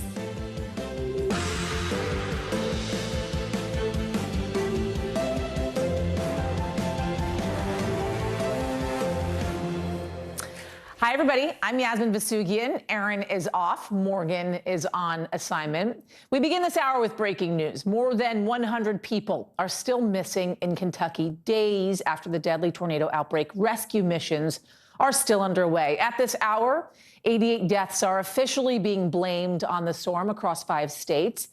You're looking at video from hard-hit Dawson Springs, Kentucky. Just utter devastation for miles around. President Biden scheduled to be in Dawson Springs tomorrow as part of his trip to the tornado-ravaged region. We have team coverage this hour looking at the damage, as well as the investigation into what exactly happened at an Illinois Amazon facility. Want to start in Mayfield, Kentucky, one of the hardest hit areas. That's where we find NBC's Wendy Wolfolk. Wendy, good to talk to you once again. The president, as I mentioned, set to visit Mayfield tomorrow. Talk us through the state of recovery right now.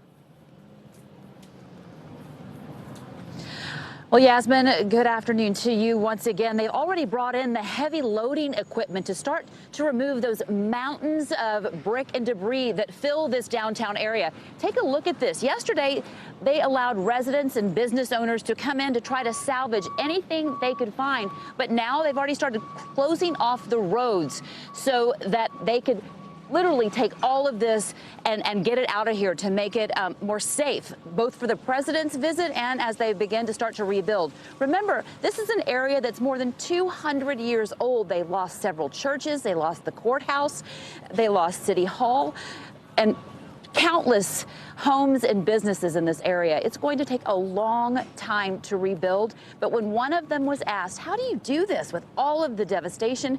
They said piece by piece, no matter how long it takes. Wendy, as you're talking about Mayfield there are communities in the area that are even smaller than Mayfield that have been dealt a major blow, that don't have the resources, for instance, that even Mayfield has. Talk to me about Bremen, Kentucky, for instance. That is a place that really brings tears to your eyes. I mean, I guess I've told you in an email earlier that I literally have teared up talking to multiple people. But you got to remember, this is a town in Mayfield of about 10,000 people. They do have resources, but even the fire department here and the water tower went out when the tornado hit on Friday night. But in a town like Bremen, which is, call it a 2-hour drive, 89 miles north and east of us here. All of these towns have rural communities. The homes are tucked back in forests. So what they're having to do, the National Guard is having to go through all of the debris, all of the trees that are inevitably just downed, go through all the small areas with the power lines and go house by house to find them. Get this, Bremen is a town of 300 people, 300, population 300, 10 fatalities already, and they may have more. Governor Beshear says it's inevitable because towns like Mayfield and then all of the things in between have been flattened, leveled. So unfortunately, more deaths, the death toll is going to rise. But thankfully, the people around here who have survived say they're thankful to have their lives. It's the property you can replace, not the people. We're also hearing now some devastating news out of Kentucky. The governor speaking now that 12 of the 74 victims declared in Kentucky were in fact children. So it is incredibly hard, Wendy, as you mentioned, to not get emotional in learning of the devastation in that area. NBC's Wendy Wolflook. As parents, exactly. Exactly. Mm-hmm. Thank you so much, Wendy. Good to talk to you.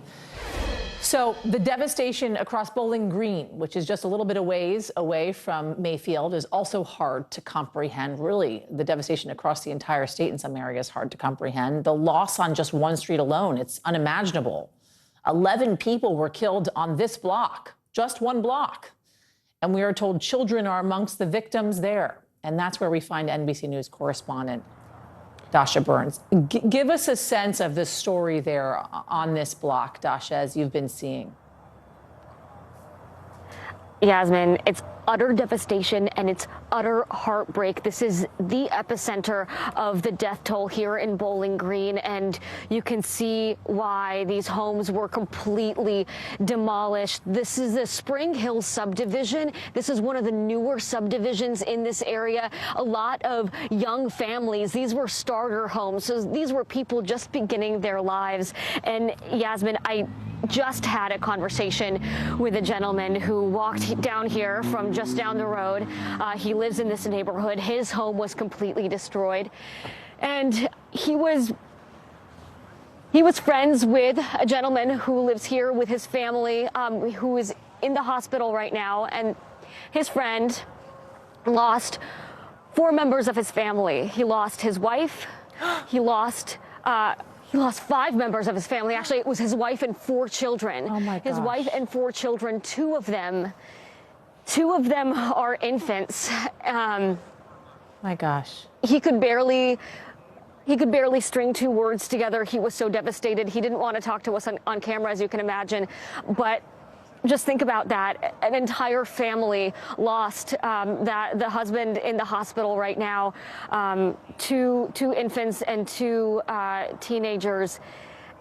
It's impossible to comprehend, and it's hard to even talk to you on air right now, Yasmin, to be honest with you. I literally just had this conversation, and the pain in this man's eyes is unlike anything I've seen. That's all that I can say to describe what the feeling is right here as people come back and take a look at where their friends lived, where their family members lived, where their neighbors lived. This neighborhood is gone, and it will never be the same here, Yasmin. I'll let you take a moment, Dasha. I can't imagine hearing that story, the loss of essentially your entire family because of a natural disaster. Your children, your young children gone, your partner gone. Yeah. It's unimaginable, it's emotional, it's awful. You don't wish that upon your worst enemy. It's just incredible to hear, and how people are able to pick up and move on from that. And even just these days beyond this storm, how someone's going to do that. And it's one of the reasons why when I talk to a lot of officials there, I talk about the psychological ramifications of all this, right? Because we can replace a home, a window, a door, a car. The financial impact is tough enough. And then you think about the psychological recovery involved and the emotional loss of a family. Dasha, thank you. Thank you for sharing and Yasmin, that. Yeah.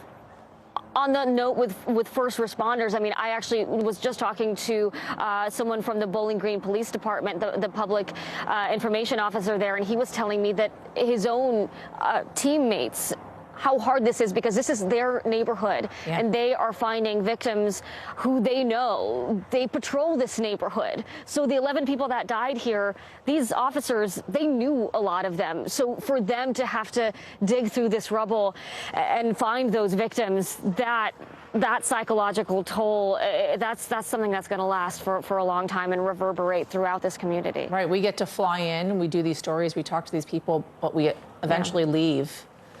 They stay, they pick up, and it's personal for them. It is so incredibly personal for them. Dasha, thank you for your reporting on this and for sharing that story, as hard as it was for you. Thank you.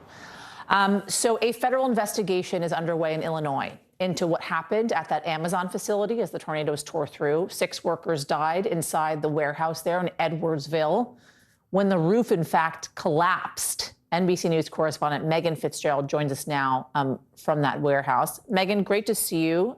Thank you for joining us on this. What do we know about this OSHA investigation and what Amazon's saying? Yasmin, good to be with you. We know that OSHA has had folks on the ground here since Saturday as they begin the beginning stages of this investigation.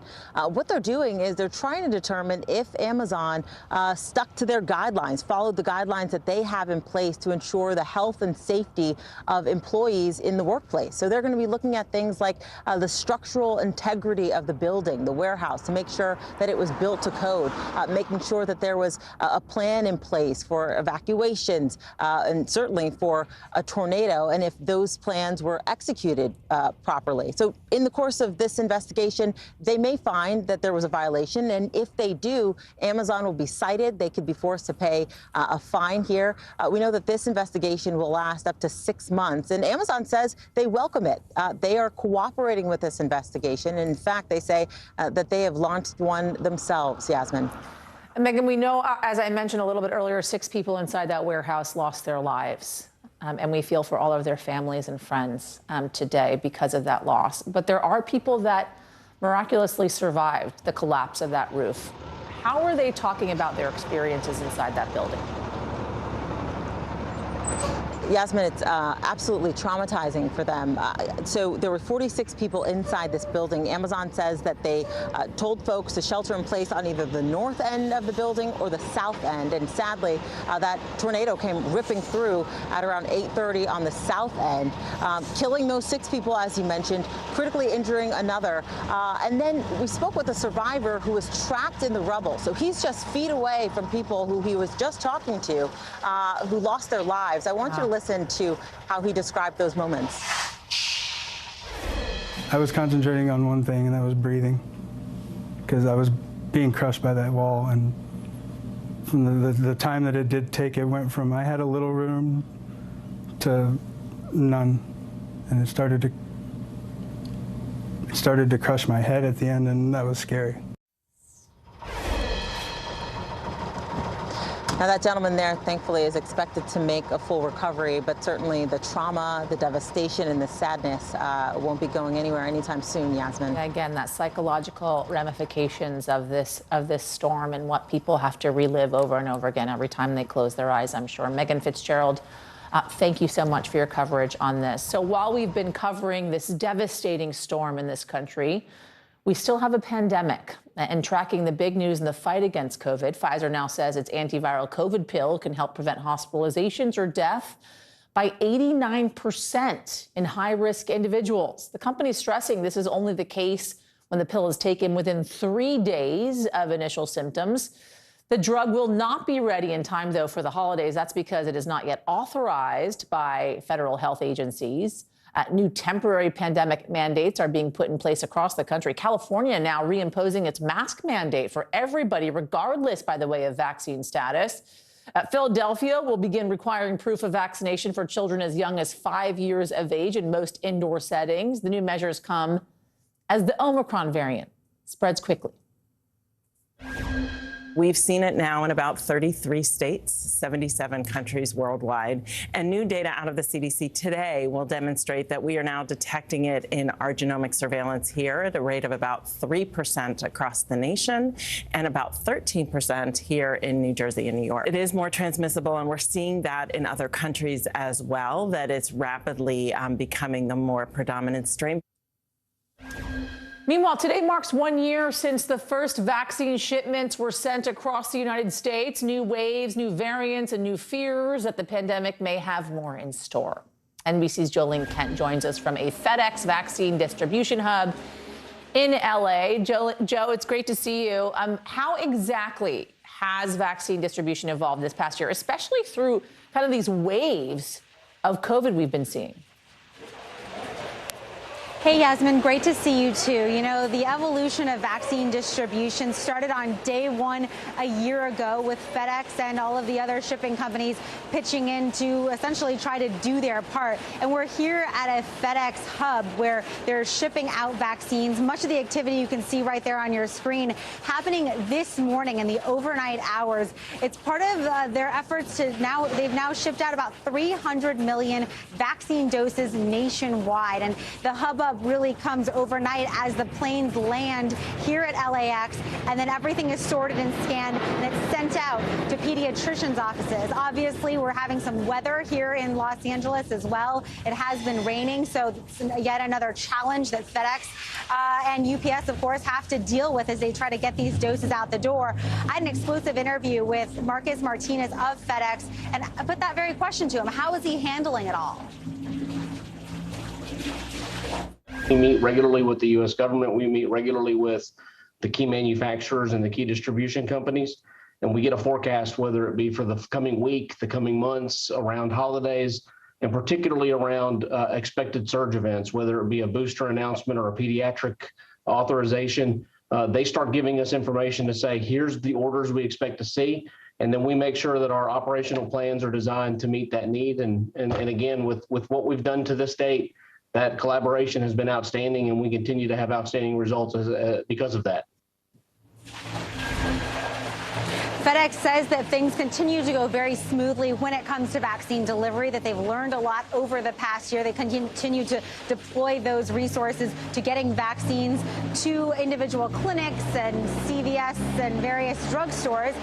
And the average amount of time that the vaccine is in their hand is actually less than 20 hours, Yasmin. Okay, but what about, Joe, the perfect storm, right, of obviously having to now get these boosters out?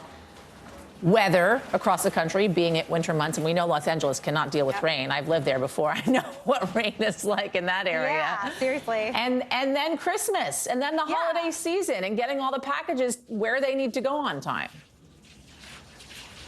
Yeah, well, it certainly helps that the major shipping companies, FedEx included, are hiring thousands of people for the holiday season to deploy as we are just about 2 weeks away from Christmas.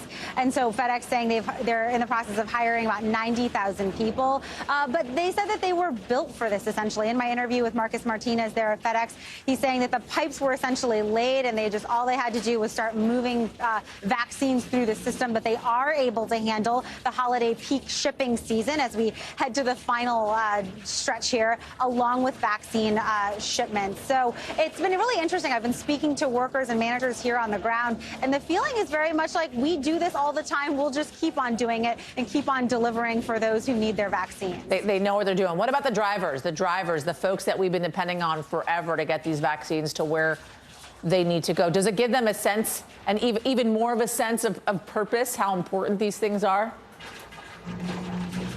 Yasmin, there is a prevailing sense of I want to do my part with the 3-4 folks I've spoke to here at FedEx, and that does include Dennis Sosa. I met him yesterday as he was making a delivery at Robertson Pediatrics. This is what he told me.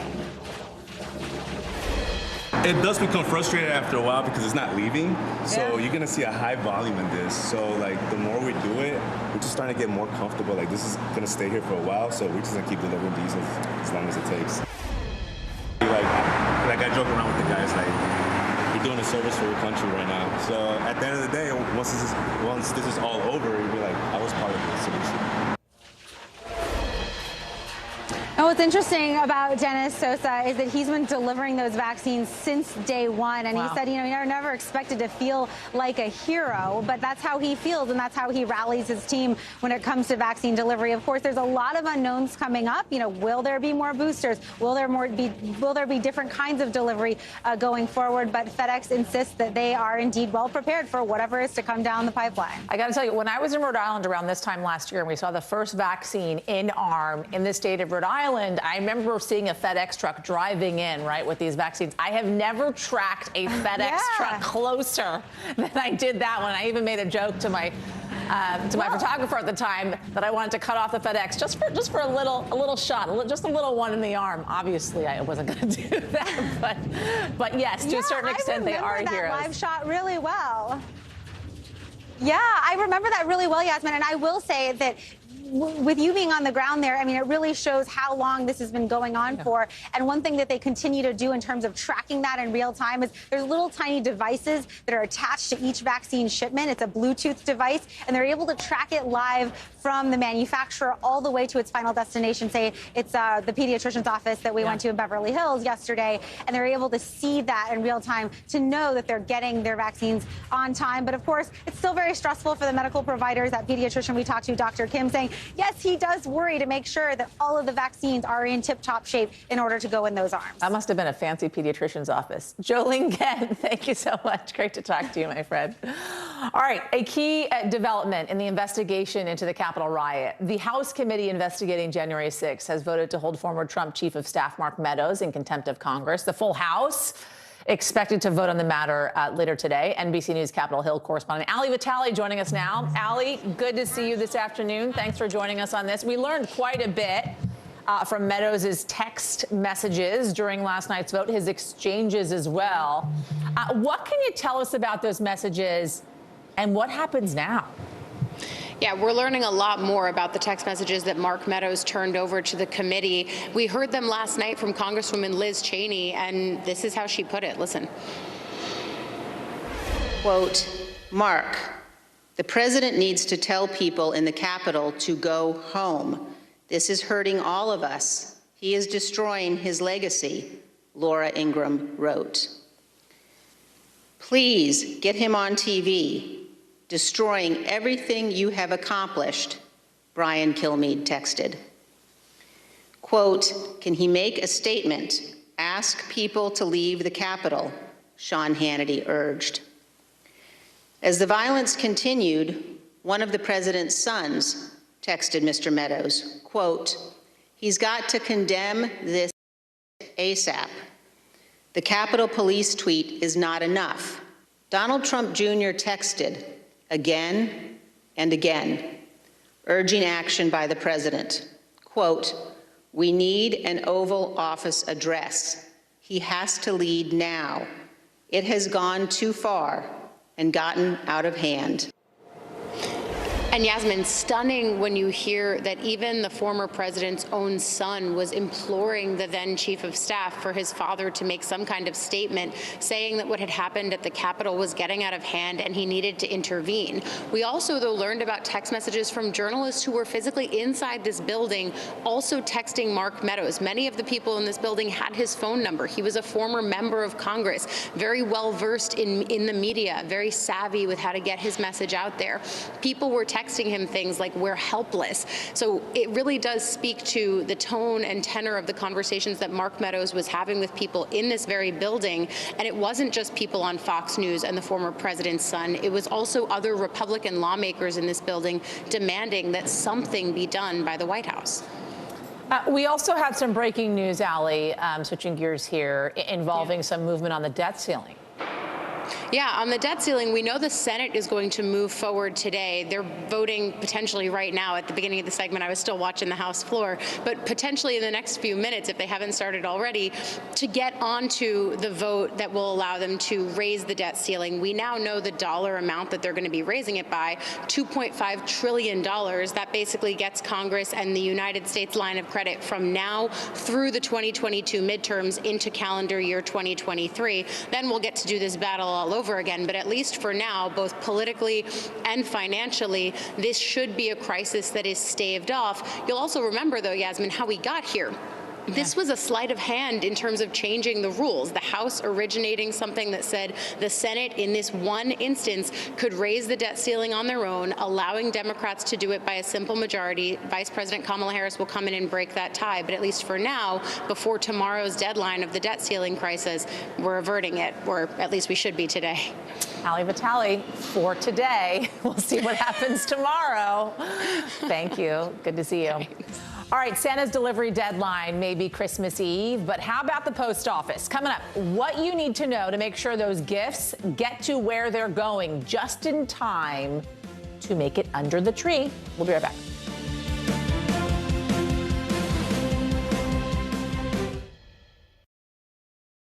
Hey everybody, it's Hoda Kotb from the Today Show. I am so excited to tell you about my new podcast, Making Space with Hoda Kotb. I sit down with some incredible people and we'll hear some uplifting stories. Listen to Making Space now on Apple Podcasts.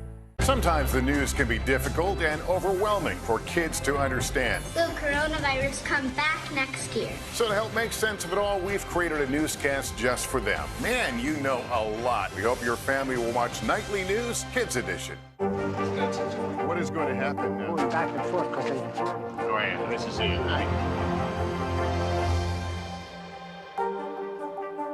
The Meet the Press Chuck Todd Cast, free wherever you get your podcasts.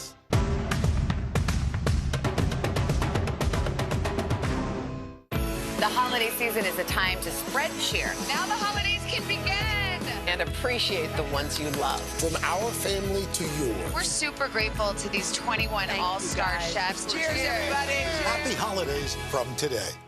Good morning, I'm Joe Fryer. And I'm Savannah Sellers. Another giant leap for mankind. They want folks to shelter in place until this storm pushes through. This new travel requirement, is it possible we're going to see tighter restrictions? Morning News Now, streaming weekdays at 7. Still to come on the Channel 2 News. Well, the waters are certainly receding now. Still too close to call. Lester Holt reporting from Ground Zero, as it's being referred to. It is, in fact, a taste of freedom. The Haitian people know a little something about resiliency. What's the biggest risk right now? Some of the troops who have been proud. I want to welcome you to the first presidential debate. In fact, we've been told we can't go any farther. You with some resilient folks. Let me get a hint.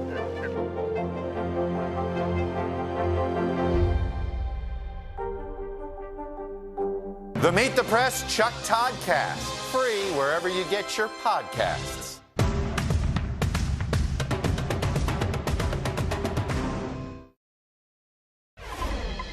So one of the all-important questions, have you gotten your holiday gifts in the mail yet? The deadline to get your packages shipped in time for Christmas, it's fast approaching.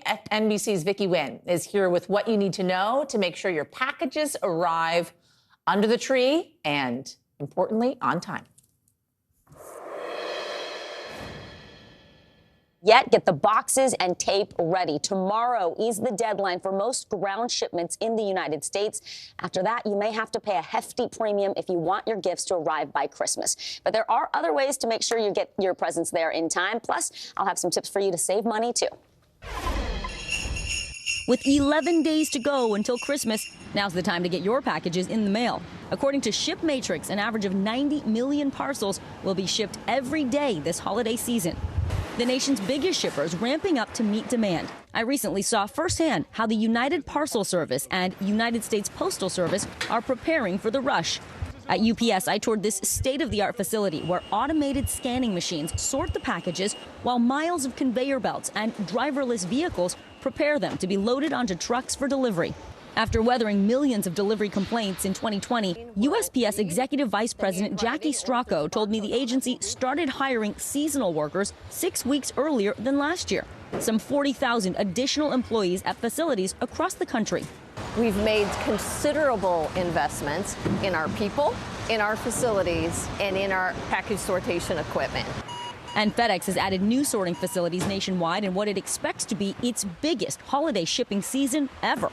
But even with those investments, the three major carriers say they can only handle so much volume. USPS and FedEx say the deadline for domestic ground shipments to arrive by Christmas is tomorrow, December 15th. If you miss that deadline, they offer express services, but that will cost a premium. For envelopes and letters, Postal Service first-class mail must be sent by the 17th.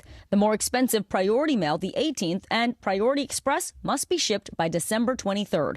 If you miss the FedEx ground deadline, the FedEx Express Saver deadline is the 21st. Two-day delivery must be shipped by the 22nd, and for serious procrastinators, FedEx same day must be shipped by the 24th, not the 25th. UPS doesn't give a deadline but has an online calculator. If you ship now, it shows most domestic ground deliveries will arrive in 5 days or less. They also offer more expensive 3-day, 2-day, and next-day delivery options. And no matter how early you ship, some packages will still get damaged. So always a good idea to put a slip inside the package with the to and from address. That way, if any of the materials get destroyed, well, the shipper will still know how to get your package where it needs to go. Before you ship, get estimates online to compare rates. And remember, the Postal Service offers Priority Mail flat rate shipping boxes starting at $7.95. And if you miss the shipping deadlines, online retailers may be able to help you out. The big ones like Amazon, Best Buy, Walmart, they're all offering free 2-day, 1-day, and sometimes same-day shipping. In a real jam, consider BOPUS. Buy online and pick up in store. If you are looking for easy ways to keep track of your deliveries, we did try a couple of apps that will put everything in one place for you. The Shop app from Shopify, that's free. It'll connect to your Amazon and Shopify accounts and give you shipping updates. You can also try Parcel. That allows you to track up to 3 packages at a time for free or unlimited packages for an annual $5 subscription. And also don't forget, you can sign up for shipping alerts from your carrier and select signature required on the shipping label so your package isn't left on an empty porch. Yasmin, back to you. Thank you, Vicki. Workers say they were told to remain on the job or risk being fired. Still ahead, new exclusive reporting from NBC News about what may have gone on inside the Mayfield candle factory before a tornado hit. Let's go. This is a critical choke point for this fire.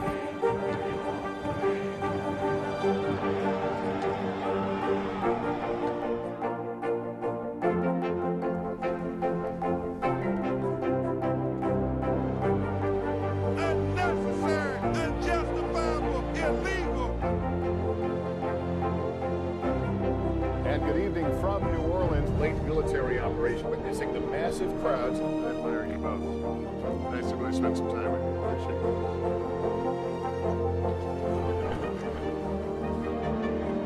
At any moment now.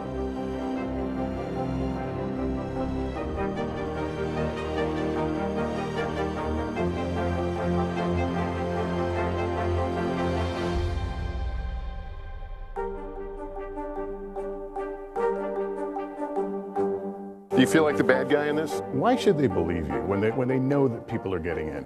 Has it been worth it to make this trip? Do you feel like you're giving a green light to politicians? How do you explain why your case has become so important? Good morning, I'm Joe Fryer. And I'm Savannah Sellers. Another giant leap for mankind. They want folks to shelter in place until this storm pushes through. This new travel requirement, is it possible we're going to see tighter restrictions? Morning News Now, streaming weekdays at 7.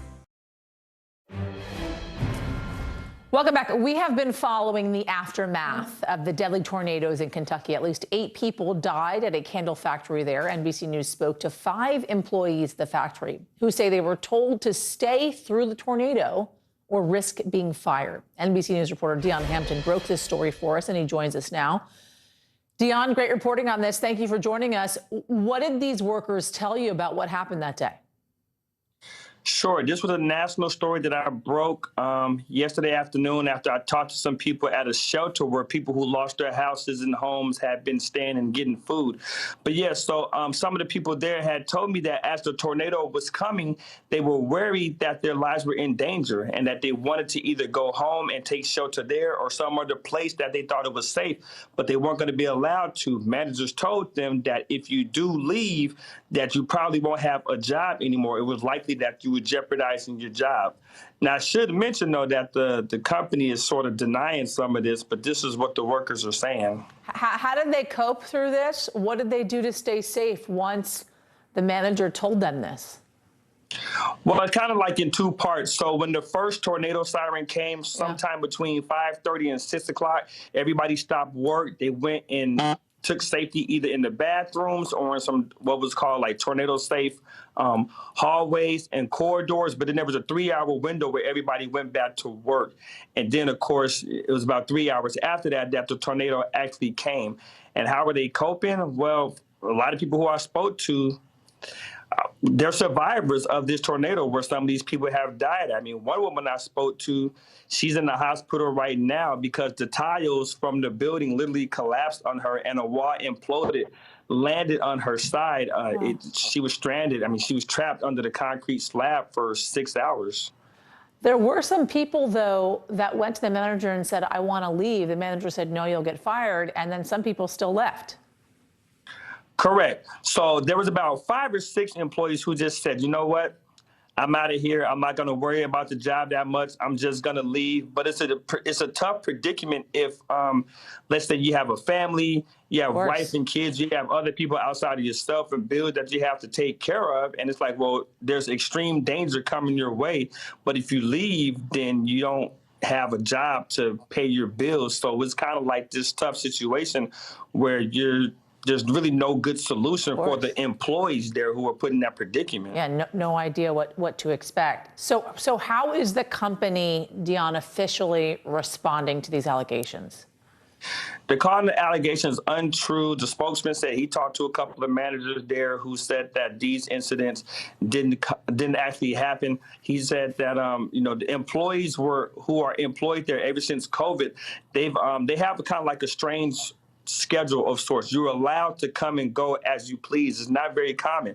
You can work for 2 hours and go home, 5 or 6 hours if you choose to, and go home. And the employees agree that that's true. But another side of this is what the employees are saying is, look, we can come and go as we want, but the supervisors who were there on duty that day, they had the overarching authority to fire us for no matter what the case may be, and their decision always stands. Really good reporting on this, Dion. Thank you for bringing it to us. We appreciate it. So severe weather can strike virtually any time of the year, but it's pretty uncommon to see a violent outbreak like the one that leveled parts of several states over the weekend. Even veteran meteorologists say they did a double take when seeing some of the forecast models, which looked more like spring than December. Here to help us understand why are NBC News senior meteorologist Catherine Prosiv and NBC News science reporter Denise Chow. Welcome to you both. Thanks for joining us on this. Catherine, Denise, you both wrote a new NBCnews.com article on Goldilocks conditions causing this rare December outbreak. So, Catherine, I want to start with you. What are these so-called Goldilocks conditions? So the Goldilocks conditions that we saw all come together to produce a historic tornado outbreak were, one, those warm temperatures you mentioned. If you took your eyes off the calendar, the atmosphere responded and was thinking that it was April. The temperatures were 20 to 30 degrees above average. Memphis set a record high of 80 degrees. That is more like a spring atmosphere that could support tornadoes. The second, we're in a La Nina pattern. The La Nina pattern generally brings the storm track down through the Mississippi Valley, increases those winds needed to promote spin in the atmosphere and produce the tornadoes. So that combined with the warmth, that was all you needed to produce a tornado outbreak. And then you add the role of climate change on top, and it was all of the ingredients that came together to produce what we saw Friday night. So Denise, 4 days after this weather event, is there any obvious link that you guys can pinpoint at this moment between this weather event and climate change?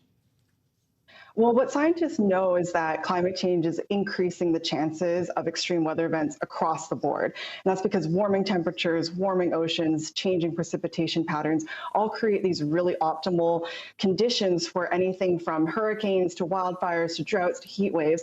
When it comes to tornadoes in particular, though, it's a little bit difficult to draw direct links. And that's because even though they can create really widespread destruction, they're relatively, geographically speaking, small events, and they're fairly short-lived. And so they're difficult to incorporate into these models, but it's kind of that idea of stacking the dice or loading the dice or stacking the cards, whatever kind of game analogy you want to use.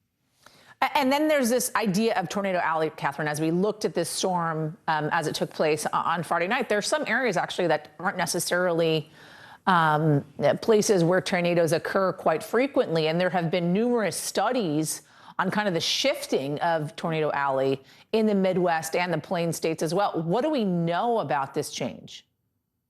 Yes, so Denise mentioned historically it's been hard to make a direct link between higher frequency of tornadoes and climate change. But what we can make a link to as of right now, and a pretty strong link, is that shift of Tornado Alley, which traditional Tornado Alley, we think of the Great Plains of the United States, shifting east. And that's because we know the western region is drying out. That aridity is shifting east. So the moisture is being pulled farther east. You have better access to the Gulf of Mexico, which provides that warm, moist air that's the fuel for thunderstorms. And you combine that with the winter season warming, which is very pronounced across the Mississippi Valley, and on the cool season. So we're seeing more ingredients in fall and spring all come together in that Mississippi Valley area to promote more frequent tornado events. And I want to add, by this shift east happening, we're also seeing an associated increase in vulnerability. There's higher population centers out that way. These places you mentioned are not as prepared for tornado outbreaks. They're not as used to them, and that's causing a problem.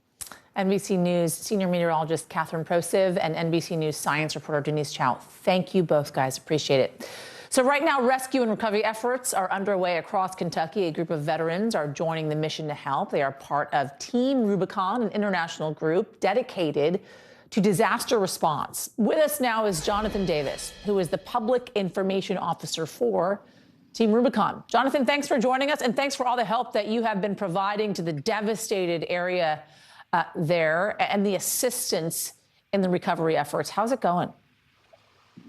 You know, we got teams on the ground today. We have over 40 gray shirts that are out and deployed to areas like this. We're in Dawson Springs, where we have gray shirts, our volunteers that are providing road clearance at the moment for homes that have been affected by this tornado.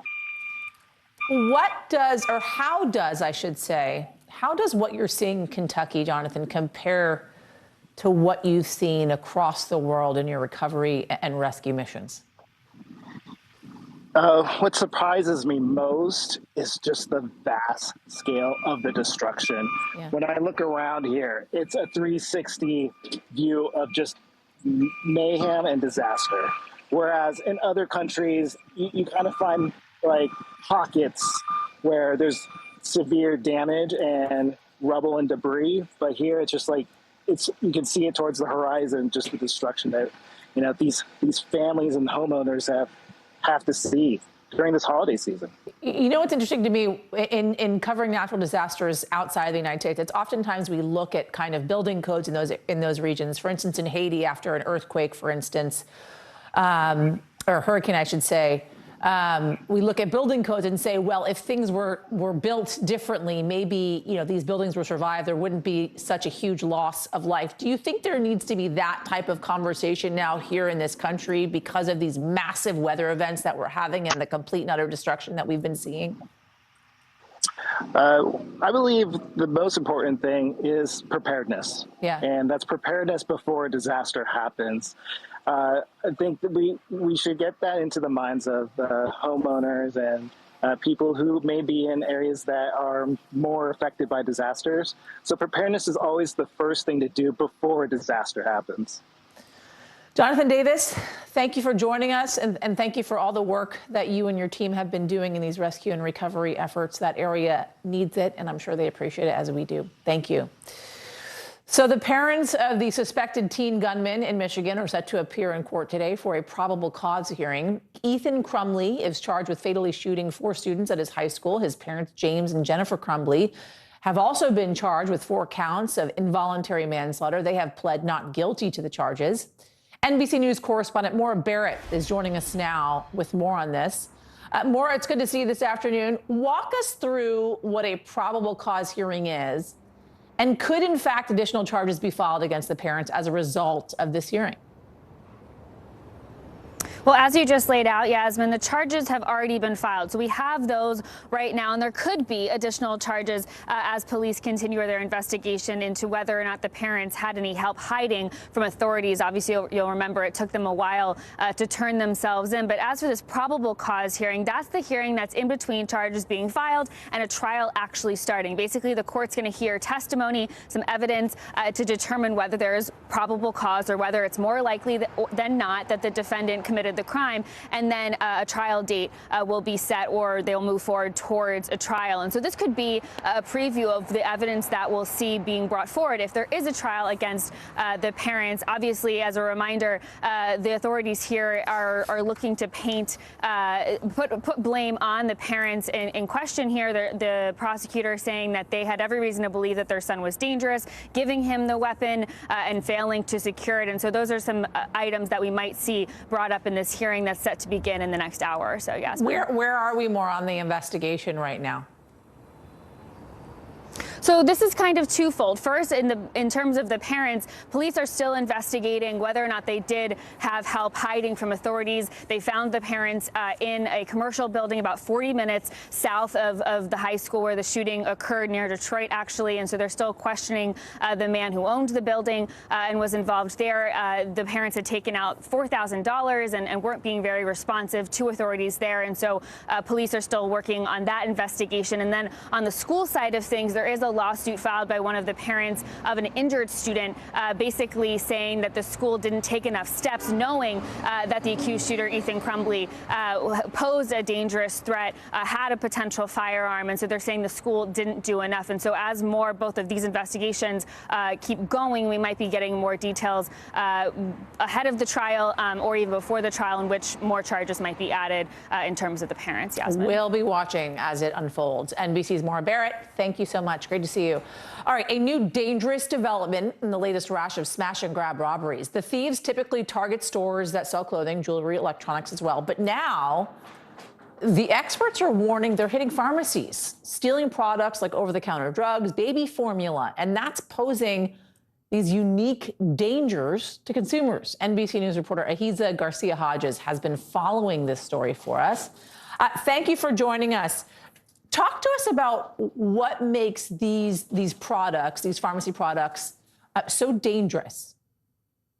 Well, unlike items like a designer handbag, baby formula, over-the-counter medications are regulated. And so stores that are licensed distributors and sellers of these items keep them very under strict temperature control in some cases, handle them properly, and know when to pull them from the shelves when they're expired. When those items are stolen and then resold, there's no guarantee of that safety and that the products will even work.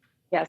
How big is this underground industry? Like, how big of a threat is this? So we know that overall, organized retail crime accounts for $700,000 worth of loss for every $1 billion in sales. We don't have specific breakouts for this pharmaceutical type of robbery, but we know that this is, it's organized crime and it's very, very well orchestrated. And I was speaking with a sheriff in Broward County, and he was saying that, these people they're very, very good at what they do, and they will, at the end of a week or the end of a day, have trash bags full of stolen merchandise. Wow. So what are authorities doing to stop it? Not just obviously on the robbery level of making sure people don't break into these pharmacies and steal, but the selling of it in these kind of online black markets.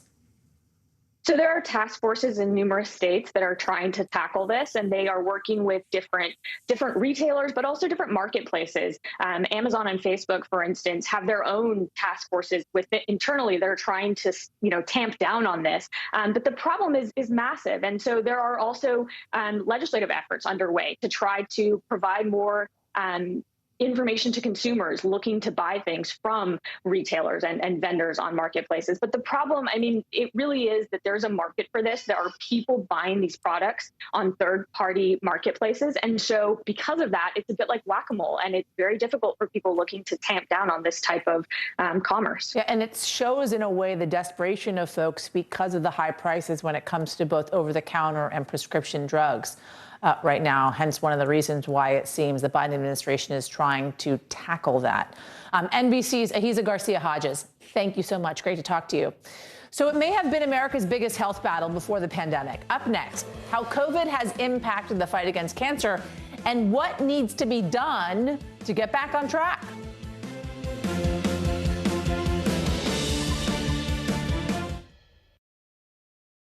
News is happening now. A look at what's making headlines around the world. Tonight, the major announcement of the COVID vaccine. This is a significant moment. Your news, whenever it happens, wherever you are, it's here now. Let's go. This is a critical choke point for this fire.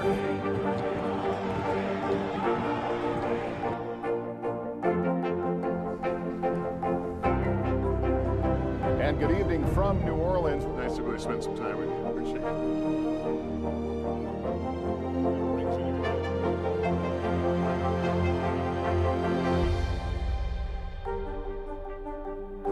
Do you feel like the bad guy in this? Why should they believe you when they know that people are getting in? Has it been worth it to make this trip? Do you feel like you're giving a green light to politicians? How do you explain why your case has become so important? It's an issue dividing communities and influencing elections across the country. An in-depth look at how one small town confronted race and education and how it tore the community apart. Shame! This is Southlake. All episodes available now. Grab your apron for a new podcast, Cooking Up a Storm with Al Roker. My forecast, yummy. Some of the best chefs share family secrets to get you ready for a holiday feast. This is fun. Bringing the heat for the holidays. Listen now wherever you get your podcasts. News is more than a headline. It informs, it inspires, and it still matters.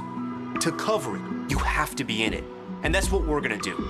Every night, we take you to the front lines of the story, where it's actually happening, with NBC News journalists on the ground from all over the world. We cover what you need to know and bring your newsfeed to life. In primetime and streaming live, it's your news playlist every night. Top Story with Tom Llamas, weeknights at 7 on NBC News Now.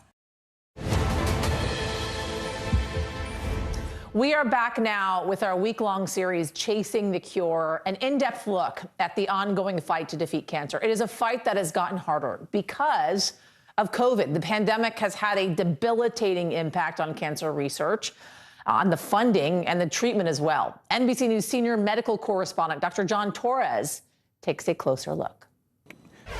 This pandemic has taken a huge toll on all of us, and much more so on those that are suffering from cancer, because cancer diagnosis, cancer screening tests, and research in cancer has all been delayed because of the pandemic. If you remember about a year ago, we were talking about cancer rates had dropped significantly. At first, it looked like good news, but when you got behind those headlines, you found out, as a matter of fact, that was bad news, because what was happening is those cancer diagnosis rates were dropping, but that doesn't mean that cancer rates themselves were dropping. As a matter of fact, they were staying the same, which means that people were delaying their cancer treatments or cancer screenings. And what we have found out is this pandemic is actually doing three different things. Number one, it's delaying screening tests in people. And because of those delays in screening tests, people are getting diagnosed at later stages of cancer. And cancer, like many other diseases and illnesses, the earlier you diagnose it, the earlier you treat it, the more successful the outcomes are. Number two, that treatment has been delayed as well. We're seeing clinics closing, we're seeing people delaying surgeries, those types of things that can prolong their care and actually make their outcomes worse. And then number three, the thing that's going to hit us long term is the research and development behind cancer treatments, and finding new cancer screening tests and treatments that are out there has also been delayed.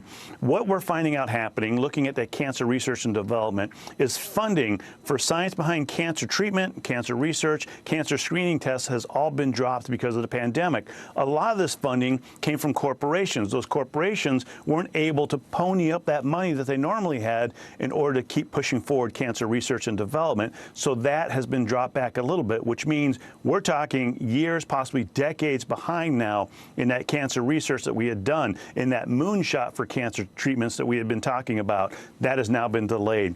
The treatments themselves, we are seeing clinics closing, both adult and children's clinics. We see people delaying surgeries, and you can only imagine if someone who has a cancer diagnosis is told they need to delay their surgeries, what that's going to do to them, not only for their cancers, but for their mental health as well.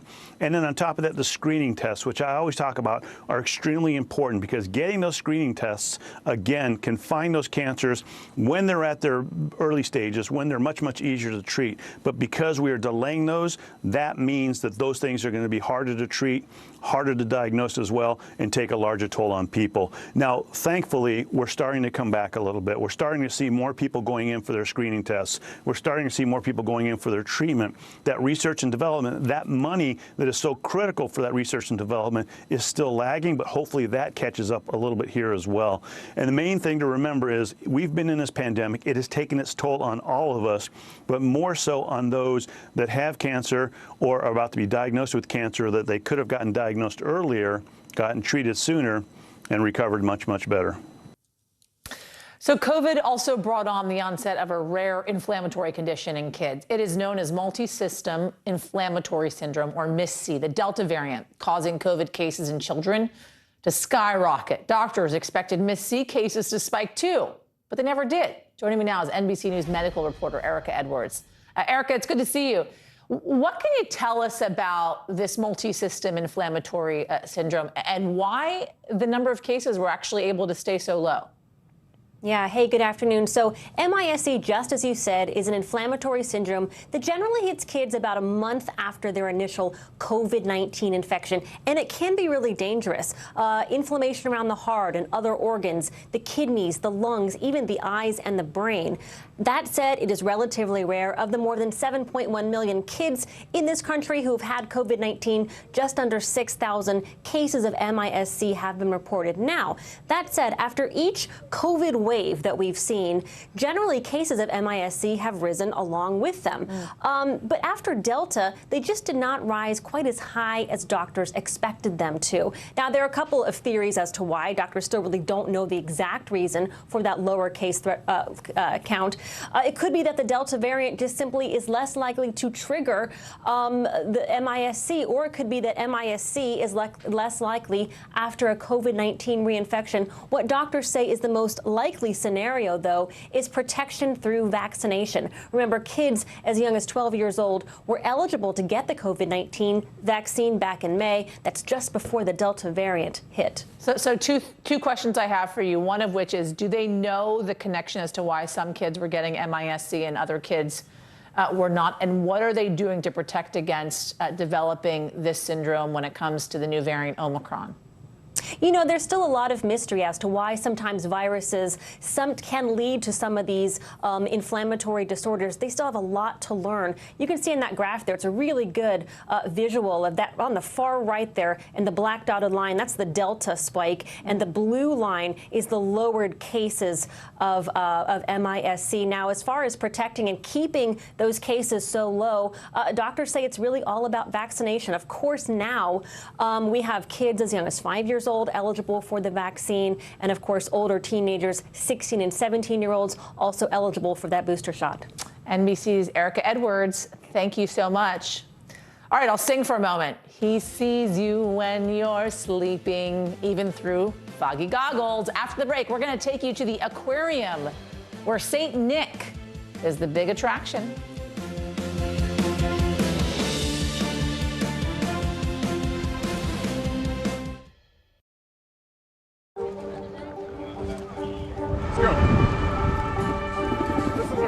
Choke point for this fire.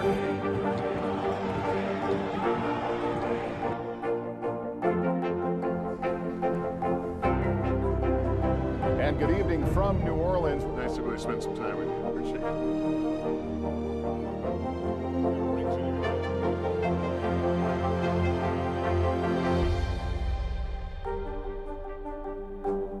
These These days, it feels like the news never stops. So let's get into it. What's happening right now, what it all means for you for an hour every day. It can be hard to keep up, so let's get started together. Hallie Jackson Now, weekdays at 5 on NBC News Now. The holiday season is a time to spread cheer. Now the holidays can begin.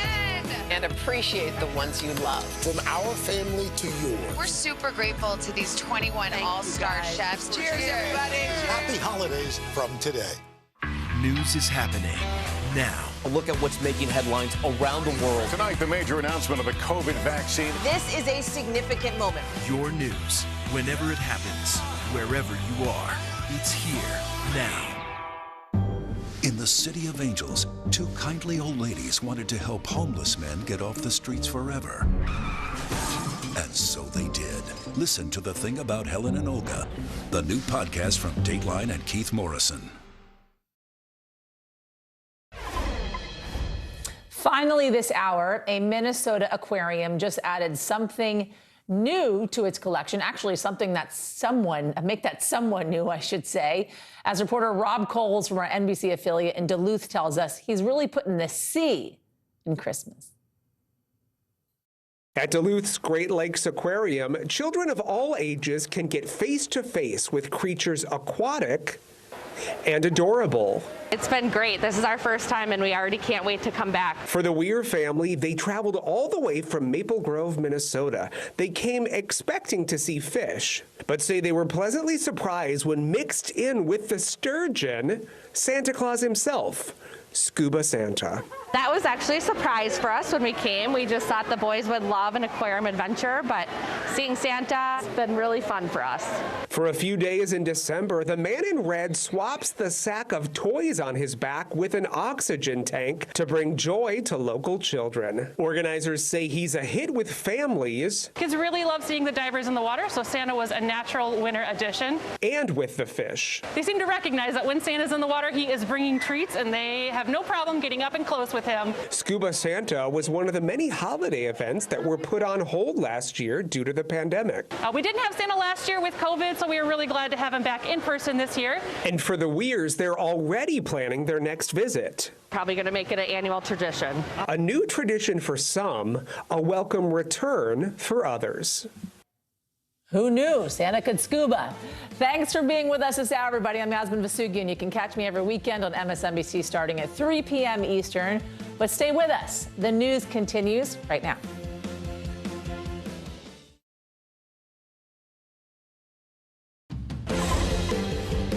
Hi, everyone. I'm Lindsay Reiser in for Allison Morris. You're watching NBC News Now. Here's what's happening. At least 88 people now confirmed dead after Friday's tornado outbreak. We have teams on the ground with the very latest as more survivors share their terrifying stories.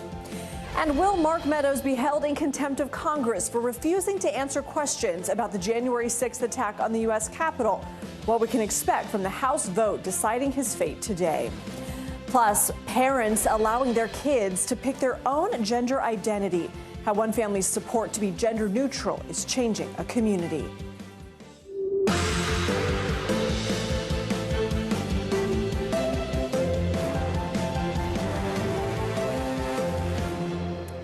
Welcome, everybody. Good to be with you. We're going to start in Kentucky, where the state faces a long road to recovery following those deadly tornadoes. Governor Andy Beshear giving this update this afternoon.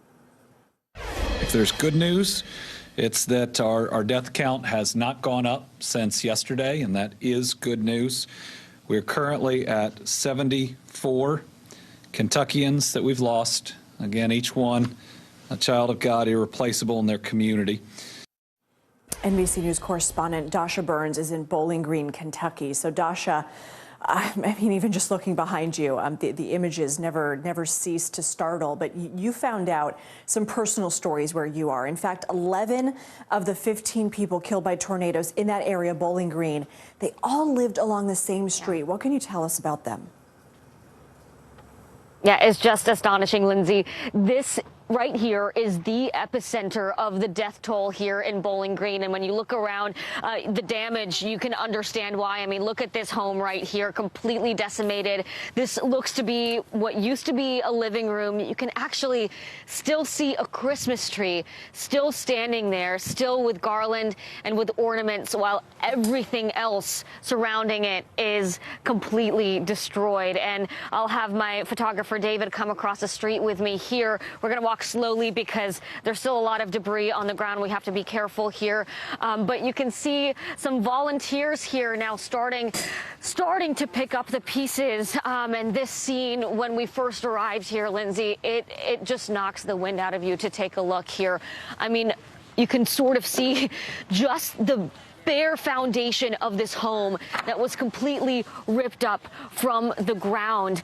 And when you look at this area, this is the Spring Hill subdivision. This is one of the newer subdivisions in Bowling Green. This was an area with a lot of young families, a pretty diverse area. This was a place with starter homes, so people just beginning to raise their families, just beginning their lives. And when you take a look at the list of people who were killed here, it is heartbreaking to see. The ages range from an infant to a 77-year-old, and two families lost several family members. One family, you saw a list of 5 people, the Brown family, 5 people killed here. The Bessick family also lost 5 members, including 2 infants and a 4-year-old boy, Lindsay.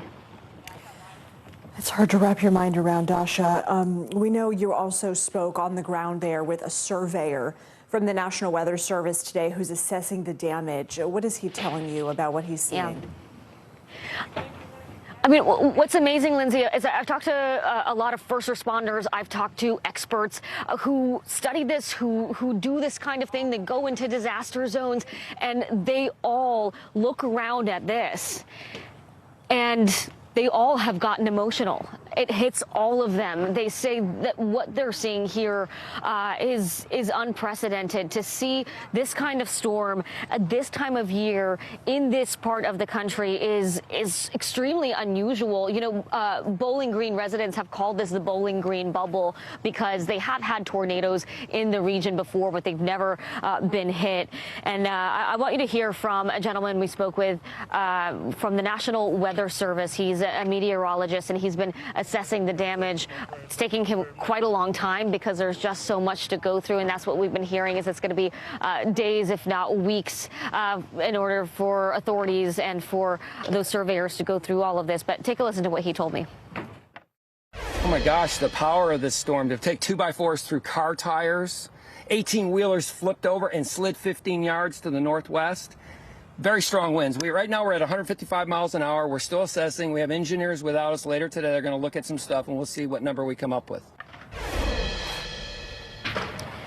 And Lindsay, you see these volunteers here. These are volunteers from within and outside of the community. They were just allowed in this area. It was actually blocked off for most of today because authorities were here doing what they call a grid search and looking for any sign of victims here. Authorities finished their search, at least in this area, and allowed people to come in and start helping to pick up the pieces. Lindsay. Dasha, the people behind you, are they neighbors? Are they volunteers? Do we know who they are? Yeah, they're volunteers, and everywhere I've gone, it's been a mix of people who are our neighbors who knew this community. We met those folks here today, but we've also met people from other parts of the state, even other parts of the country, and that's sort of what you see everywhere you go. Community members helping each other, but also complete strangers coming in and doing whatever they can. It was incredible. All right, Dasha, what does the area need right now? We know that one of the school districts there, they're going to be holding a donation drive Friday. What do people need? Yeah, you know, the Bowling Green police officer I spoke with, the public information officer, actually told me they've been completely overwhelmed with donations, which is really remarkable. People are trying to do everything that they can. They're bringing food, they're bringing clothing. One thing authorities continue to hammer home is those blood donations are really important, and you can do that, you know, wherever you are. It's also been extremely cold here at night, and this area and so many other neighborhoods around here, they're still without power. Yeah. So warmth, blankets, propane heaters that you can operate without electricity, those things are what we're hearing from residents they especially need. But I'll tell you, it's amazing. A lot of people have come through here offering help, asking if anyone needs any food. And even the people that I've been spending time with who have lost everything, who have lost their homes, often say, no, don't help me, help my neighbor, help that person over there. I'm okay, but there are other people who need it. The humility and the generosity of folks here, even facing some of the worst circumstances, is really remarkable. Certainly in the face of such devastation. Dasha Burns, thank you. And just 2.5 hours west of Bowling Green is Mayfield, Kentucky. You'll remember that's where the monster tornado leveled parts of that town, including that candle factory where more than 100 employees were working the night shift. 8 of those workers died. NBC News correspondent Kathy Park is in Mayfield. So Kathy, at the briefing this afternoon, Governor Andy Beshear said it doesn't appear anybody else in that factory died, which is good news, but still 8 deaths are 8 too many. And survivors are now telling NBC News they heard the sirens warning of the tornadoes, but they were threatened that they'd be fired if they left their shifts early. The company is denying the allegations, but what are workers telling you, and how is the company reacting? So, Lindsay, at the time, right before the tornado hit that facility, there were 110 workers inside. Many of us telling us that they heard the sirens, the warnings, the alerts, and some of them saying that they were told to continue working. And a lot of them obviously wanted to get to their loved ones right away because they were by themselves, or they wanted to leave the facility. But some of these workers are saying that they were threatened with losing their jobs if they decided to leave. And obviously, it's a very busy time for this candle factory. They're trying to meet the production demand with Christmas just around the corner. We spoke with one worker who said that it was a mistake for them to keep working. Take a listen. Every time I close my eyes, I wake up and think I'm buried again. They should allow or let people leave that wanted to leave. I mean, the whole building came down on us. Meanwhile, we have a statement from the factory. The spokesperson telling us this. It is absolutely untrue. We've had a policy in place since COVID began. Employees can leave anytime they want to leave, and they can come back the next day. I actually spoke with the CEO of the candle factory this week, and of course he said in hindsight they would have done some things differently, but he said they followed the protocols. They didn't want to put their workers in harm's way by taking a gamble when they knew that a storm was approaching. They didn't want to put those employees back out there. Lindsay? Yeah, they didn't want them to get in their cars, but still a lot of questions are being raised. Kathy, the Governor Beshear says it could take weeks to determine the full extent of the damage and the lives lost. I mean, looking at what's behind you, it's no wonder.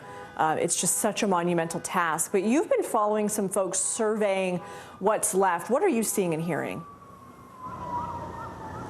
So, Lindsay, I've been on the ground for several days now, and I've noticed an uptick in activity. There's certainly signs of progress, and we'll show you that. You can probably hear a lot of the activity. You hear the sirens, and hopefully, this isn't another emergency that they're responding to. But we've seen a lot of heavy machinery coming through the area ever since this morning. They're picking up debris, they're removing debris, clearing off the sidewalks, the roadways, so that you have more workers coming in to fix the infrastructure here, because keep in mind, everything was destroyed. I mean, you see everything flattened here. You have hundreds of homes and businesses completely leveled, but they also lost power. They lost the natural gas line. That had to be shut off, and the water tower also destroyed. But one thing that we noticed, something that one of the workers pointed out to me this morning, was that they have new power poles up. So they are certainly jumping into action to begin the rebuilding process. But we're here in the downtown area of Mayfield, and this area, there's so much history behind it. In fact, behind me is a century-old church, and just a few moments ago, we had a chance to speak with a woman, a member here, who came out, and I asked her, what are you doing out here? And she said she's been out here for several days. She was looking for handbells. They're getting ready for Christmas. Here's more from our conversation. Take a listen. I try not to look too much because we've been down here several times, and it doesn't get any easier. It's really hard. This was the ministry center. We had a large area. We had our dinners here. We had community breakfast here. We had a huge, beautiful kitchen back there. And we're trying to get some things out of the kitchen this morning. But this was a meeting place for most of the community. There was all kinds of events that were held here, trainings and dinners and receptions, and so lots of memories. Yeah, so much history gone in just a matter of seconds, Lindsay. And Jackie here, she's actually from Oklahoma, so she's no stranger to tornadoes, but she has never seen anything quite like this. If there is any sort of positive news that can come out of this, she did share with us that the congregation has about 100 people, and everyone is accounted for. Everyone is doing okay today. Lindsay? That's good to hear. Kathy, we know the president will be in Mayfield, where you are tomorrow, and he's promised that the states will get whatever they need when they need it. What are the immediate needs right now in Mayfield? You know, you look around, I mean, they really have to start from scratch. Like I said earlier, I mean, there are barely any structures still standing, and the ones that are standing, they're practically uninhabitable, right? So the governor stressed today that they need blood donations because they certainly took a hit during the pandemic. So that is a crucial need right now. They also have set up a fund online. If you go to Kentucky.gov, they are collecting monetary donations because they're going to need a lot of resources, a lot of money to rebuild this community. But more than anything else, you know, I'm standing right by a church. This community, I get the sense that they're leaning on faith. A lot of people are saying that we need prayers. They need hope, and they definitely do have hope. We've seen all across this community flags starting to be placed in different locations. I believe the governor has asked flags to be lowered later on this evening. So definitely signs of hope, signs of progress here. Certainly a lot of rebuilding ahead, Lindsay. All right, Kathy Park there on the ground for several days. Kathy, thank you. We appreciate your reporting. New explosive text messages revealed from Donald Trump Jr. to Mark Meadows during the Capitol riot. What the president's son said to the former chief of staff, and the latest on Meadows' contempt of Congress vote in the House. Next. It's an issue dividing communities and influencing elections across the country. An in-depth look at how one small town confronted race and education and how it tore the community apart. Shame! This is Southlake. All episodes available now. The Meet the Press Chuck Todd Cast. Free wherever you get your podcasts.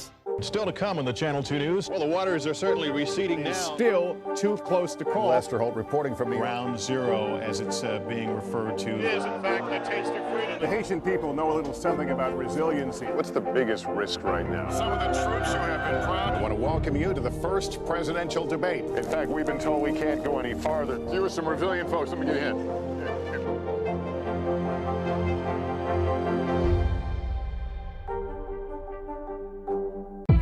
It's an issue dividing communities and influencing elections across the country. An in-depth look at how one small town confronted race and education and how it tore the community apart. Shame! This is Southlake. All episodes available now. Let's go. This is a critical choke point for this fire.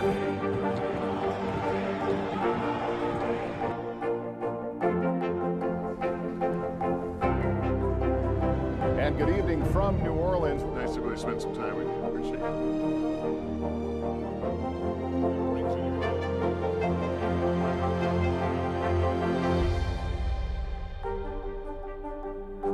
Our week-long journey across America from Washington, D.C., outside of our nation's capital, you rarely see. It's your last move.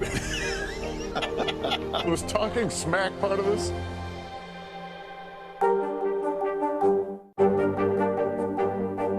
What are you doing for teachers who feel that they're being stretched too thin? Did you understand how prevalent hunger was in your own community?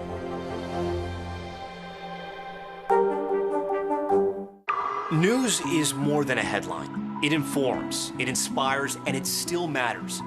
To cover it, you have to be in it. And that's what we're gonna do. Every night, we take you to the front lines of the story, where it's actually happening, with NBC News journalists on the ground from all over the world. We cover what you need to know and bring your newsfeed to life in prime time And streaming live, it's your news playlist every night. Top Story with Tom Llamas, weeknights at 7 on NBC News Now. Sometimes the news can be difficult and overwhelming for kids to understand. Will coronavirus come back next year? So to help make sense of it all, we've created a newscast just for them. Man, you know a lot. We hope your family will watch Nightly News Kids Edition. The Meet the Press Chuck Toddcast, free wherever you get your podcasts.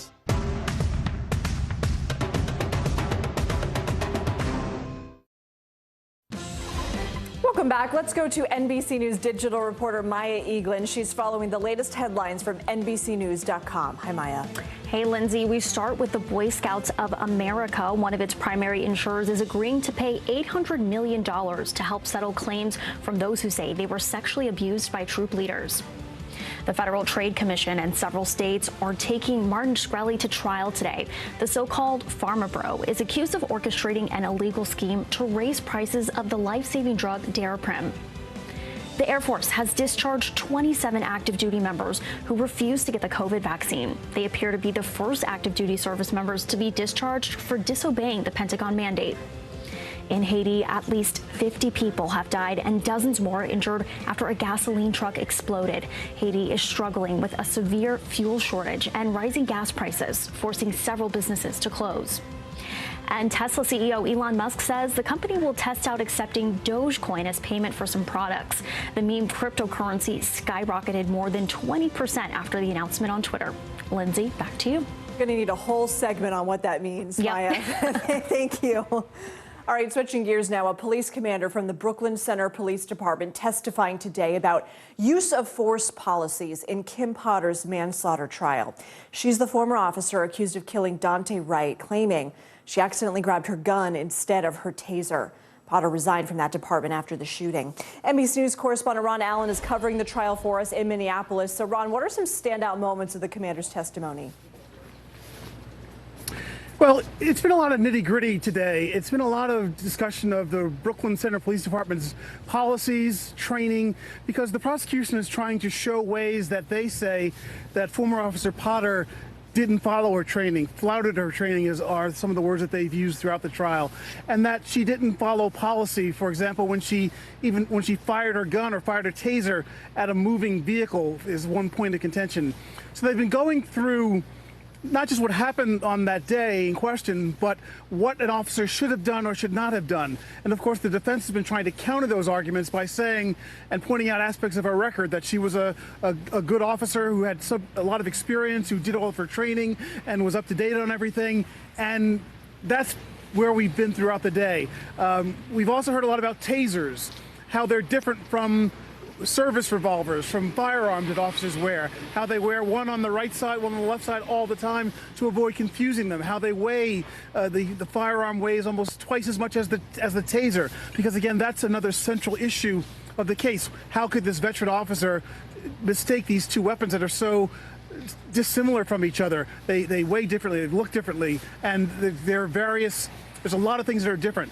But remember, the charges that she faces are manslaughter, and the prosecution is trying to say that she was either negligent or reckless in how she went about her duties that day. That's what takes all of this from what they described, the defense described as an accident or a mistake, to what the prosecution says was a crime. And Ron, what else can we expect from the rest of this trial? How close is the prosecution expected to wrap up their case? And then do we know anything about defense strategies? We think they're a day or two away from wrapping up the prosecution, and we're going to go through this use of force discussion. And then at some point when the defense takes over, we expect to hear, we've been told we will hear from former Officer Potter, who's going to take the stand and defend what she did. And that, of course, will be a huge moment here. The trial started out with a lot of emotion. We heard from Dante Wright's mother. We heard from his girlfriend, who was the passenger in the car that day. We've seen very, very graphic crime scene photos and video. It's been remarkable how much police body cam and dash cam video has been introduced into this trial that the jury is seeing for the first time, that the public is seeing for the first time.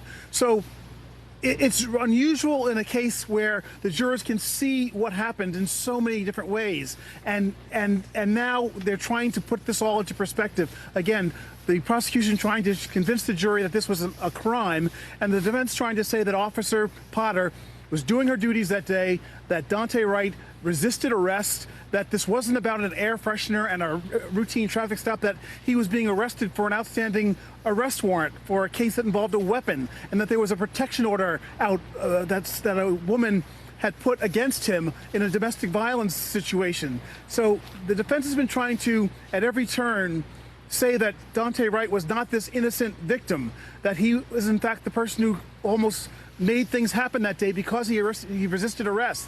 And Potter, we expect to testify to say essentially she was doing her job, and that if Daunte Wright had just surrendered as he had been told to do and as he was lawfully being arrested, that none of this would have happened essentially. And again, we think the prosecution will wrap up in a day or two, and then we'll move to the defense. And the judge has said that all this, the trial, the jury should have the case sometime before Christmas Eve. All right, Ron Allen, thank you so much. USA Gymnastics reaching a $380 million settlement with Larry Nassar's sex abuse victims. One of those survivors joins us live next to talk about this historic agreement. Grab your apron for a new podcast, Cooking Up a Storm with Al Roker. My forecast, yummy. Some of the best chefs share family secrets to get you ready for a holiday feast. This is fun. Bringing the heat for the holidays. Listen now wherever you get your podcasts. Still to come on the Channel 2 News. Well, the waters are certainly receding now. Still too close to call. Lester Holt reporting from Ground Zero, as it's being referred to. It is, in fact, a taste of freedom. The Haitian people know a little something about resiliency. What's the biggest risk right now? Some of the troops who have been proud. I want to welcome you to the first presidential debate. In fact, we've been told we can't go any farther. You with some resilient folks. Let me get a hint.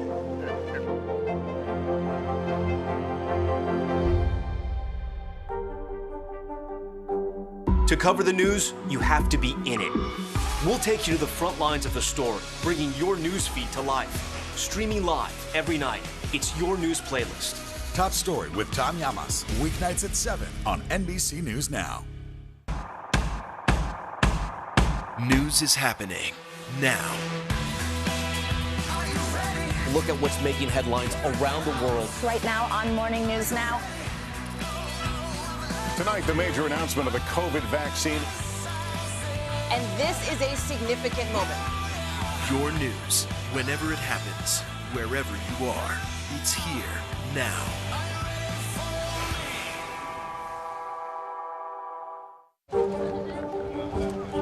Let's go.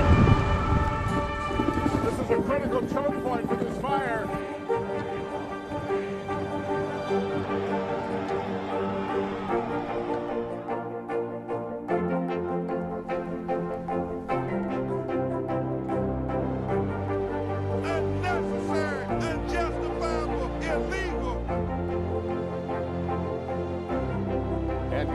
From New Orleans, late military operation, witnessing the massive crowds. I admire you both. Nice to really spend some time with you. Appreciate it.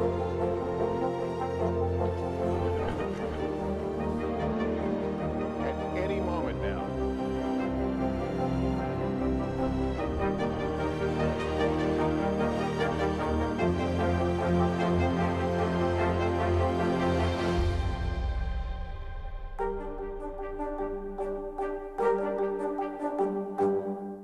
News is more than a headline. It informs, it inspires, and it still matters. To cover it, you have to be in it. And that's what we're gonna do. Every night, we take you to the front lines of the story, where it's actually happening, with NBC News journalists on the ground from all over the world. We cover what you need to know and bring your newsfeed to life. In primetime and streaming live, it's your news playlist every night. Top Story with Tom Llamas, weeknights at 7 on NBC News Now. A $380 million settlement has been reached between USA Gymnastics and hundreds of sex abuse victims of Larry Nassar. The organization will also add several policies aimed at protecting future athletes. Rachel Den Hollander, the first gymnast to come forward with claims against Nassar, tweeting, "This chapter is finally closed. Now the hard work of reform and rebuilding can begin." Whether or not justice comes and change is made depends on what happens next. Here's NBC News correspondent Ann Thompson. Hey, Lindsay, this ends a 5-year legal battle. The settlement will be paid for by USA Gymnastics and the U.S. Olympic and Paralympic Committee and its insurers. It allows USA Gymnastics to come out of bankruptcy and finally bring some change to the organization. The greatest gymnast of all time, Simone Biles, says failed to protect her and her teammates. For years, they performed breathtaking feats while hiding the horror of sexual abuse. Now some of women's gymnastics' biggest names, including Simone Biles, Aly Raisman, Michaela Maroney, and more than 500 other athletes, will have an opportunity to share in a $380 million settlement for what was done to them. Jessica Howard is one of the plaintiffs. It's validation and it feels like justice. This fall, Biles, Maroney, Raisman, and Maggie Nichols detailed the abuse for Congress. All we needed was one adult to do the right thing. The agreement with USA Gymnastics and the U.S. Olympic and Paralympic Committee covers abuse by any person associated with USA Gymnastics. The most notorious, Dr. Larry Nassar, the former doctor of the U.S. women's team, now serving what amounts to life in prison for sexually assaulting minors during supposed treatment. To be clear, I blame Larry Nassar, and I also blame an entire system that enabled and perpetrated his abuse. The world saw the lingering impact of abuse at the Summer Olympics when Biles withdrew for part of the competition, telling Hoda, as soon as we stepped onto the Olympic scene, it's just decided it couldn't do it anymore and it cracked, and that's what happens. A system that Maroney told Savannah in 2018 didn't care about the women. All they cared about was their reputation, money, gold medals, and that was it. USA Gymnastics is apologizing, saying the bankruptcy reorganization reflects our own accountability to the past and our commitment to the future. The USOPC issuing its own mea culpa. We recognize our role in failing to protect these athletes, and we are sorry for the profound hurt they have endured, saying it's enacted sweeping reforms to combat sexual abuse. Under the agreement, at least one abuse survivor will sit on the USA Gymnastics Board of Directors and 2 of its committees. The money will be allocated by a retired judge who's done the same thing in a $500 million settlement with Michigan State University over Larry Nassar. Our thanks to Ann Thompson for that reporting. Joining me right now is Jeanette Antolin, former Team USA gymnast and abuse survivor. So, Jeanette, thank you for your time. Thanks for being with us today. Of course. You know, it's been just over 24 hours since the settlement was announced. I'm sure you've had, it's been a whirlwind and a roller coaster for you, but how are you feeling right now in this moment? There's definitely a sense of relief. I just feel validated after 5 years of fighting for justice and for accountability. It wasn't easy. There was a lot of people involved, our lawyers, the survivors, doing countless interviews and just fighting for years to get our validation that this actually happened and to get an apology. For the longest time, that's what we were asking for, was some sort of apology from USA Gymnastics and USOPC. And it took 5 years, but we finally got it. I read it in an article, and it feels like validation finally, and that they've finally taken accountability. Just validation that it happened. I mean, just a striking thing you just said. You talk about the long road. You first came forward with your abuse claims against Nassar in 2017. You called him the spawn of Satan at his sentencing hearing in 2018. But as you just mentioned, it's been interviews and you've had to relive and recount your trauma. Does this signal hopefully somewhat of an end to that? There's definitely an end to the settlement. As far as our work goes as survivors, not really, because we want to see the reform happen. We have to follow up because they've lied to us so many times. We can't trust that what they say they're going to do, they're actually going to do. So reforms like having a survivor on the board is very important to us. Yeah, a burden you still carry to make sure that and follow up that all of these reforms are in fact made. So let's talk about some of these reforms here. You mentioned a survivor being on the board. From what you're hearing right now, obviously you do want to follow up and make sure that this all comes to fruition, but is it enough for you? Is there anything else that you'd like to see?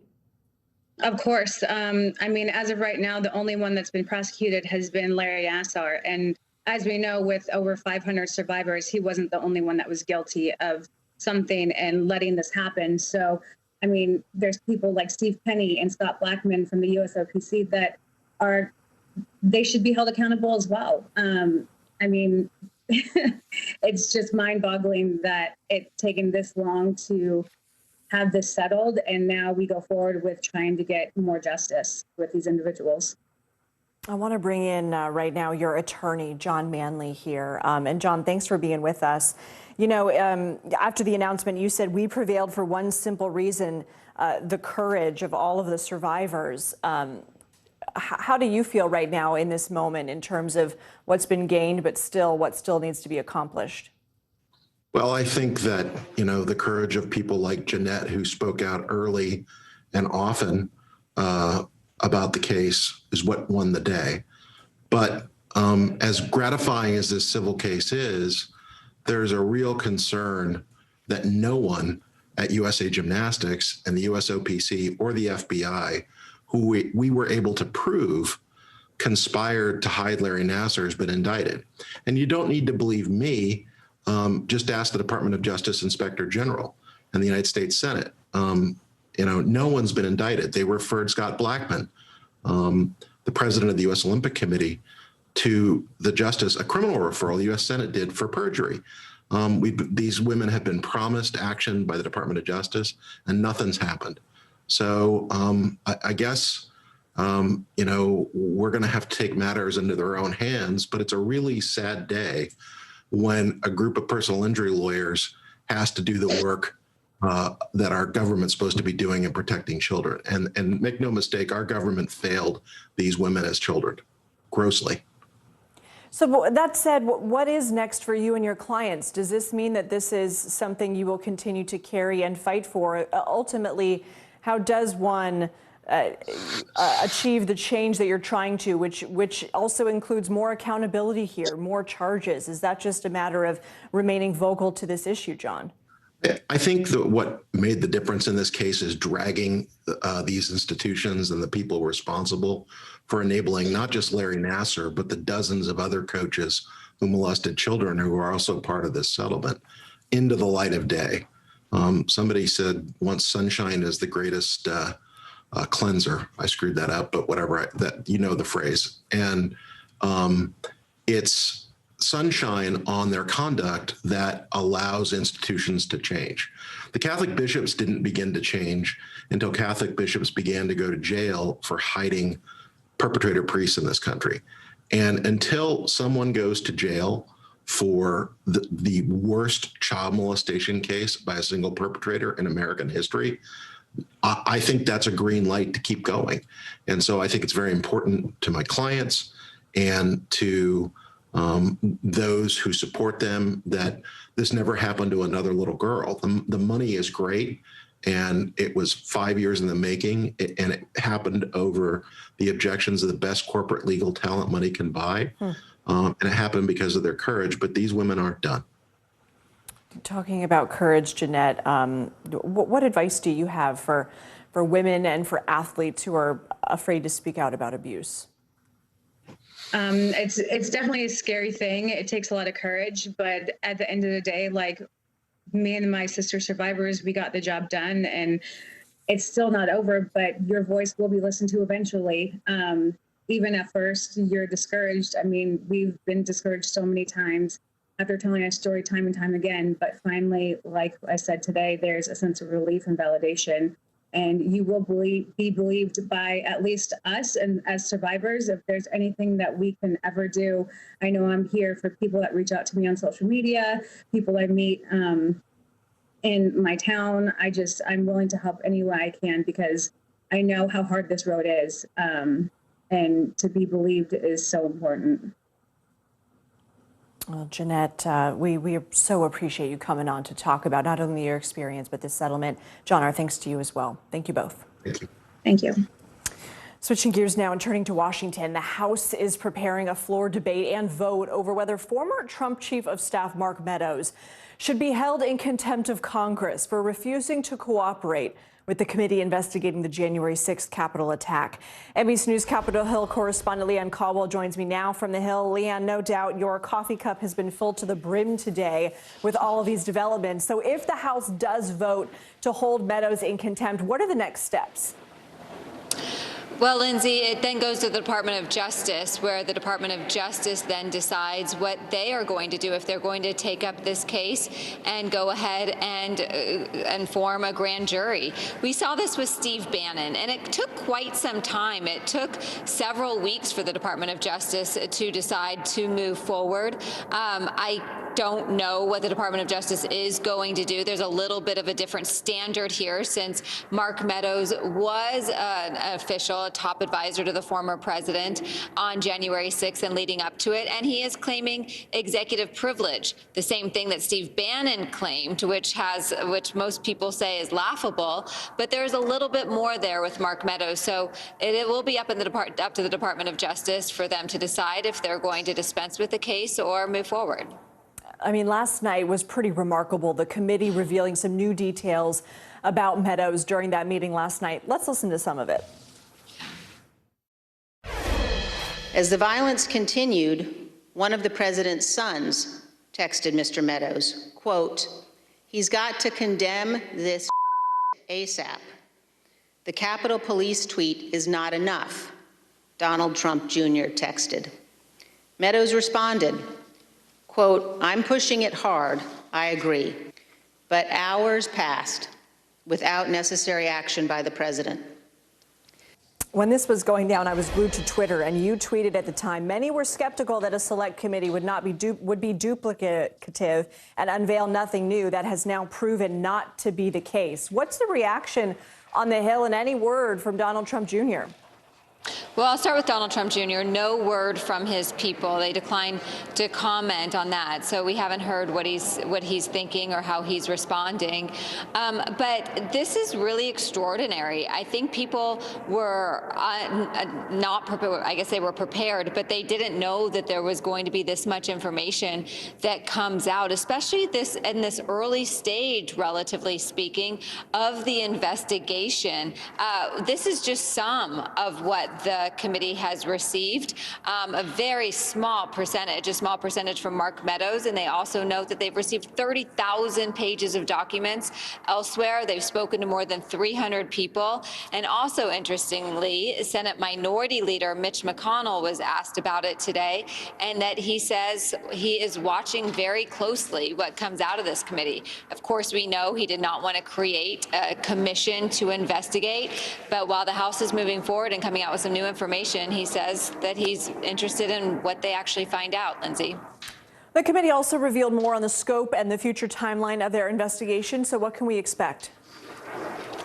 So we should expect them to continue to work through the holidays. They are deposing people right now as we speak. There's a lot of high-profile names who are expected this week, including Stephen Miller, a former Trump advisor. Of course, he could be given a postponement as well, but there's depositions planned every single day. And as they finish this fact-finding portion of their investigation, they say that they are going to issue a comprehensive report. But there's many steps before that. We heard lawmakers, unnamed lawmakers, were sending messages to Mark Meadows. I asked the chair of that committee, Benny Thompson, about that last night. They wouldn't disclose who those lawmakers are just yet, but said that their names will find out, and declined to say if they would need to be subpoenaed or not. Lindsay. All right, Leanne Caldwell, thanks so much. Yeah. Coming up, the tap running a bit dry in Norway. Why the country hopes a new ban on alcohol in bars and restaurants may help in the fight against the Omicron variant. Our week-long journey across America from Washington, D.C., outside of our nation's capital, you rarely see. It's your last Was talking smack part of this? The Meet the Press Chuck Toddcast, free wherever you get your podcasts. News is happening now. A look at what's making headlines around the world. Tonight, the major announcement of the COVID vaccine. This is a significant moment. Your news, whenever it happens, wherever you are, it's here now. In the City of Angels, two kindly old ladies wanted to help homeless men get off the streets forever. And so they did. Listen to The Thing About Helen and Olga, the new podcast from Dateline and Keith Morrison. The Meet the Press Chuck Toddcast, free wherever you get your podcasts. It's an issue dividing communities and influencing elections across the country. An in-depth look at how one small town confronted race and education and how it tore the community apart. Shame! This is Southlake. All episodes available now. The Meet the Press Chuck Toddcast, free wherever you get your podcasts. Still to come on the Channel 2 News. Well, the waters are certainly receding now. Still too close to call. Lester Holt reporting from Ground Zero, as it's being referred to. It is, in fact, the taste of freedom. The Haitian people know a little something about resiliency. What's the biggest risk right now? Some of the troops who have been proud. I want to welcome you to the first presidential debate. In fact, we've been told we can't go any farther. You are some resilient folks. Let me get in.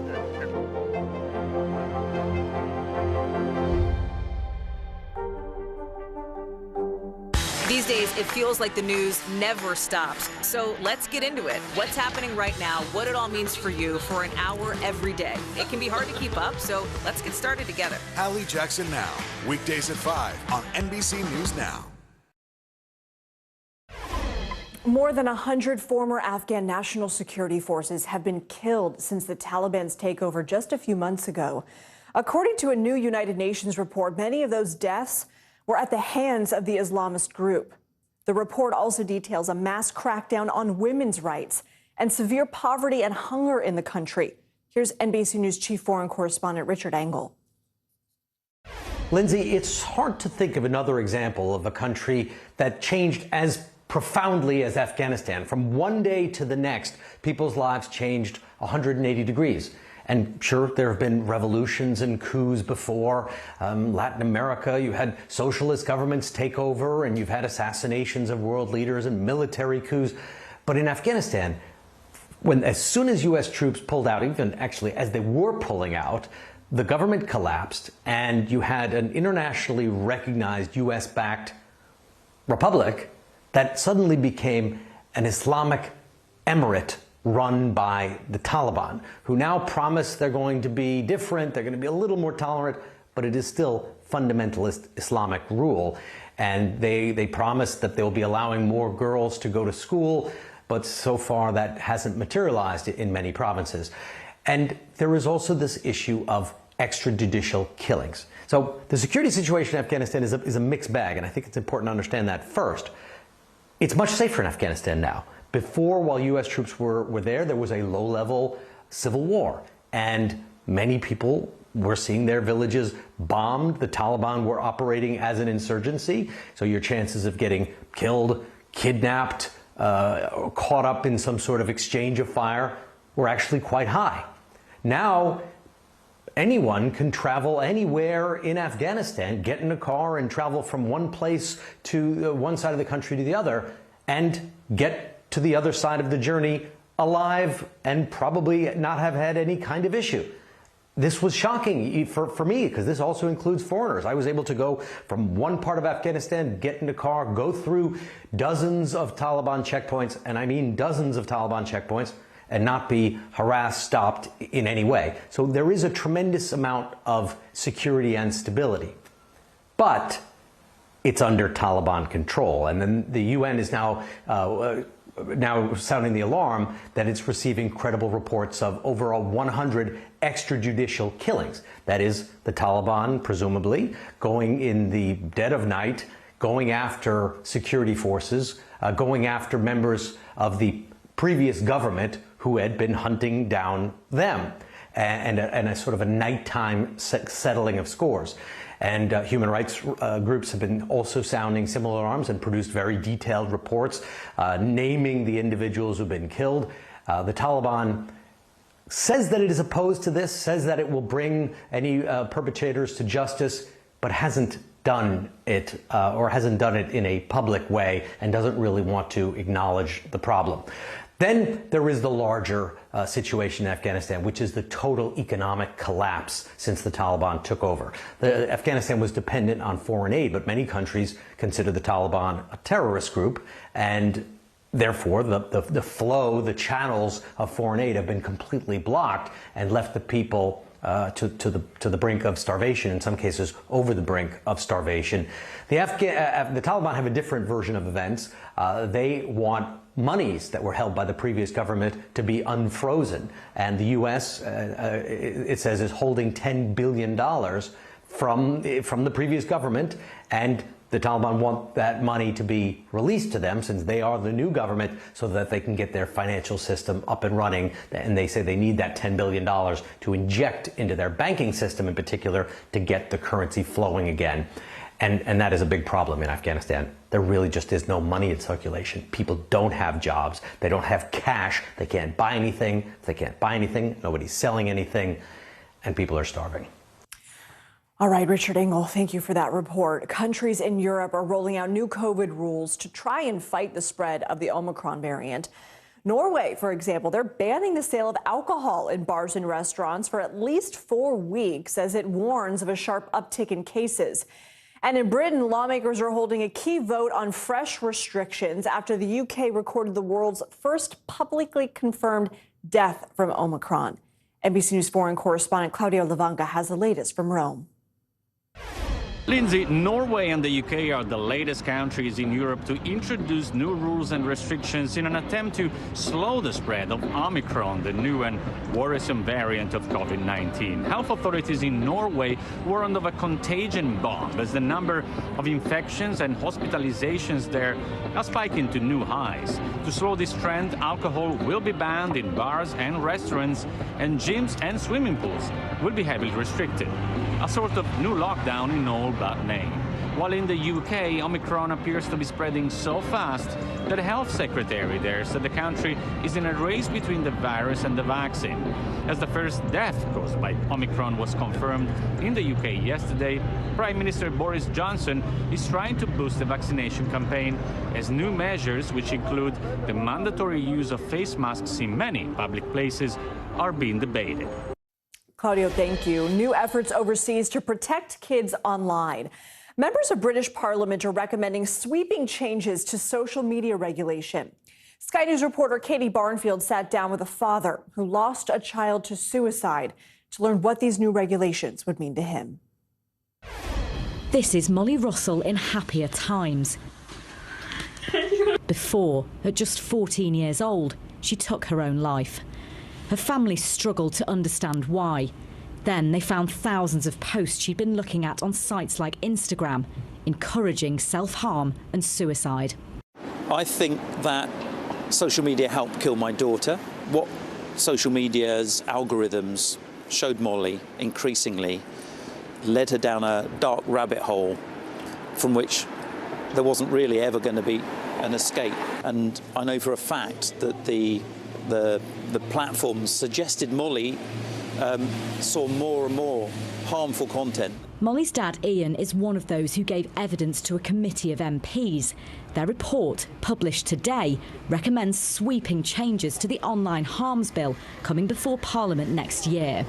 Their recommendations include giving the regulator Ofcom more powers to investigate and fine social media companies that don't address harmful content, forcing providers to conduct risk assessments, including looking at the impact of their own algorithms, and creating new criminal offences like making cyberflashing and content promoting self-harm illegal. They say stricter regulations should also be used to reduce the spread of disinformation, like anti-vaccine posts with false claims about the dangers of getting a jab. It feels like the problems have got worse. So the system of self-regulation they created for themselves has clearly failed. They may not have created this content, but their systems are hosting it, their systems are recommending it to people, and therefore they have a responsibility to act against it as well. Meta, that owns Facebook, Instagram and WhatsApp, told Sky News it already has strict policies in place, but welcomes more regulation. The government now has 2 months to respond to the report and says it will consider the recommendations carefully. Tech companies have to behave differently. They have to change their corporate culture. For people like Ian, whose lives have been scarred by harmful content, change can't come soon enough. Raising non-binary children in a binary world. Coming up, the parents who are letting their kids choose their own gender identities.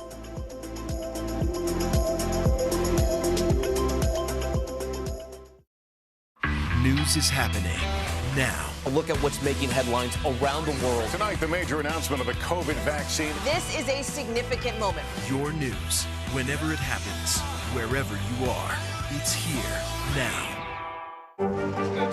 What is going to happen now? Going back and forth because they... Oh, yeah, this is it, right?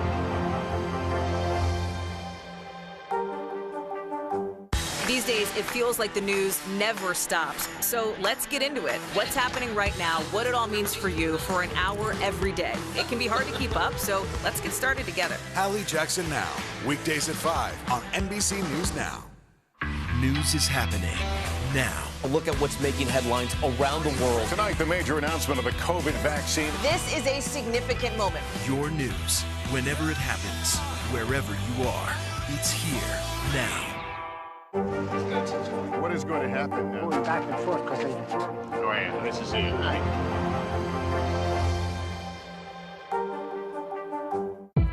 It's an issue dividing communities and influencing elections across the country. An in-depth look at how one small town confronted race and education and how it tore the community apart. Shame! This is Southlake. All episodes available now. Still to come on the Channel 2 News. Well, the waters are certainly receding now. Still too close to call. Lester Holt reporting from Ground Zero, as it's being referred to. It is, in fact, the taste of freedom. The Haitian people know a little something about resiliency. What's the biggest risk right now? Some of the troops who have been proud. I want to welcome you to the first presidential debate. In fact, we've been told we can't go any farther. You with some resilient folks, let me get in.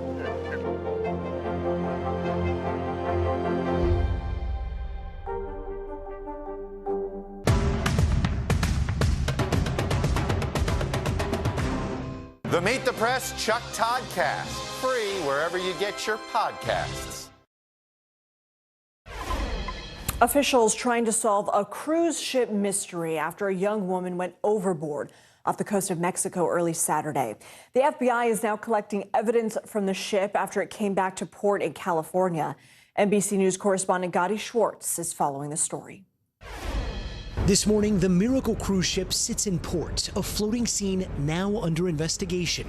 Pictures of broken glass and a bent metal divider on a deck, the only evidence seen publicly after a woman plunged from a stateroom balcony nearly 10 stories into the water below in the middle of the night. The woman still hasn't been identified, but passengers say she was traveling with her boyfriend and a family member. Rattled shipmates say they were told a security camera had captured her fall. We can believe something happened to her. Sweet young lady, you know, a sweet soul. And she is gone. The FBI now investigating as to whether this tragic incident was an accident or foul play, releasing little information on what they know. It's scary. I hope they find out.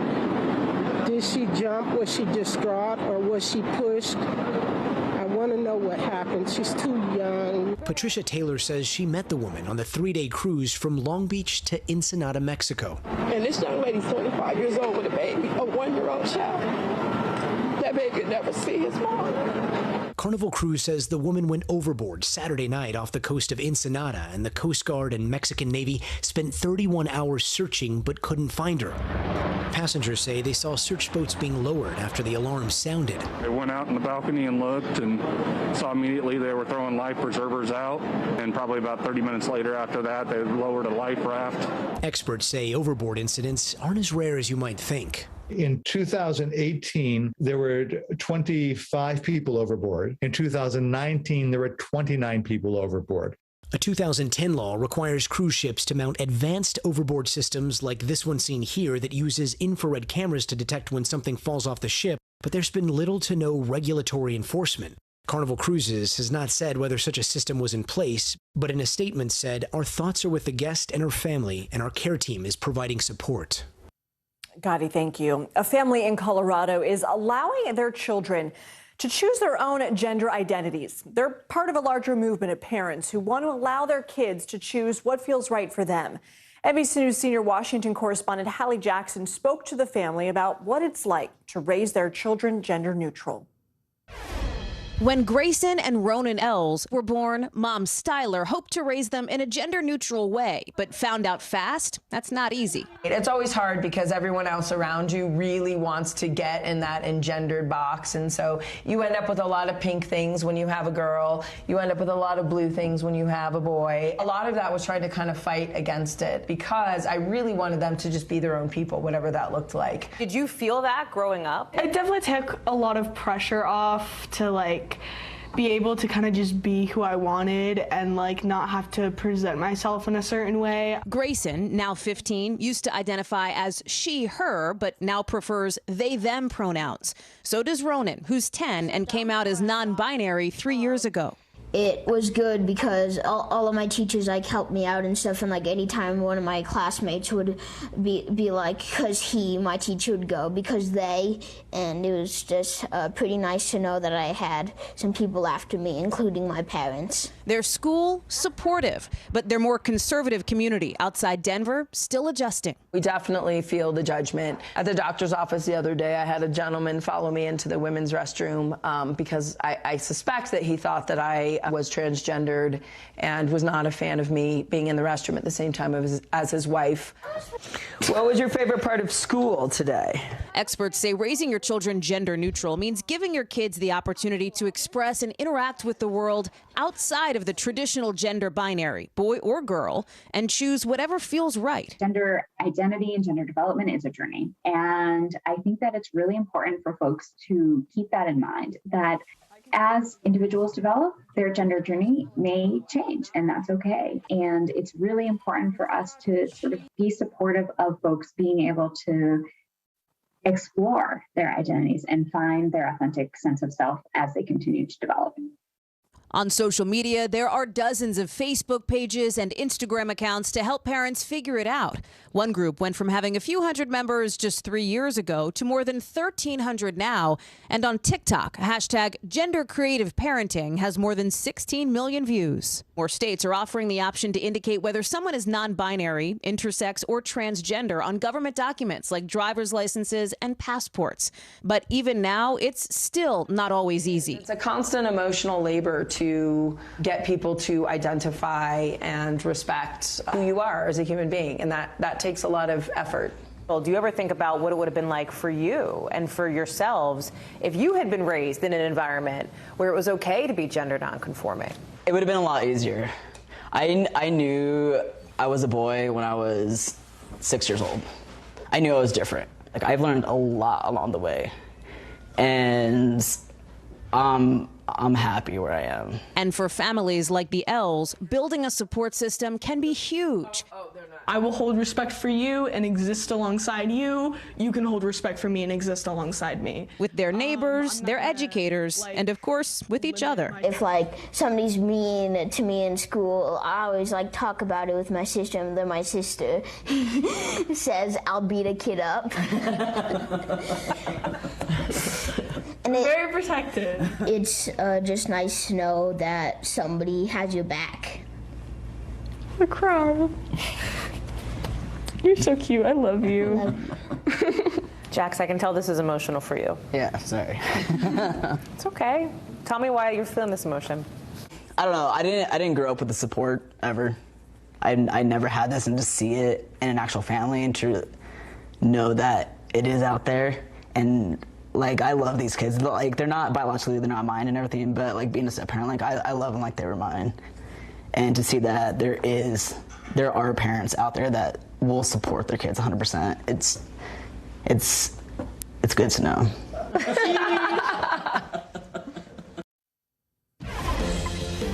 Hi, everyone. I'm Lindsay Reiser. You're watching NBC News Now. Here's what's happening. Promising news from Pfizer. The new data from the drug maker showing just how effective its antiviral pill is in fighting COVID. Rebuilding after the deadly storms, communities across the South and Midwest are beginning the long process of recovery. We speak to the director of the Red Cross Kentucky region. And we've been hearing a lot about smash and grab thefts, but what about smash and grabs at pharmacies? Why these might actually be more dangerous for consumers.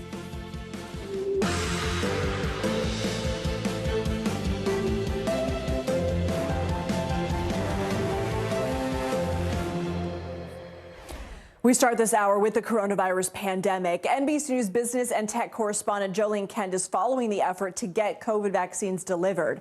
NBC News medical contributor Dr. Vin Gupta is joining us to discuss Pfizer's research on its new antiviral pill.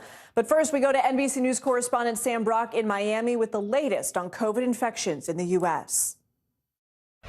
Lindsay, good afternoon and good to be with you. This is a big day right now. It's the 1-year anniversary of the first dose of the vaccine being administered in the United States. And as we know right now, reinfections are rampant. There are breaking developments today from Pfizer, which just released the results of its antiviral pill. They say it shows an 89% reduction in hospitalizations and deaths if the person takes the pill within 3 days of the onset of symptoms. That has not been FDA reviewed yet. It's likely weeks away. Certainly this is not going to be approved before Christmas, as so many families right now want to know, what should I be doing? They're gathering in restaurants, they're in homes. We're seeing a lot of cities right now. Philadelphia is just the latest, requiring proof of vaccine to eat indoors, and that includes for kids as young as 5 years old. The state of California has reimposed a mask mandate indoors for everybody, vaccinated or unvaccinated. And Omicron right now certainly playing into some of this calculus. Dr. Rochelle Walensky, the CDC director, was on the Today Show this morning. She mentioned the fact that of all the genomic surveillance they're doing right now, 3% of all cases in the United States are Omicron. Delta obviously still the dominant strain. In New York and New Jersey, Omicron is up to 13%. Her advice right now, the bottom line for everybody this holiday season, is to get vaccinated or boosted. That is still your best bet. Even right now, as we are seeing numbers rising in about 40 states in the country, double-digit increases week over week. All right, Sam Brock, thank you. Let's go ahead and bring in NBC News medical contributor Dr. Vin Gupta. So, Dr. Gupta, I want to start with that big news today. Pfizer's COVID antiviral pill, the company saying its pill can reduce the risk of hospitalization or death by 89% if it's taken within the first 3 days of symptoms. In fact, I want to listen to Pfizer CEO Albert Bourla on CBS this morning. This is a treatment. It's not something that we use for prevention at this stage. People that are getting sick, unfortunately, some of them ending up in hospitals or ending up dying. With this pill, we have now proved that instead of 10 of them going to hospital, only 1 will go. So talk to me about how much of a game changer this is. I mean, will it help hospitals that are experiencing surges? Is this something we can take at home? When will it be available? You know, Lindsay, this is a huge, huge development for us, really psychologically and just realistically emerging from this pandemic.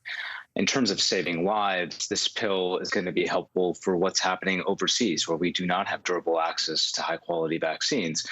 For all your viewers out there, if you're high risk, or if you're older than 65 or have, say, a diagnosis of cancer or are on dialysis, high doses of steroids, and you get exposed to COVID and test positive, even if you're fully vaccinated, Lindsay, it's for that group of people, you can get this medication if you have an early diagnosis, say within the first 3 to 5 days of developing symptoms.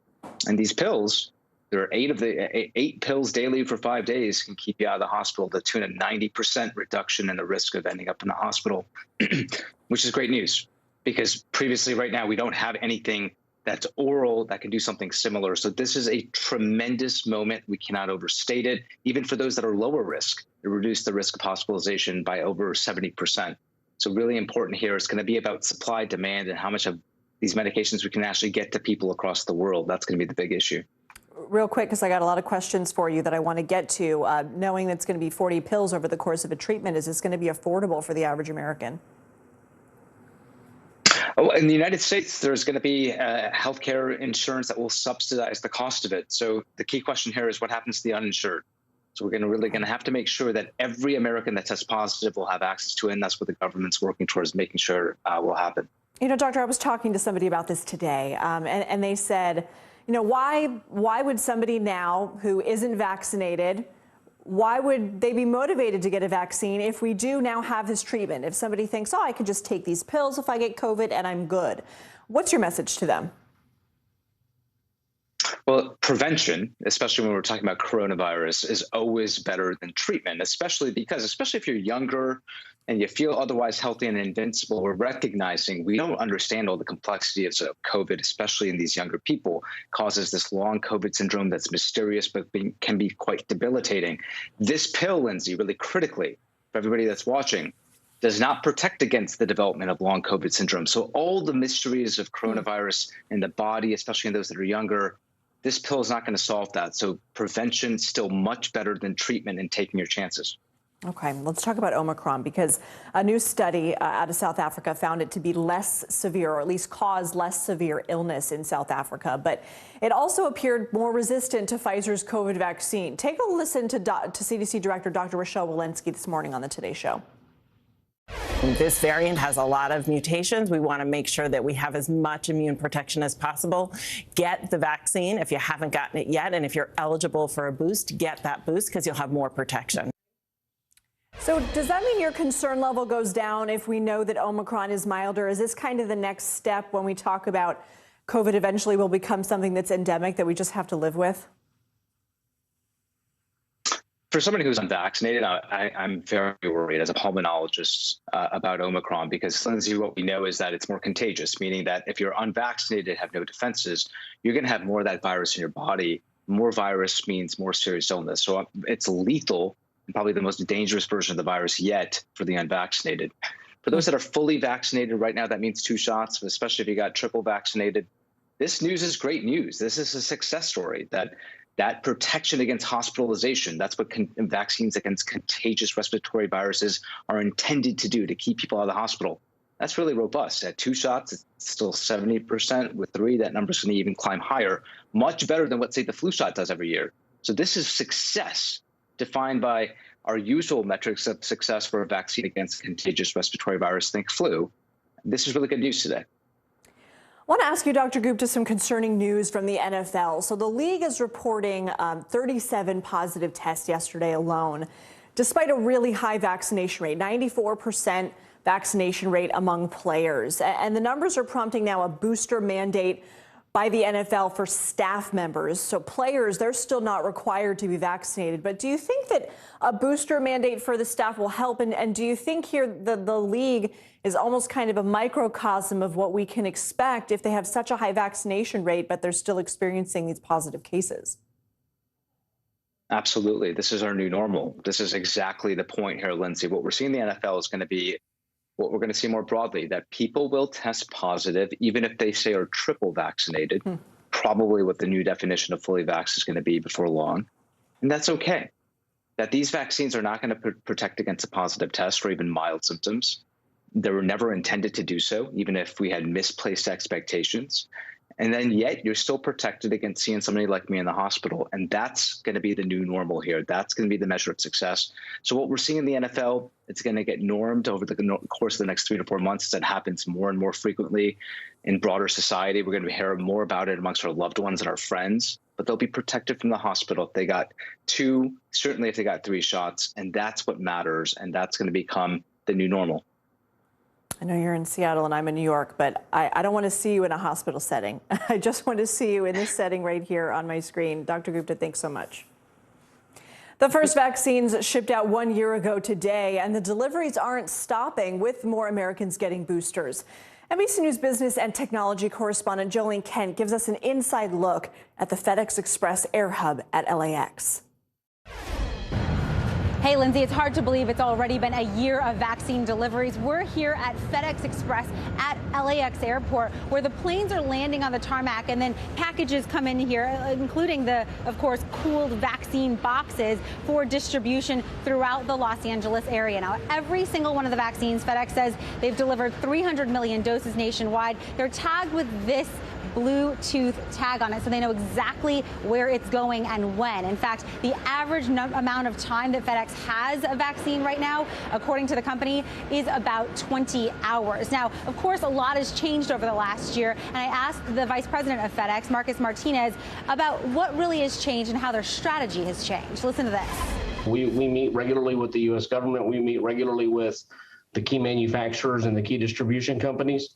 and we get a forecast, whether it be for the coming week, the coming months, around holidays, and particularly around expected surge events, whether it be a booster announcement or a pediatric authorization, they start giving us information to say, here's the orders we expect to see. And then we make sure that our operational plans are designed to meet that need. Of course, getting vaccines to more people, including children now, many of whom are receiving it for the first time, requires delivery drivers at FedEx and UPS. And I got to speak with Dennis Sosa, who's been delivering vaccines since day one a year ago when vaccines started going out. And I asked him, did he really think that he'd still be making these vaccine deliveries a year later? It does become frustrating after a while because it's not leaving. So you're gonna see a high volume in this. So like the more we do it, we're just starting to get more comfortable. Like this is gonna stay here for a while, so we're just gonna keep delivering these as long as it takes. Now, of course, workers like Dennis are facing a huge peak holiday season where we're seeing major spending online in time for Christmas, a lot of shipping, a lot of pressure on these sorting and delivery workers. And FedEx says that they're handling the volatility just fine. They believe that they can get through this holiday season without any issues, delivering both vaccines and the packages that you're ordering to land under the Christmas tree. Joe, thanks. Still to come, the latest on the deadly tornadoes that killed 88 people in 5 states. Kentucky's governor saying the cleanup in his state will take months. We have live team coverage next. The Meet the Press Chuck Toddcast, free wherever you get your podcasts. The holiday season is a time to spread cheer. Now the holidays can begin. And appreciate the ones you love. From our family to yours. We're super grateful to these 21 all-star chefs. Cheers, everybody. Happy holidays from today. What is going to happen now? Going back and forth because Oh, yeah, this is it, right? Hey everybody, it's Hoda Kotb from The Today Show. I am so excited to tell you about my new podcast, Making Space with Hoda Kotb. I sit down with some incredible people and we'll hear some uplifting stories. Listen to Making Space now on Apple Podcasts. The holiday season is a time to spread cheer. Now the holidays can begin. And appreciate the ones you love. From our family to yours. We're super grateful to these 21 all-star chefs. Cheers, everybody. Happy holidays from today. News is happening now. A look at what's making headlines around the world. Tonight, the major announcement of the COVID vaccine. This is a significant moment. Your news, whenever it happens, wherever you are, it's here now. We began our Across America journey tonight, St. Louis, Austin, here in Nashville. From Washington, D.C., the site of our nation's capital, you rarely see. It's your last move. Was talking smack part of this? What are you doing for teachers who feel that they're being stretched too thin? Did you understand how prevalent hunger was in your own community?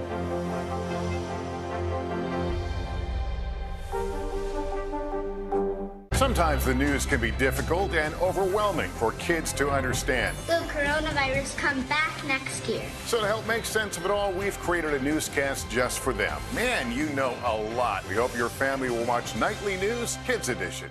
These days, it feels like the news never stops. So let's get into it. What's happening right now, what it all means for you for an hour every day. It can be hard to keep up, so let's get started together. Hallie Jackson Now, weekdays at 5 on NBC News Now.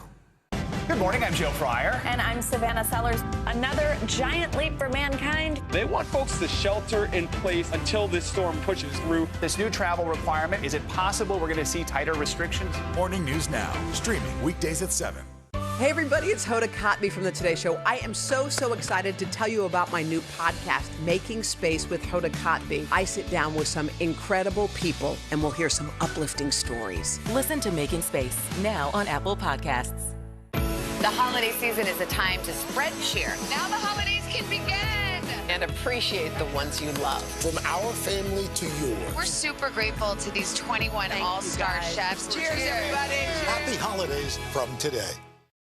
All right, let's go to NBC News digital reporter Maya Eaglin following the latest headlines from NBCnews.com. Maya? Hey, Lindsay. Harvard professor Charles Lieber is heading to trial today. He's accused of lying to authorities about his ties to a Chinese-run recruitment program. South Dakota lawmakers are questioning a former state employee today over whether the state's governor, Kristi Noem, used her influence to aid her daughter's real estate appraiser license. Noem has denied any wrongdoing. A tsunami warning was lifted in Indonesia after a powerful 7.4 magnitude earthquake struck the eastern part of the country and sent residents fleeing. Fortunately, only minor damage was reported. Russia vetoed a UN Security Council resolution linking climate change and international security. The proposal would have incorporated global warming into the Council's strategy for managing conflicts. And an architect designer in Finland is using a frozen lake as his canvas. For the 6th year in a row, he's carved giant animals into the snow with shovels, including a fox that measures about 295 feet. Lindsay, back to you. Maya, thank you.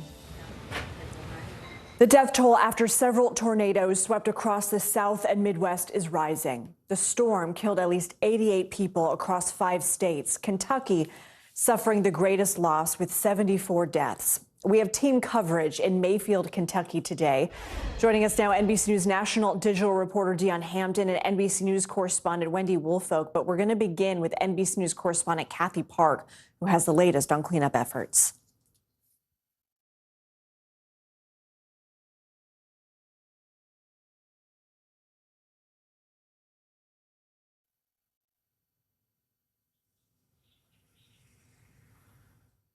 Lindsay, there is a massive cleanup effort underway. As you can imagine, there is so much to pick up, but there are some signs of progress. Ever since this morning, we have seen crews come out, removing debris, clearing the roads and the sidewalks so additional workers can come through to repair the infrastructure here. Keep in mind, Lindsay, not only were homes and businesses completely leveled, but the water lines have been shut off because the water tower was destroyed. The natural gas line also shut off. The power grid also completely destroyed. But I do want to show you something. We were told that the power lines are up, at least in some locations. So the electricity for some folks starting to be restored, and that's certainly promising news. This community in Mayfield, the population is roughly around 10,000. Everyone has been impacted by this tornado. There's so much history in this community as well. In fact, behind me is a century-old church, and we spoke with a member who stopped by not too long ago. I asked her what she was doing out here. She said she's trying to salvage what she can. In fact, she stopped by several times. She's looking specifically for handbells because they were getting ready for Christmas celebrations when literally their lives changed overnight. Take a listen. Oh, we were just I was telling my husband exactly where I put the handbells. Where do you think it might be? Well, you can see the minister's pulpit is still standing under that brick. There was a brick wall here, so I think with the wind it just came over on everything. So it's going to be just a matter of peeling off layers and seeing what's left underneath. Mm-hmm. So, and I don't think there's some parts that I don't think can be peeled. It's just, I don't think we'll be able to get in some parts of the sanctuary. There's a basement underneath, and so I don't think it's very safe, and I don't know. We'll just kind of see how things go. And Lindsay, this church was more than just a place of worship. It was a place where the community came together for events. There are so many fond memories here, so much history here that basically it was shattered in just a matter of seconds. But if there is any sort of good news that we can share, and we could all use some good news, especially in this community, I was told that all of the congregants have been accounted for. Everyone is doing okay today. All right, Kathy, thank you. We are hearing more from survivors, candle factory workers, reliving the terrifying moments when that tornado struck. Here are some of their stories. I was horrified. You know, I thought I was literally going to die on top of my child. And the wind started coming. So I just grabbed the shelf and I grabbed my daughter. And the debris just started pushing us. And before I knew it, we were completely covered and I couldn't move. I was pinned with my arms like this over my daughter and her friend. We knew it was going to happen.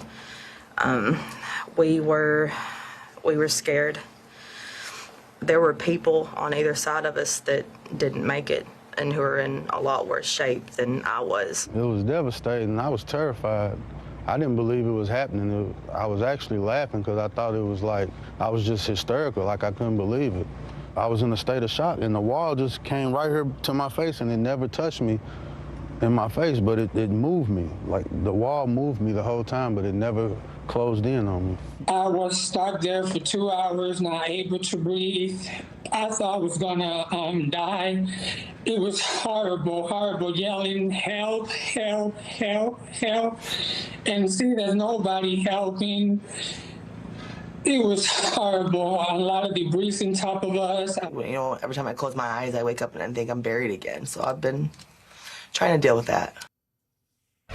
So much trauma from that day. Let's go ahead and bring on NBC's Dion Hampton. And Dion, you've got some bombshell new reporting that some factory workers say they were threatened with being fired if they left before the tornado. So Dion, what exactly are you hearing from these employees?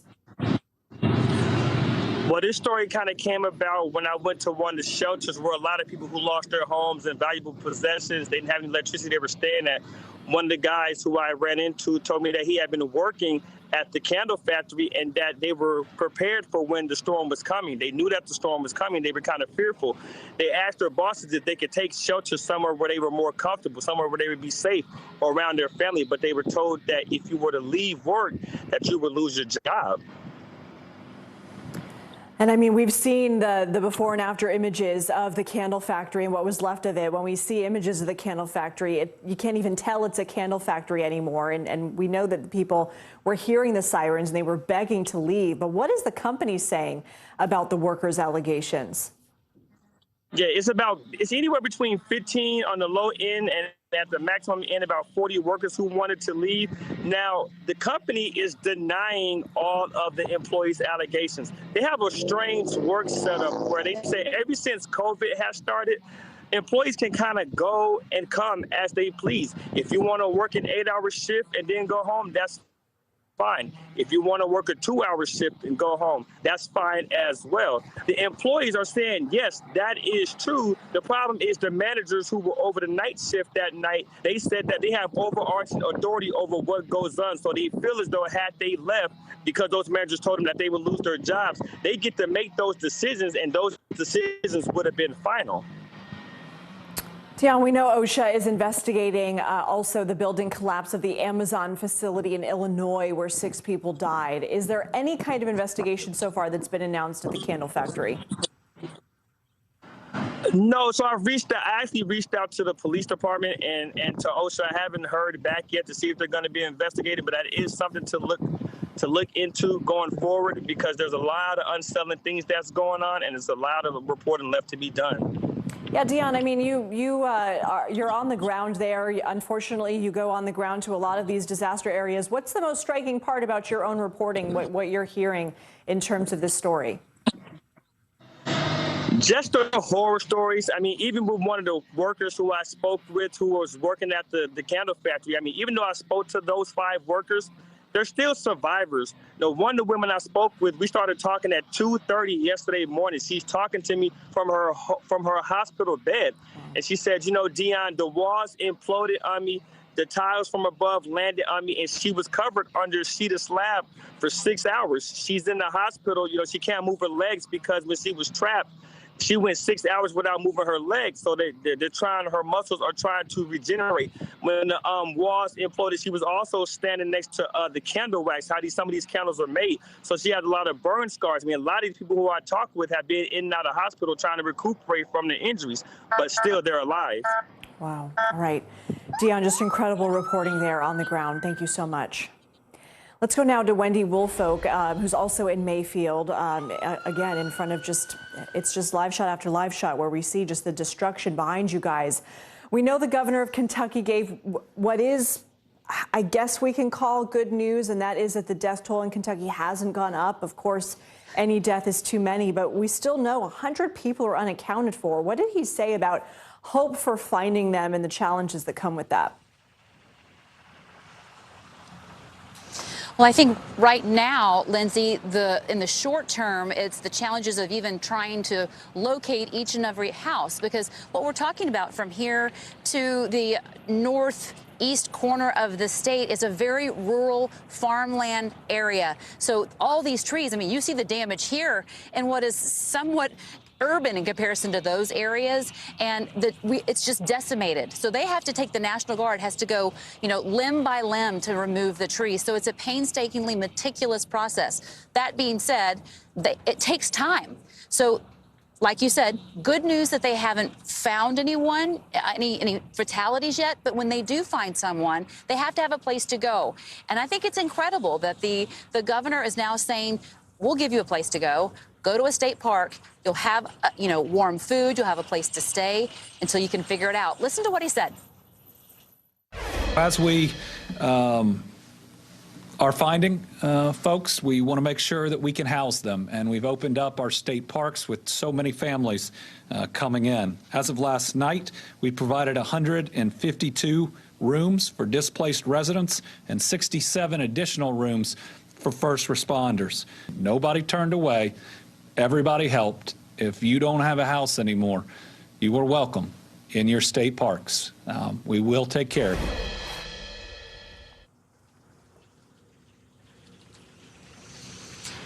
It's just incredible, Lindsay. So much goodwill here.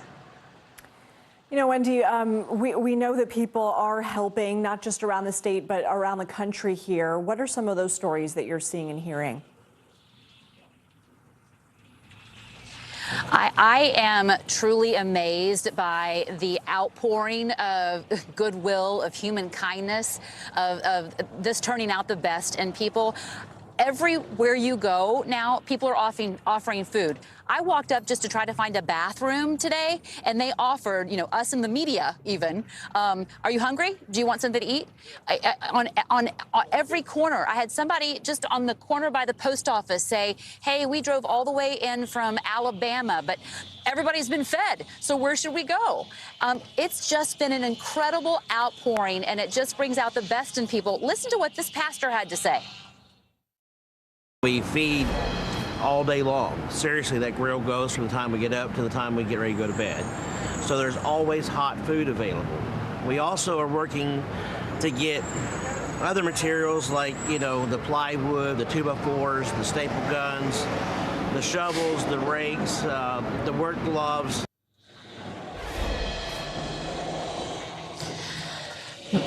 The road to recovery in all these congregations. We're in front of the First Christian Church here in downtown Mayfield, one of 4 in this area that were decimated. But it's incredible to say, miraculously, they were able to salvage some of their most sacred items from this congregation beneath all that rubble. And I can tell you, between the resilience and the resolve that we are seeing in this area and in this community, the road to recovery is going to be a long one, but it's going to be paid with goodwill by humankind. That's the latest here. Despite the sirens, back to you. All right, well said, Wendy. Thank you so much. Still to come, mark your calendar and check it twice. With 11 days to go until Christmas. Is that right? 11 days to go until Christmas. We've got all the holiday shipping deadlines you need to know next. These days, it feels like the news never stops. So let's get into it. What's happening right now, what it all means for you for an hour every day. It can be hard to keep up, so let's get started together. Hallie Jackson Now, weekdays at 5 on NBC News Now. News is more than a headline. It informs, it inspires, and it still matters. To cover it, you have to be in it. And that's what we're going to do. Every night, we take you to the front lines of the story, where it's actually happening, with NBC News journalists on the ground from all over the world. We cover what you need to know and bring your news feed to life. In primetime and streaming live, it's your news playlist every night. Top Story with Tom Llamas, weeknights at 7 on NBC News Now. The Meet the Press Chuck Todd Cast, free wherever you get your podcasts.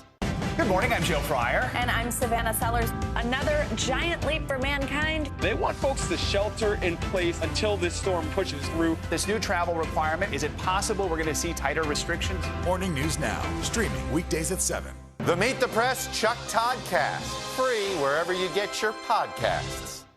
Grab your apron for a new podcast, Cooking Up a Storm with Al Roker. My forecast, yummy. Some of the best chefs share family secrets to get you ready for a holiday feast. This is fun. Bringing the heat for the holidays. Listen now wherever you get your podcasts. Hey everybody, it's Hoda Kotb from the Today Show. I am so excited to tell you about my new podcast, Making Space with Hoda Kotb. I sit down with some incredible people and we'll hear some uplifting stories. Listen to Making Space now on Apple Podcasts. In the City of Angels, two kindly old ladies wanted to help homeless men get off the streets forever. And so they did. Listen to The Thing About Helen and Olga, the new podcast from Dateline and Keith Morrison. News is happening now. A look at what's making headlines around the world. Tonight, the major announcement of the COVID vaccine. This is a significant moment. Your news, whenever it happens, wherever you are, it's here now. What are you doing for teachers who feel that they're being stretched too thin? Did you understand how prevalent hunger was in your own community?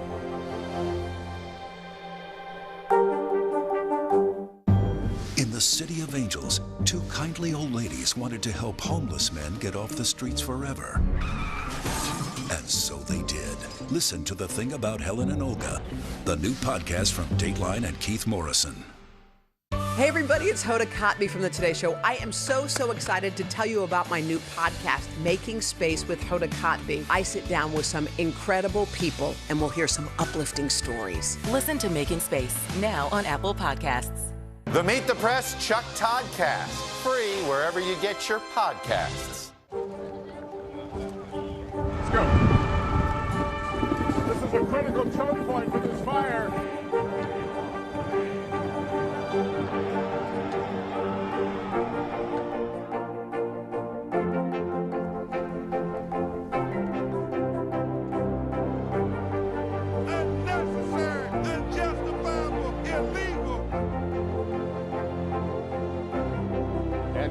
From New Orleans, late military operation witnessing the massive crowds. I admire you both.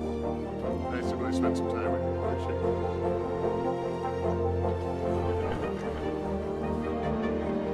At any moment now.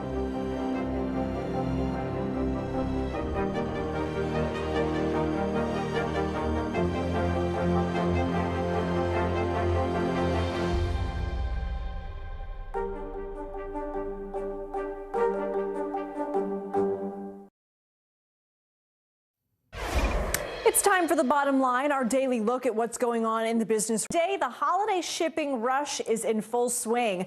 The deadline to get your packages in time for Christmas is fast approaching. Here's NBC News investigative and consumer correspondent Vicki Nguyen with what you need to know. Hey, Lindsay, if you haven't shipped your presents yet, get the boxes and the tape ready. Tomorrow is the deadline for most ground shipments in the United States. After that, you may have to pay a hefty premium if you want your gifts to arrive by Christmas. But there are other ways to make sure those presents get there in time, and I have some tips to help you save, too. With 11 days to go until Christmas, now's the time to get your packages in the mail. According to ShipMatrix, an average of 90 million parcels will be shipped every day this holiday season.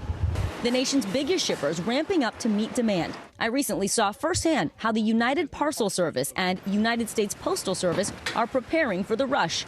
At UPS, I toured this state-of-the-art facility where automated scanning machines sort the packages while miles of conveyor belts and driverless vehicles prepare them to be loaded onto trucks for delivery. After weathering millions of delivery complaints in 2020, USPS Executive Vice President Jackie Stracco told me the agency started hiring seasonal workers 6 weeks earlier than last year. Some 40,000 additional employees at facilities across the country. We've made considerable investments in our people, in our facilities, and in our package sortation equipment. And FedEx has added new sorting facilities nationwide in what it expects to be its biggest holiday shipping season ever. But even with those investments, the three major carriers say they can only handle so much volume. USPS and FedEx say the deadline for domestic ground shipments to arrive by Christmas is tomorrow, December 15th.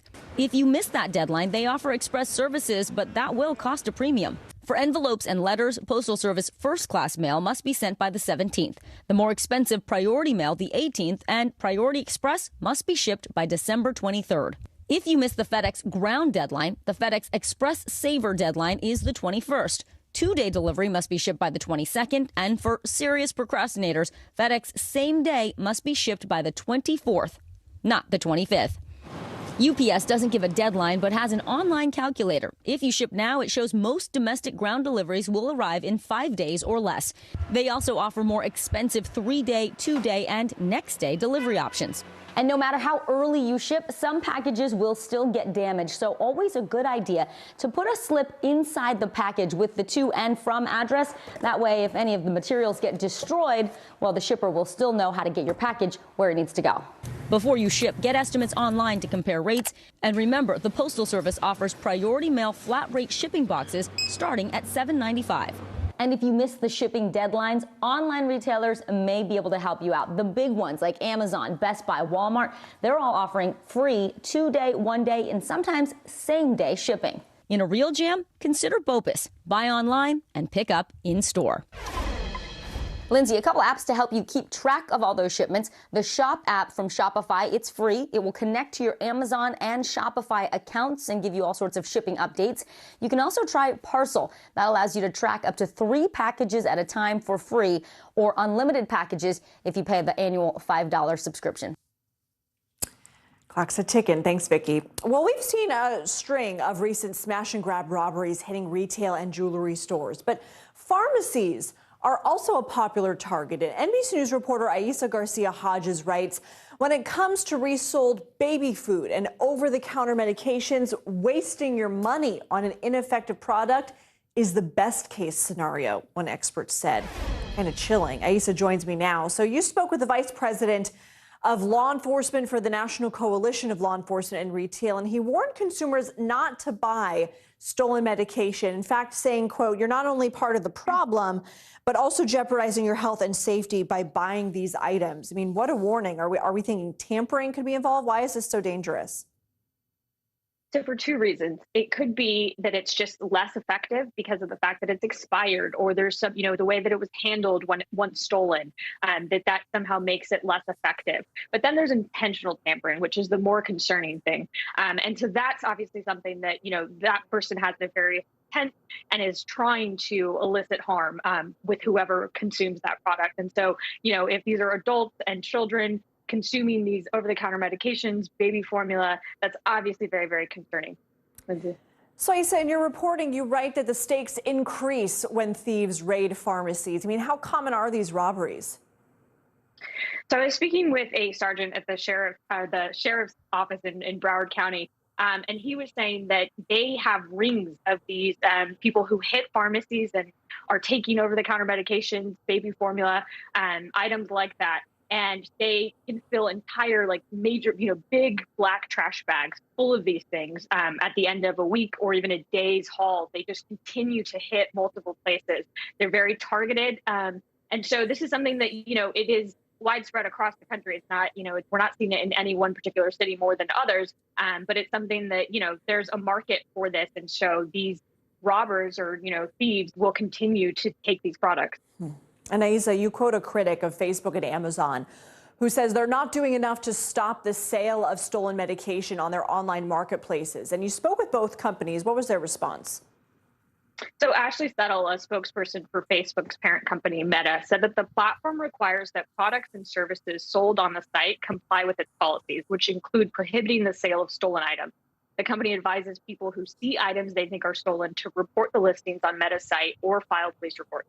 And Amazon said that it does not allow third-party sellers to list stolen goods in our store, and we work closely with law enforcement, retailers, and brands to stop bad actors and hold them accountable, including withholding funds, terminating accounts, and making law enforcement referrals. And that's from an Amazon spokesperson, Mary Kate McCarthy. Manufacturers obviously don't want to see this happening to their products. What are they doing?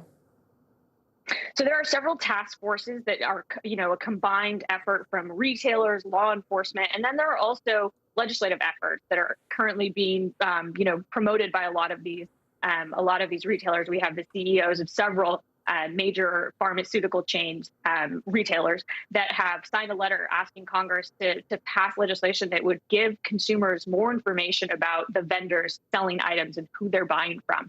And so, there are lots of efforts it's a multi-pronged approach. But again, it's a bit difficult to kind of curtail this behavior as long as people are consuming it and buying from these resellers. Lindsay. Important warning. Aisa Garcia-Hodges, thank you. Coming up, chasing a cure while fighting a pandemic. Dr. John Torres joins me next with some sobering statistics on the impact of COVID-19 on cancer research and screening.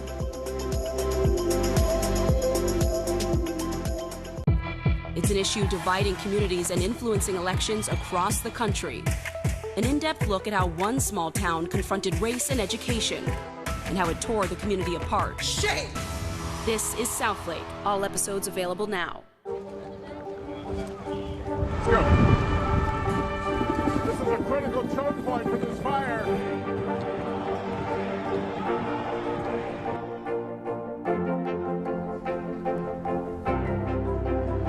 And good evening from New Orleans. Nice to really spend some time with you. Appreciate it.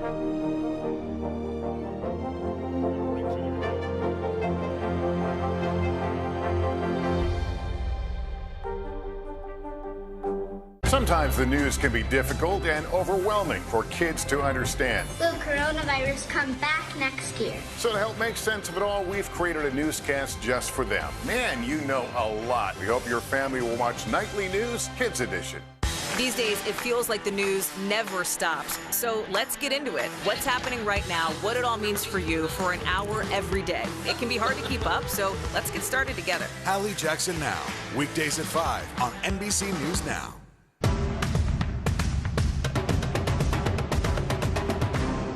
Our week-long journey across America from Washington, D.C., outside of our nation's capital, you rarely see. It's your last move.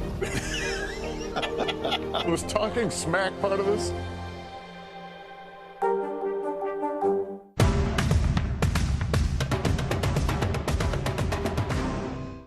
The holiday season is a time to spread cheer. Now the holidays can begin. And appreciate the ones you love. From our family to yours. We're super grateful to these 21 all-star chefs. Cheers, everybody. Happy holidays from today.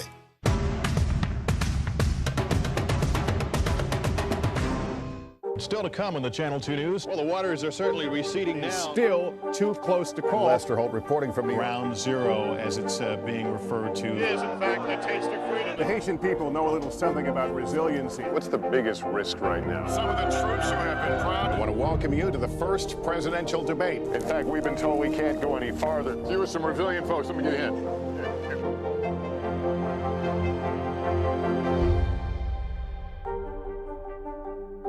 We began our across-America journey tonight, St. Louis, Austin, here in Nashville. From Washington, D.C., the site of our nation's capital, you rarely see. It's your last move.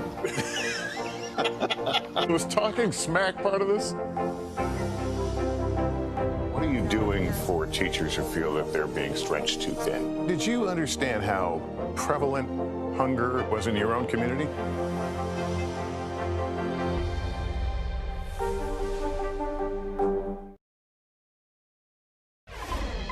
The COVID-19 pandemic has pushed healthcare workers to the brink, but that's not the only devastating impact it's had on the medical field.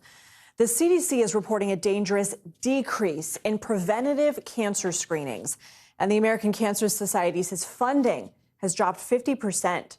So joining me right now as part of our series, Chasing the Cure, is NBC News senior medical correspondent Dr. John Torres.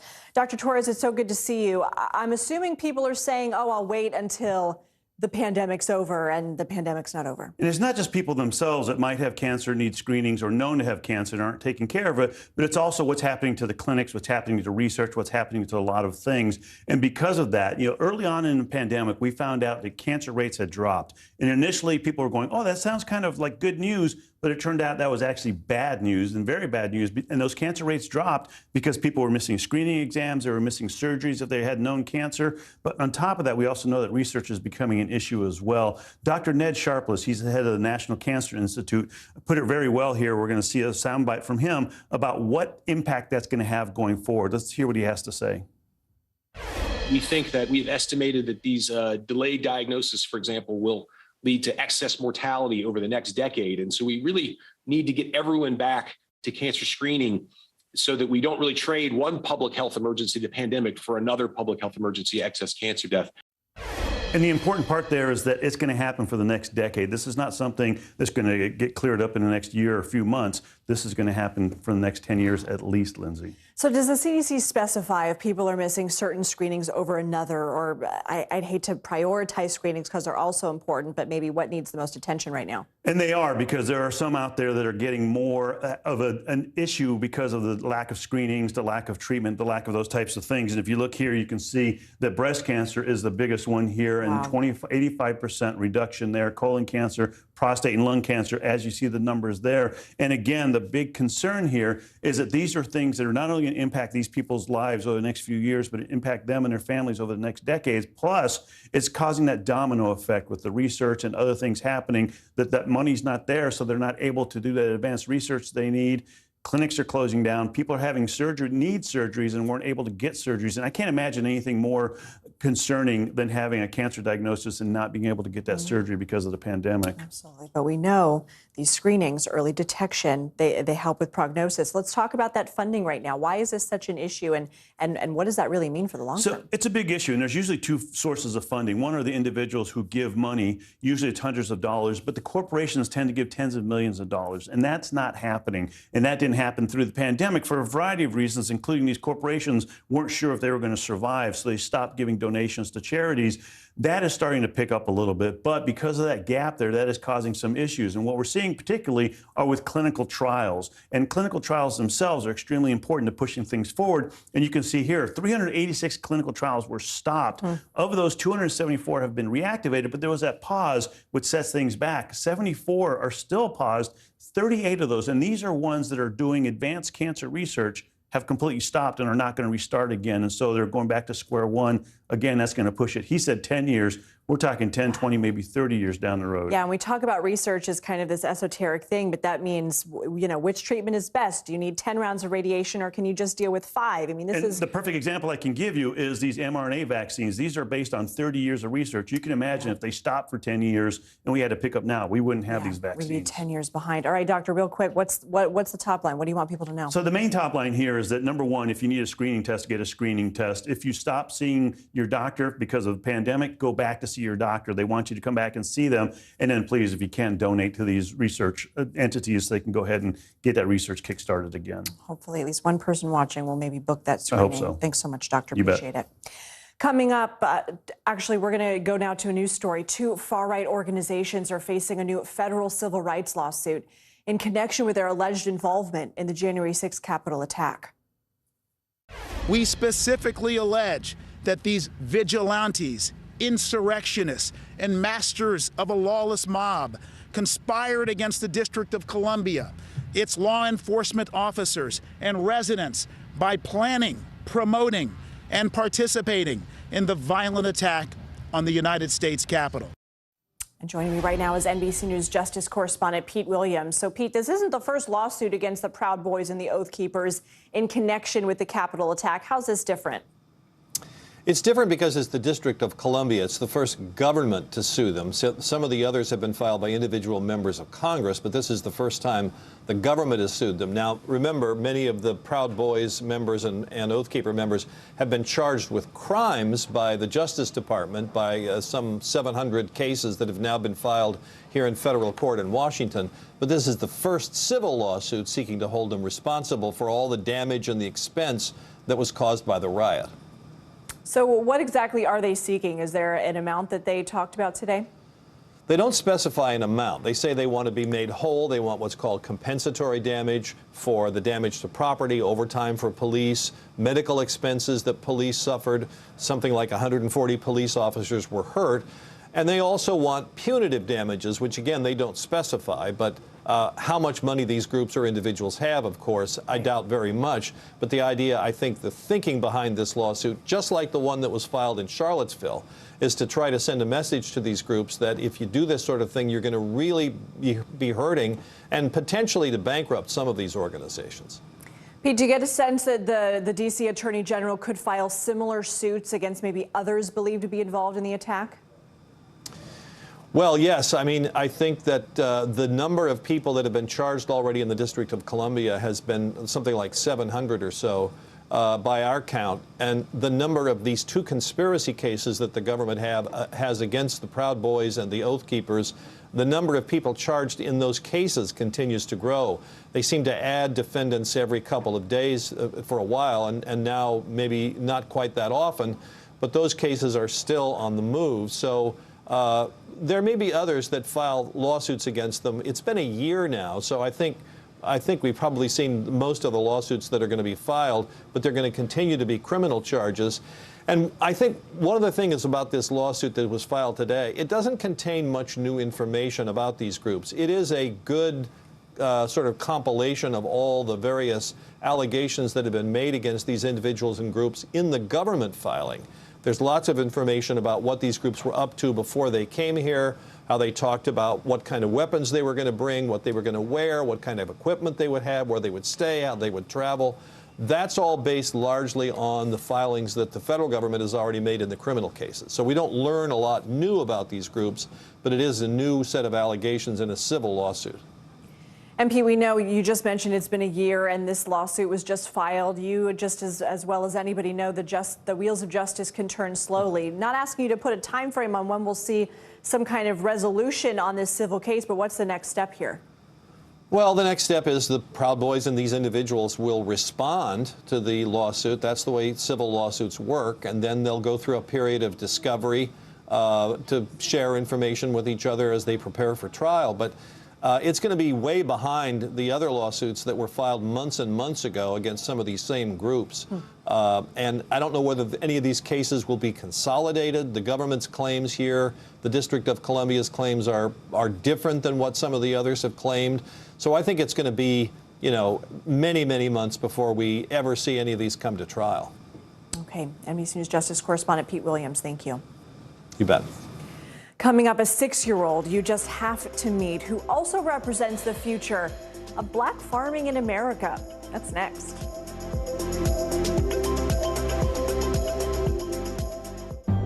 In the City of Angels, two kindly old ladies wanted to help homeless men get off the streets forever. And so they did. Listen to The Thing About Helen and Olga, the new podcast from Dateline and Keith Morrison. To cover the news, you have to be in it.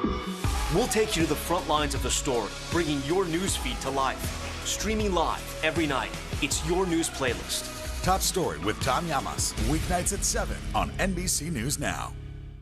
Good morning, I'm Joe Fryer. And I'm Savannah Sellers. Another giant leap for mankind. They want folks to shelter in place until this storm pushes through. This new travel requirement, is it possible we're going to see tighter restrictions? Morning News Now, streaming weekdays at 7. News is more than a headline. It informs, it inspires, and it still matters. To cover it, you have to be in it. And that's what we're going to do. Every night, we take you to the front lines of the story, where it's actually happening, with NBC News journalists on the ground from all over the world. We cover what you need to know and bring your newsfeed to life. In primetime and streaming live, it's your news playlist every night. Top Story with Tom Llamas, weeknights at 7 on NBC News Now. To cover the news, you have to be in it. We'll take you to the front lines of the story, bringing your newsfeed to life. Streaming live every night, it's your news playlist. Top Story with Tom Llamas, weeknights at 7 on NBC News Now.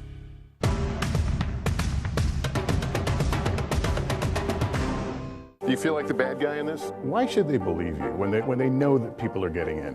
Has it been worth it to make this trip? Do you feel like you're giving a green light to politicians? How do you explain why your case has become so important?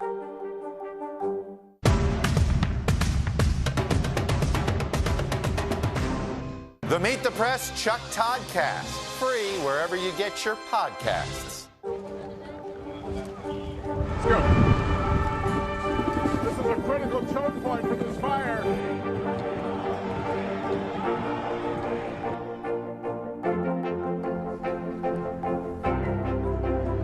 And good evening from New Orleans. Nice to really spend some time with you. Appreciate it.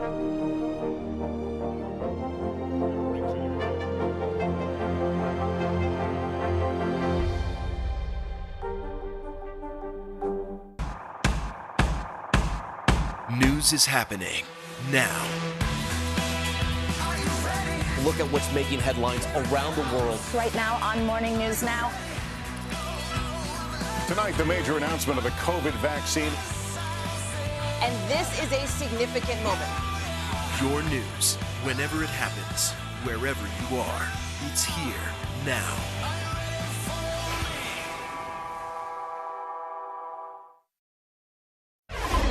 There are more than 3.4 million farmers across the U.S., but the industry is not nearly as diverse as it once was. 100 years ago, there were about 1 million black farmers across the U.S., but now just 45,000. One of them, a 6-year-old in Georgia. Here's NBC News Now anchor Joshua Johnson.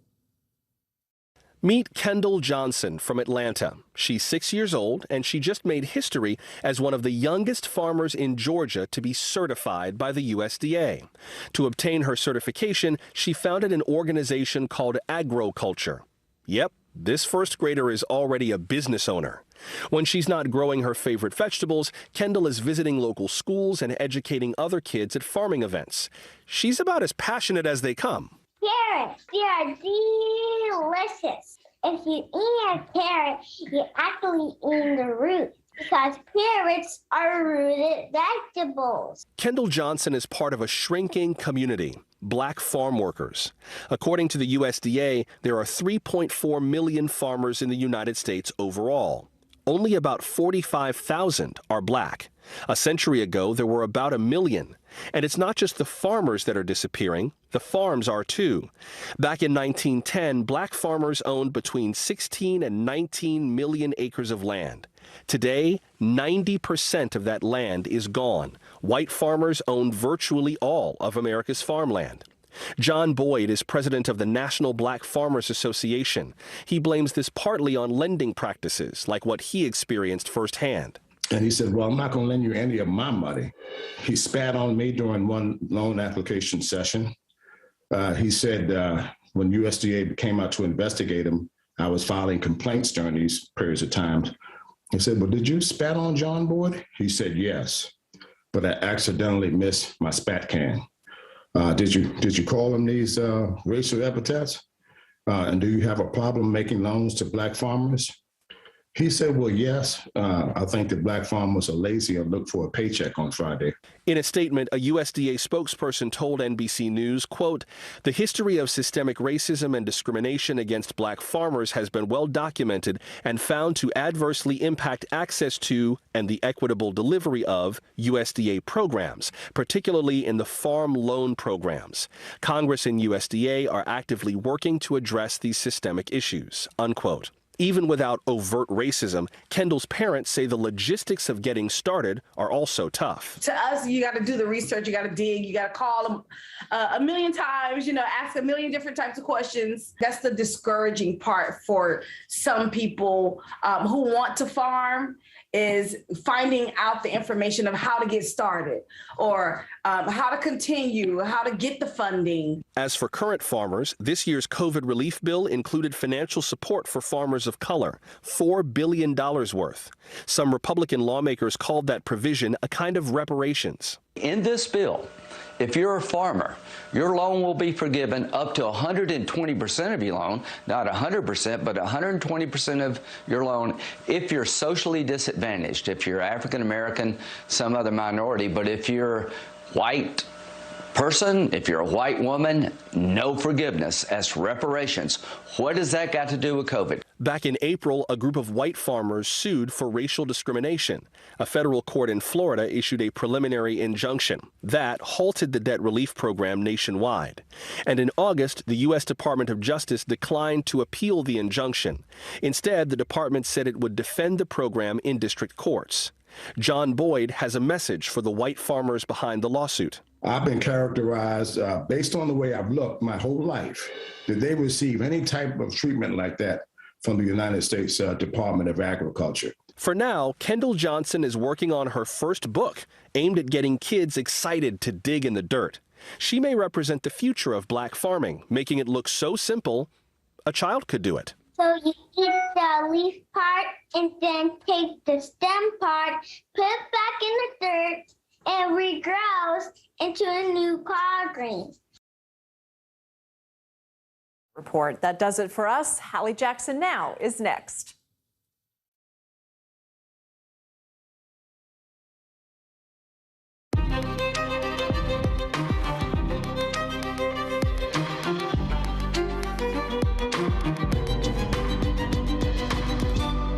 We're coming on the air in the middle of an intense moment on Capitol Hill with lawmakers right on the edge of another escalation in their investigation into the January 6th riot, with the House debating and about to vote on whether to hold Mark Meadows in contempt of Congress. What we now know about the texts sent to the former chief of staff and what the committee's planning to do next. We're also going back to Kentucky tonight, where that candle company in Mayfield is pushing back on what employees told NBC News in that story you watched here 24 hours ago, that they wouldn't let employees leave during the tornado. We're one-on-one with a worker who was in the building that night. Wait till you hear what she has to say. And a big soap opera star wants to get back to work, but only if he doesn't have to get vaccinated. Why he's arguing for a religious exemption to ABC's mandate in a story that could have bigger implications, as we're getting some promising news about a new COVID treatment.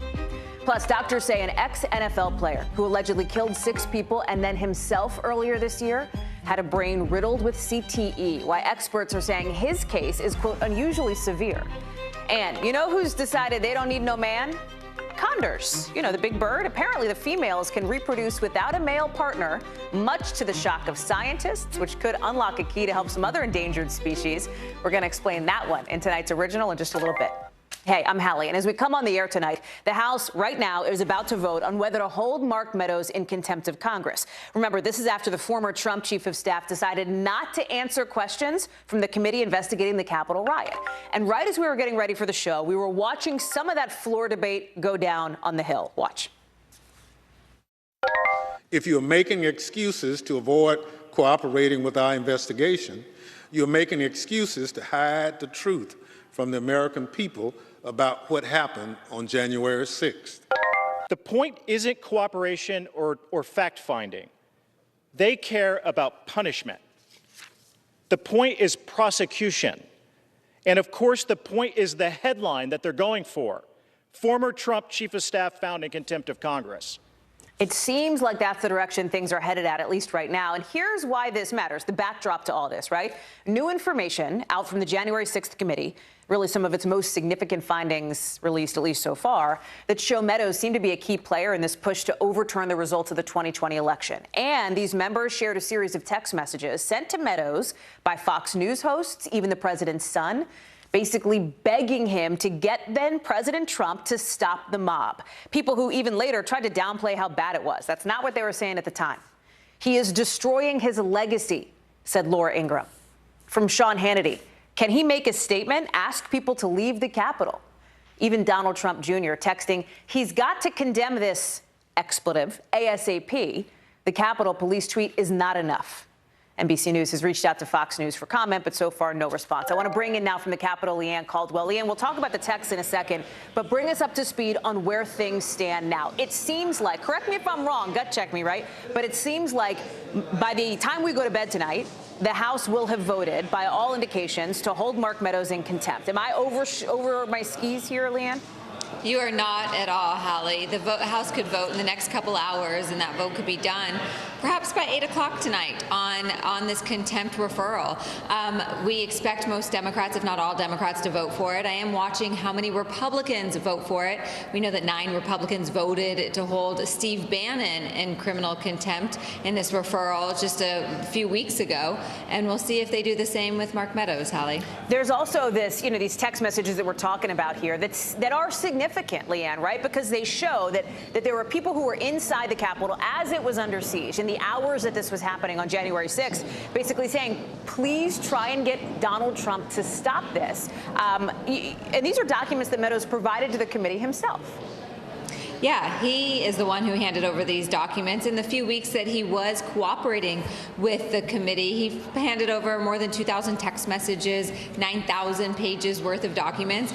And these documents have unveiled a lot of new information, including the number of people who reached out to Mark Meadows on that day, on January 6th, as rioters were storming the building. Members of Congress, reporters, as you mentioned, Fox News hosts, and the former president's own son. And so we are told that this is just the tip of the iceberg of what the committee has from Mark Meadows, and that there will be more that we learn. Obviously, Meadows and his attorney are not happy about this, right? And we heard from his attorney today saying that Meadows has never stopped cooperating with the committee, writing he's fully cooperated as to documents in his possession that are not privileged, and has sought various means to provide other information while continuing to honor the former president's privilege claims. Now, setting aside this question of executive privilege, right, which former President Trump has tried to claim, Meadows is using that to try to say, hey, I can't reveal all this stuff. What this vote is tonight, right, this contempt of Congress charge is about the documents that Meadows has handed over but won't answer questions about. Do I have that right?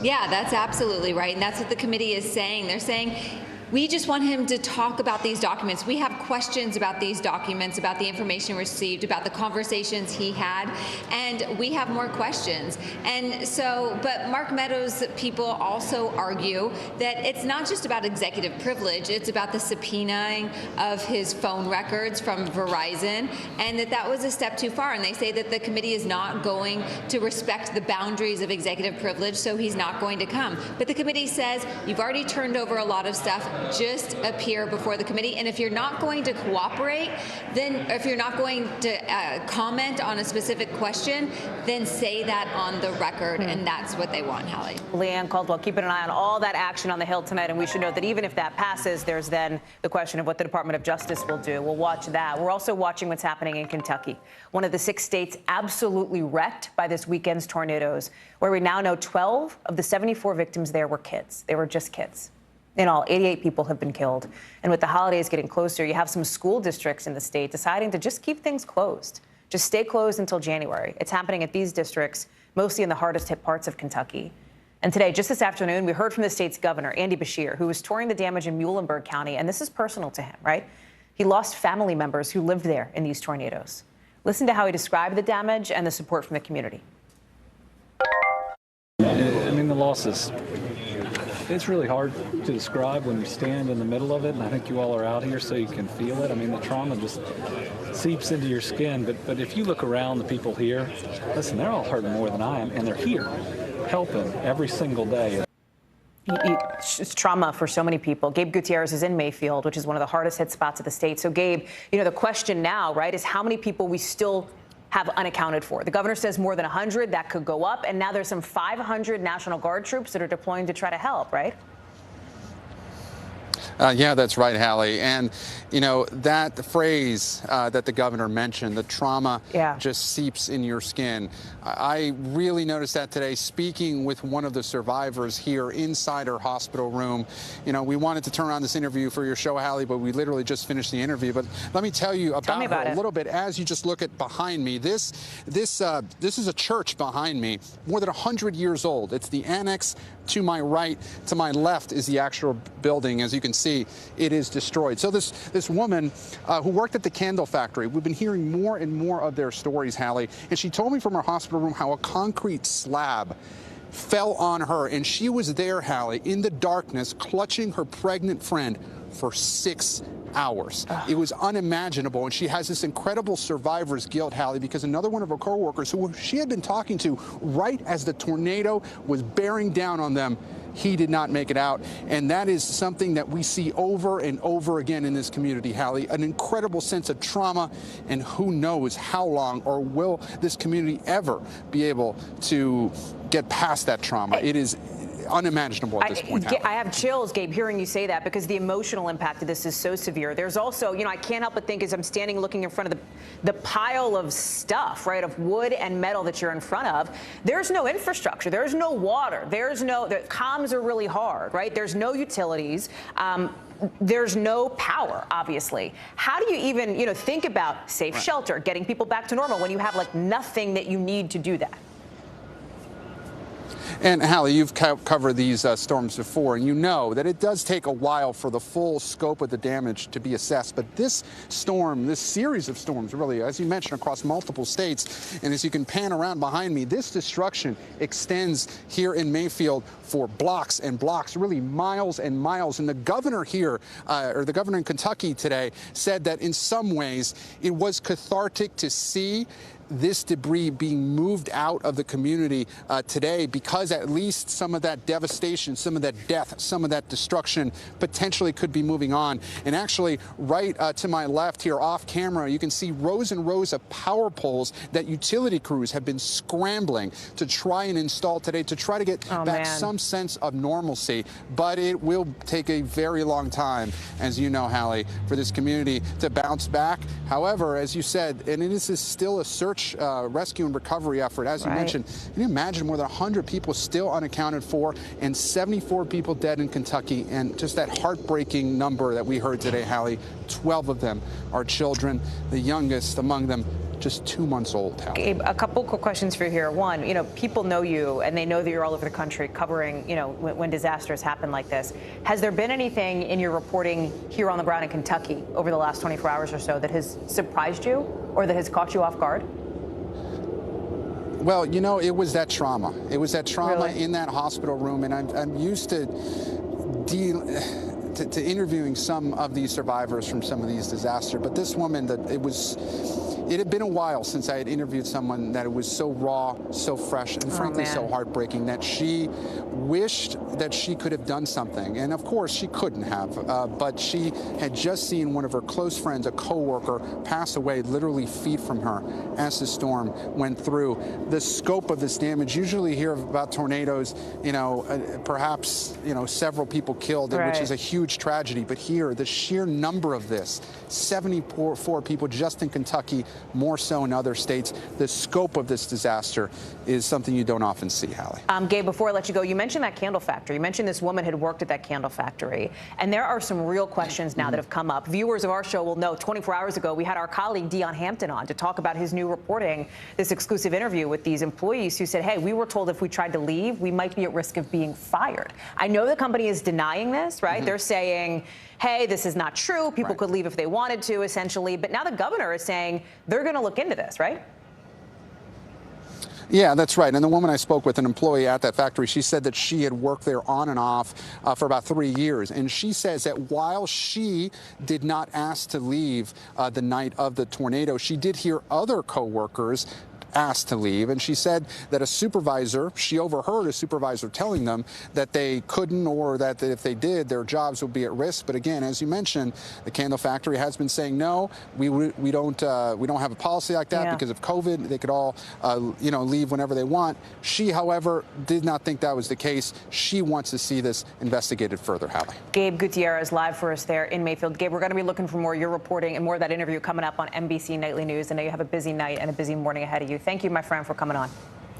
In other news tonight, ex-NFL player Phillip Adams, turns out he had stage 2 chronic traumatic encephalopathy, or CTE, when he allegedly killed 6 people before taking his own life in South Carolina in April.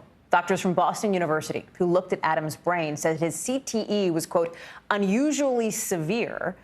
What is CTE? It's caused by brain trauma, repeated brain trauma, and the symptoms can include depression, memory loss, and aggression. Adams played in the NFL for 6 years. And at a news conference today, doctors said his diagnosis was similar to that of this other ex-NFL player, Aaron Hernandez, who was also diagnosed with severe CTE after he died. He was convicted of murder in 2015 and committed suicide 2 years later. The NFL has not yet responded to NBC's request for comment, but we do have Sam Brock here with more. Sam, we haven't heard from the NFL yet, right? We have heard from Adams' family, who said in a statement they say he was desperately seeking help from the NFL, but was denied all claims. Clearly, they feel like there was more that could have been done. There is no question that both the family, Hallie, and also the researchers and scientists that were at this conference today do believe that a different course of action could have been taken that would have resulted in an outcome that did not involve 6 people dying, 2 kids under the age of 10. And really what this comes down to is access to resources. His family says he desperately asked for help, but the issue is he didn't necessarily have the cognitive abilities at that stage of progression for his CTE to fill out extensive paperwork, or perhaps to make an hour or 2 drive to go see a doctor. It might have just been that simple. Yeah. And so what the folks said today was that the NFL needs to consider reconsidering its package of help for these former players, and specifically the advocacy component, so that they can intervene and help someone if they are not capable of going to get the resources they need to help themselves. And it's also worth noting, Hallie, the NFL has a very complicated history here, and it's a thorny one as well. Back in 2013, there was $1 billion settlement with thousands of former players over head injuries, but it took years, not until 2016, for someone from the NFL to actually acknowledge that CTE is in fact linked to playing football. It doesn't just come up of its own accord. It requires repeated trauma to the head, and we are seeing that connection with NFL players. The thing I don't know if people know about is you can't actually tell if somebody has CTE until after they're dead, right? It's only after that happens that the brain can be studied for signs of this. But these same researchers at Boston University are saying they're getting closer to being able to detect CTE in people who are, alive, of course, which seems like it could be a huge game changer, not just for athletes, not just for the NFL, but for military members too, for like a broader variety of people. That is the hopeful aspect of this, Hallie, and they talked about things like biomarkers, spinal fluid, and brain imaging to be able to detect whether or not someone has CTE while they are still alive. Researchers believe they are close to doing that. If they can accomplish that particular goal, they would be able to help people, and as you said, folks from the military, football players, boxers, athletes, with a whole host of issues, whether that is depression, aggression, compulsive behavior, violence in some cases. At least they could see it earlier on and do something about it. But what they also said was the only way to prevent players from developing CTE over the course of years is to play less football. And so that, of course, has sparked a national conversation that's been going on for years. Sam Brock, we're really grateful to you for bringing us this story and for staying on top of this. Obviously, if we hear from the NFL, we're going to want to hear back from you on this. Thank you, Sam. O.J. Simpson is a completely free man today. His parole for armed robbery officially over 2 months early. The Hall of Famer, speaking to the NFL, was released from a Nevada prison in 2017 after serving 9 years for stealing sports memorabilia. You might remember, I'm sure you do, that Simpson was acquitted of murder in the deaths of his wife Nicole and Ron Goldman in 1995. He was later found to be responsible for their deaths in a civil trial. Turning now to the pandemic, and it turns out late this afternoon we found out Cornell University, the whole school, shut down because of COVID. The school says testing samples from students showed there may be a really significant number of Omicron cases on campus. So the school has moved to what they call a red alert. What does that mean? The finals for students will be held online. Events on campus are all canceled. Most of the buildings are shut down. And across the country, we're seeing COVID now as we're really in this winter surge affect more and more things. The NBA, the NHL canceling some games again because more players are testing positive. All of it happening 1 year to the day that the U.S. started shipping out COVID vaccines for the first time. Do you remember that? I do. I actually remember watching Gabe Gutierrez, who we just heard from, as those trucks were pulling out. Since then, the CDC says 202 million people in the last year have been vaccinated. 54 million people have had booster shots, too. But again, we're still seeing this wave of the virus, these new variants. We did get some encouraging news today from Pfizer about its COVID pill. The company says there's an 89% chance it can prevent hospitalizations or death for people who are high risk. I want to bring in then Dr. Kavita Patel to talk about this. Dr. Patel, it's good to see you. Thank you for being with us. Thanks, Hallie. I can't believe what a difference a year has made. What a difference a year has made, right? I mean, think about it. We're talking now about this antiviral pill. We've got vaccines. A year ago, we would have been begging for this news. And what's interesting about this pill, listen, it's not like the vaccine because you take it after you get COVID, but it seems like it could be a game changer if it keeps people out of the hospital, right? Am I overreading that? Yeah. No, you're not overreading it. I put a couple of caveats because that's my job. If you look at the data, all those people where the hospitalizations were prevented, which is a good thing, were unvaccinated. That's not a good thing. So again, vaccines still are the best protection, but you're right, Hallie, that for especially unvaccinated individuals, and there is a smaller study looking at people who are lower risk and vaccinated. The data from that trial is still preliminary. But we'll be watching that closely because, as you mentioned, getting a prescription without having to go to an emergency room or a hospital 2 times a day for 5 days, that can be a game changer on top of already effective vaccines. So, yes, it's big news. Right.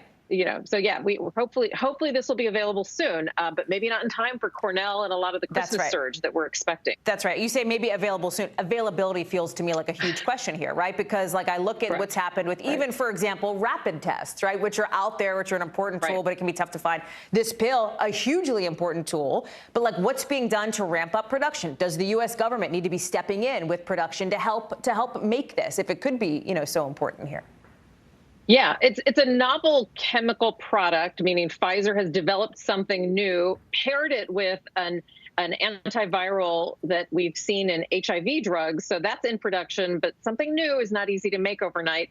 Pfizer, of course, there's worldwide demand for this, and Pfizer has already made negotiations with governments to provide doses. Here's what I predict. January and February, if we can get the FDA to authorize or approve this in the next several weeks, which is hopeful that we can, we'll still have a supply demand like all things we've seen, vaccines, COVID treatments, monoclonal antibodies. January and February, kind of a supply demand issue. And then at some point, there'll be so much of it that we can't give it away. But the real critical kind of Q1 first quarter is going to be that issue. You can't just ramp up production automatically, and then we don't want to be gluttons and take it away from other countries. So I do think we'll have demand. But remember, we've also got monoclonals that are on development. Some of those are effective. And we still have a Delta surge. Omicron is a threat, but Delta and protection against Delta is here and now. One of the things we heard from CDC Director Rochelle Walensky has to do, who's on the Today Show this morning, by the way, has to do with what you referenced, right? This idea of Christmas coming up, the holiday, the expectation of a holiday surge. Here she is. We have 10 days till the holidays. Let's do everything that we can to practice those prevention and mitigation measures now. Masking indoors, keeping your distance, getting your hands washed. If you want that extra reassurance, always a good idea to test before you gather in mixed households. Feels, though, almost inevitable, Dr. Patel, that after the new year, you and I will probably be sitting here, probably be talking, mid-January about the fact that the numbers are going up. Yeah, look, I do expect the numbers to go up, but here's what I'm looking for. Not just the numbers to go up. I'm looking for a decoupling, Hallie. I want numbers to go up in the sense that we see asymptomatic cases and people who are getting tested, but hospitalizations to either plateau or decrease. That's when we know that our country is moving into this phase, Hallie, where you and I don't talk about numbers of the common cold or the flu, but if we can see less hospitalizations, less death, but cases that are mild or asymptomatic, then we know that the vaccines are working and we know the treatments are working and that we're not overloading our hospitals. So I'm hopeful that we can talk about that in a month. I hope so, too. Dr. Patel, we'll have you back. We'll book you now, and we'll see you in a month to get into that. Dr. Patel, appreciate it. Coming up on the show, a former General Hospital star suing ABC now over its vaccine mandate. Of course. He was fired last month after refusing to get the shot and says the company's policy is unconstitutional. That soap opera saga after the break.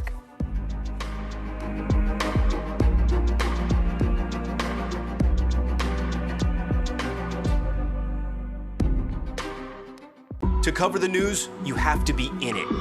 We'll take you to the front lines of the story, bringing your news feed to life. Streaming live every night.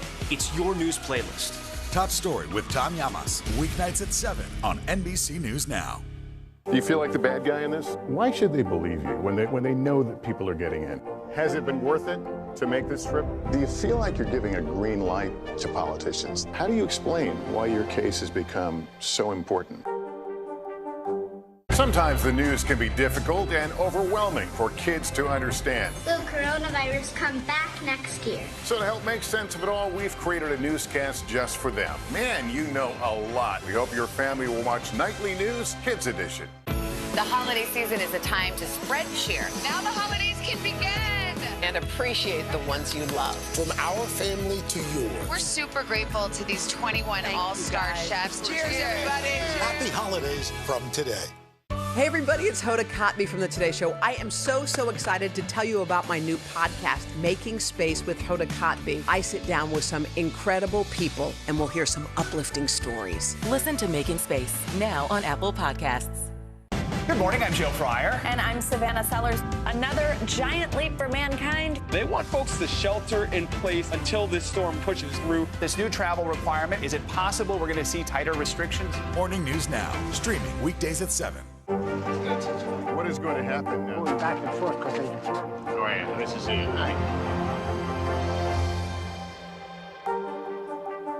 The Meet the Press Chuck Toddcast, free wherever you get your podcasts. News is happening now. A look at what's making headlines around the world. Tonight, the major announcement of the COVID vaccine. This is a significant moment. Your news, whenever it happens, wherever you are. It's here now. Let's go. This is a critical choke point for this fire.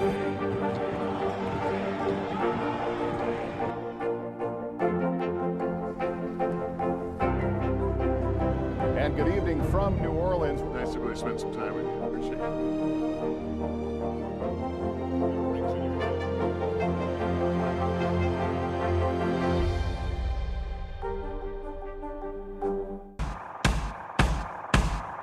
News is happening now.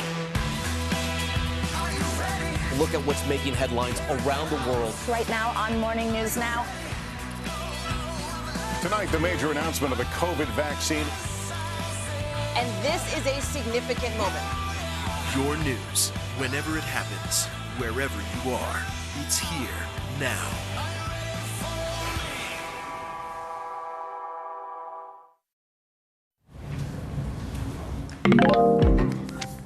So even if you're not a regular daily watcher of the soaps, you might actually recognize the person we're showing you here, right? Huge star, big star, one of the biggest soap operas on television, now suing ABC. Why? Because of the company's vaccine mandate.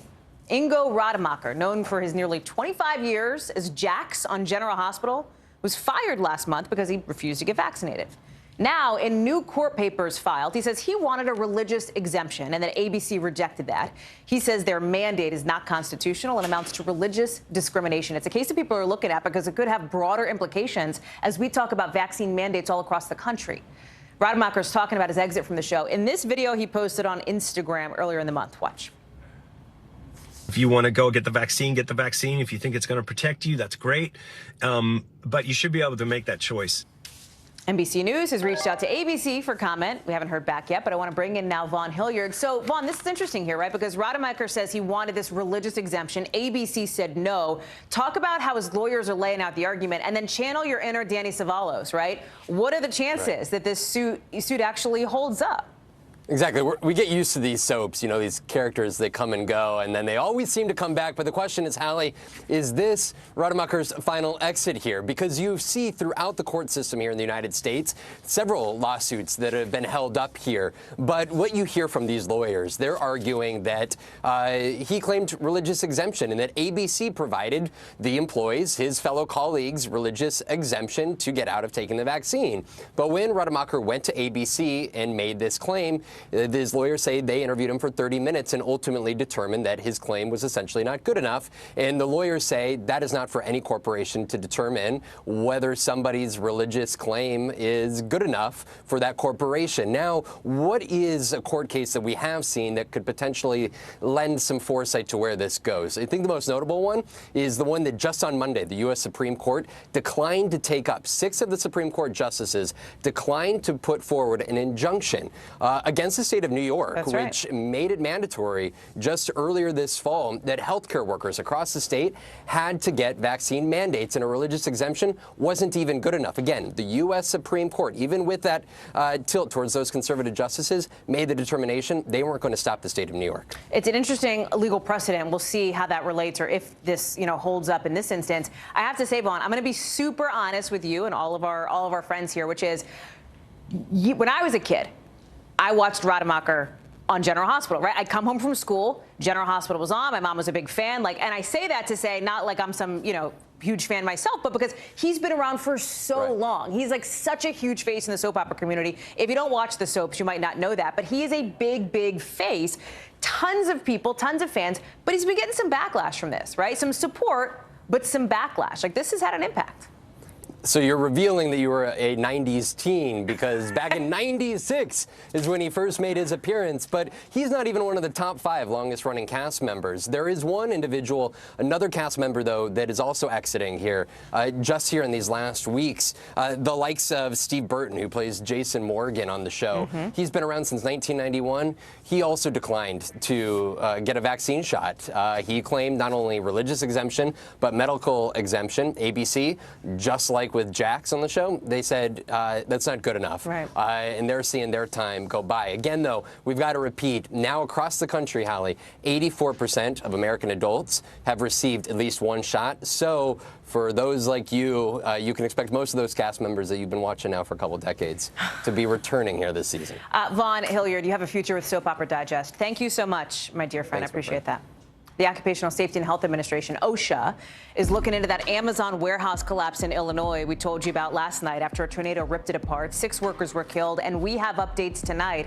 We're live with Megan Fitzgerald on the ground with the brand new Amazon response. That's next.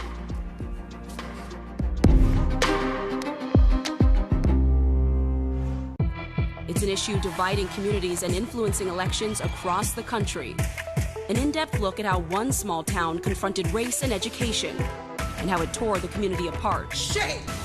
This is Southlake. All episodes available now. Hey everybody, it's Hoda Kotb from the Today Show. I am so excited to tell you about my new podcast, Making Space with Hoda Kotb. I sit down with some incredible people and we'll hear some uplifting stories. Listen to Making Space now on Apple Podcasts.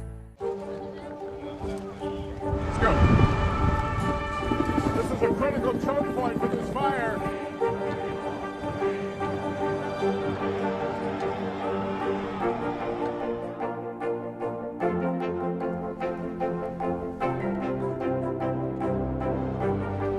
Unnecessary, unjustifiable, illegal. And good evening from New Orleans. Late military operation witnessing the massive crowds. I admire you both. Nice to really spend some time with you. Appreciate it.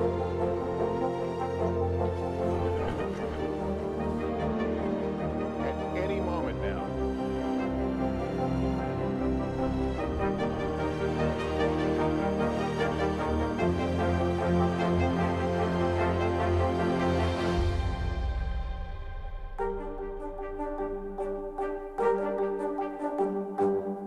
Hey everybody, it's Hoda Kotb from the Today Show. I am so excited to tell you about my new podcast, Making Space with Hoda Kotb. I sit down with some incredible people and we'll hear some uplifting stories. Listen to Making Space now on Apple Podcasts.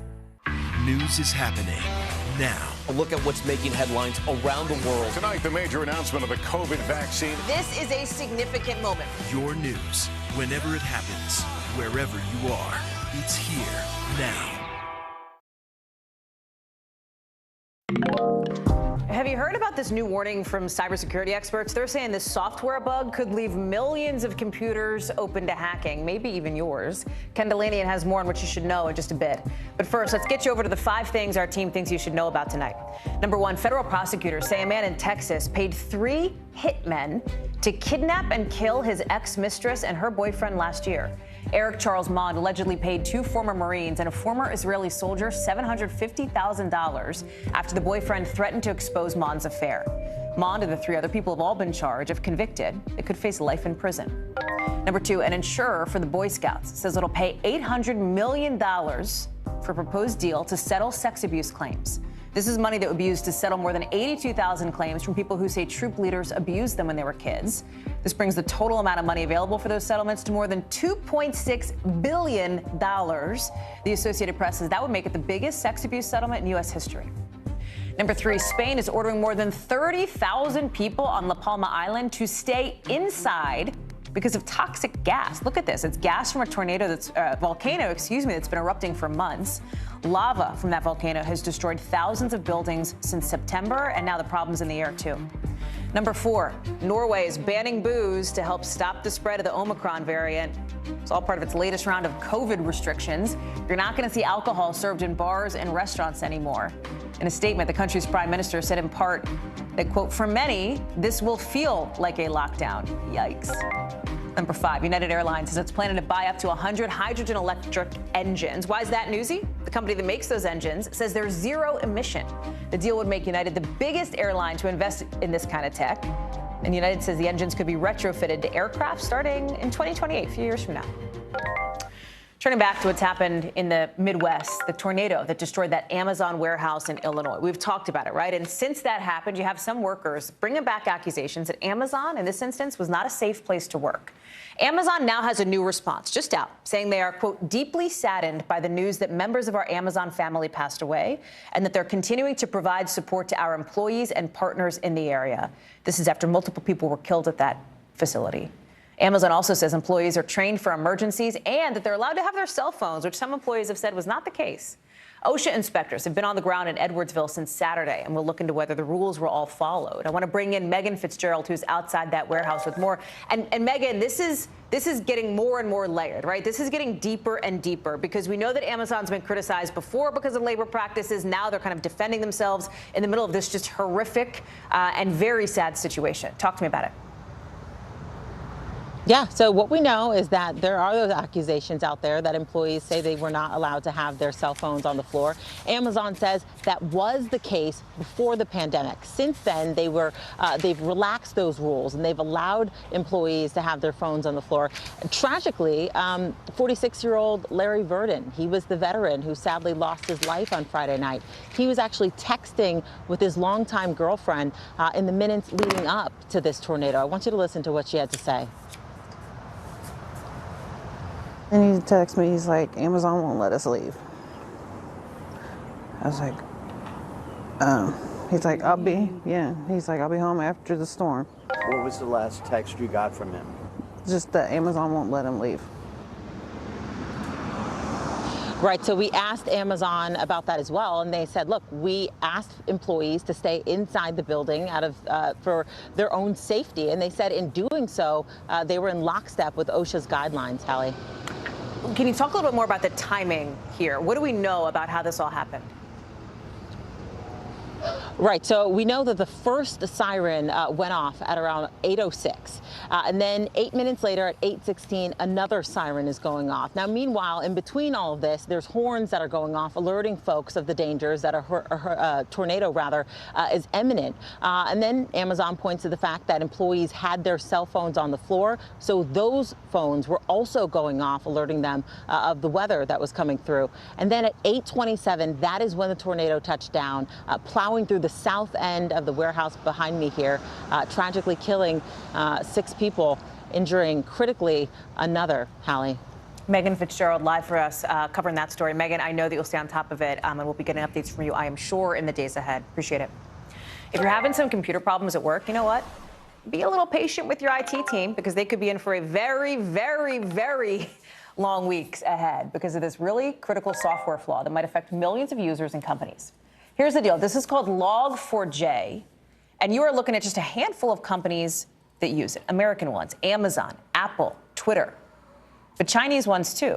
Baidu, Tencent, even your kids' data could be affected because Minecraft uses this. And here's how it works, right? This analyzes what you do on these sites, right? Log4j looks at what you do, turns that data over to like development teams so they can make updates. That's the little box, like if you have a problem, do you want to report it? Fine.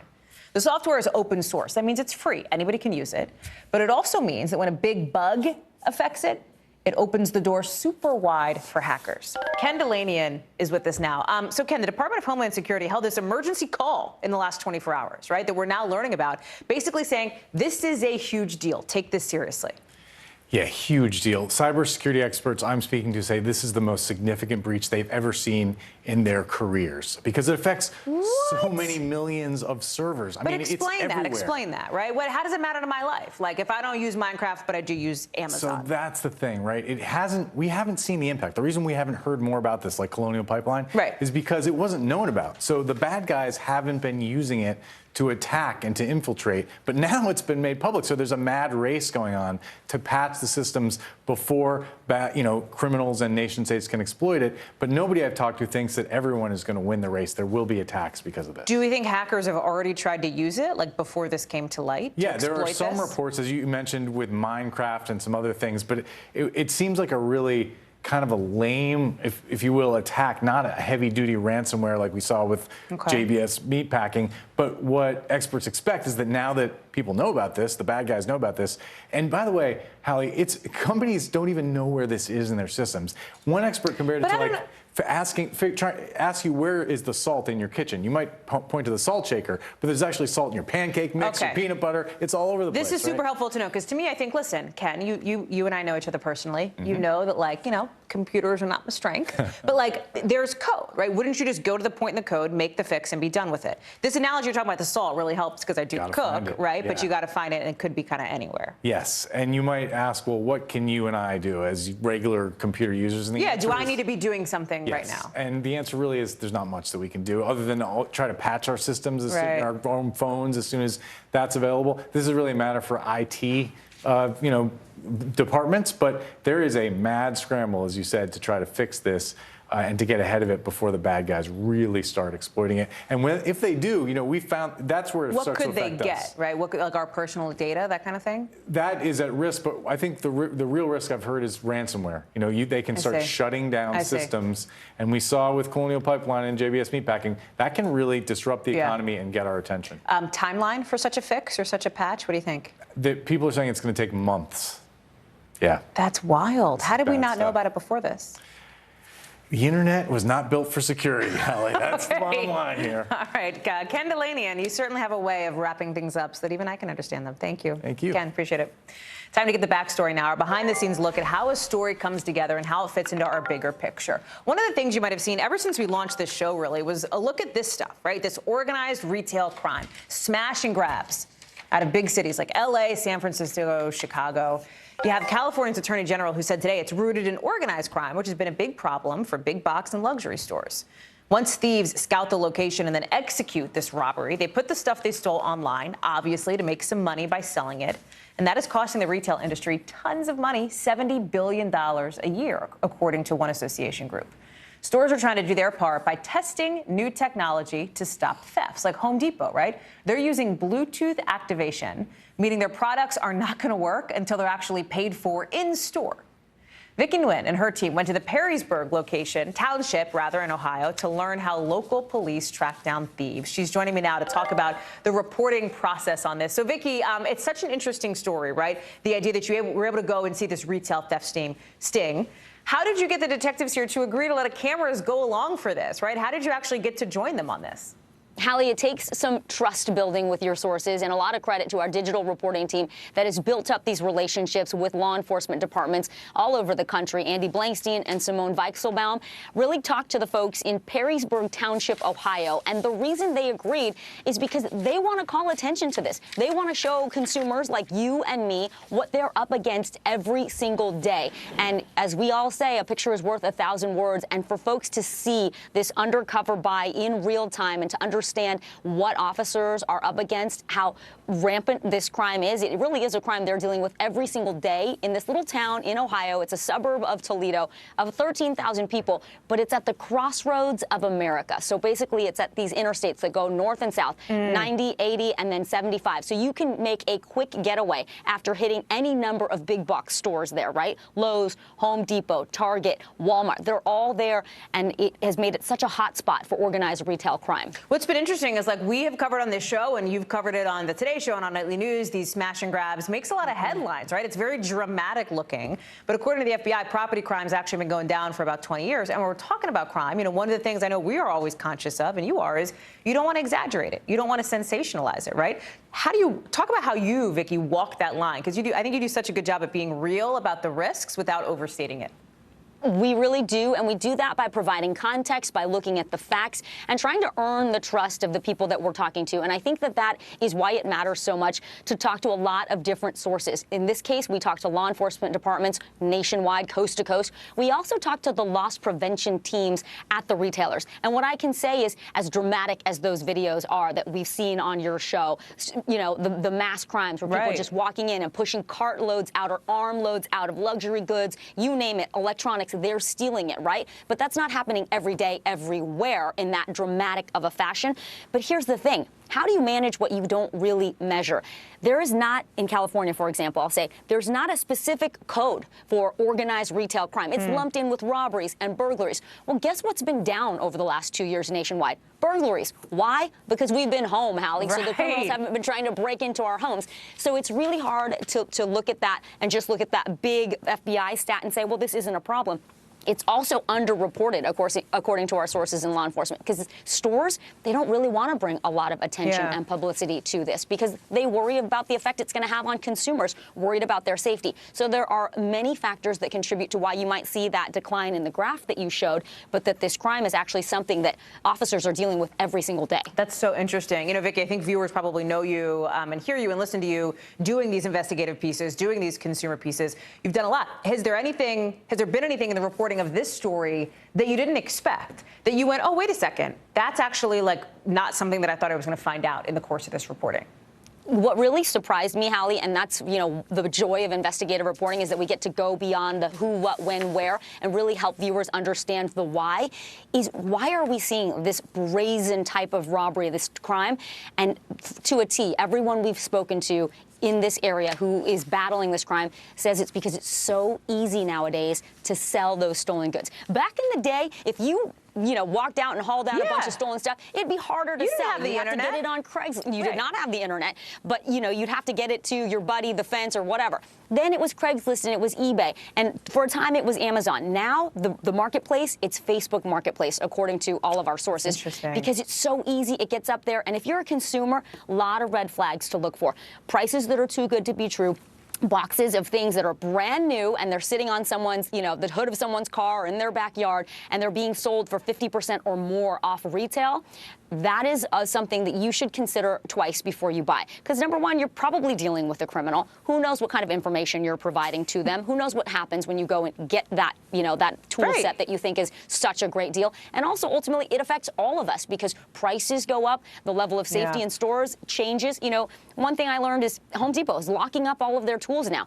You used to be able to go in, touch some things, try things out. That's changed because they're trying to, control the amount of theft on those really popular items. They're finding other ways, though, like you mentioned, that Bluetooth technology, brilliant, because it means that is a big paperweight. That power saw that you stole, it doesn't work unless you paid for it. Vicki Nguyen, thank you so much for that preview and the backstory tonight. We'll look for more coming up on NBC Nightly News a little bit later on. Vicki, thank you so much. Great. Coming up on the show, more change maybe brewing at Starbucks after a big win for baristas in Buffalo last week. Remember we told you about that? 2 Boston cafes are now filing for their own union election. Is this the start of a big union push? More details in the local. Plus, California condors are surprising scientists in a big way. 2 words, asexual reproduction. Knock those off your bingo card. We'll explain in tonight's original.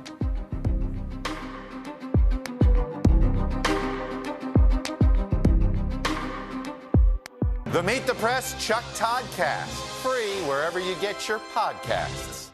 Good morning, I'm Joe Fryer. And I'm Savannah Sellers. Another giant leap for mankind. They want folks to shelter in place until this storm pushes through. This new travel requirement, is it possible we're going to see tighter restrictions? Morning News Now, streaming weekdays at 7. Sometimes the news can be difficult and overwhelming for kids to understand. Will coronavirus come back next? We hope your family will watch Nightly News Kids Edition. News is happening now. A look at what's making headlines around the world. Tonight, the major announcement of the COVID vaccine. This is a significant moment. Your news, whenever it happens, wherever you are, it's here now. To cover the news, you have to be in it. We'll take you to the front lines of the story, bringing your news feed to life. Streaming live every night. It's your news playlist. Top Story with Tom Llamas, weeknights at 7 on NBC News Now. Let's go. This is a critical choke point for this fire.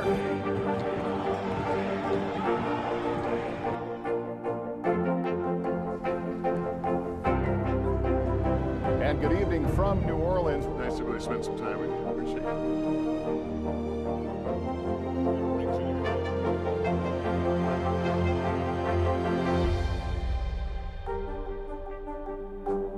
Hey everybody, it's Hoda Kotb from The Today Show. I am so excited to tell you about my new podcast, Making Space with Hoda Kotb. I sit down with some incredible people and we'll hear some uplifting stories. Listen to Making Space now on Apple Podcasts.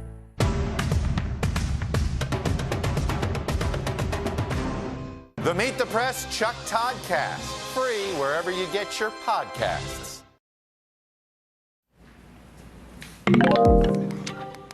A couple of California condors, say that 5 times fast. They're taking independence to a whole new level. 2 of these endangered birds.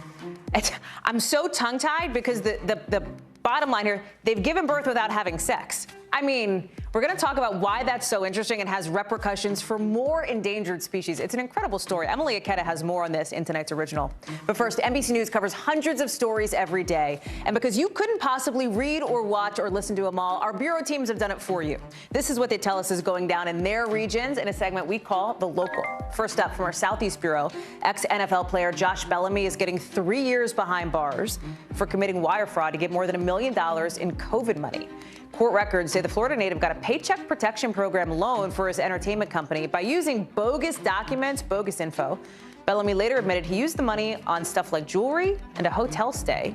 Besides prison time, he also has to pay all that money back. From our Midwest Bureau, this is video of a dash for cash in South Dakota. You may have seen it. It went super viral over the last 24 hours or so. And now apologies are going around. You're seeing it here. 10 teachers got on their knees at a hockey game to scramble for dollar bills for classroom improvements, for school supplies. And a lot of people had a problem with it, right? They felt like this was really degrading. The event's sponsors have now put out a statement saying their intention was to hold a positive and fun experience, not a negative one. To make up for it, every teacher who participated will get an extra $500. And our Northeast Bureau is telling us Starbucks workers in Boston are trying to jump on the union train after baristas in Buffalo, New York, formed the company's first union just last week. Employees at 2 stores in the area have filed the paperwork saying they want a fair workplace. No date on that union vote in Boston yet. We'll watch that one. We want to bring you now today's original with in-depth reporting on a topic we've been watching.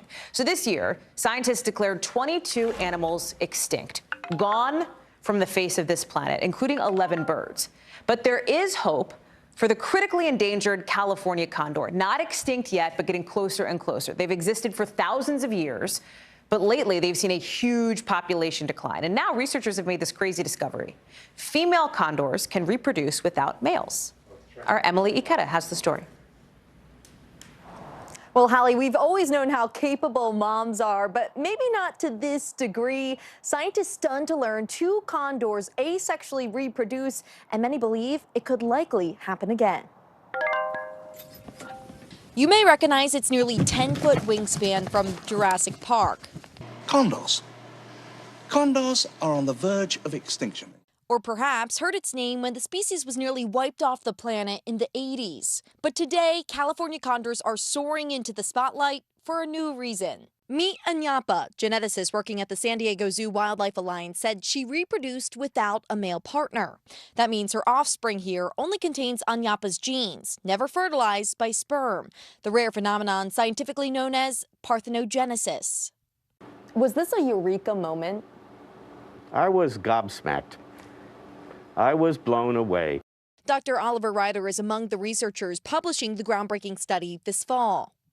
You understand something. Condors are still surprising us. They started genetic testing here to make sure there was no inbreeding among the birds, but that process hatching a golden egg of sorts. Well, actually, 2.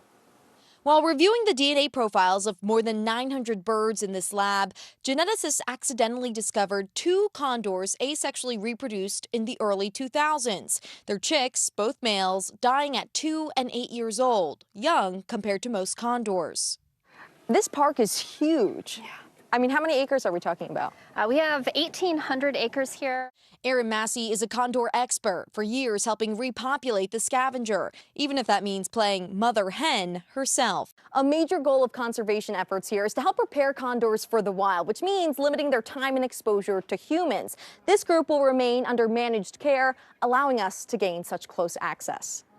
To say the prehistoric vulture made a comeback is an understatement. At one point in the 1980s, just over 20 California condors roamed the earth. Today, that number has climbed into the hundreds, but not yet out of being labeled critically endangered. So these guys are scavengers. They only eat dead things. So they are encountering animals that have been shot with lead ammunition in the wild, and that is something that they are consuming, and it is toxic to them. Some wonder whether parthenogenesis is condors' response to the species' struggling population. But Dr. Ryder points out in both cases, the females were paired with males. They just opted not to mate with them. Why would a species asexually reproduce? Well, that's a deep evolutionary question, that it's more complex than we know, and produces things that we couldn't have imagined. Producing what they couldn't imagine, but hope will repeat itself.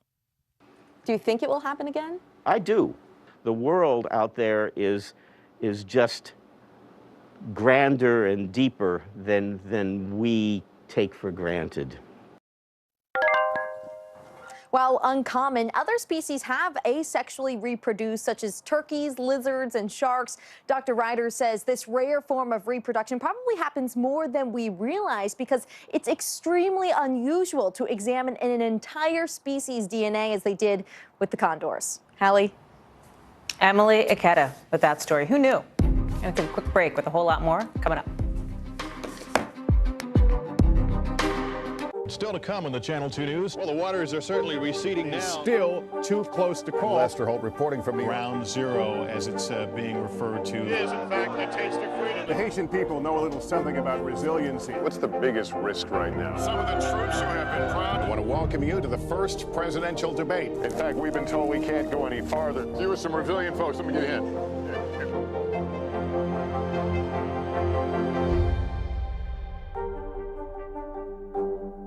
Grab your apron for a new podcast, Cooking Up a Storm with Al Roker. My forecast, yummy. Some of the best chefs share family secrets to get you ready for a holiday feast. This is fun. Bringing the heat for the holidays. Listen now wherever you get your podcasts. To cover the news, you have to be in it. We'll take you to the front lines of the story, bringing your news feed to life. Streaming live every night. It's your news playlist. Top Story with Tom Llamas, weeknights at 7 on NBC News Now. These days, it feels like the news never stops. So let's get into it. What's happening right now, what it all means for you for an hour every day. It can be hard to keep up, so let's get started together. Hallie Jackson Now, weekdays at 5 on NBC News Now. News is happening now. A look at what's making headlines around the world. Tonight, the major announcement of the COVID vaccine. This is a significant moment. Your news, whenever it happens, wherever you are. It's here now. We want to take you back now to Mayfield, Kentucky, and the tornado that wrecked that city. There have been a bunch of questions about a candle factory there where 8 people died. Cleanup is now just starting, but if you look at this video, there's really nothing left, right, but pieces of wood and metal. FEMA crews have been working for the past few days to try and clear some of this out. But now this new follow-up on reporting we brought you yesterday from our NBC News team. We talked about it earlier in the show. Governor Beshear saying a state agency is going to look into allegations made in that exclusive story from our Dion Hampton that employees were told they might lose their job if they left after those tornado warnings came in. The company, Mayfield Consumer Products, is denying these allegations. They say they're absolutely untrue, that they've had a policy in place since COVID began that employees can leave anytime they want and come back the next day, and they say protocols were in place and followed during the tornado. Haley Condor was at the candle factory in Mayfield on Friday and is one of the folks with concerns about how this all was handled. She is joining me. I believe she is on the phone live with us now. Haley, can you hear me okay? Yes, ma'am, I can. Thank you so much for being with us, and I'm so sorry about everything that you're going through. Can you tell me a little bit about your experience at the candle factory? Did you try to leave? Were you allowed?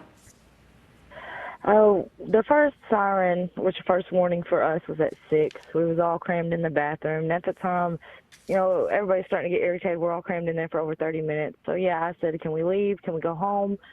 And she said, right now, y'all got to stay here. You can't, you know, you can't be in your cars. You can't be outside.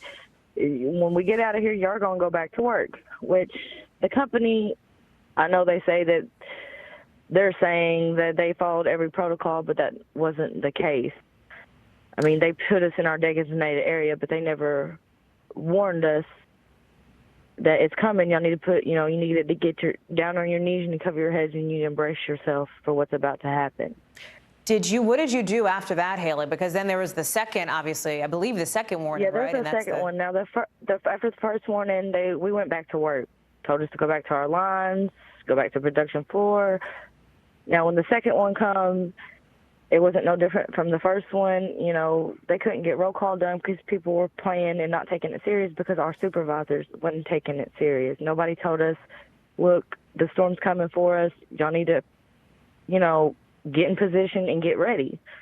But it was never our supervisor ever telling us what was really going on, that it was getting close to us, and they had a 3-hour window to tell us that, or to allow people to leave, or be like, hey, we're closing production tonight, go home. Or, you know, if you feel safer here, you're more than welcome to stay, but it's coming. You know, they were never upfront with us. There was a lot of things that they could have told us for us to prepare ourselves for what was about to happen, whether or not they let us go home. Right. But it was, you know, a lot of people know if you leave early so many times, that's call for termination, you know. I'm sorry, Haley, I was just going to ask, were you worried that were you told, or were you worried that you could be fired if you left? Did anybody say that to you? Well, like I said, I know I have left early a few times, and I know that can cause termination. You leave so many times from the workplace, you can get terminated for leaving. So, you know what I'm saying? If you do it 5 or 6 times, or, you know what I'm saying, you get terminated or wrote up for the same thing more than 3 times, that's automatic termination. So a lot of us know that. They tell us that when we get there. So people who've been there as long as I have, or just coming in, that's one of the first things to tell you.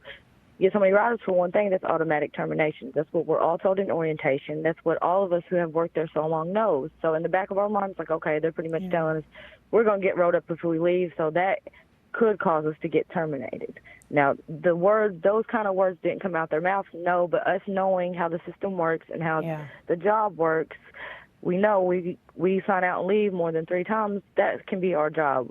You know, whether this time is we sign out and leave, that's because we know in the back of our mind that it's a possibility. If we leave right now, we could lose our job. Haley Condor, I'm sure that it has been a very difficult 5 days for you. I'm so grateful for you to come on the show, and I'm glad that you are safe. I really appreciate it. We should note, of course, as we mentioned, the company has denied those allegations. That does it for us this hour. More Hallie Jackson now tomorrow, same time, same place. I will not see you, but I'll see you back here on Monday. But the show will be here. Coverage picks up right now.